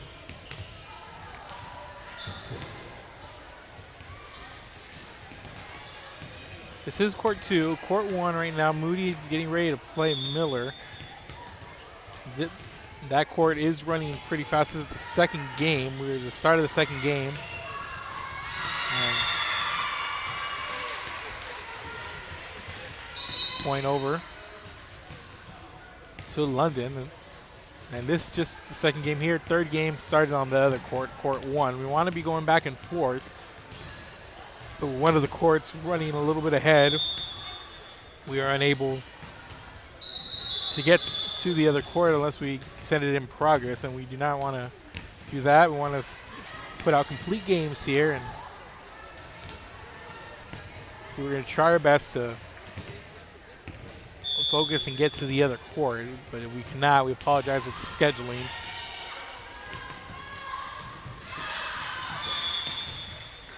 And that's number 3, Reagan Tennell, making the play there for Cal Allen. It's giving Lady Cats a 15-13 lead. And on the serve, Ashley Robertson for Cal Allen.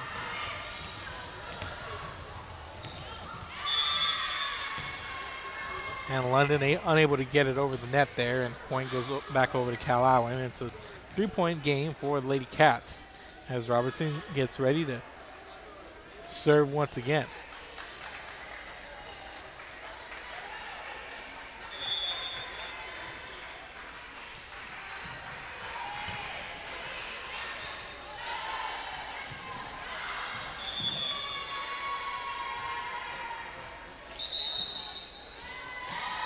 Cal Allen picks up another point. They now lead 17-13, and we're going to get a timeout on the floor.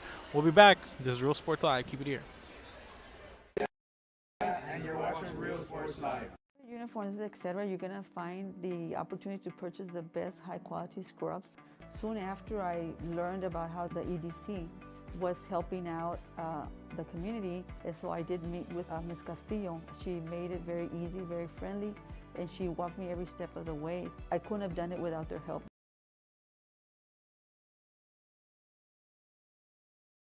Come visit our new store in downtown Harlingen. We have furniture, appliances, clothes, collectibles, and more. All funds collected support the Sunny Glen Children's Home. Come see us at Vintage on Jackson at First and Jackson in Harlingen.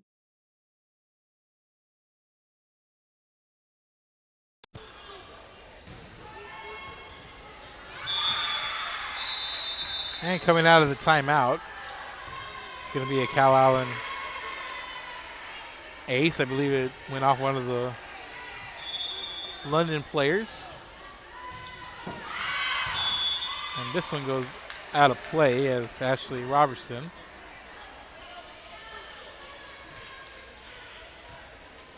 with the service error, and it's 18-14.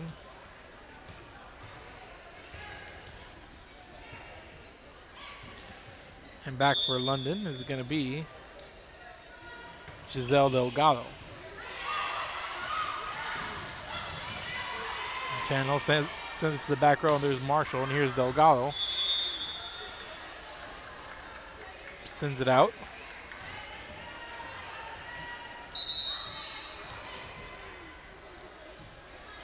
And on serve is going to be Reagan Tennell for Cal Allen.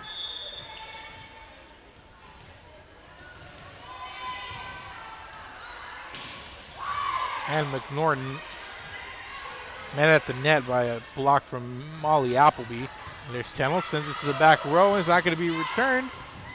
A nice effort there from Delgado and Marshall, but Tennell puts it over, and London unable to come up with a return, and it's now a 20-14 game. 6-point lead from Cal Allen. Here's Tennell. And McNorton over to Gonzalez. And McNorton sets it up for Rachel Graff, and Graff comes up with the play there.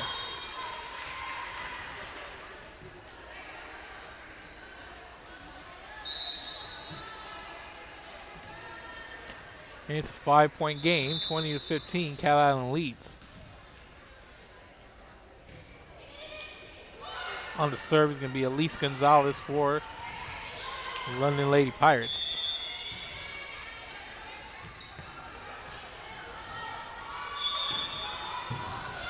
That one goes out of bounds. And the lead is now 6. Cal Allen running away with it here at the end of this set.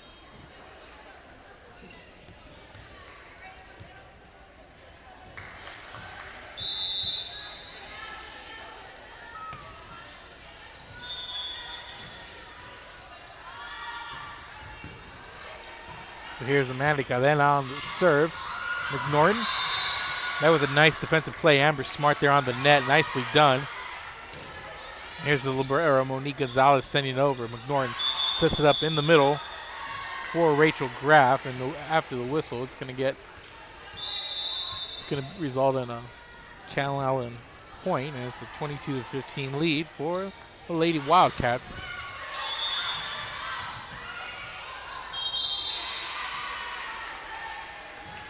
Here's Amanda Cadena. And nice play there in the middle of the net once again. Rachel Graff. And she's had a pretty solid match here so far. Able to make the most of some of the opportunities she's gotten. Relatively quiet so far, but makes a couple of nice plays there. She heads to the sideline. And Taylor Marshall with the serve.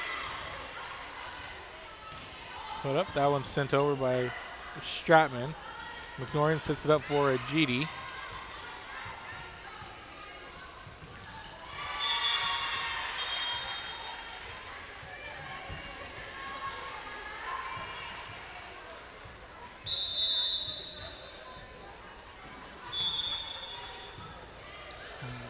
Cal Allen sending it to the net. I believe that was Amber Smart. It's a 5-point game now. It's 22-17. And the Jetty right into the next quarter play there. They're off camera, and as Cal Allen comes up with the point, and they now lead 23-17.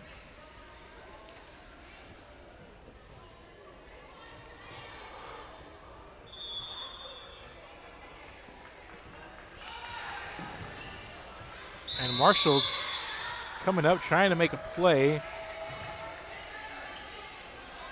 But London unable to come up with a return, and it's a 7-point lead for Cal Allen. And now Monique Gonzalez about to serve as Cal Allen looks to close out this set.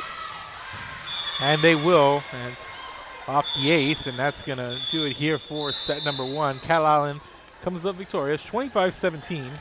Keep it here. This is Real Sports Live. We're headed to set number 2. Cal Allen leads 1-0.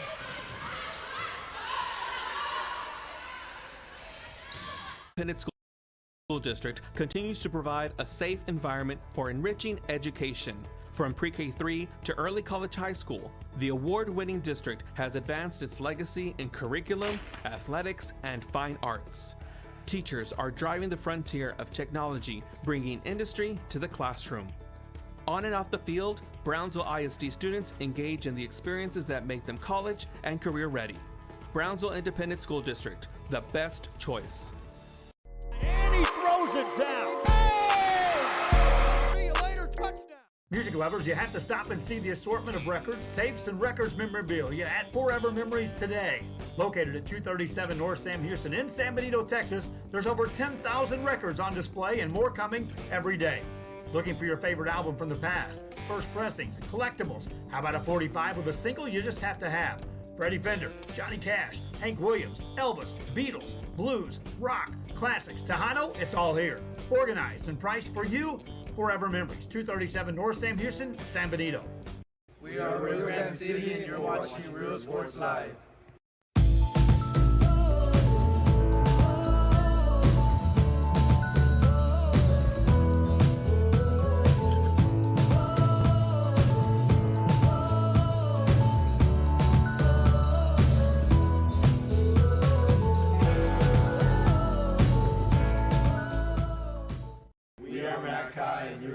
Real Sports Live. Hi, I'm Roldo Rodriguez and I'm a partner with New York Life Insurance Company. For 170 years, New York Life has built a reputation for building some of the finest agents in the industry. I help to manage that process from day one. If you're looking to challenge yourself and build an insurance and financial service business, then I would like to show you how I can help. And he throws it down. Hey! See you later, touchdown. And welcome back, ladies and gentlemen. Heading into set number 2. Cal Allen takes set 1, 25-17.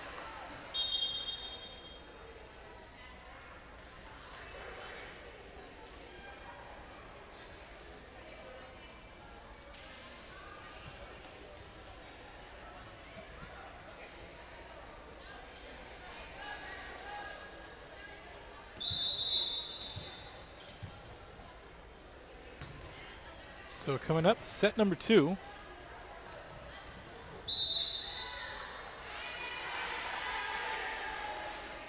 Three-set games, 3-set matches, rather, and I believe we go 3 either way. They're all the 25.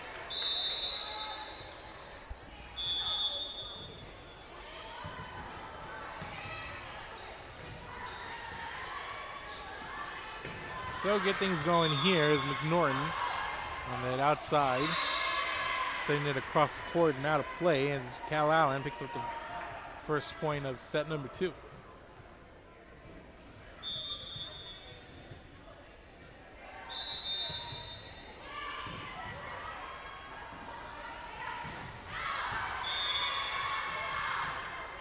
And a little bit too much on this one from Araceli Garza.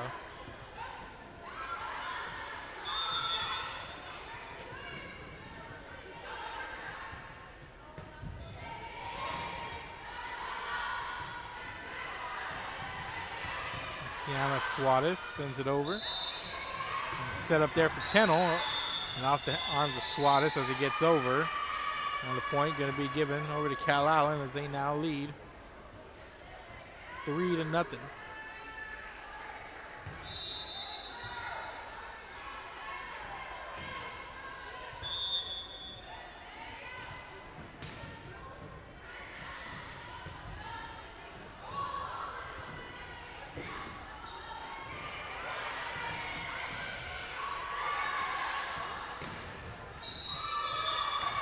That one from the outside.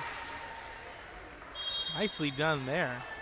I believe that was Kerrigan Valdez coming up with that outside hit for the point as it falls just inside of that back line. And it's a 4-0 lead for Cal Allen. And Valdez.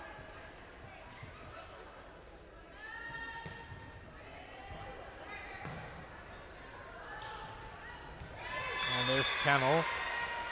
Forcing it down there at the net, 5-0 the lead now. And Cal Allen coming out strong here, and they've looked sharp.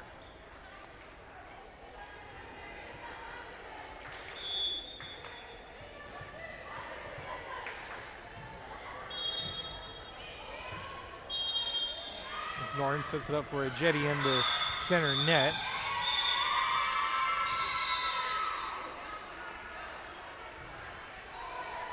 Going up there to contest Ashley Robertson, but it's going to result in London's first point.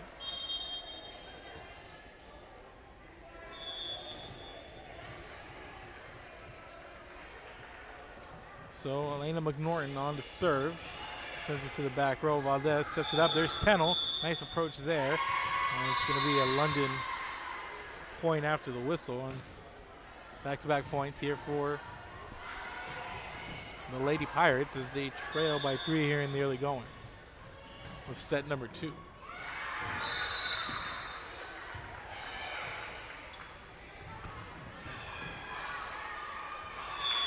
And this one doesn't quite come back over the net for London as it falls on their end of on their side of the court. And point it back over to Cal Allen. And on the serve for Cal Allen, Victoria Stratman. And Stratman comes up with the ace.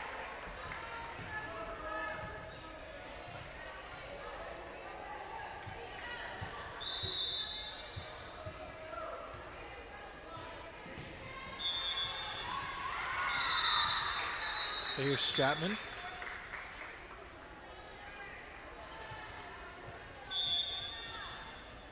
On the serve for Cal Allen. Here's a jump serve delivered to the back row, and it's not going to be returned. That's Deanna Suarez. Couldn't get control of it, and it's an 8-2 game, and timeout forced here on the court, and Cal Allen leads by 6. Keep it here. This is Real Sports Live. We'll be back. Vacationing at South Padre Island, be sure to book your place to stay with Island Services. Locally owned for over 40 years. Trusted, reliable for condo and beach house rentals. Call and visit the website today. Island Services. We are Portisville, and you're watching Real Sports Live.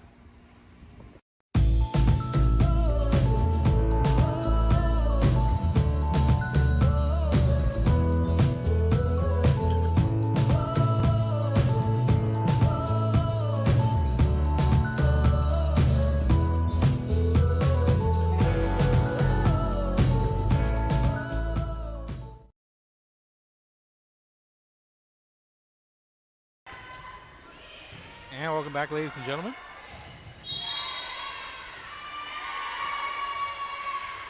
And coming out of that timeout, this one put down.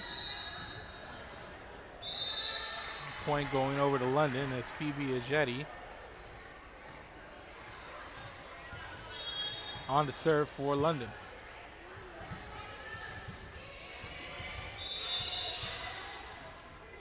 There's Tennell on the outside. McNorton's there. There's Marshall. Sends it over. Skipping on the net. Nice play there. It kind of took the Cal Allen defense a little off balance.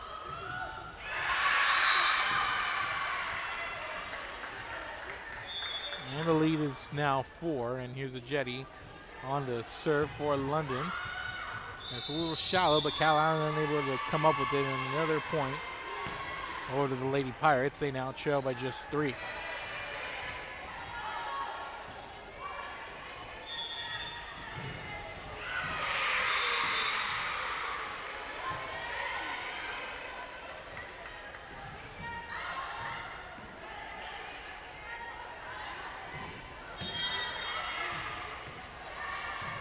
Channel sends it over to Marshall, and there's McNorton. A nice effort there from Cal Allen, even though it went up high and off one of those backboards. And this one falls right in front of a couple of London players on that front line. Just guesses weren't expecting the ball. It falls just in front of them. And another point over to Cal Allen.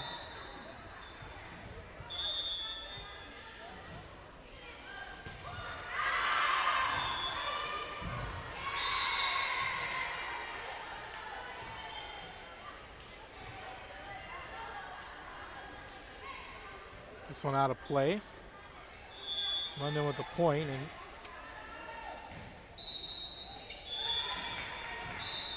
Lachlan McGann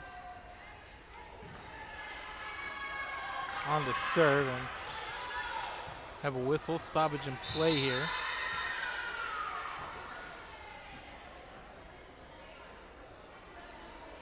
And London gonna serve again, and Lachlan McGann on to do the honors for the Lady Pirates.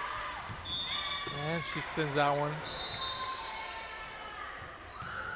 out past that back line. Cal Allen now leads by 4 as Reagan Tennell heads to the service line for Cal Allen. There's a jump serve by Tennell, a little bit too much on it. Out of play, and score is now 10-7. Here's Aliceli Garza.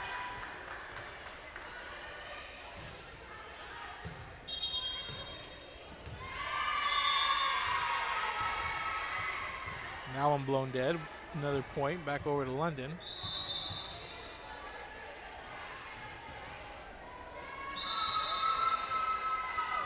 And it's 10-8, and here's Garza.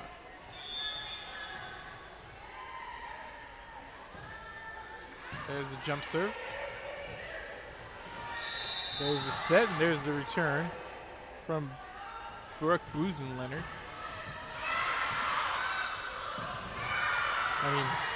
Rather Zoe Brown, and for Cal Allen. And another point for London. It's just a 1-point game now.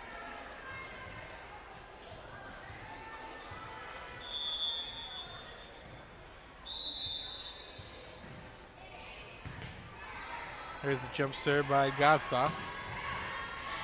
And Garza on the back row. There's Tennell. There's the setup, and there's the kill. Zoe Brown coming up.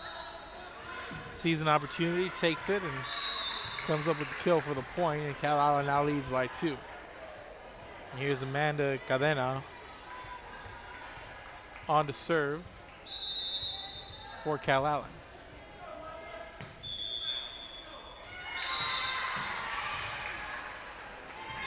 And this serve not going to be returned. And Cadena picks up the ace.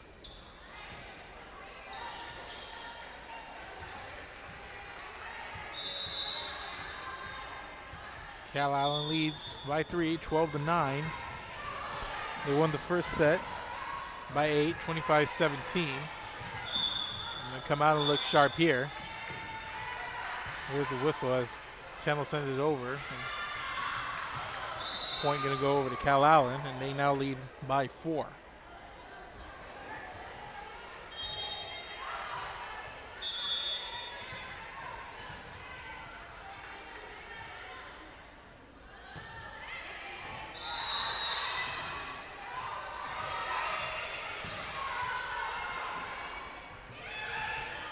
This set up in the corner, but missed time there by Victoria Stratman, and she sends it into the net.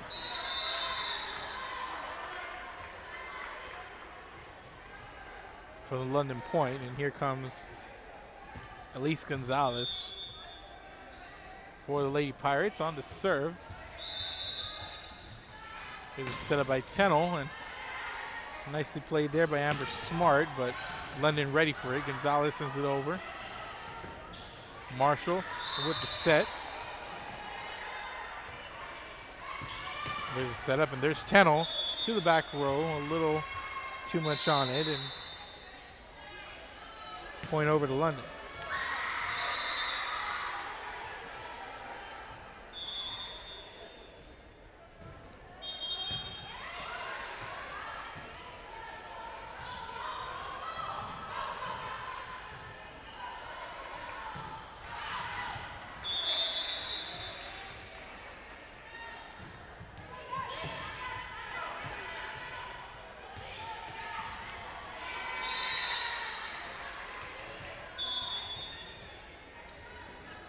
And the lead's 14-11. There's McNorton on the outside. Sends it right into Tennell and out of play. But not before a whistle. Gives Cal Allen a point, and now they are on the service line. Monique Gonzalez coming in to serve for Cal Allen. And that one right to Elise Gonzalez as she two-hands it right into the net. I don't think she was expecting it for quite as fast, but now Cal Allen with a 5-point advantage and another timeout on the floor. Keep it here. This is Real Sports Live. We'll be back. Antiques and Collectibles, located at 237 North Sam Houston in San Benito, is filled with vintage items, collectibles, and a selection of vinyl records that's as good as it gets. Every shelf, every aisle, and table is filled daily by a number of vendors that ensures that something here just might be the item you have to have. The vinyl record area helps bring an added atmosphere that makes for the fun trip when stepping back in time with the memories. Forever Memories, Antiques and Collectibles in San Benito. We're the Red Texans, and you're watching Real Sports Live. Josh Moody and Coach Rolly Gonzalez of Josh Moody Loans are former Harlingen Cardinals and would like to wish all the teams good luck in tonight's games. And here we go, 16-11. The score here. Cal Allen on top of London in set number 2.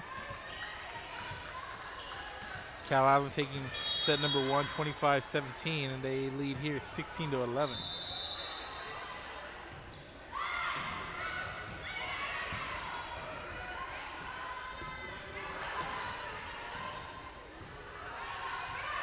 Here's a jetty. And this one over, and that was Lachlan McGann going low, trying to make a play on it. Couldn't despite the effort there, but now here's Cal Allen's Monique Gonzalez.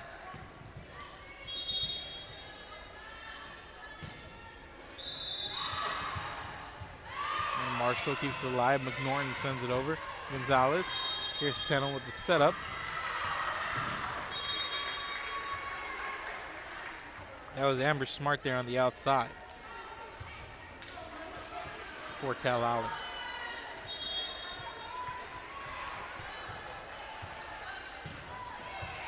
Gonzalez to the back row, and there's Marshall even in play, and McGann sends it over.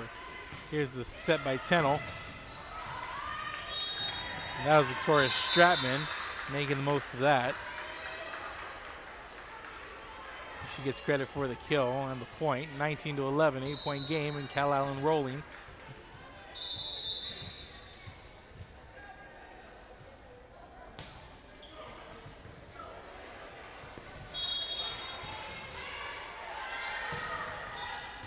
There's Gonzalez. A nice play there from Marshall, and you gotta love the effort there, but goes out of play. But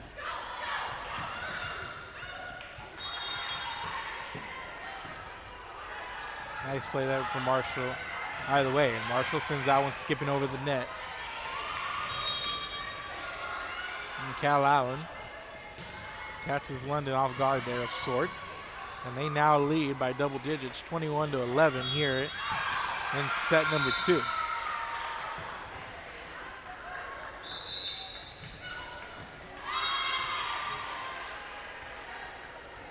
And that was Rachel Graff there making the play on the center net. And point over to London, and it's now 21-12 with the libero Taylor Marshall on the serve.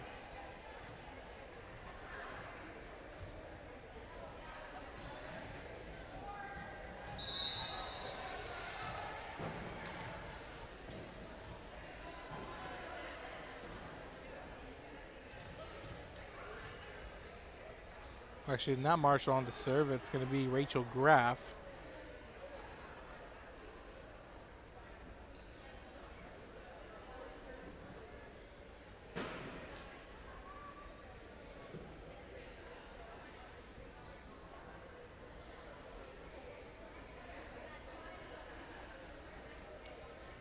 Now some discussion, I believe, on rotations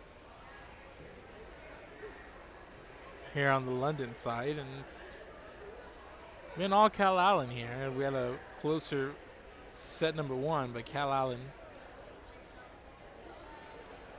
coming out here looked pretty impressive here in their first game of pool play. We had Corpus Christi King defeat Sinton 2 out of 3.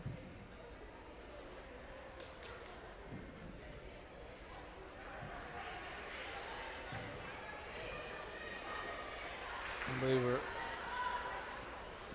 getting the rotations in order for the London side.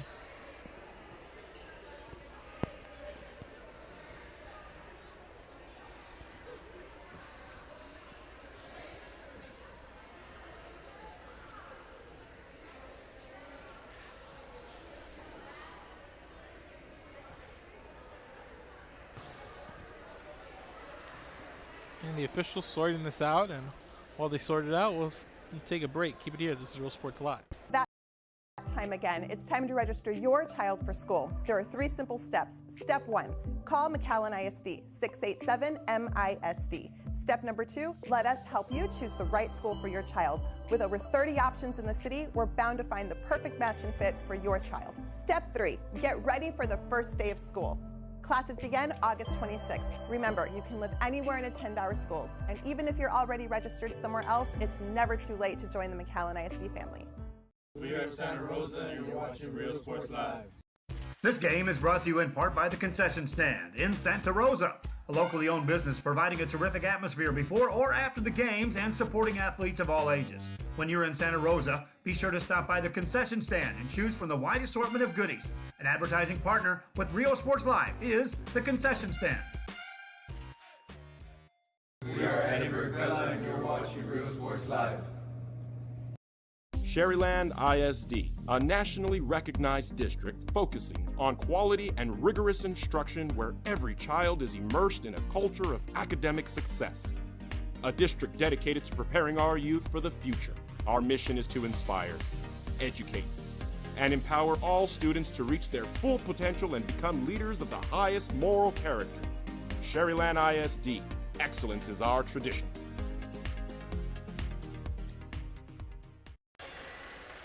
Now, coming out of that brief timeout, we're trying to figure it all out. And it's a 22-13 Cal Allen lead. And here's London on the serve, and that's Elena McNorton at the service line for Lady Pirates. Norton sends it over to Tennell. There's a set, and back to Tennell, and Tennell with the kill.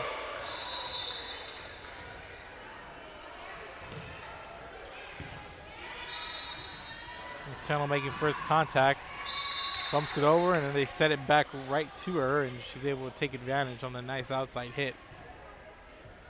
Makes it a 10-point game.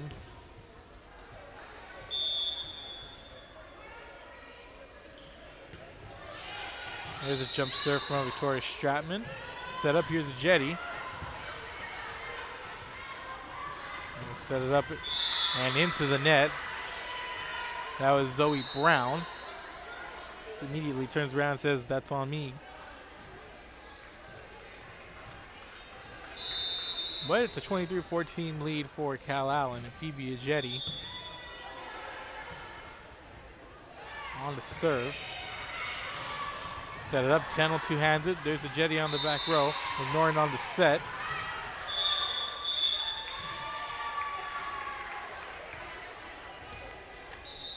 It looked like Elise Gonzalez sent it right into the net. Set point coming up for Cal Allen. Ashley Robertson.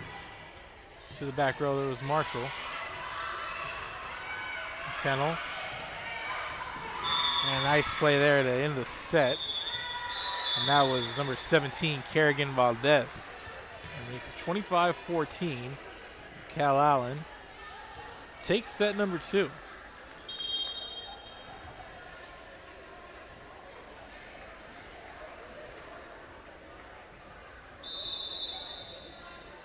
From London, so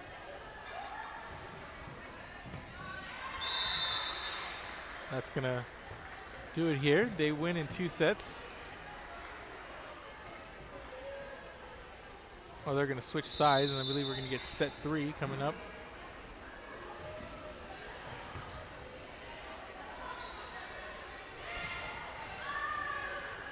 Actually, no, so it's gonna be a win in the straight sets for Cal Allen. I thought we were going to do 3 sets regardless, but it's going to be Cal Allen winning 25-17, 25-14 over London. So we're going to take an intermission, and while Miller and Moody are finishing up their game, I believe they're in 3 sets. They're early in the 3rd set. We'll take a break. We'll wait for that one to finish, and then we're going to take you to that side of the court. Coming up next, King is going to be playing. Cal Allen coming up next. So we already saw King and Cal Allen already. Both winners there. So we're going to wait out Miller and Moody, and we're going to send some coverage over to court 1, and we're going to come back with 2 teams that have already won. Gregory Portland, Sharyland Pioneer coming up next. So we'll go to that 4th game, and we're going to take a brief intermission, and we'll be back. This is Real Sports Live. Keep it here.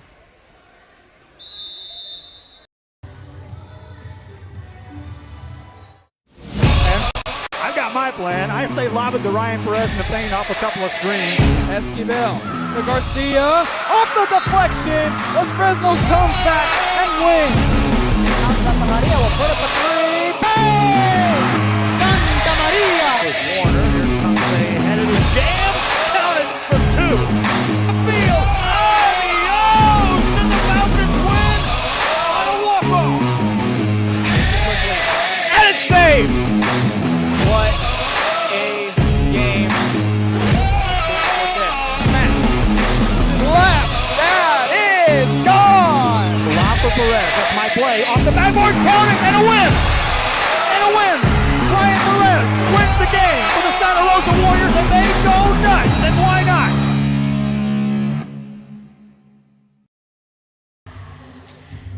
And welcome, ladies and gentlemen, to Real Sports Live. I'm Mark Molina.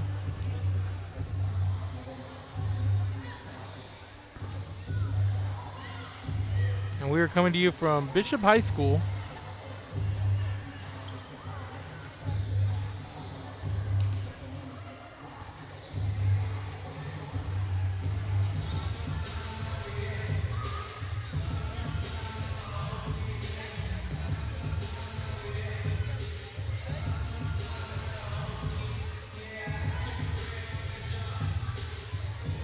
And we are going to be right back. Safe environment for enriching education. From pre-K3 to early college high school, the award-winning district has advanced its legacy in curriculum, athletics, and fine arts. Teachers are driving the frontier of technology, bringing industry to the classroom. On and off the field, Brownsville ISD students engage in the experiences that make them college and career ready. Brownsville Independent School District, the best choice. And he throws it down. Hey!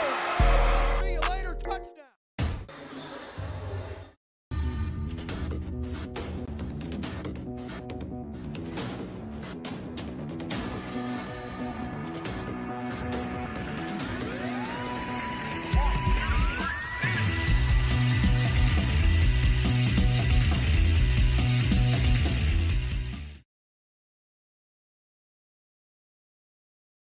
Music lovers, you have to stop and see the assortment of records, tapes, and records memorabilia at Forever Memories today. Located at 237 North Sam Houston in San Benito, Texas, there's over 10,000 records on display and more coming every day. Looking for your favorite album from the past, first pressings, collectibles, how about a 45 with a single you just have to have? Freddie Fender, Johnny Cash, Hank Williams, Elvis, Beatles, blues, rock, classics, Tejano, it's all here. Organized and priced for you. Forever Memories, 237 North Sam Houston, San Benito. And he throws it down. Hey! See you later, touchdown.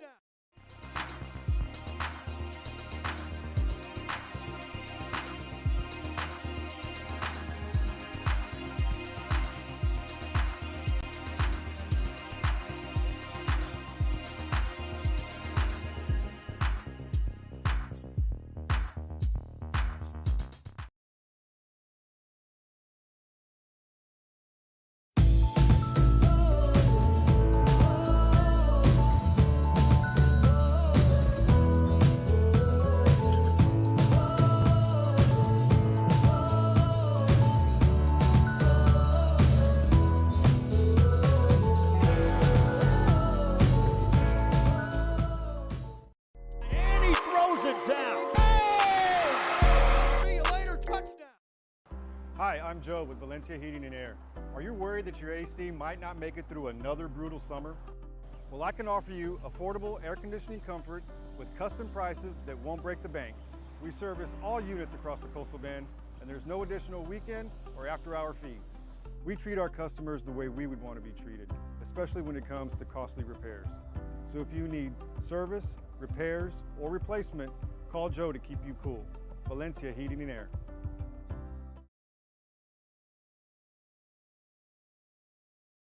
Welcome back, ladies and gentlemen. I'm Mark Molina. Want to apologize for that. Had some technical issues before we could go on the air, but we are here and we are live from Bishop High School.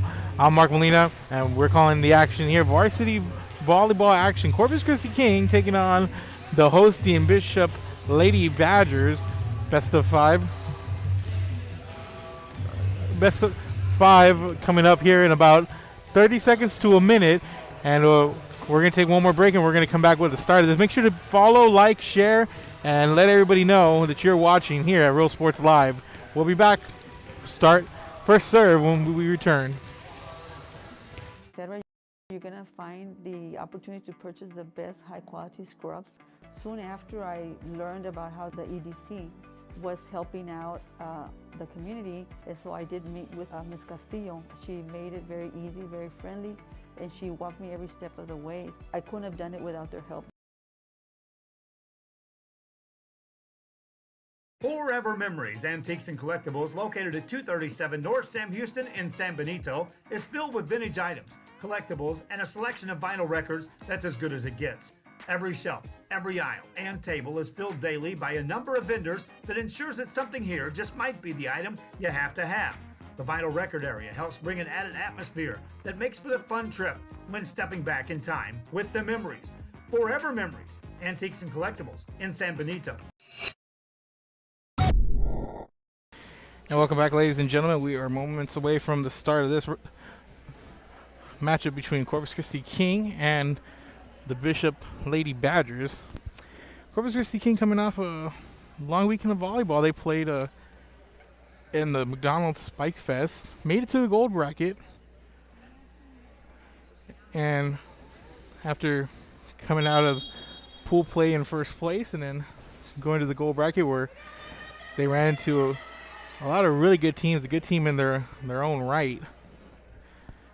They took on Gregory Portland and Port Lavaca Calhoun.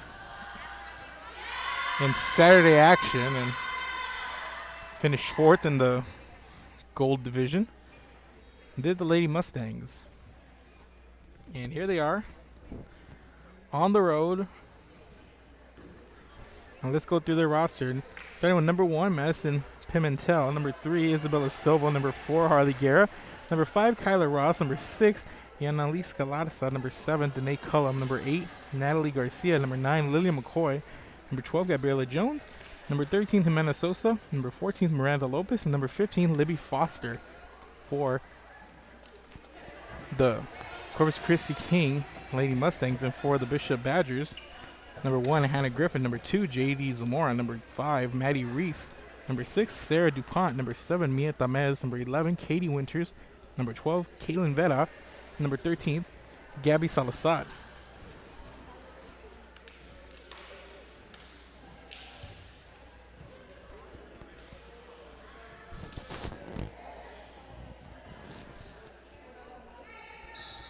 And again, I want to thank everybody for watching this, wherever you guys are watching at, whether it be on Facebook, on YouTube, Twitter. Make sure to share this link, especially if you're in the area. We got a lot of Corpus games in this weekend, and here we are in Bishop, trying to get around to a majority of the Coastal Bend. Here's starting this good start in the middle of the net. Lillian McCoy got set up nicely, and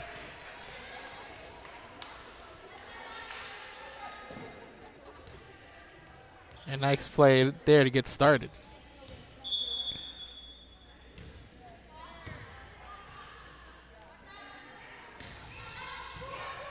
McCoy had a really nice tournament, played very well, and another point here to start as King gets out to a 2-0 lead, and Gabriela Jones back to serve for the Lady Mustangs.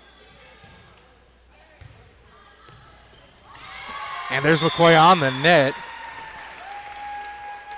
Just a nice play there, just knowing where the ball was going. Finding it, timing it right there in the center net.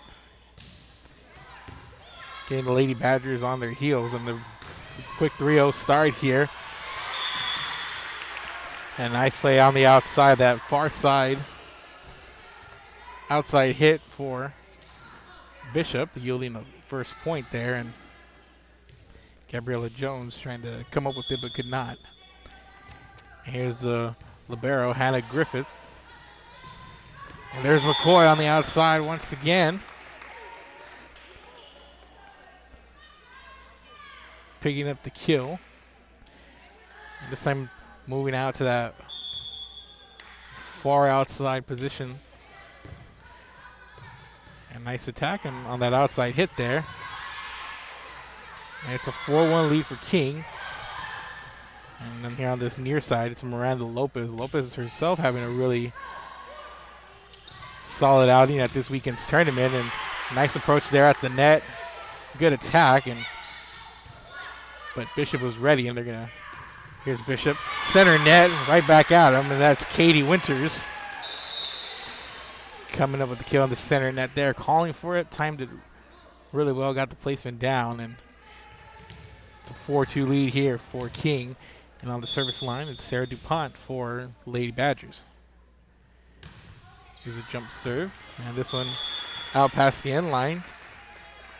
And it's going to be King's serve. Here's Miranda Lopez at the service line for the Lady Mustangs. And checking in is Libby Foster as Madison Pimentel heads to the bench. And here's a return by DuPont. Here's a setup on the outside for Foster. And Foster, and there's J.D. Zamora getting with the save, getting it over. And they're going to set up Foster once again. A nice play in the center net. The block and the kill. Katie Winters. Just a nice heads-up play there. Seeing our split-screen replay on our right. There's a lot going on here. They try to get Foster going. He sees Zamora there, saves it. Just a nice play. Put it up, and Winters is ready for it.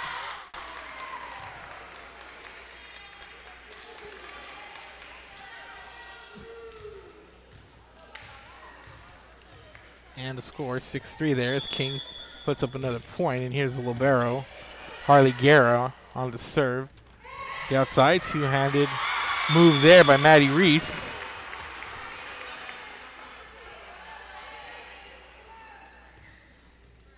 That's a 6-4 lead, and Bishop's Katie Winters in the serve for the Lady Badgers.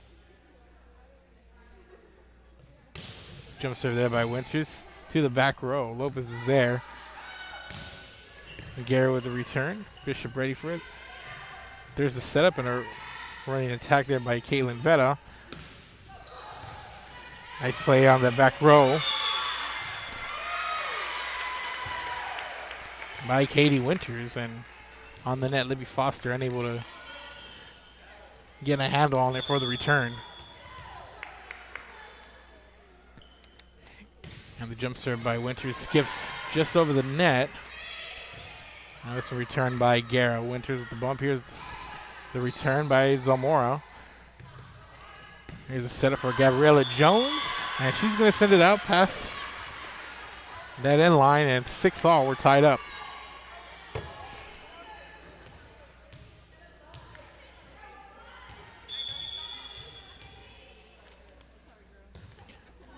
Here's Winters, Lopez. Set it up here for Maddie Ruiz. There's Guerra with the bump. Here's the setup into the center net for Foster, but nice play there as whistle, point over to King.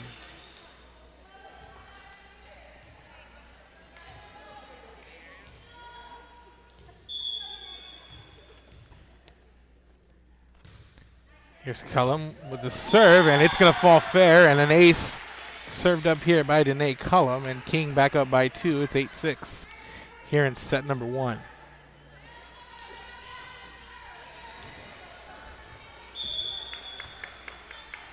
Here's a serve by Cullum.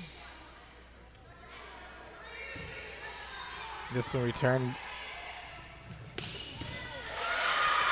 Nice play by DuPont on the back row. This one popped up high by Lopez. Cullum setting up Jones. Here's the setup from Zamora for Reese. And Reese with the kill there as Lopez slides in, goes low. Trying to make the save, but cannot. Here's Caitlin Vetta serving with her team down 1. Nice setup. And McCoy was expecting it. I think she saw Libby Foster, and I guess a little confusion there on the front row. Looks like it was set up nicely there. Just a little hesitation by both players at the net. And here's Jones. Sends it off Hannah Griffith, the libero, who pops it up high, and it falls in favor of King. And it's a 9-8 lead for the Lady Mustangs as Madison Pimentel heads to the service line for Lady Mustangs.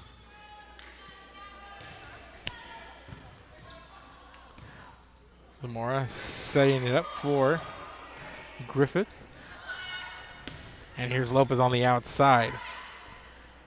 Zamora sets up DuPont for the outside hit, and out for Pimentel.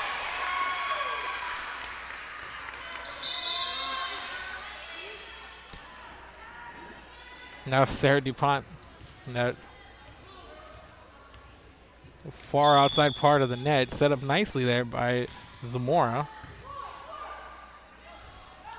And here's McCoy with the answer, but she sends it right towards Mia Tamez.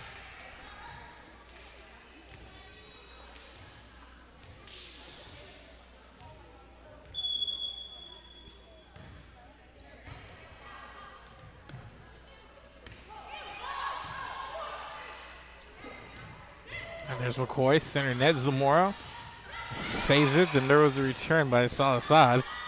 Here's Lopez with the return, and nice play on the front of the net there. I believe that was Gabby Salazar.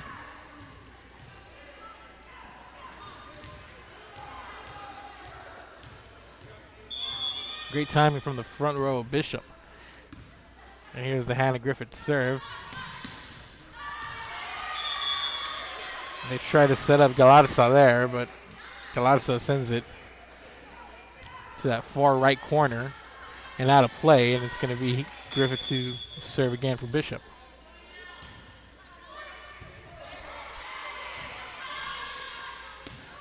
Here's Miranda Lopez, and there's a return. And Zamora setting it up for Katie Winters. And here's Lopez on the outside. Nice outside attack. Caitlin Vetta was there, but unable to make a play on the ball as it bounces off of her and out of play. And now here is Lily McCoy on the serve, and McCoy on the service error sends it into the net, and Bishop now leads 12-11. Back and forth game here in set number 1.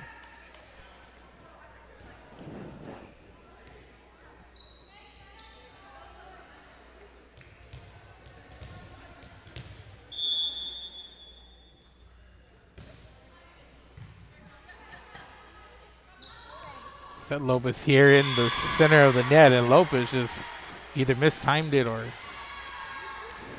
hesitated a little bit, but she sends it to the net.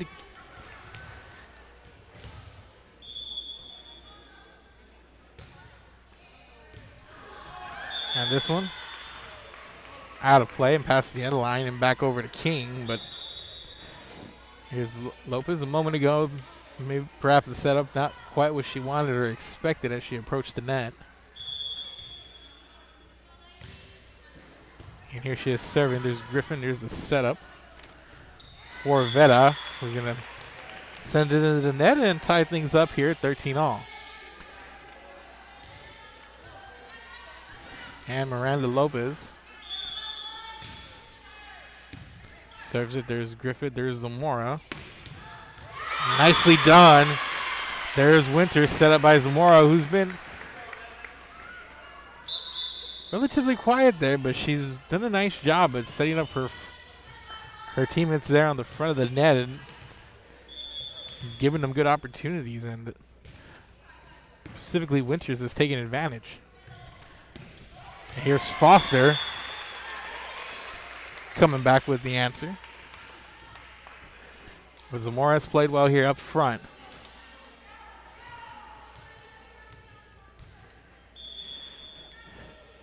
And it's 14-all. Here's the libero Harley Guerra on the serve. And this one returned by Zamora. Here's the setup on the outside for Jones.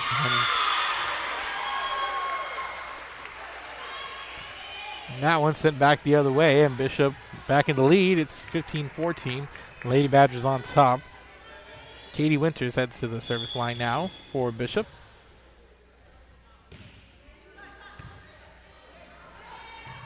And nice play there. Danae Cullum saw it come down right near the net. And she goes straight up. Sends it over with the left. Looks like the Bishop defense not expecting that one at all. But nice heads up play there by Cullum as she sends the serve. Cullum setting up Foster, who kind of ran into Cullum there. There's Zamora. Another set. And there's McCoy, just set up beautifully there by Danae Cullum. And McCoy, whenever she's gotten a clean look at it, gets up there and sends it down with enough power. She's gotten them down a good percentage of the time. And here's a serve not to be returned as Bishop picks up an ace.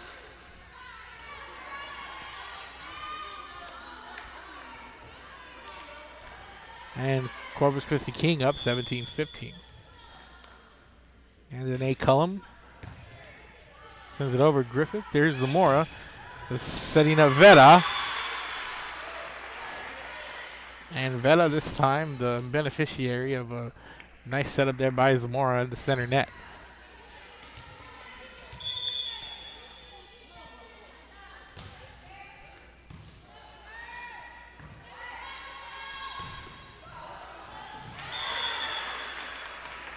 And Guerra Sends it near the net, skipping, and Gabby Salazar gets a hand on it, and that's enough to change the direction, and kind of caught the back line on its toes, or off its toes rather, as the ball goes out of play. And here's a serve by Pimentel. Zamora sets up there for DuPont, and DuPont with a nice outside hit for the spike and the kill, and Bishop picks up another point.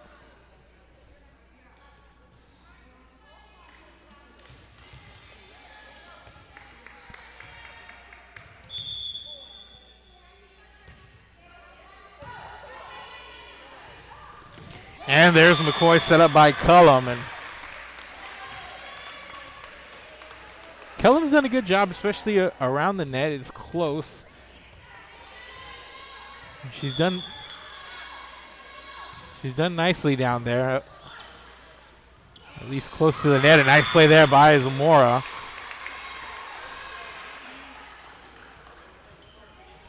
She set up a few of her teammates, and that one was her on the offensive, and she was able to cash in with a point. But she's done well near the net, as has Cullum, just able to set it straight up there, and so they can be a tricky part of the net. And here's McCoy, just met there by Sarah DuPont, and DuPont goes up for the block. And now we're all squared away at 19 all, and here in set number 1. And here's Hannah Griffith. Lopez. And that one tapped over by Cullum. Set up there in the middle for Winters. Cullum sets up on the outside. Lopez two-hands it over, and there's Veta with the save. There's McCoy.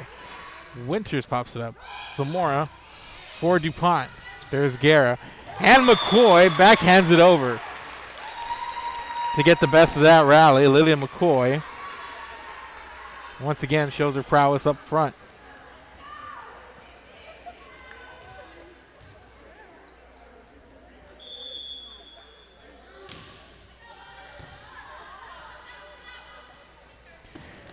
And DuPont sends it right towards Guerra, and Guerra visibly disappointed that she sees that one fly off of her and out of play, and we're all tied at 20 all. And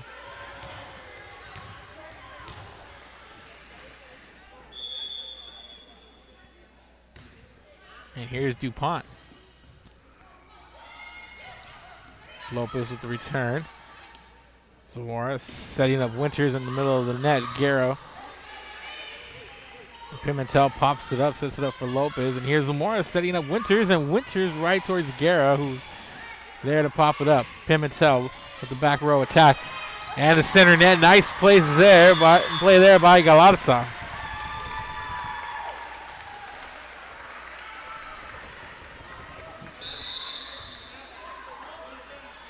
Nice awareness by Galatasaray on that front row, giving her team a 21-20 lead here. And Miranda Lopez back on the serve. Zamora finds it. Winters one-hands it there, and there's Guerra ready for it. And there's a setup for Foster. Griffith bumps. Zamora sets up for Vera.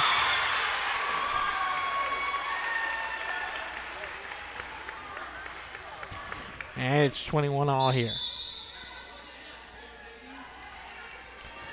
And JD Zamora back to serve for Bishop. She's played extremely well and just been all over that front row for Bishop. Has really made a difference, and she'll pick up an ace here. And we're going to get a timeout from Corpus Christi King.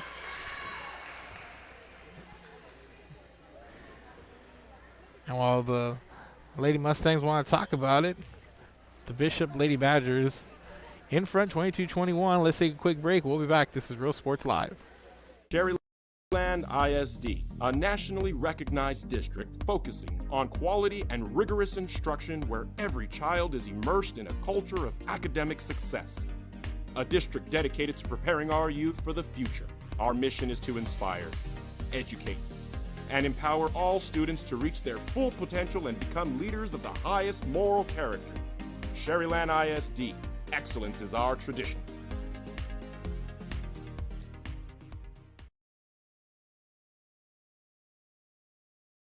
The Brownsville Independent School District continues to provide a safe environment for enriching education. From pre-K3 to early college high school, the award-winning district has advanced its legacy in curriculum, athletics, and fine arts. Teachers are driving the frontier of technology, bringing industry to the classroom. On and off the field, Brownsville ISD students engage in the experiences that make them college and career ready. Brownsville Independent School District, the best choice. And he throws it down. Oh! See you later, touchdown. And welcome back, and fresh off the timeout, and it's Libby Foster that comes up with the outside attack for the spike and the kill, and it's 22-all, and King on the serve, and it's Harley Guerra. And nice play there. Good heads up by Veta as it bounced off DuPont. And there's Jones on the outside. A little bit of a missed time there. And she goes up with it and sends it into the net. And it's a 23-22 lead for Bishop here in set number 1.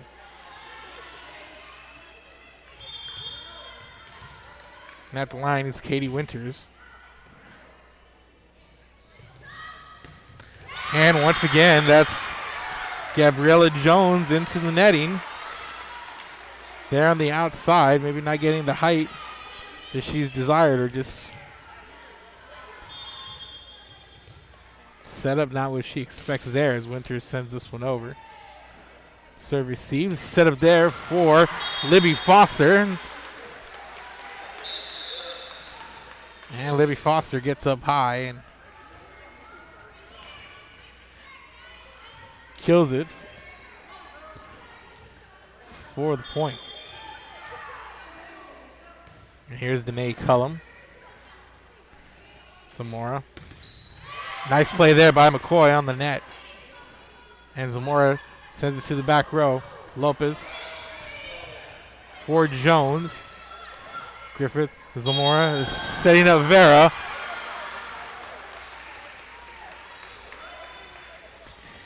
And the whistle on the point over to Bishop. And it's 24-24. We're going to get a timeout on the floor.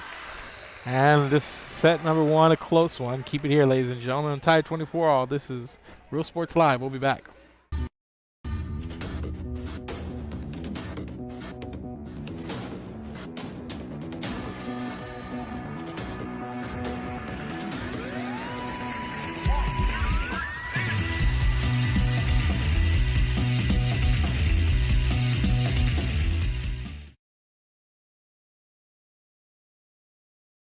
Music. And welcome back, ladies and gentlemen. 24-24. King with the serve.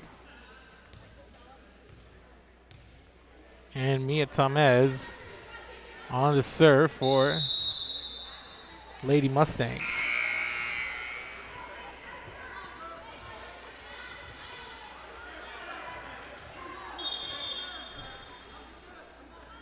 And Cullen with the serve. Zamora one-hands it. There's Garrett Cullum setting up McCoy. And there's a double block with McCoy ready for it. They set up Vera, and that went into the net, and King with the advantage.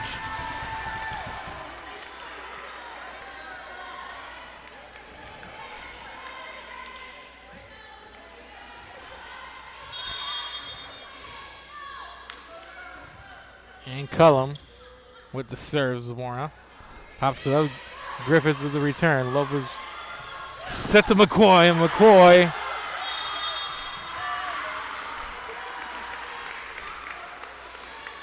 sends it out of play, and that one was close.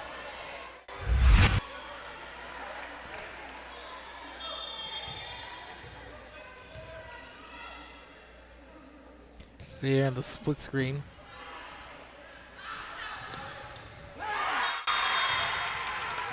And King with the advantage once again. They lead 26-25.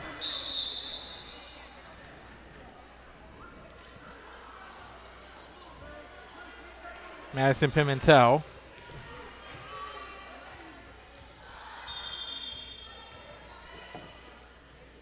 on the serve. And there's McCoy. Sends it right at Veta, but Veta's ready for it.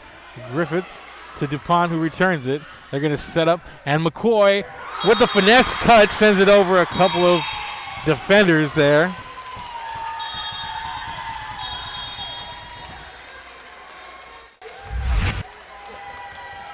And McCoy has been power, and we see here she was power there. And this one goes up. And here's the setup. You see McCoy goes in, strong attack, and just sees what they give her on the front, and she's able to finesse it over those two defenders. And King leads 27-25 and takes the victory in set number 1. A couple of minutes away from set number 2. Keep it here, ladies and gentlemen. We'll return, and Corpus Christi King leads 1-0. See the assortment of records, tapes, and records memorabilia at Forever Memories today. Located at 237 North Sam Houston in San Benito, Texas, there's over 10,000 records on display and more coming every day.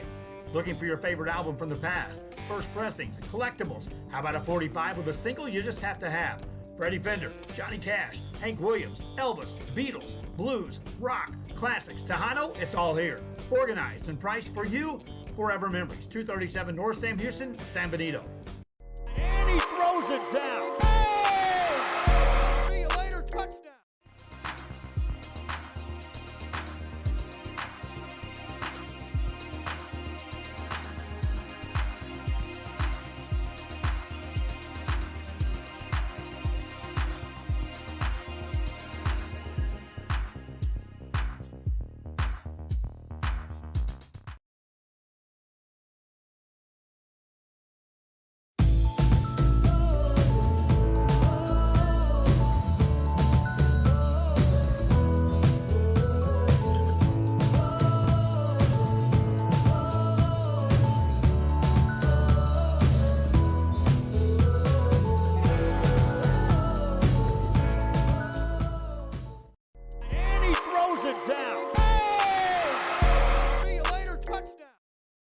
Hi, I'm Joe with Valencia Heating and Air. Are you worried that your AC might not make it through another brutal summer? Well, I can offer you affordable air conditioning comfort with custom prices that won't break the bank. We service all units across the Coastal Bend, and there's no additional weekend or after-hour fees. We treat our customers the way we would want to be treated, especially when it comes to costly repairs. So if you need service, repairs, or replacement, call Joe to keep you cool. Valencia Heating and Air.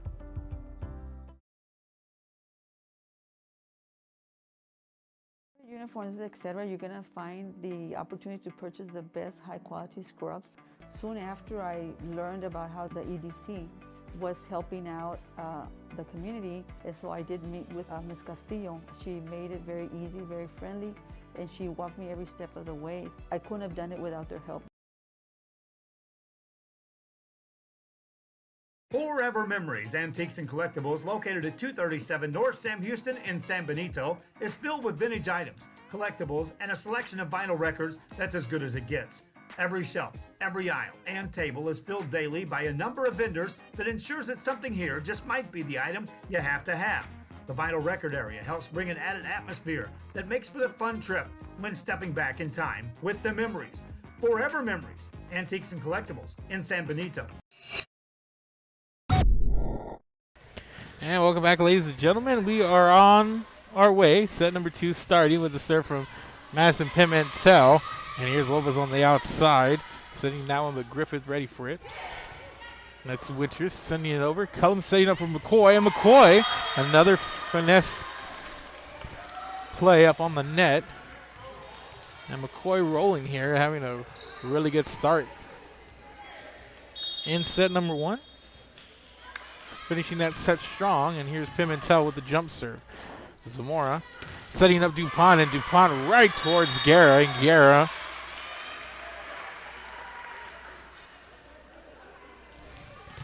goes low and couldn't come up with it and keep the ball in play, and here's DuPont.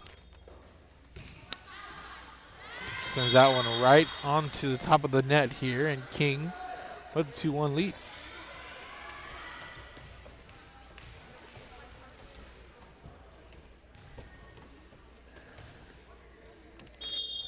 Natalie Garcia on the serve for King, and Garcia sends it into the net, and we are tied once again. King winning that first set, 27-25.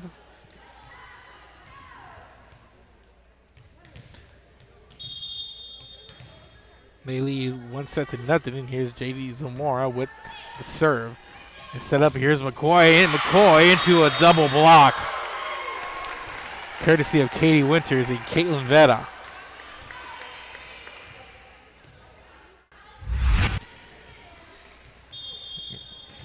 And Zamora on to serve again, as you see the replay over on our right. You see McCoy right into that wall of green. King enters back and ties the game up 3-3 now, with McCoy back to the service line for the Lady Mustangs.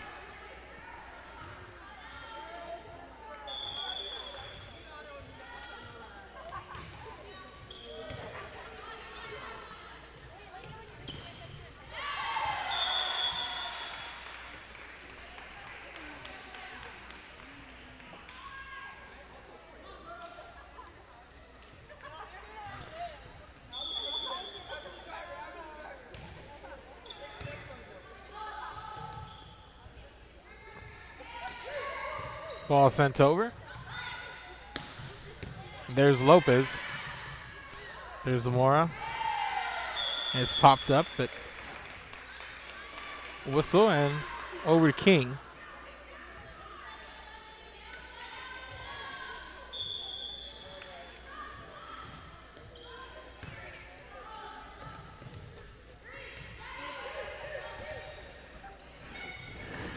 And nice play there. The net by Cullum.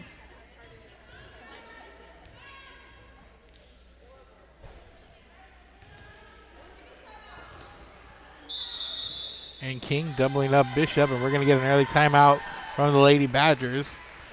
Keep it here, ladies and gentlemen. This is Real Sports Live. We'll be back. Maryland ISD, a nationally recognized district focusing on quality and rigorous instruction where every child is immersed in a culture of academic success. A district dedicated to preparing our youth for the future. Our mission is to inspire, educate, and empower all students to reach their full potential and become leaders of the highest moral character. Sherryland ISD, excellence is our tradition.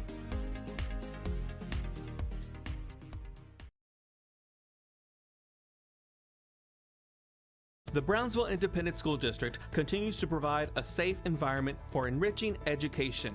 From pre-K3 to early college high school, the award-winning district has advanced its legacy in curriculum, athletics, and fine arts. Teachers are driving the frontier of technology, bringing industry to the classroom. On and off the field, Brownsville ISD students engage in the experiences that make them college and career ready. Brownsville Independent School District, the best choice. And he throws it down. Hey! See you later, touchdown. And welcome back, ladies and gentlemen. 6-3.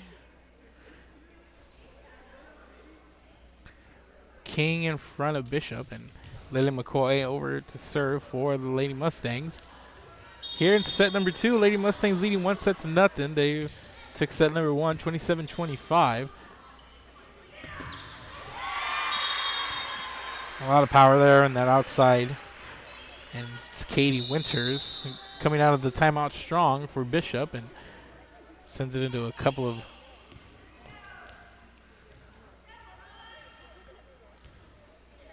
green shirts for Corpus Christi. King and Katie Winters.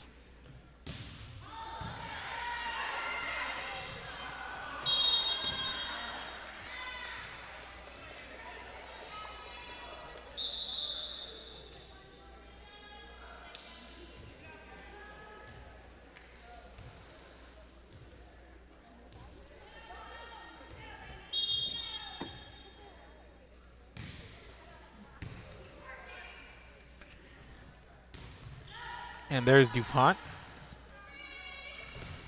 And the return by Lopez skips the top of the net. Zamora's there. And they set up Zamora, who sends it to the back row of King. And nice play there by Yanalise Galatza. And we're going to get another timeout on the floor, and King up 8-4. Keep it here, ladies and gentlemen. We're Real Sports Live. We'll be back.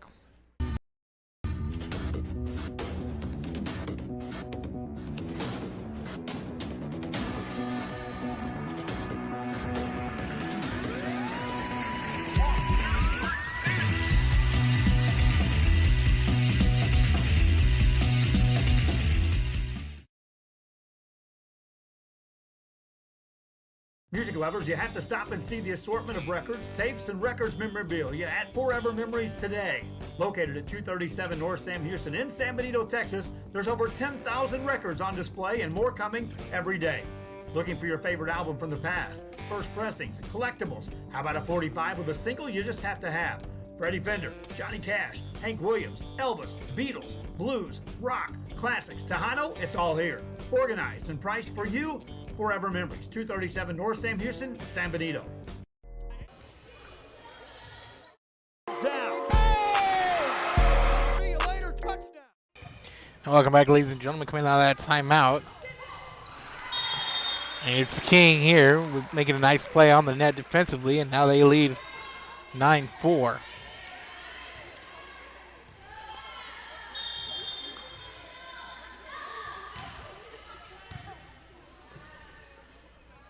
Zamora is setting up behind her for Gabby Salasad. Here's Harley Guerra. Skips it over the net. Zamora's there. There's the save. Salasad sends it over.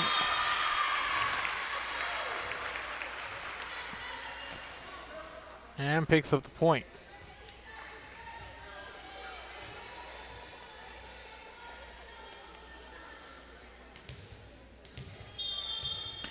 And on the serve, here's Caitlin Vetta.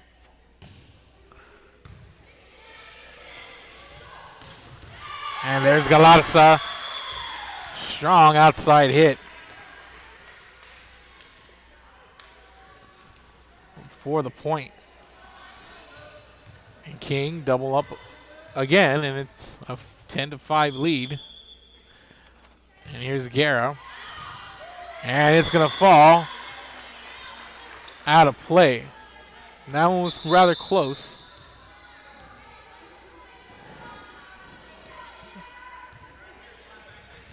Point goes over to Bishop. And on to serve Mia Tamez. Here's the setup for Natalie Garcia. And from the back row, the attack from Caitlin Vetta. Kyler Ross is there trying to send it over, but instead sends it into that net. And Bishop, a couple of back-to-back points. They now trail 10-7.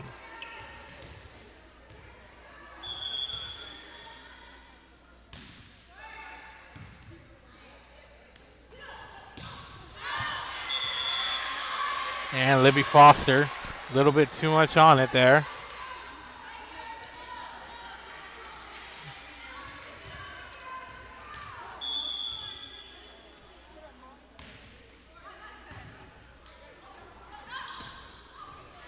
And that one rolls to the Bishop's side, and there's DuPont Guerra. Setting up Cullum. It gives Garcia a chance, and the point going to go over to Corpus Christi King.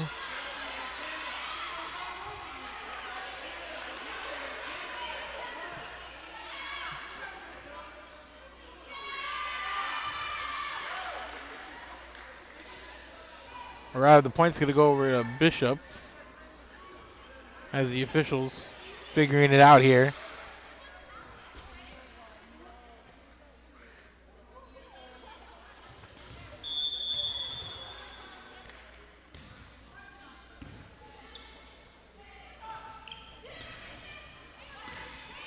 Zamora sends it over to Guerra. Cullen with the set. And there's DuPont. Cullum setting up Foster. And a nice play by Tamez for the save. Guerra setting up Lopez for the back row attack. Nice play, Griffith getting down for that dig. And Caitlin Vetta sends it to the back row. And Cullum trying to set up Natalie Garcia. Zamora setting up DuPont cross court. And Garrett can't get to it.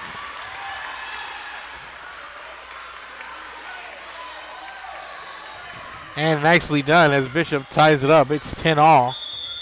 Here's Mia Tamez. And Foster. All power there with the answer. And McCoy checks in.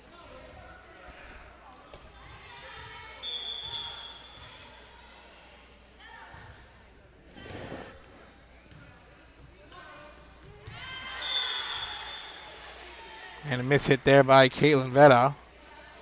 Goes out of play. And Bishop back up by 2. Mia Tamez back on to serve for the Lady Mustangs. And that one sails out of play. And point over to Bishop. And the libero, Hannah Griffith.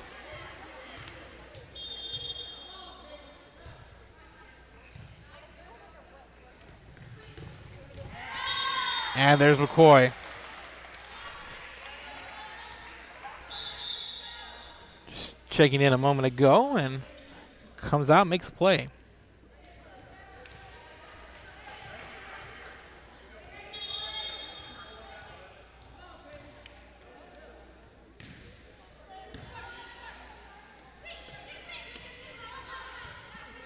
Lopez. There's Pimentel from the back row. Zamora setting up DuPont, and Pimentel's there, but sends it out of play.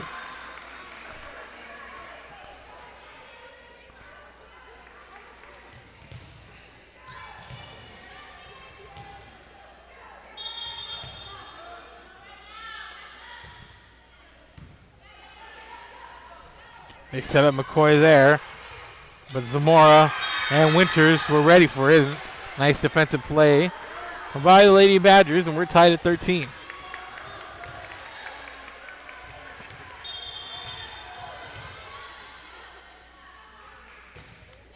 Here's a serve from DuPont. This one not going to be returned, and an ace gives Bishop the lead. They lead 14-13.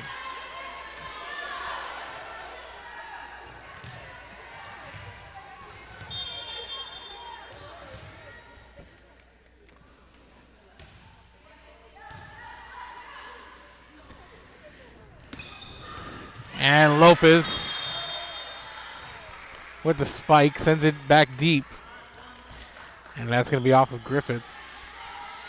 And it's 14-all now.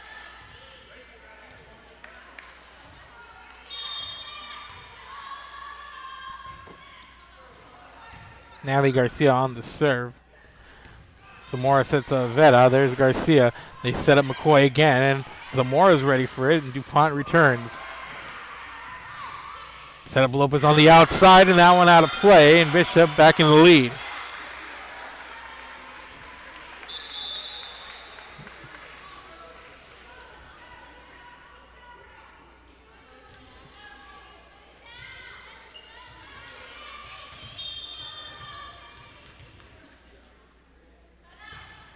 And here's J.D. Zamora on to serve. They set up McCoy on the outside, and McCoy this time gets it to go. She rotated out to that far side corner. She gets a good look at it and able to spike it in for the kill. And here's Zamora for Winters, and Winters with the answer.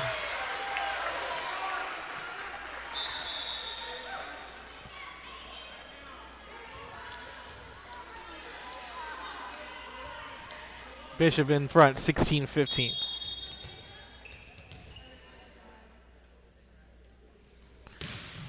Winters with the jump serve.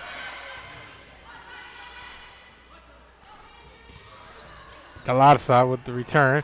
And it's on the net. Cullum went up for it. Couldn't quite get there. And another point over to Bishop.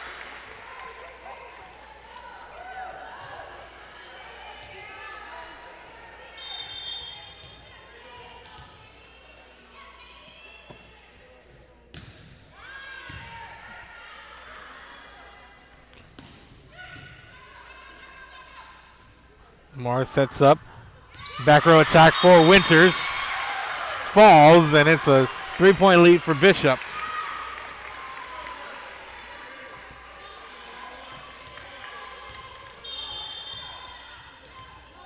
And Bishop rolling right now with all the momentum as Winters serves.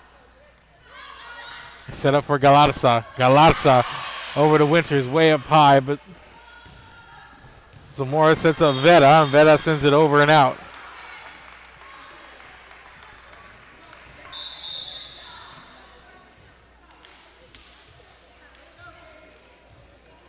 Here's Miranda Lopez at the line for Corpus Christi King.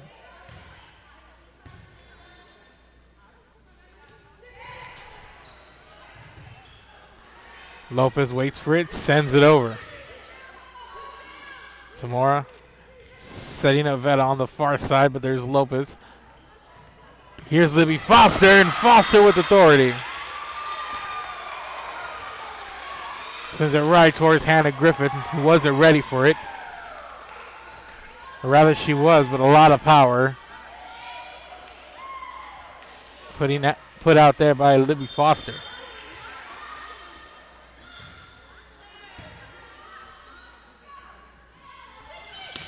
There's the outside. There's Veta.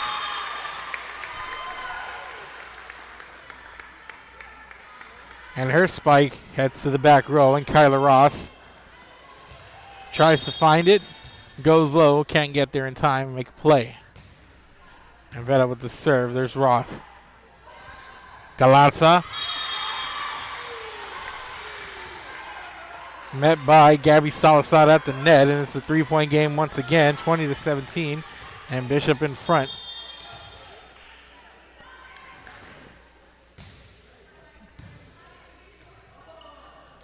Here's the setup. There's Foster once again.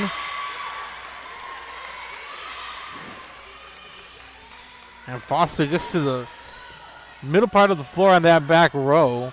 Just gets the placement down. Nice timing on it. And she's done that twice here in the last couple of minutes. And here's a setup for DuPont. And there's Lopez. Sends it straight for Zamora. And Zamora gets her hands on it for the return. And here's the outside. Natalie Garcia. Zamora's there. Griffith returns. Lopez. Cullum. Here's Foster again.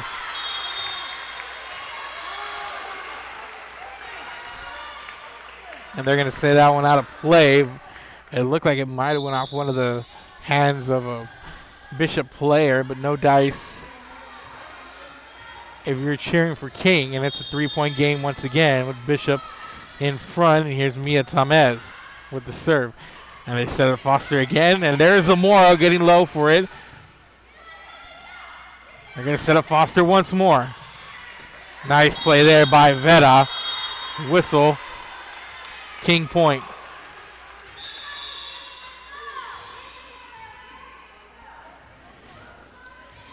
And it's a 2-point game, 21-19. Danae Cullum at the service line for King. Here's the serve. Veta. Zamora finds it. Griffith with the return. Lopez setting up McCoy, and there's McCoy who sends it over to Tamez. DuPont with the return. Guerra, nice play. Here's McCoy. McCoy puts it down. And heads up play there by the Badgers, and a nice rally going on here between the two. They're going to set up McCoy again, and this time McCoy gets it off of Griffith.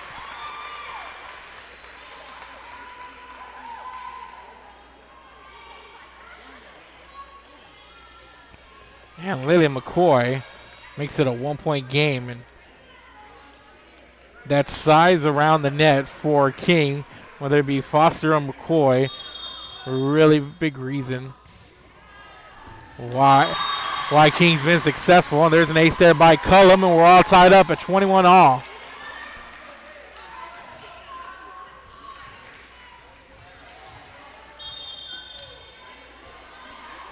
And King seizing all the momentum. Zamora sets up for DuPont, and DuPont sends it over, and it's going to fall fair. Well, it's actually going to go out, and it's going to be King ball. King serve.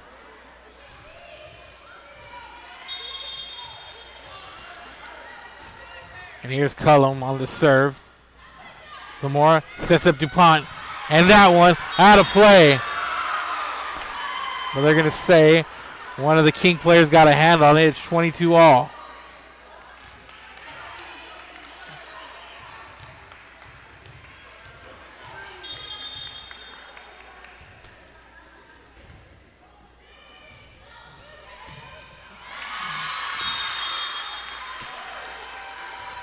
And King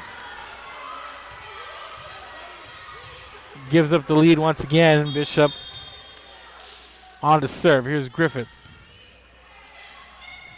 Cullum sets up Foster. It rolls. Zamora's there. Set up DuPont. And nice play there by Guerra. Guerra makes a save. And nice play. There's McCoy. Guerra once again. Cullum sets up McCoy. And that front row, McCoy coming up big there. A couple of plays, and that's worth another look.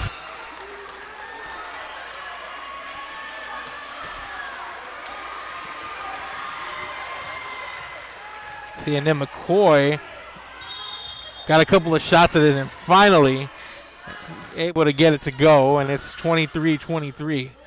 Here's a setup. DuPont.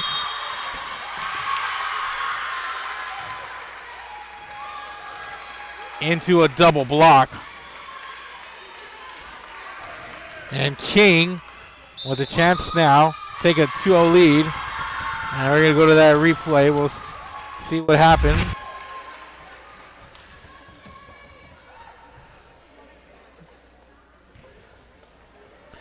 Here's the serve.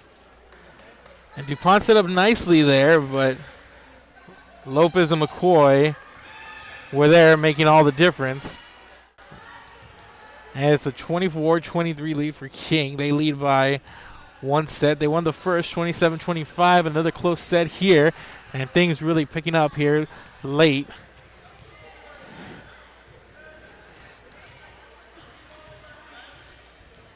Bishop's led by as many as 3 late here in this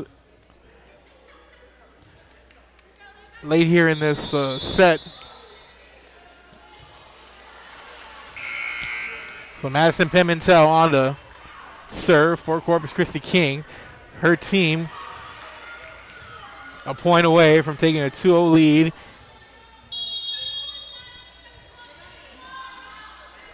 And Pimentel sends it right into the net and ties it up.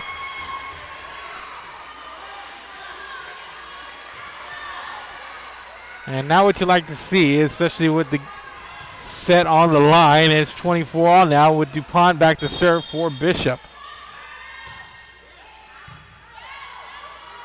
He set up, here's McCoy once again, and McCoy sends it over and out. Now Bishop with a chance to tie it up. And we're going to get a timeout here from King as Bishop on the verge of trying to tie this match. Keep it here. This is Real Sports Live. We'll be back.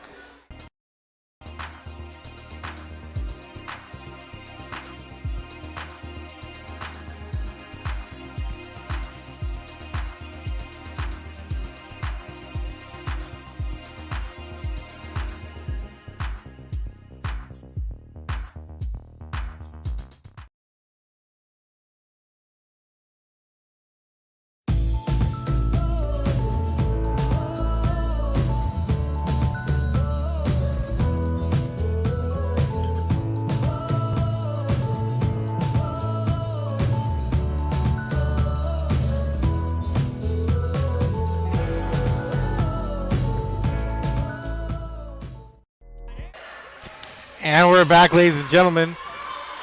Bishop leads by a point. Here's Lopez on the return.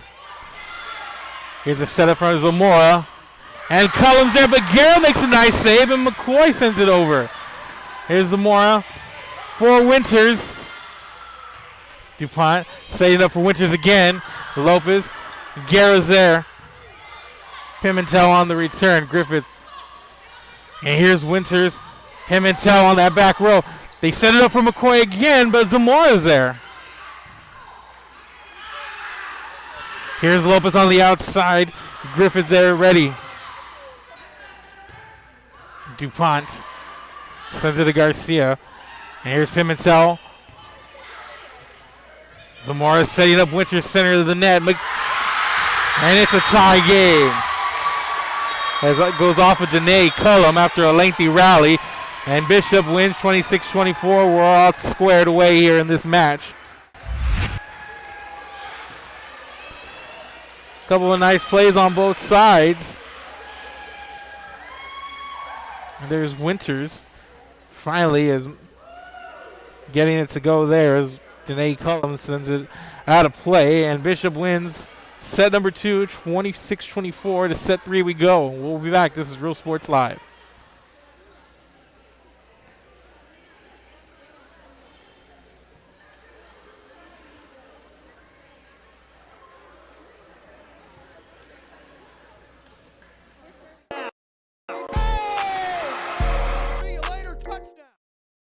Hi, I'm Joe with Valencia Heating and Air. Are you worried that your AC might not make it through another brutal summer? Well, I can offer you affordable air conditioning comfort with custom prices that won't break the bank. We service all units across the Coastal Bend, and there's no additional weekend or after-hour fees. We treat our customers the way we would want to be treated, especially when it comes to costly repairs. So if you need service, repairs, or replacement, call Joe to keep you cool. Valencia Heating and Air.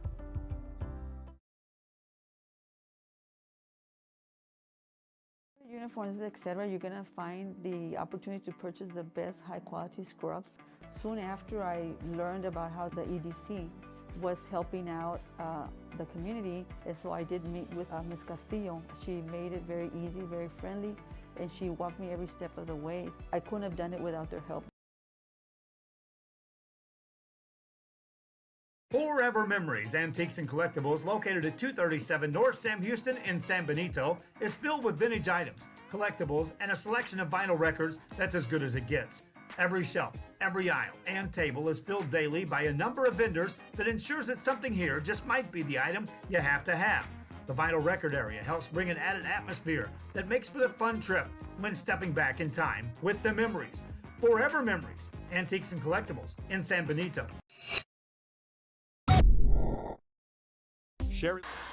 And welcome back, ladies and gentlemen. We're about to get going for set number 3.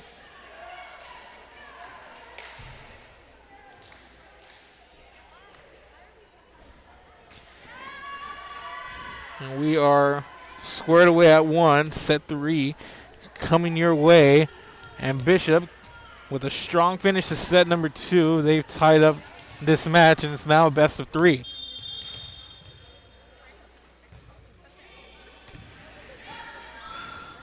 Here's King, quick start, and there's McCoy. Had a couple opportunities at the end of set number 2, and back row doing a good job, and Griffith sees that one go off of her and out of play as King gets on the board first.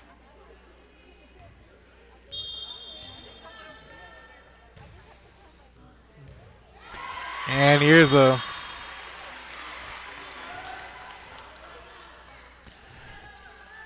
ace for King, and it's 2-0.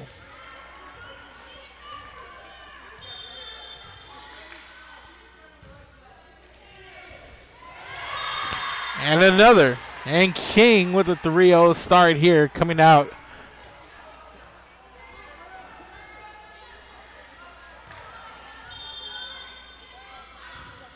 And Natalie Garcia sees it fall, and another ace.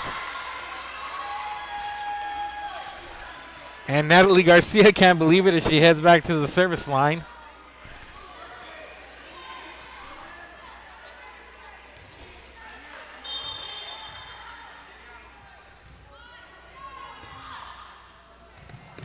And this one in play, and this one returns. There's DuPont. Cullum pops it up. Pimentel setting up Lopez on the outside. Double block there. It's Zamora and Katie Winters.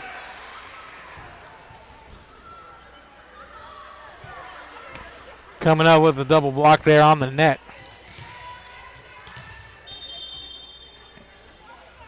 But it's King with a 4-1 lead after a nice start on the service line from Garcia. A nice return there. I believe that's Yaina Liz Galarza.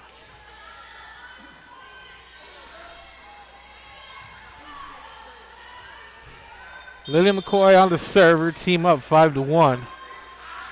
And McCoy with the serve. Zamora for Winters. And that one falls right behind Miranda Lopez. Lost it, saw it fall just inside the line, about 2 inches to the right, and it's a 3-point game, 5-2. King leads. It's J.D. Zamora. Heads to the line. Serve, here's Lopez. And that one out of play.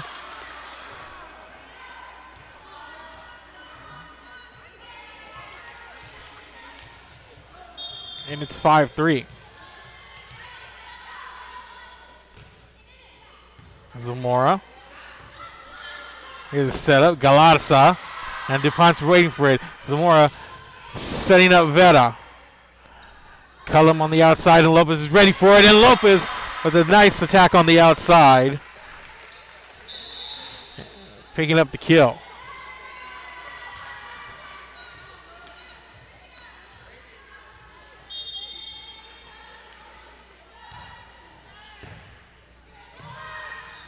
And Galarza on the net, waiting for it, timed it just right, and able to put it down for the kill. And King back up by 4. It's 7-3.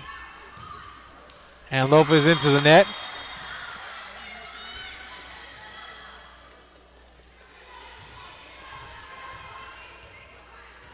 And here's Katie Winters.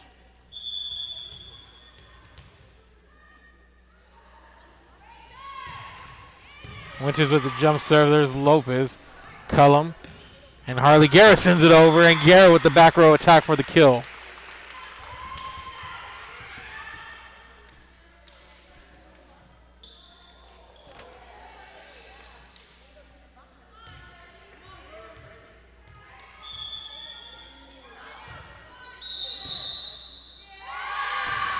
And the whistle going the way of King. And they now lead by 5. It's 9-4.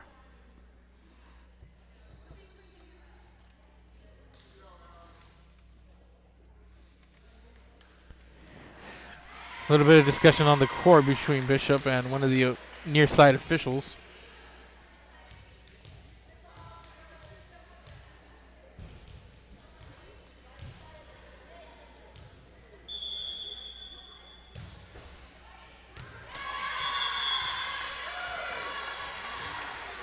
And this serve out of play. It's a 9-5 lead.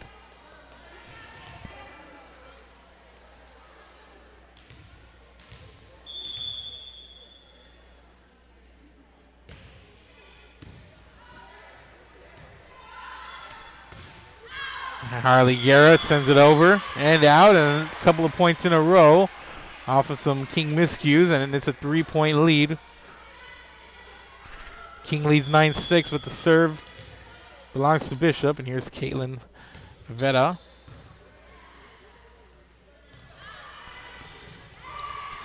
Nice play at the net there by Garcia, but Bishop ready for it. There's DuPont, sends it over. Garrett for Lopez, and Lopez sends it to the back row. Zamora is there. Maddie Ruiz sends it over. Cullum setting up Foster, but she runs into a couple of Lady Badgers there. I believe that was Gabby Salazar and Maddie Ruiz on the plays at the net. And it leads 11-6.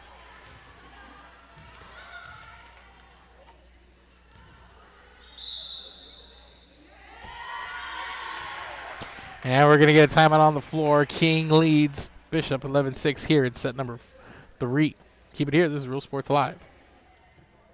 A nationally recognized district focusing on quality and rigorous instruction where every child is immersed in a culture of academic success. A district dedicated to preparing our youth for the future. Our mission is to inspire, educate, and empower all students to reach their full potential and become leaders of the highest moral character. Sherryland ISD, excellence is our tradition.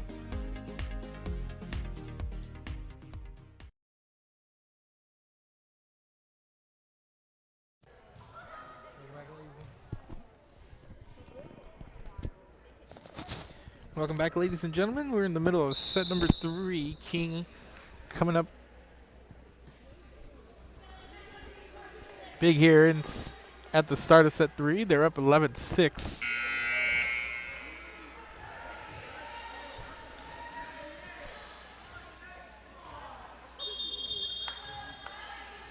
First 2 sets hotly contested by both teams, going down to the wire, and this one over and out of play, and it's going to be another point for King.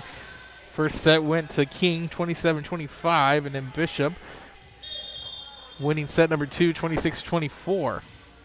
And right now, King doubling up on Bishop as they lead by 6. It's 12-6. And the setup, and there's McCoy sending it off DuPont and Gabby Salazar.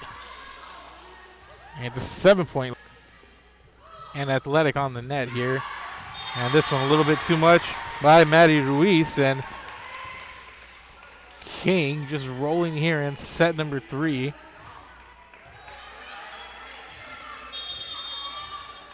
And they're just coming out. You can tell they had some disappointment after falling like that the way they did in set number 2. A late spurt by Bishop.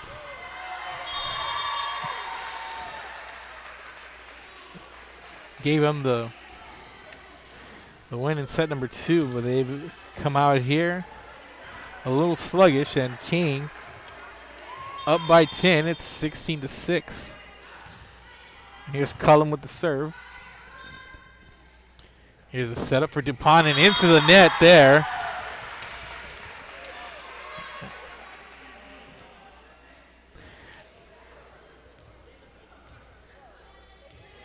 And those two imposing figures, Libby Foster and McCoy, were there, but don't know if it would have made a difference. I believe DuPont hit the top of that netting there. It looked like the ball was going to come up short either way, but in case it didn't, the wall was there. And it's a 17-6 lead for King.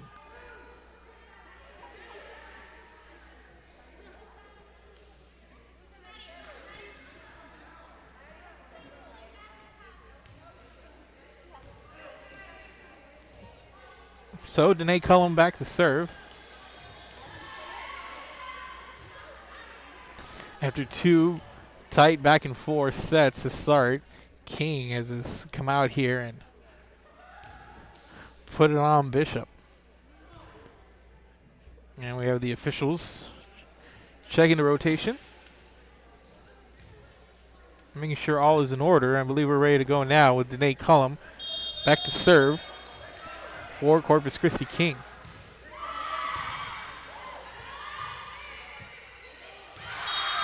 And this one out of play, and King up a dozen.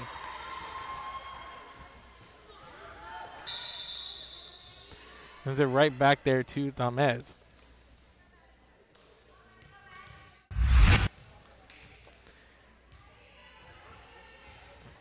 We're going to see the replay here as Madison Pimentel serves, but it's a nice setup right here by Cullum, and McCoy reading it the whole way.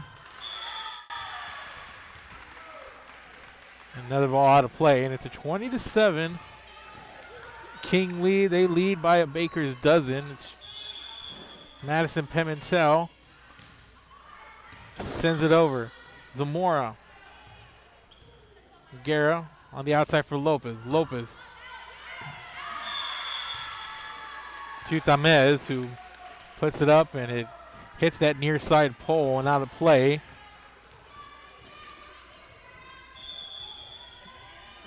And it's a 14-point lead, and Pimentel puts it in play. There's DuPont, and DuPont just sneaks it inside that is near side, far left, right corner rather.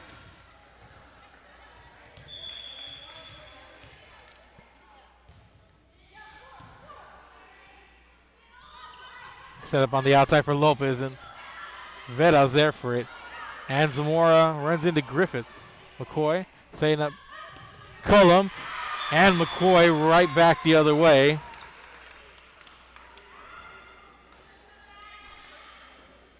the bump for Cullum, and McCoy reading it the whole way. She continues her dominance on the net, and here's Natalie Garcia. Here's DuPont, and there's McCoy and Lopez making their presence felt. They're going to set it up again, and Galarza sends it over. DuPont with the punch. Cullum. Pimentel. Here's Lopez, and Lopez mistimes it just a tad, a half second late on that one. And she sends it into the net. And the lead's 13. It's 22-9. And here's Sarah DuPont. Nice play there by Lopez. Cullum for Galarza. Galarza sends it back. And it falls just fair.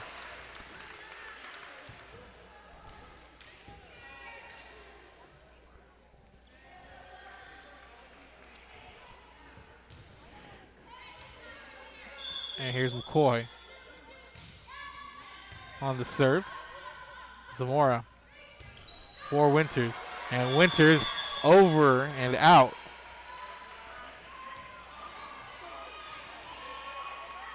And King one away from taking a 2-1 lead.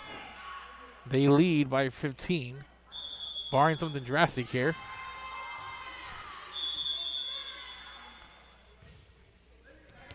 They should take the lead.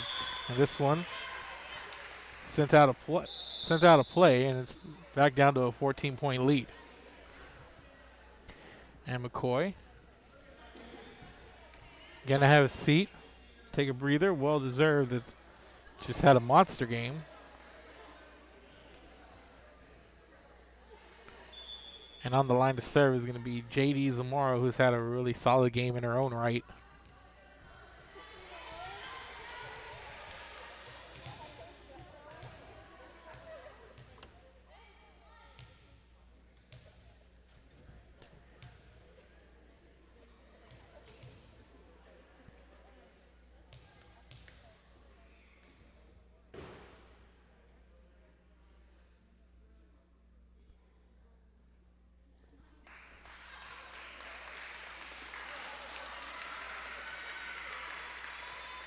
I believe a sideline warning, perhaps, or a warning over there to the crowd. They're off camera over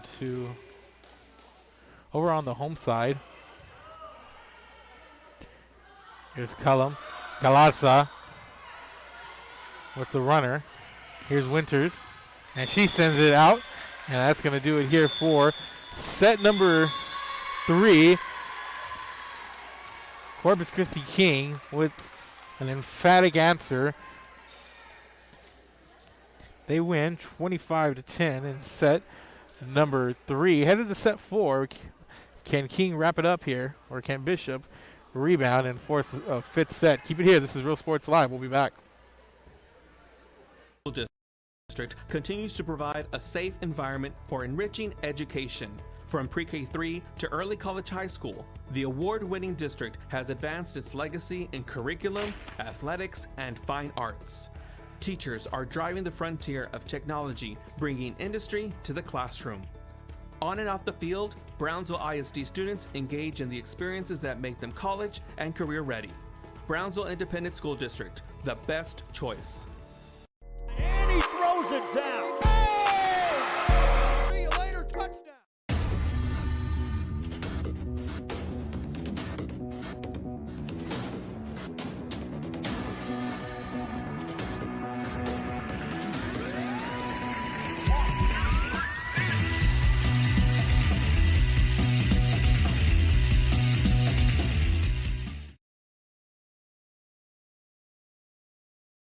Music lovers, you have to stop and see the assortment of records, tapes, and records memorabilia at Forever Memories today. Located at 237 North Sam Houston in San Benito, Texas, there's over 10,000 records on display and more coming every day. Looking for your favorite album from the past, first pressings, collectibles. How about a 45 with a single you just have to have? Freddie Fender, Johnny Cash, Hank Williams, Elvis, Beatles, blues, rock, classics, Tejano, it's all here. Organized and priced for you. Forever Memories, 237 North Sam Houston, San Benito. and he throws it down. Oh! See you later, touchdown.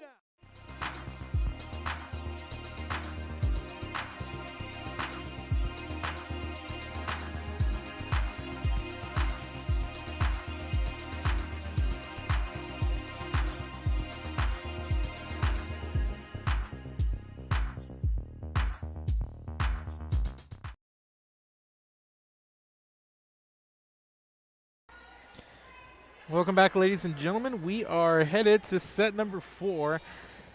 King won the first set 27-25, and Bishop answered with the 26-24 win in set number 2. But Corpus Christi King, after falling late in set 2, after seeing it slip from their hands, come out and just put it on Bishop and has roll to a 25-10 set 3 win. And they are here trying to close it out. And we'll see if the Lady Badgers can rebound.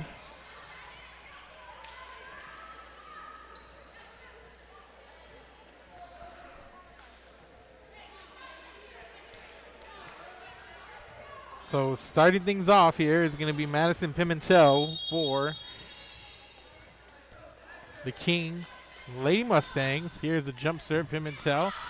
There's Griffith, Zamora for Winters, and a double block there from Garcia and McCoy. Cullum, Seda McCoy. McCoy right there on the net.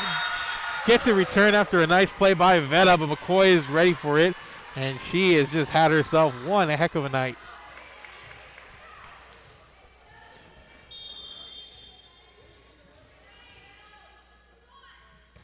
Pimentel, the jump serve. Zamora to Winters. There's Lopez. Cullum. Setting up Garcia, but DuPont and Winters are there for the answer. It's 1-1.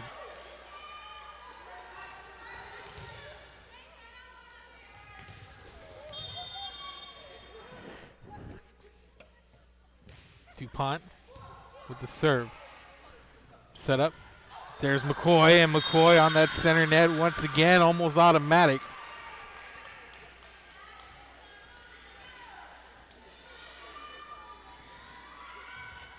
Now to serve, Natalie Garcia.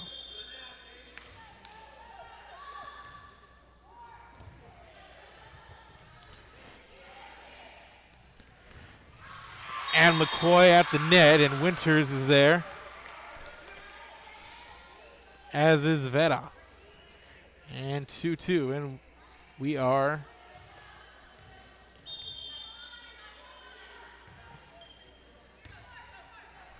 I believe the score wrong here on the scoreboard. It's 3-2 now.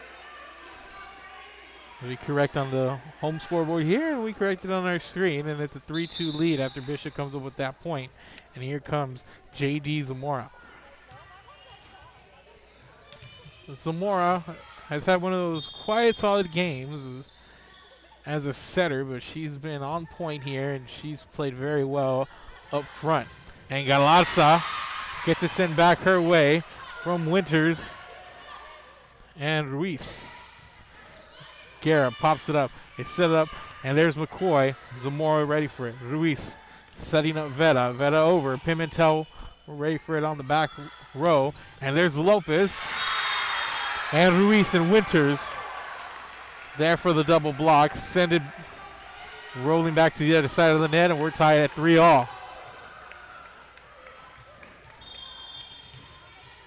J.D. Zamora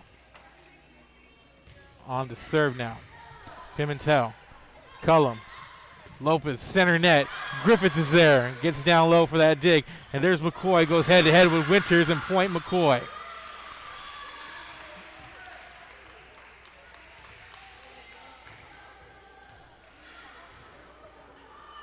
There's a lot of size and athleticism around this net. You look at players like McCoy, Libby Foster, and even Lopez on the outside, just really solid attackers when it comes to either center net on the outside. And you look at Winters, who's also played very well. And there's Galarza, an athletic,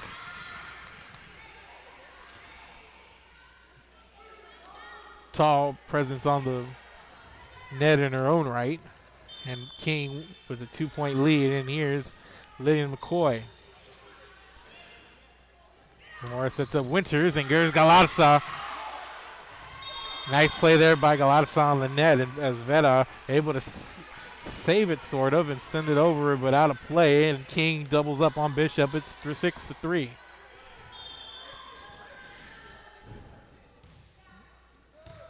It looks like King has found a really nice rhythm as Veta sends it out of play once again.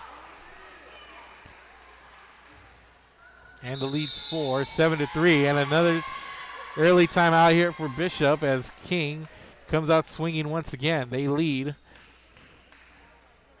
And we'll be back. This is Real Sports Live. Keep it here.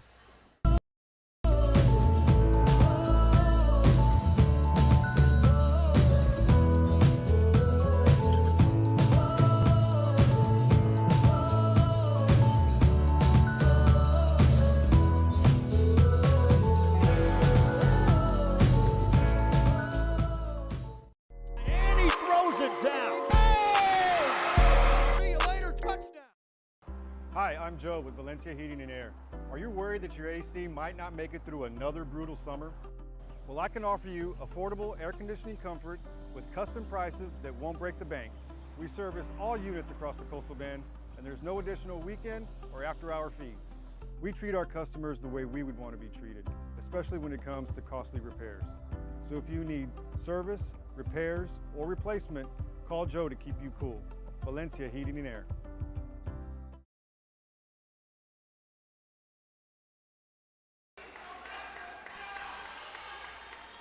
And welcome back. Just a strong start here. A nice outside hit from Badgers. I believe that was Winters.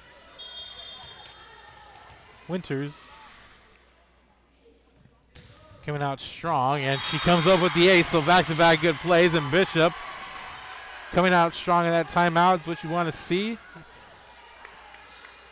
After they need to take a breather and a regroup.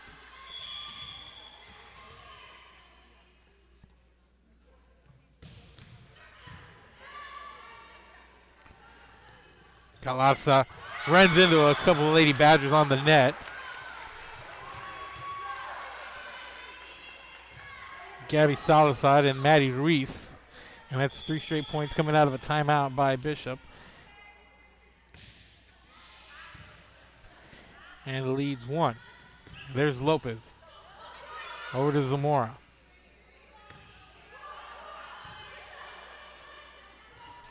And there's Galarza, and she switches over to that outside on the rotation. And Veta out of play.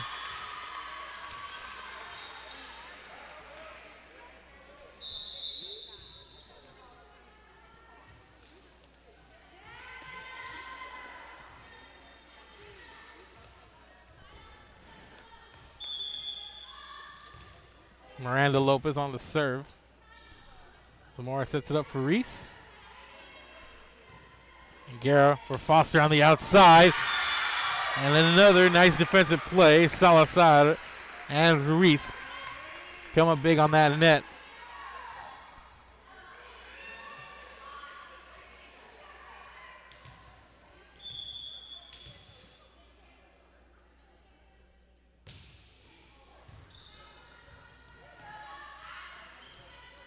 Lopez sends it over. Griffith's there.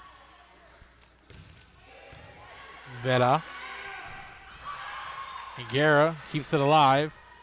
And Cullum sends it over to the back row. Zamora setting it up for DuPont. Cullum gets it over. Ruiz for Zamora. There's Guerra.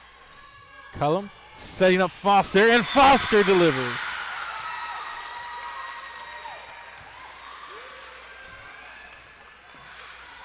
And King with back-to-back points.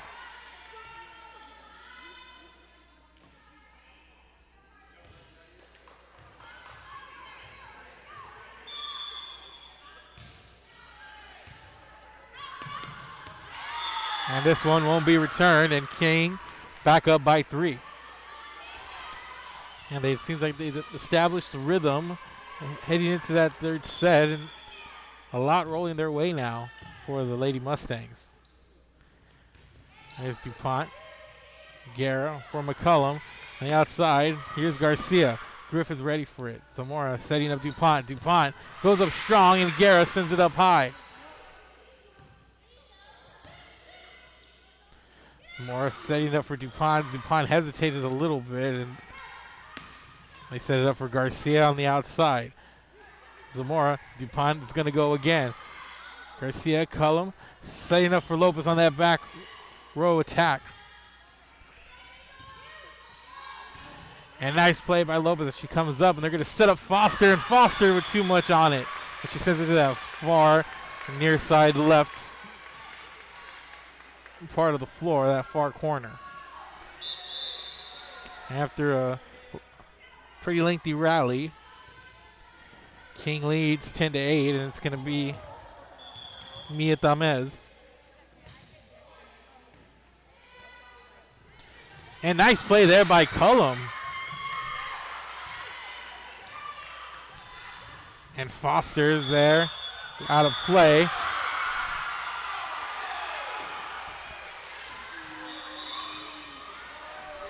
Point over to King, and it's an 11-8 lead. And a call that some of the fans not agreeing with, and it's an 11-8 lead for King. Zamora sets it up for DuPont. DuPont for Harley Guerra. And there's McCoy, who just checked in a moment ago. DuPont. Guerra gets low once again. Nice play. And there's McCoy. DuPont for Cullum. Guerra. And Garcia one hands it over, and nobody's there. Griffiths out of position as it fell not 2 feet in front of her. And the credit to Garcia on that one. And Cullum, the service error, sends it out of play, and it's a 3-point game. King leading Bishop 12-9. And here's Hannah Griffith, the libero for Bishop, on the serve. And Griffith into the net, and the lead back to 4. And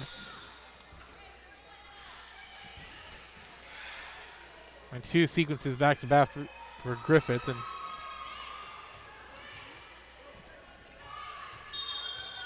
visibly frustrated here off camera. She turns to the sideline for a little advice.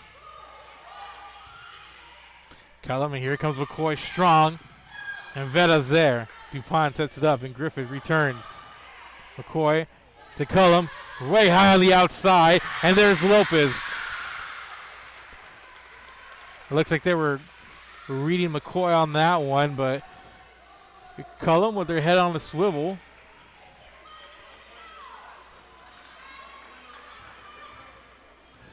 Seeing them converge center net, and sees Lopez trailing coming from behind, and sets up Lopez, and Lopez delivers. And it's a 14-9 game, and there's Winters off of Garcia and McCoy. Leads 4, 14-10.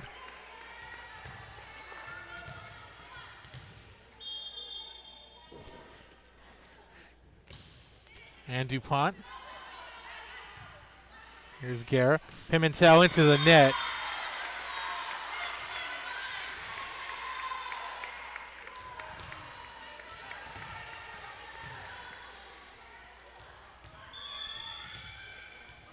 Here's DuPont.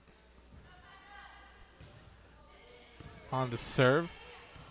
Lopez bumps. Here's the setup for Guerra, and there's Griffith. Nice play there on the back row. Winters, too much.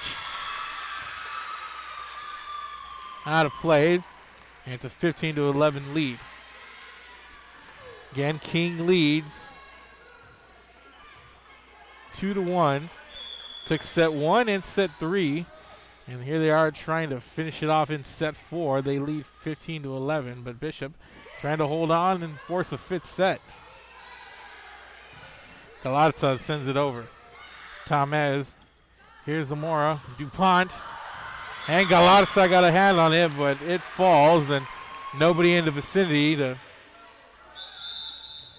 make the save. McCoy was, but with her back turned.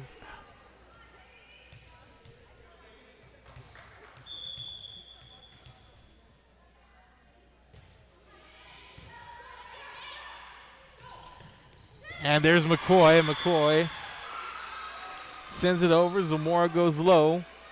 Can't make the play. King up by 4 with the serve.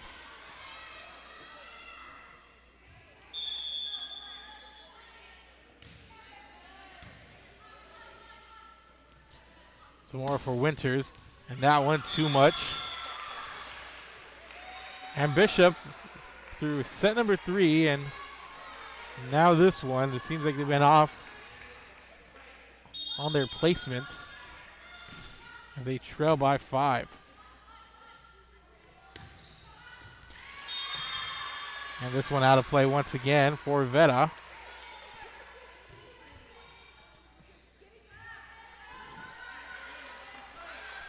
And King opening up a 6-point lead now. And here's McCoy. Zamora setting up, and there's Winter.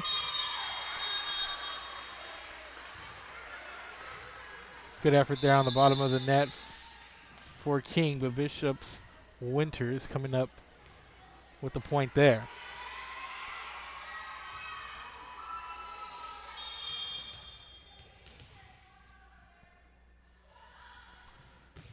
And Winters sends it into the net. And the lead is 6. Here comes Foster. Pimentel sits. Here's Lopez on the service line. Zamora setting up Veta. And it looks like Galarza and Foster were there.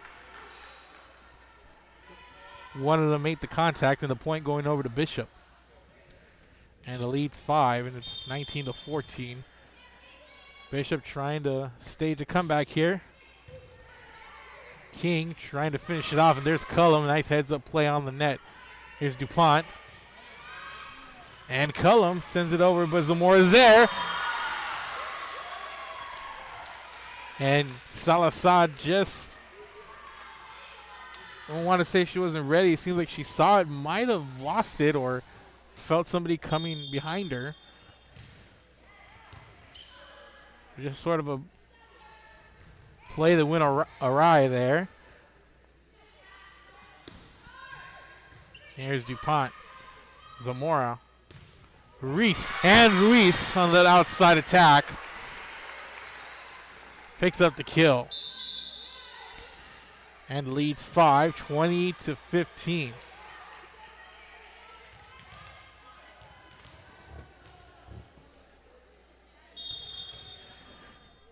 Bishop's got some work to do if they want to force a deciding 5th set. Here's Garcia. But Bishop certainly with the tools to make that run. Cullum setting up Foster. Foster pops it up. And the lead down to 4.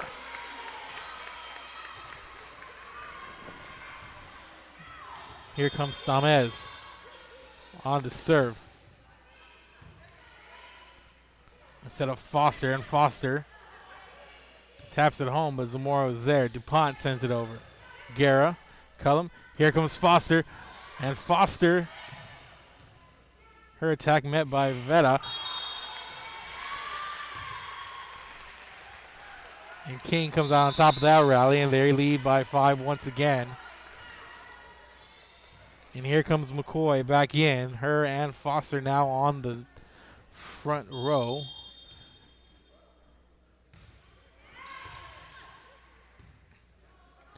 Here's DuPont. Set it up. Here's McCoy. And McCoy comes in, makes her presence felt immediately.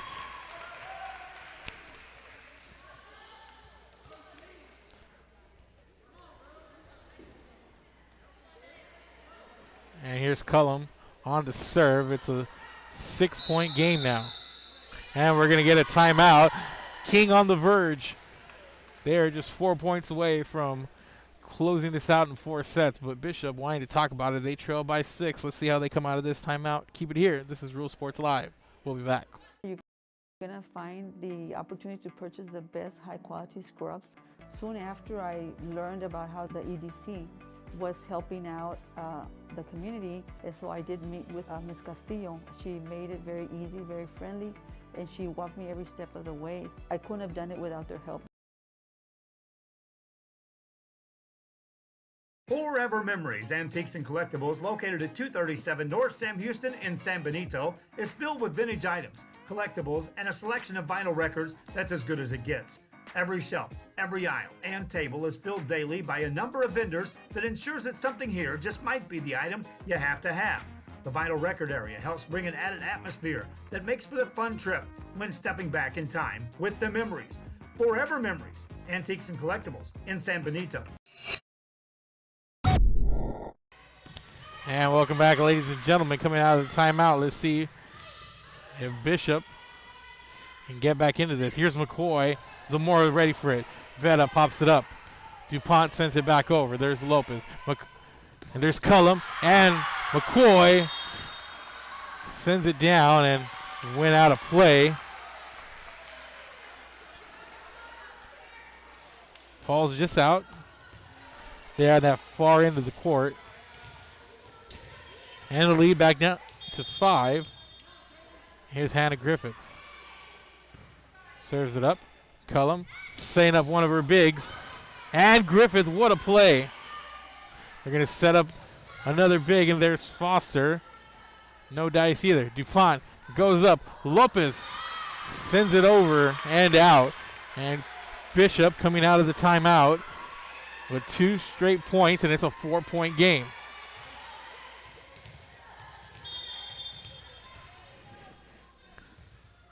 Griffith with the serve. Cullum setting up McCoy, and there's Griffith on the back row. Griffith calls for it. Cullum trying to set up a big again, and Zamora is ready for it. What a play there up front. There's DuPont. Cullum punches it. Guerra. Lopez sends it over. There's Stamez. And Winters sends it right to Guerra, who makes a nice play. There's Griffith. Winters cross court. Foster sends it up. Cullum sets it up for Garcia. There's Griffith. Winters adjusts. And there's Lopez. Lengthy rally going on here. There's DuPont. And there's Guerra. Saved by that basketball net, but Garcia sends it into the net.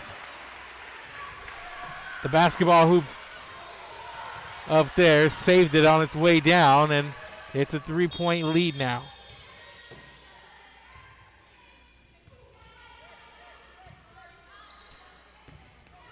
Garcia, Griffith really coming out of that timeout playing well.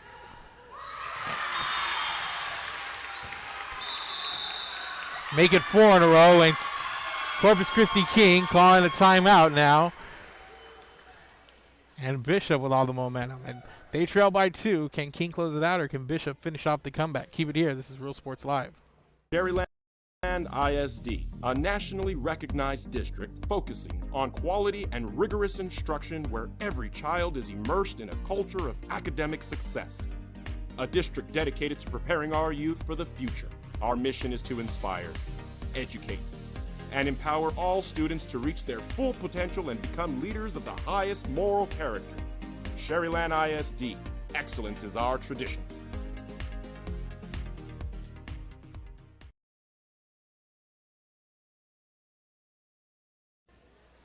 And welcome back, ladies and gentlemen. Bishop trailed 22-16 a moment ago. They come out of a timeout, 4 straight points. They're trying to stave off King and force the 5th set. King trying to get out of here in 4. And here's Griffith. Set up, here's McCoy. And Veta. That back row has really just been ready for whether it be Foster or McCoy.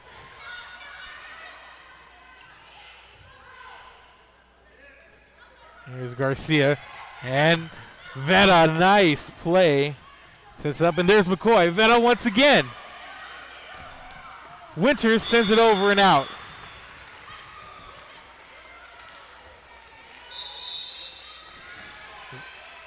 But can we talk about Caitlin Veta? Not going to let those bigs just push him around there, and she's been ready.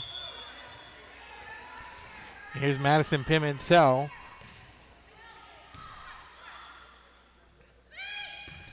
And DuPont right towards Guerra. And Harley Guerra not ready for it. And the lead is 2.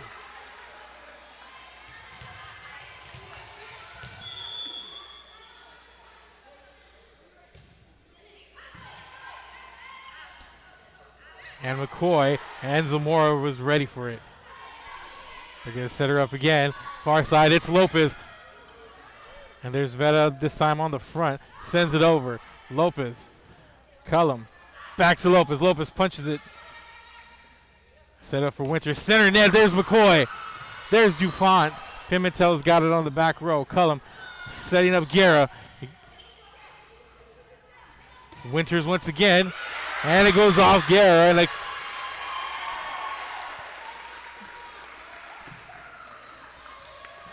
And a couple of sequences for Guerra that just don't go her way. And it's a 1-point game.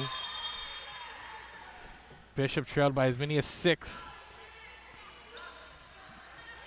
And here's Lopez and DuPont. And Guerra was ready for that one. Zamora setting up Winters. And Guerra once again sees it fly off her. And it's tied at 23. And it's anybody's game now. And Bishop, you're coming out of that last timeout, and back-to-back timeouts taken by King. We're going to stay right here at 23 all. And the King Mustangs with the 6-point lead a moment ago, just watching this one falling through their hands right now. Let's see how they come out and answer the bell here.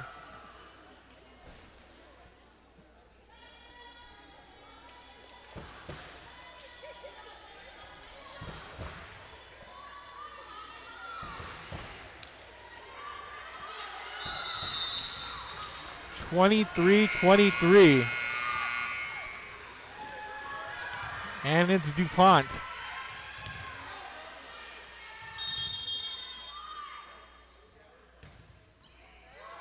Pimentel sees it. Here's Garcia. Sends it over. Winters there. There's Guerra. They set it up. Griffith. Zamora. There's Veta. Cullum's got it. Guerra setting up on the outside. Here's Lopez. Right back at her. And here's McCoy. And DuPont makes the play.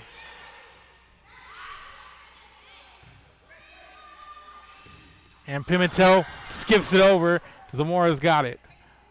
Winters.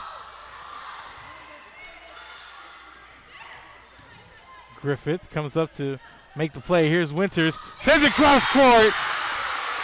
And what a play there by Winters. And Bishop one away from forcing a fifth set.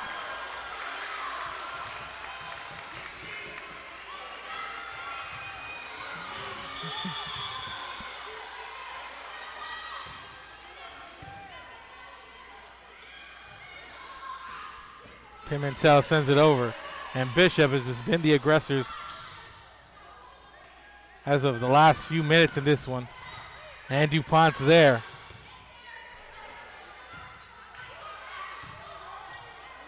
And sent over, and King ties it up.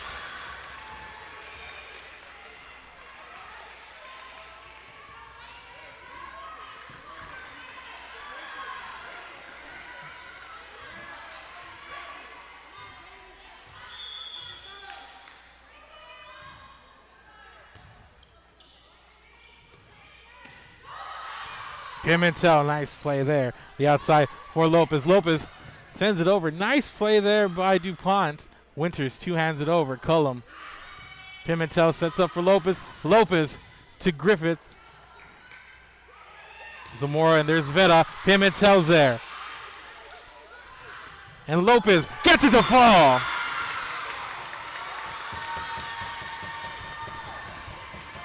King a point away.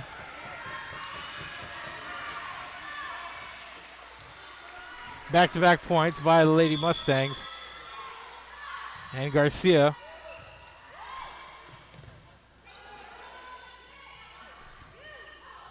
They're going to set it up here. And McCoy with the kill. Lillian McCoy comes up big there. And King holds on. Bishop gave them all they can handle in this fourth set. But we'll watch it again. They set it up there. Lopez, Cullum, as she's done all night, setting up McCoy there in the center of the net.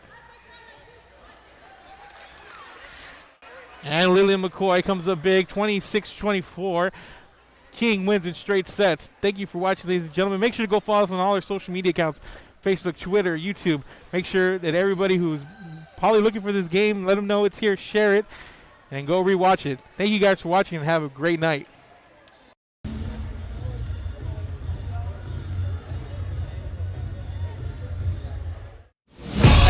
I've got my plan. I say lob it to Ryan Perez in the paint off a couple of screens. Esquivel to Garcia. Off the deflection. Los Fresnos comes back and wins. Now Santa Maria will put up a three. Bang! Santa Maria. There's Warner. Here comes a headed jam. Counted for two. Field. Adios! And the Falcons win on a walk-off. And it's saved. What a game. Cortez smacked to the left. That is gone. Lob for Perez. That's my play. Off the backboard. Count it. And a win. And a win. Ryan Perez wins the game for the Santa Rosa Warriors, and they go nuts. And why not?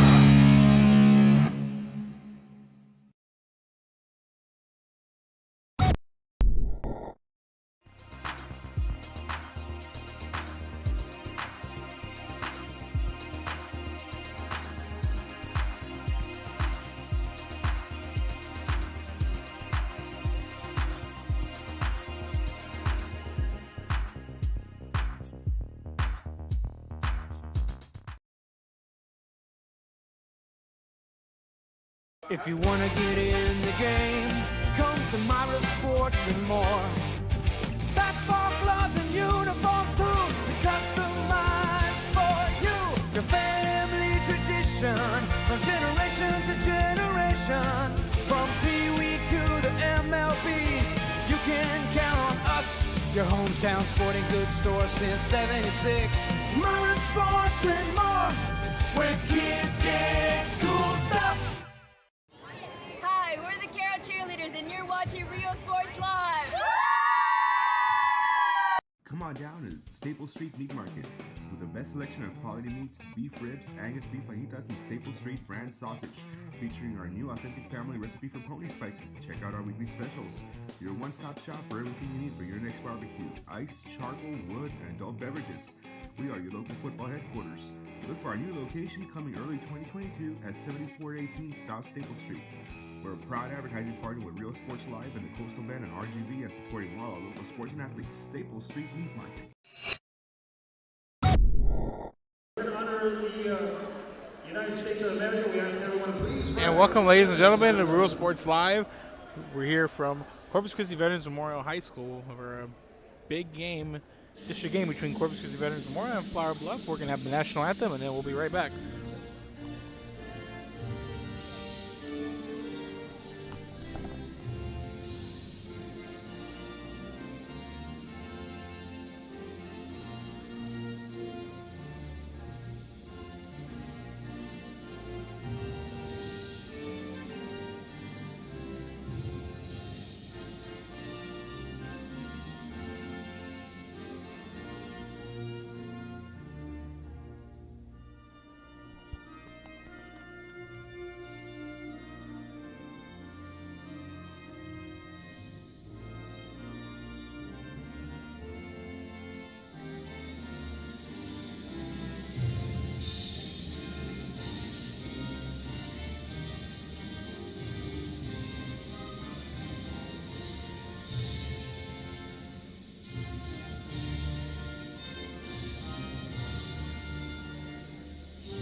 Thank you, ladies and gentlemen.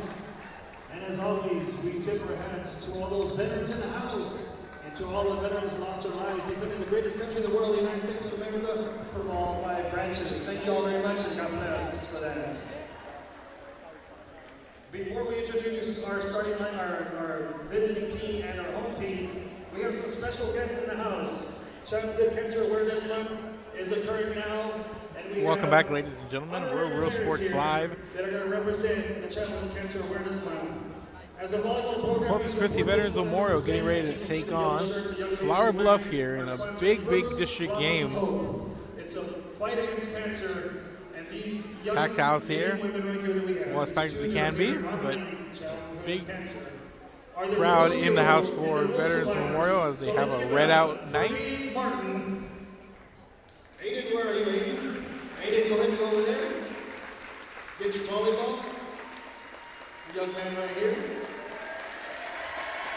Give it up for Aiden Martin. He's an honorary player here tonight. And we have an honorary player here today. And the young lady here also for childhood cancer, Ella Garza. Childhood cancer awareness here. Yellow shirts in the crowd with some of the red, and we have a couple of honorary players for tonight. So we appreciate y'all. And the Booster Club was able to raise, and the kids were able to raise $3,809 for Brooks Classic Home. So thank God for that. Great job, ladies and gentlemen. And once again, let's give it up to Aiden Martin and Ella Garza.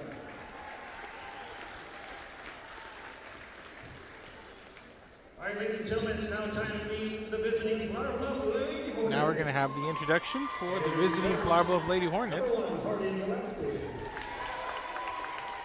Number 1, Harley Gillespie. Number 2, Kiri Rodriguez. Number 3, Marina Rogers. Number 5, Lauren Fuller. Number 6, Michaela Palmer. Number 8, Natalie Hughes. Number 10, Allison Baker. Number 11, Megan White. Number 12, Emery Jeffers. Number 14, Callie Freeman. Number 15, Maggie Croft. Number 17, Caitlin Frakes. And number 18, Katie Guerin. Those are the Flower Bluff Lady Hornets. And up next, we're going to have the Corpus Christi Veterans Memorial Lady Eagles, the hosting Lady Hornets.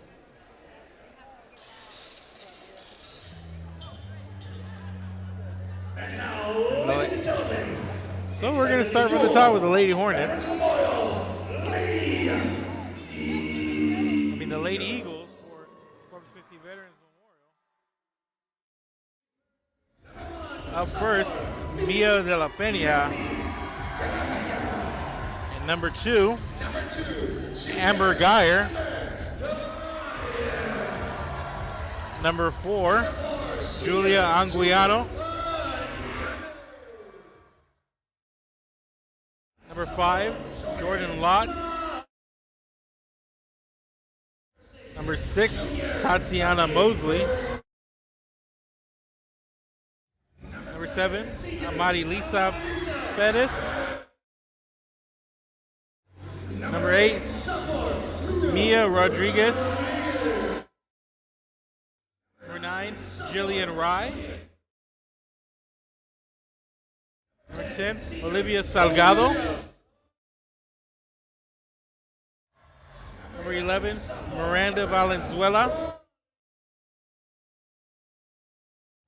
Number 12, Ariana Caldera. Number 13, Sophie Ortiz. And number 15, Faith Luna.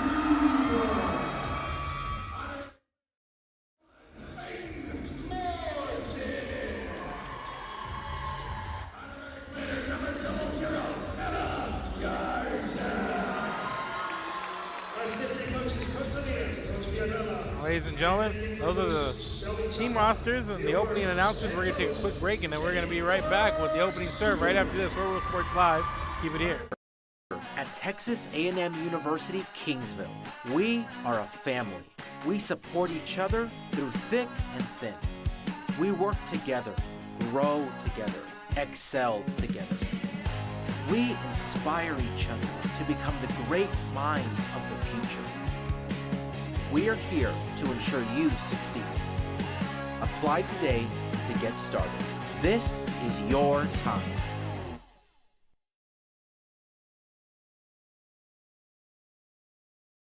Be the voice for children. Volunteer with CASA of the Coastal Bend.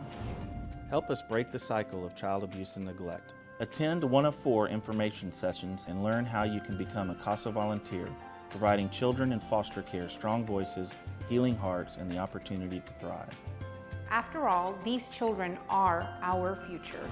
Visit coastalbendcasa.org and discover how you can make a positive change in a child's life. Every child has a chance. It's you.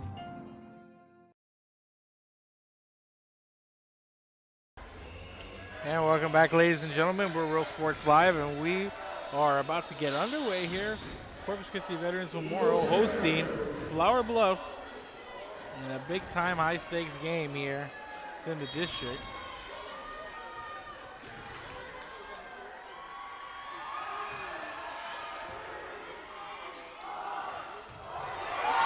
And a big start here early on for Flower Bluff.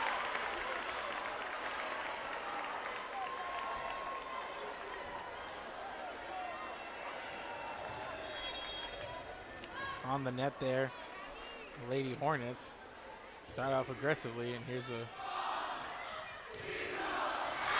back the other way, and that on the outside. That's number 4, Julian Anguiano, picks up the kill, and it's 1-all.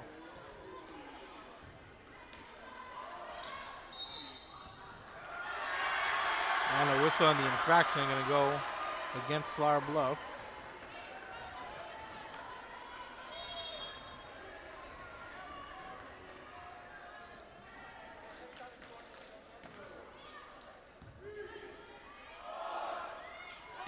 Here's the setup, and this one popped up high. Setup for Anguiano again, and that one played on the back row. And here's Guerin. Nice play there. Getting low for the pancake was Marilisa Perez. And this one over the net and falls fair. That's point for Flower Bluff, and we're now knotted up here at 2.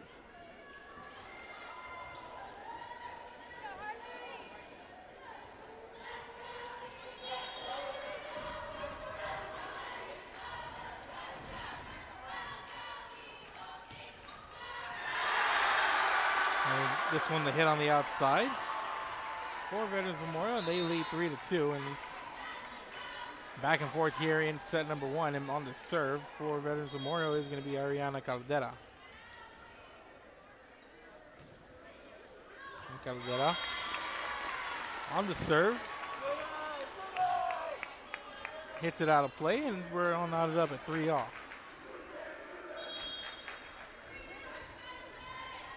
Here's Katie Guerin.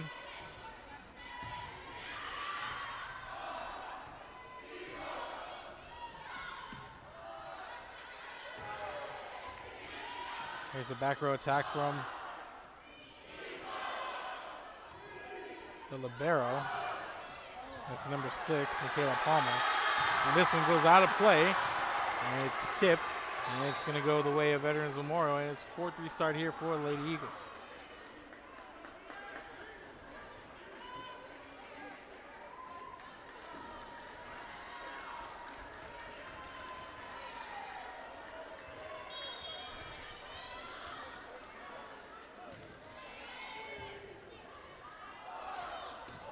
Here's a setup, and that one falls fair, and that's Callie Freeman, the junior, on the net. He picks up the kill, and we're all knotted up here at 4.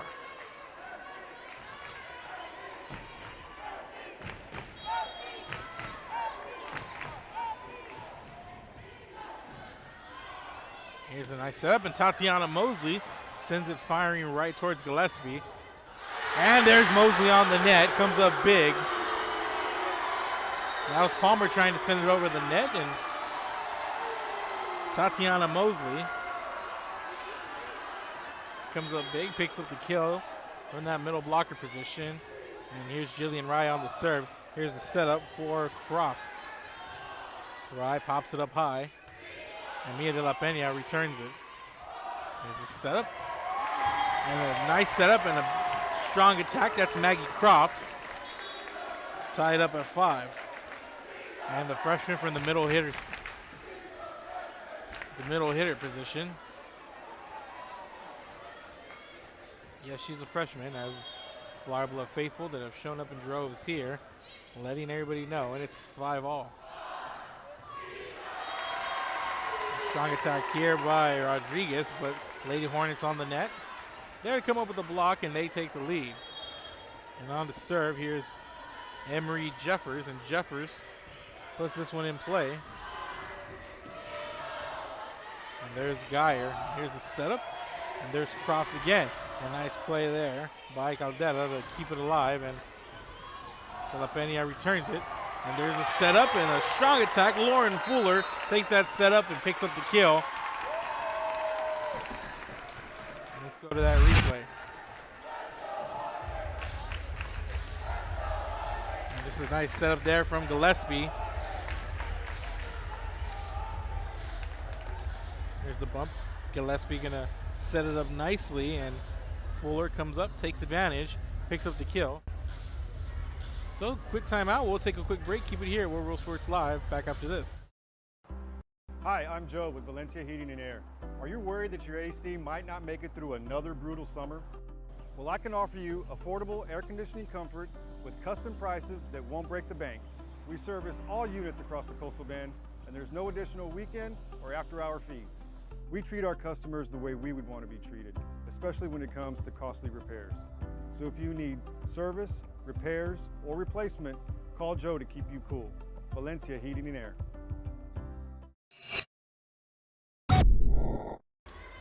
And we're back, ladies and gentlemen. The Lady Hornets come out, take a 7-5 lead here in yearly going of set number 1. And here's Emery Jeffers on the serve, and Geyer's there.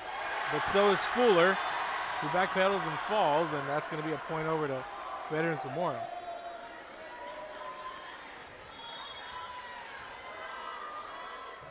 And Amber Geyer on the serve. There's a setup and nice play on the front of the net, and that's Mia Rodriguez. Makes her presence felt there as she rotates to the center of the net. Play middle blocker right there. And here's Geyer on the setup. And a nice running attack there by Maggie Croft as she punches it over the net and picks up another kill. And Croft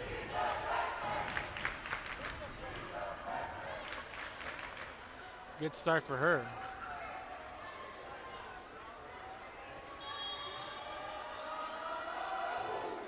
Here's Lauren Fuller on the serve.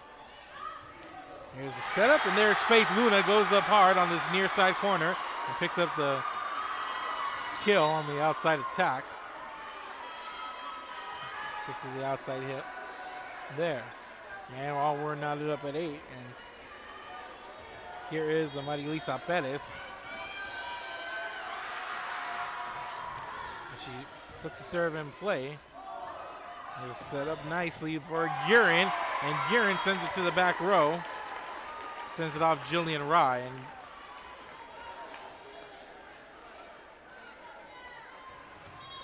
And Flower Bluff up 9-8, and here's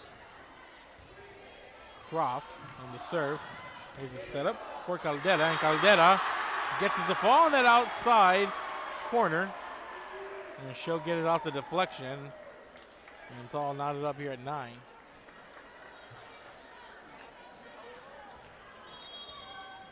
And Mia Rodriguez on the serve for the Lady Eagles, and she puts it in play and sends it to the back row. And that's Fuller. Here's the bump, and there's Guerin. And a couple of Veterans Memorial blockers. That's Mosley and Anguiano, who make contact and send it out of play, and it's a point over to Flower Bluff.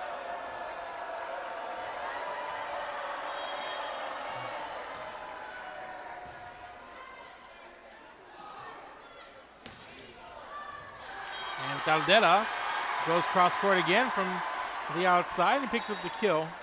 A nice placement, gets it to fall and picks up the kill. Tie things up at 2.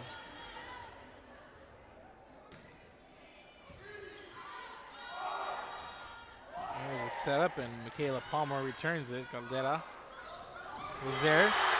And the dump off by Amarilisa Perez pays off. And it's an 11-10 lead now for the Lady Eagles. And Ariana Caldera back to serve as the Lady Eagles in front. Puts this one in play, and Palmer with the bump. And there's Natalie Hughes goes up strong and gets the better of that exchange, and she picks up the kill on a strong attack there in that center net. It's 11-11. Katie Guerin, the senior, one of the captains, on for the serve. They set it up outside for Amber Geyer, and Geyer too much on it, sends it past the end line. And Flower Bluff regains the lead here in the early going of set number 1. Guerin. There's a setup. Mosley goes up against Natalie Hughes, gets the better of that joust.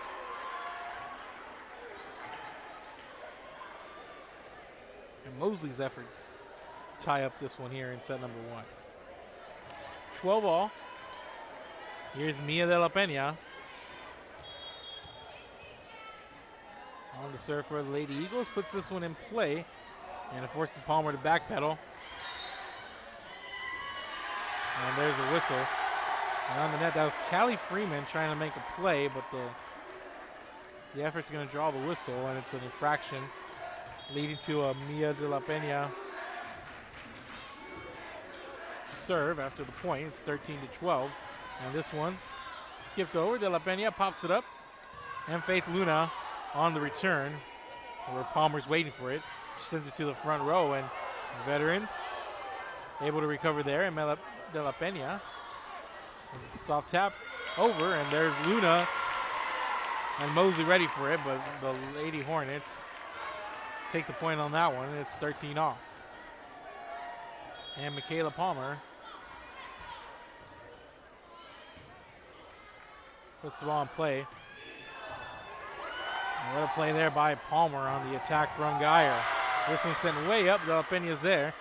And Caldera on the return. Palmer with the up. And what a play coming in. That's Maggie Croft, the freshman once again.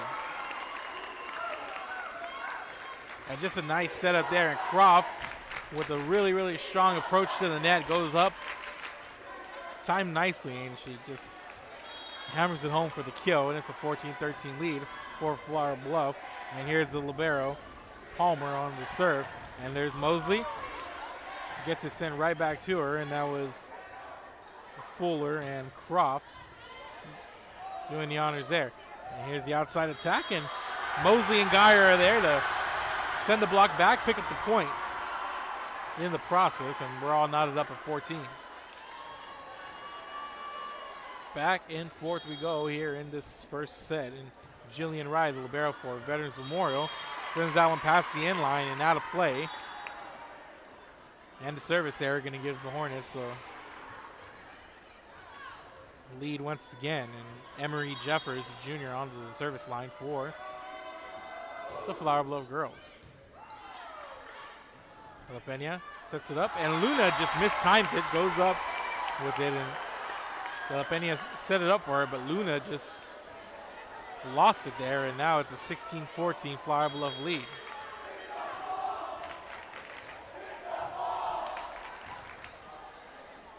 De la Peña sets it up. Here's Geyer.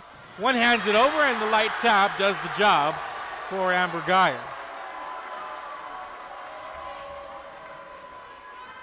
And it's a one-point game, and Amber Geyer on to serve for the Lady Eagles. And Fuller taps it over. De la Peña with the dump off there, and Marina Rogers, nice play. Sets it up for Palmer, who makes the return. And Caldera makes the return for Veterans Memorial. Here's the setup. Fuller goes up with it, and Caldera's there, but she can't get it over the net.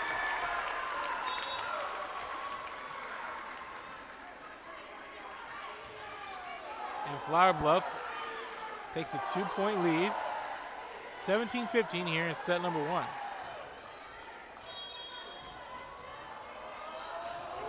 Fuller. Penny is there.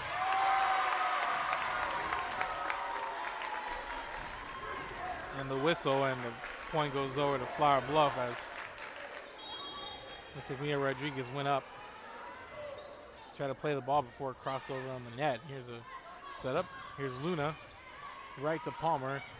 And there's a dump off attempt there by Gillespie, and Gillespie into the net.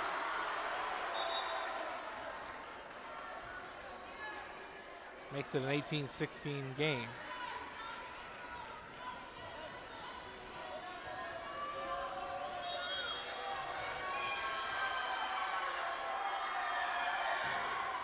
Pettis on the serve. Here's the setup for the freshman Croft, and that one goes out of play.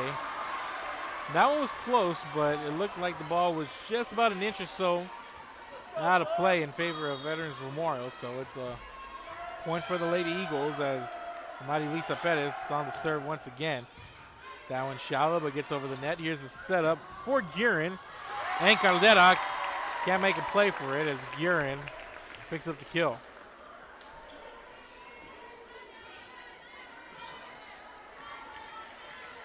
(19-17), Flower Bluff.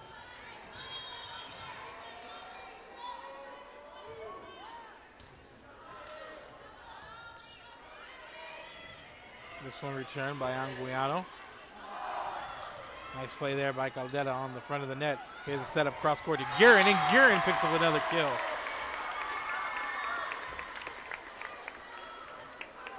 Three-point lead for Flower Bluff, and Veterans Memorial with the timeout. And Flower Bluff with a 3-point lead, and the Lady Eagles wanting to talk about it. Keep it here. We're Real Sports Live. We'll be back after this.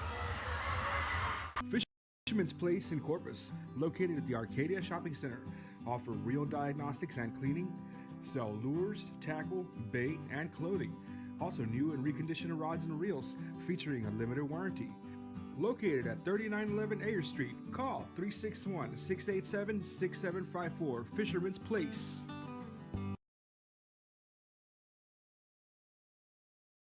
Uniforms, etc., you're going to find the opportunity to purchase the best high-quality scrubs. Soon after I learned about how the EDC was helping out the community, and so I did meet with Ms. Castillo. She made it very easy, very friendly, and she walked me every step of the way. I couldn't have done it without their help.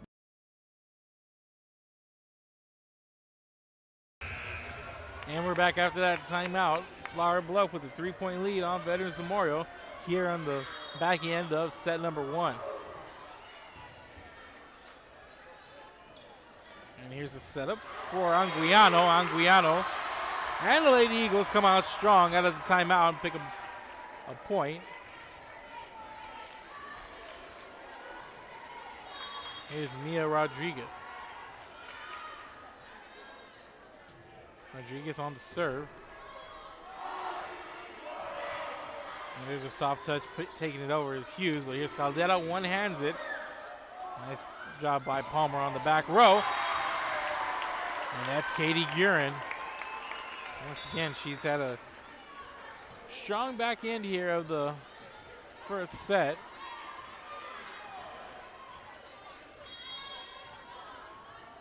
Putting her team up by 3, and Harley Gillespie on the serve. And here's the dump-off attempt there by Marilisa Pettis. And Michaela Palmer in the back row attack sends it over. Here's the setup. Tatiana Mosley runs into the block, and that's Natalie Hughes.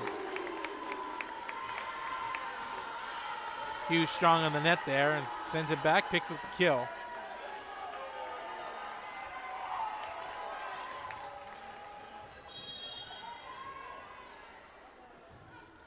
Here's a serve by Gillespie. Set up, far in, Anguiano. Nice play up there by Gillespie, going low for it.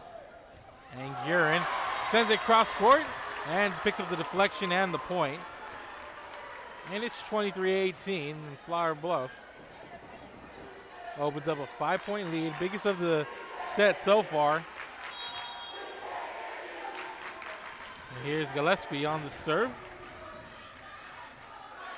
Set up here for Gardetta.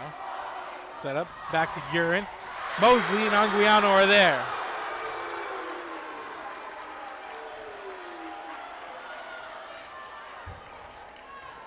Mosley and Anguiano went up for the block, sent it right back at Flower Bluff, pick up the kill in the process, and it's a 4-point game, 23-19. And here's Mariana Caldera on the serve. Nice play there by Rye, making the play on the shot there by Gurin. Back row attack coming from Fuller. This one sent out of play. And set point coming up here for Veterans Memorial. For Flower Bluff. They lead 24-19. And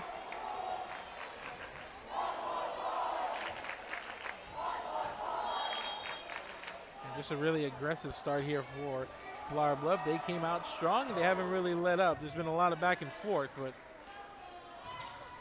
that's Mosley. Out of play, a little bit too much on it. Decent placement, but just goes right over that end line. It's 25-19. Flower Bluff takes set number 1. We'll take a break and bring you back with set 2. Flower Bluff leads 1-0. Keep it here, World Real Sports Live. Back after this. Stop and see the assortment of records, tapes, and records memorabilia at Forever Memories today. Located at 237 North Sam Houston in San Benito, Texas, there's over 10,000 records on display and more coming every day. Looking for your favorite album from the past? First pressings, collectibles. How about a 45 with a single you just have to have? Freddie Fender, Johnny Cash, Hank Williams, Elvis, Beatles, blues, rock, classics, Tejano, it's all here. Organized and priced for you. Forever Memories, 237 North Sam Houston, San Benito.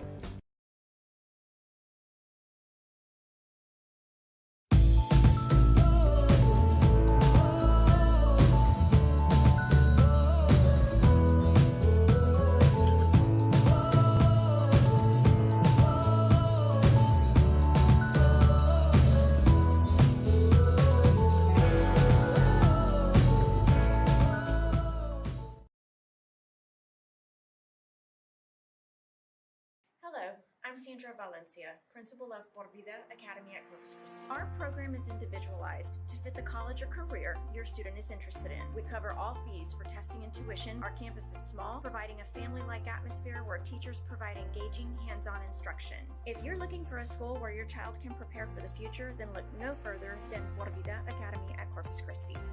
Por Vida Academy at Corpus Christi. Go Panthers!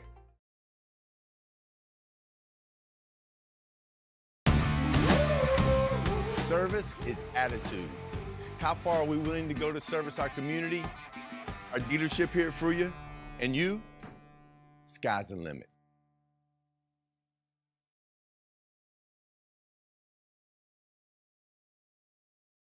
Forever Memories, Antiques and Collectibles, located at 237 North Sam Houston in San Benito, is filled with vintage items, collectibles, and a selection of vinyl records that's as good as it gets.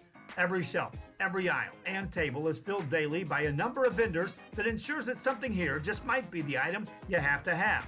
The vinyl record area helps bring an added atmosphere that makes for the fun trip when stepping back in time with the memories. Forever Memories, Antiques and Collectibles in San Benito. Hello, I'm Sandra Valencia, principal of Por Vida Academy at Corpus Christi. Our program is individualized to fit the college or career your student is interested in. We cover all fees for testing and tuition. Our campus is small, providing a family-like atmosphere where teachers provide engaging, hands-on instruction. If you're looking for a school where your child can prepare for the future, then look no further than Por Vida Academy at Corpus Christi. Por Vida Academy at Corpus Christi. Go Panthers! And welcome back, ladies and gentlemen. Flower Bluff winning set number 1, 25-19. Really strong, aggressive start for Flower Bluff. They were aggressive on the nets, on the attacks, and they start very much the same way. Very good start for the freshman middle blocker for Flower Bluff, Maggie Croft. And this one goes out of play, and it's going to be a point for Lady Hornets. We're in set number 2. And Lady Hornets with a 1-0 lead, and here's Lauren Fuller on the serve. Set up, and there's the return here by Miranda Valenzuela. Set up for Guerin. Guerin had a really strong finish. And the whistle and the point over the Veterans Memorial there. Want to thank everybody who's tuned in to watch us, whether it's on Facebook, Twitter, or on YouTube. This is Real Sports Live, RIO Sports Live. Make sure to follow us on all our social media accounts. We go live on Facebook, Twitter, and on YouTube, as I mentioned. And you can also follow us on Instagram. We do not go live there, but a lot of cool content, player of the games, photos that have been submitted and taken by us. A lot of cool stuff there on the gram as Veterans Memorial takes a 2-1 lead here. I'll get stuff on the gram and on that social media. A lot of good people working on this end for Real Sports Live. Happy to be a part of it. So make sure you're watching. Give this video a like and a share and go support what we're doing, Real Sports Live. And that, what a play there. Ariana Caldera goes up with the spike, picks up the kill, and it's a 3-1 lead for the Lady Eagles here, trying to shake off a slow finish in that first set here, and Flower Bluff getting a point back there. Back and forth throughout, but Lady Hornets opening up about a 5-point lead there towards the end and getting the cushion they needed to hold off the Lady Eagles and take the 1-set lead. And this has been solid and aggressive all around. Here's Caldera, send it to the back row. Fuller was ready for it. And the return made there by Guerin. Nicely done as Emery Jeffers. And there's Ariana Caldera on that far outside part of the net. Picks up the outside hit for the kill. Excuse me. And point over to Veterans Zamora. Mia Rodriguez on the serve. Here's the set, and Guerin with the attack. And Veterans Memorial plays it on the back row. There's Palmer. Here's a setup by Gillespie where Guerin taps it one-handed and gets it over the red shirts there on the front row. And a little bit of finesse there on the net.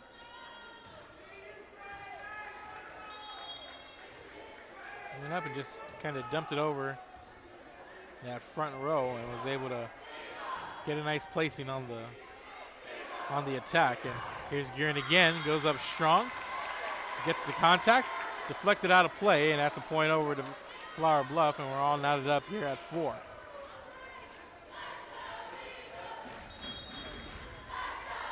Harley Gillespie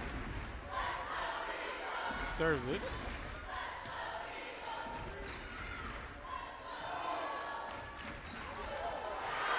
And that was just some miscommunication there,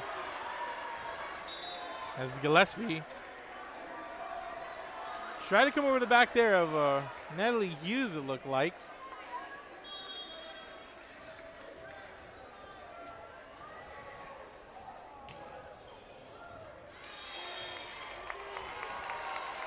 And the service error gives the point back to Flower Bluff.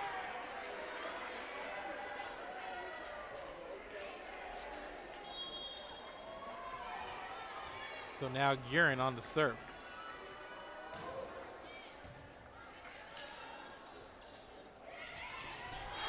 And a nice runner by Julia Anguiano.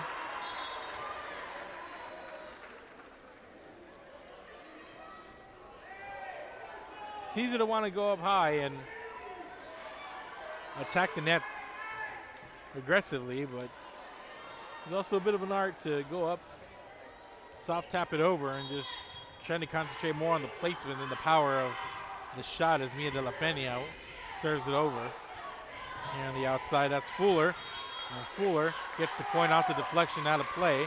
And we're all knotted up at 6, and back and forth we go again here in set number 2. And they're going to change it, the call there, and give the point over to Veterans Memorial. So call it 7-5.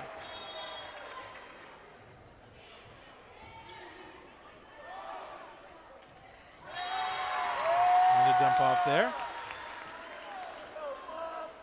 7-6 now.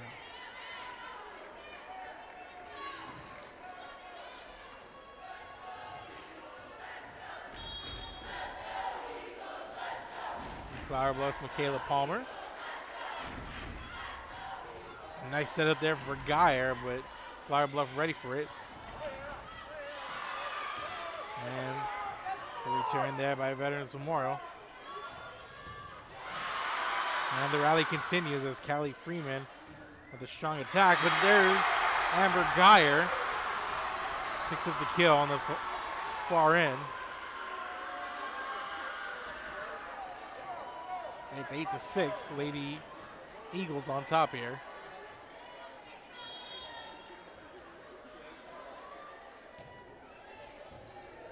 Sophie Ortiz on the serve for Veterans Memorial. Fuller. Right over to Ortiz. De La Pena. And here's Caldera.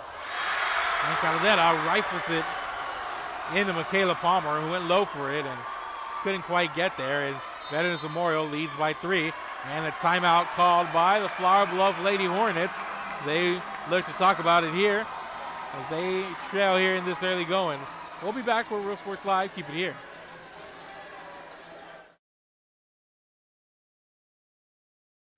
Fisherman's Place in Corpus, located at the Arcadia Shopping Center, offer real diagnostics and cleaning, sell lures, tackle, bait, and clothing. Also new and reconditioned rods and reels featuring a limited warranty. Located at 3911 Ayer Street, call 361-687-6754, Fisherman's Place. We are La Villa and you're watching Real Sports Live. Aquí, en la Universidad de Texas A&M Kingsville, somos una familia. Nosotros nos apoyamos. Trabajamos juntos. Crecemos juntos. Triunfamos juntos. Nos inspiramos los unos a los otros para convertirnos en las grandes mentes del futuro. Estamos aquí para asegurarnos que tú triunfes. Aplica hoy para empezar. Es tu momento. We are the Ray Texas Cheerleaders, and you're watching Rio Sports Live. And welcome back, ladies and gentlemen. An error from Veterans Memorial out of the timeout gives Flower Bluff a point, and a kill there makes it 2 in a row. So back-to-back for the Lady Hornets out of that timeout. Cut the lead to 1.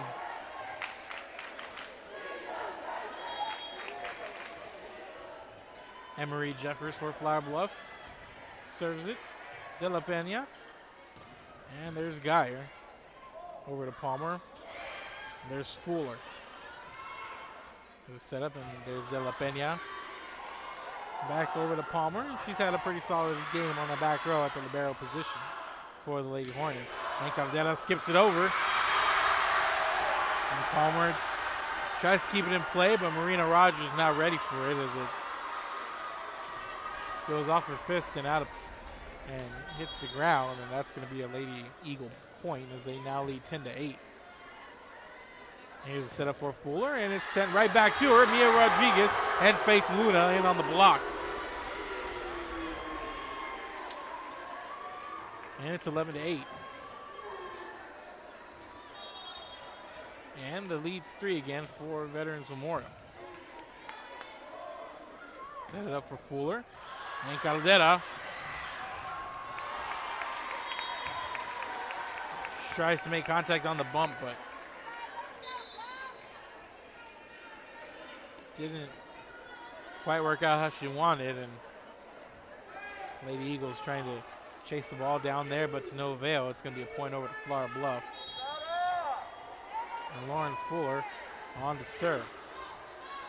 The setup for Rodriguez. Missed time to hit there, and that one sent into the net, and Veterans Memorial sends another point on the hitting error to Flower Bluff. And an ace here by Lauren Fuller.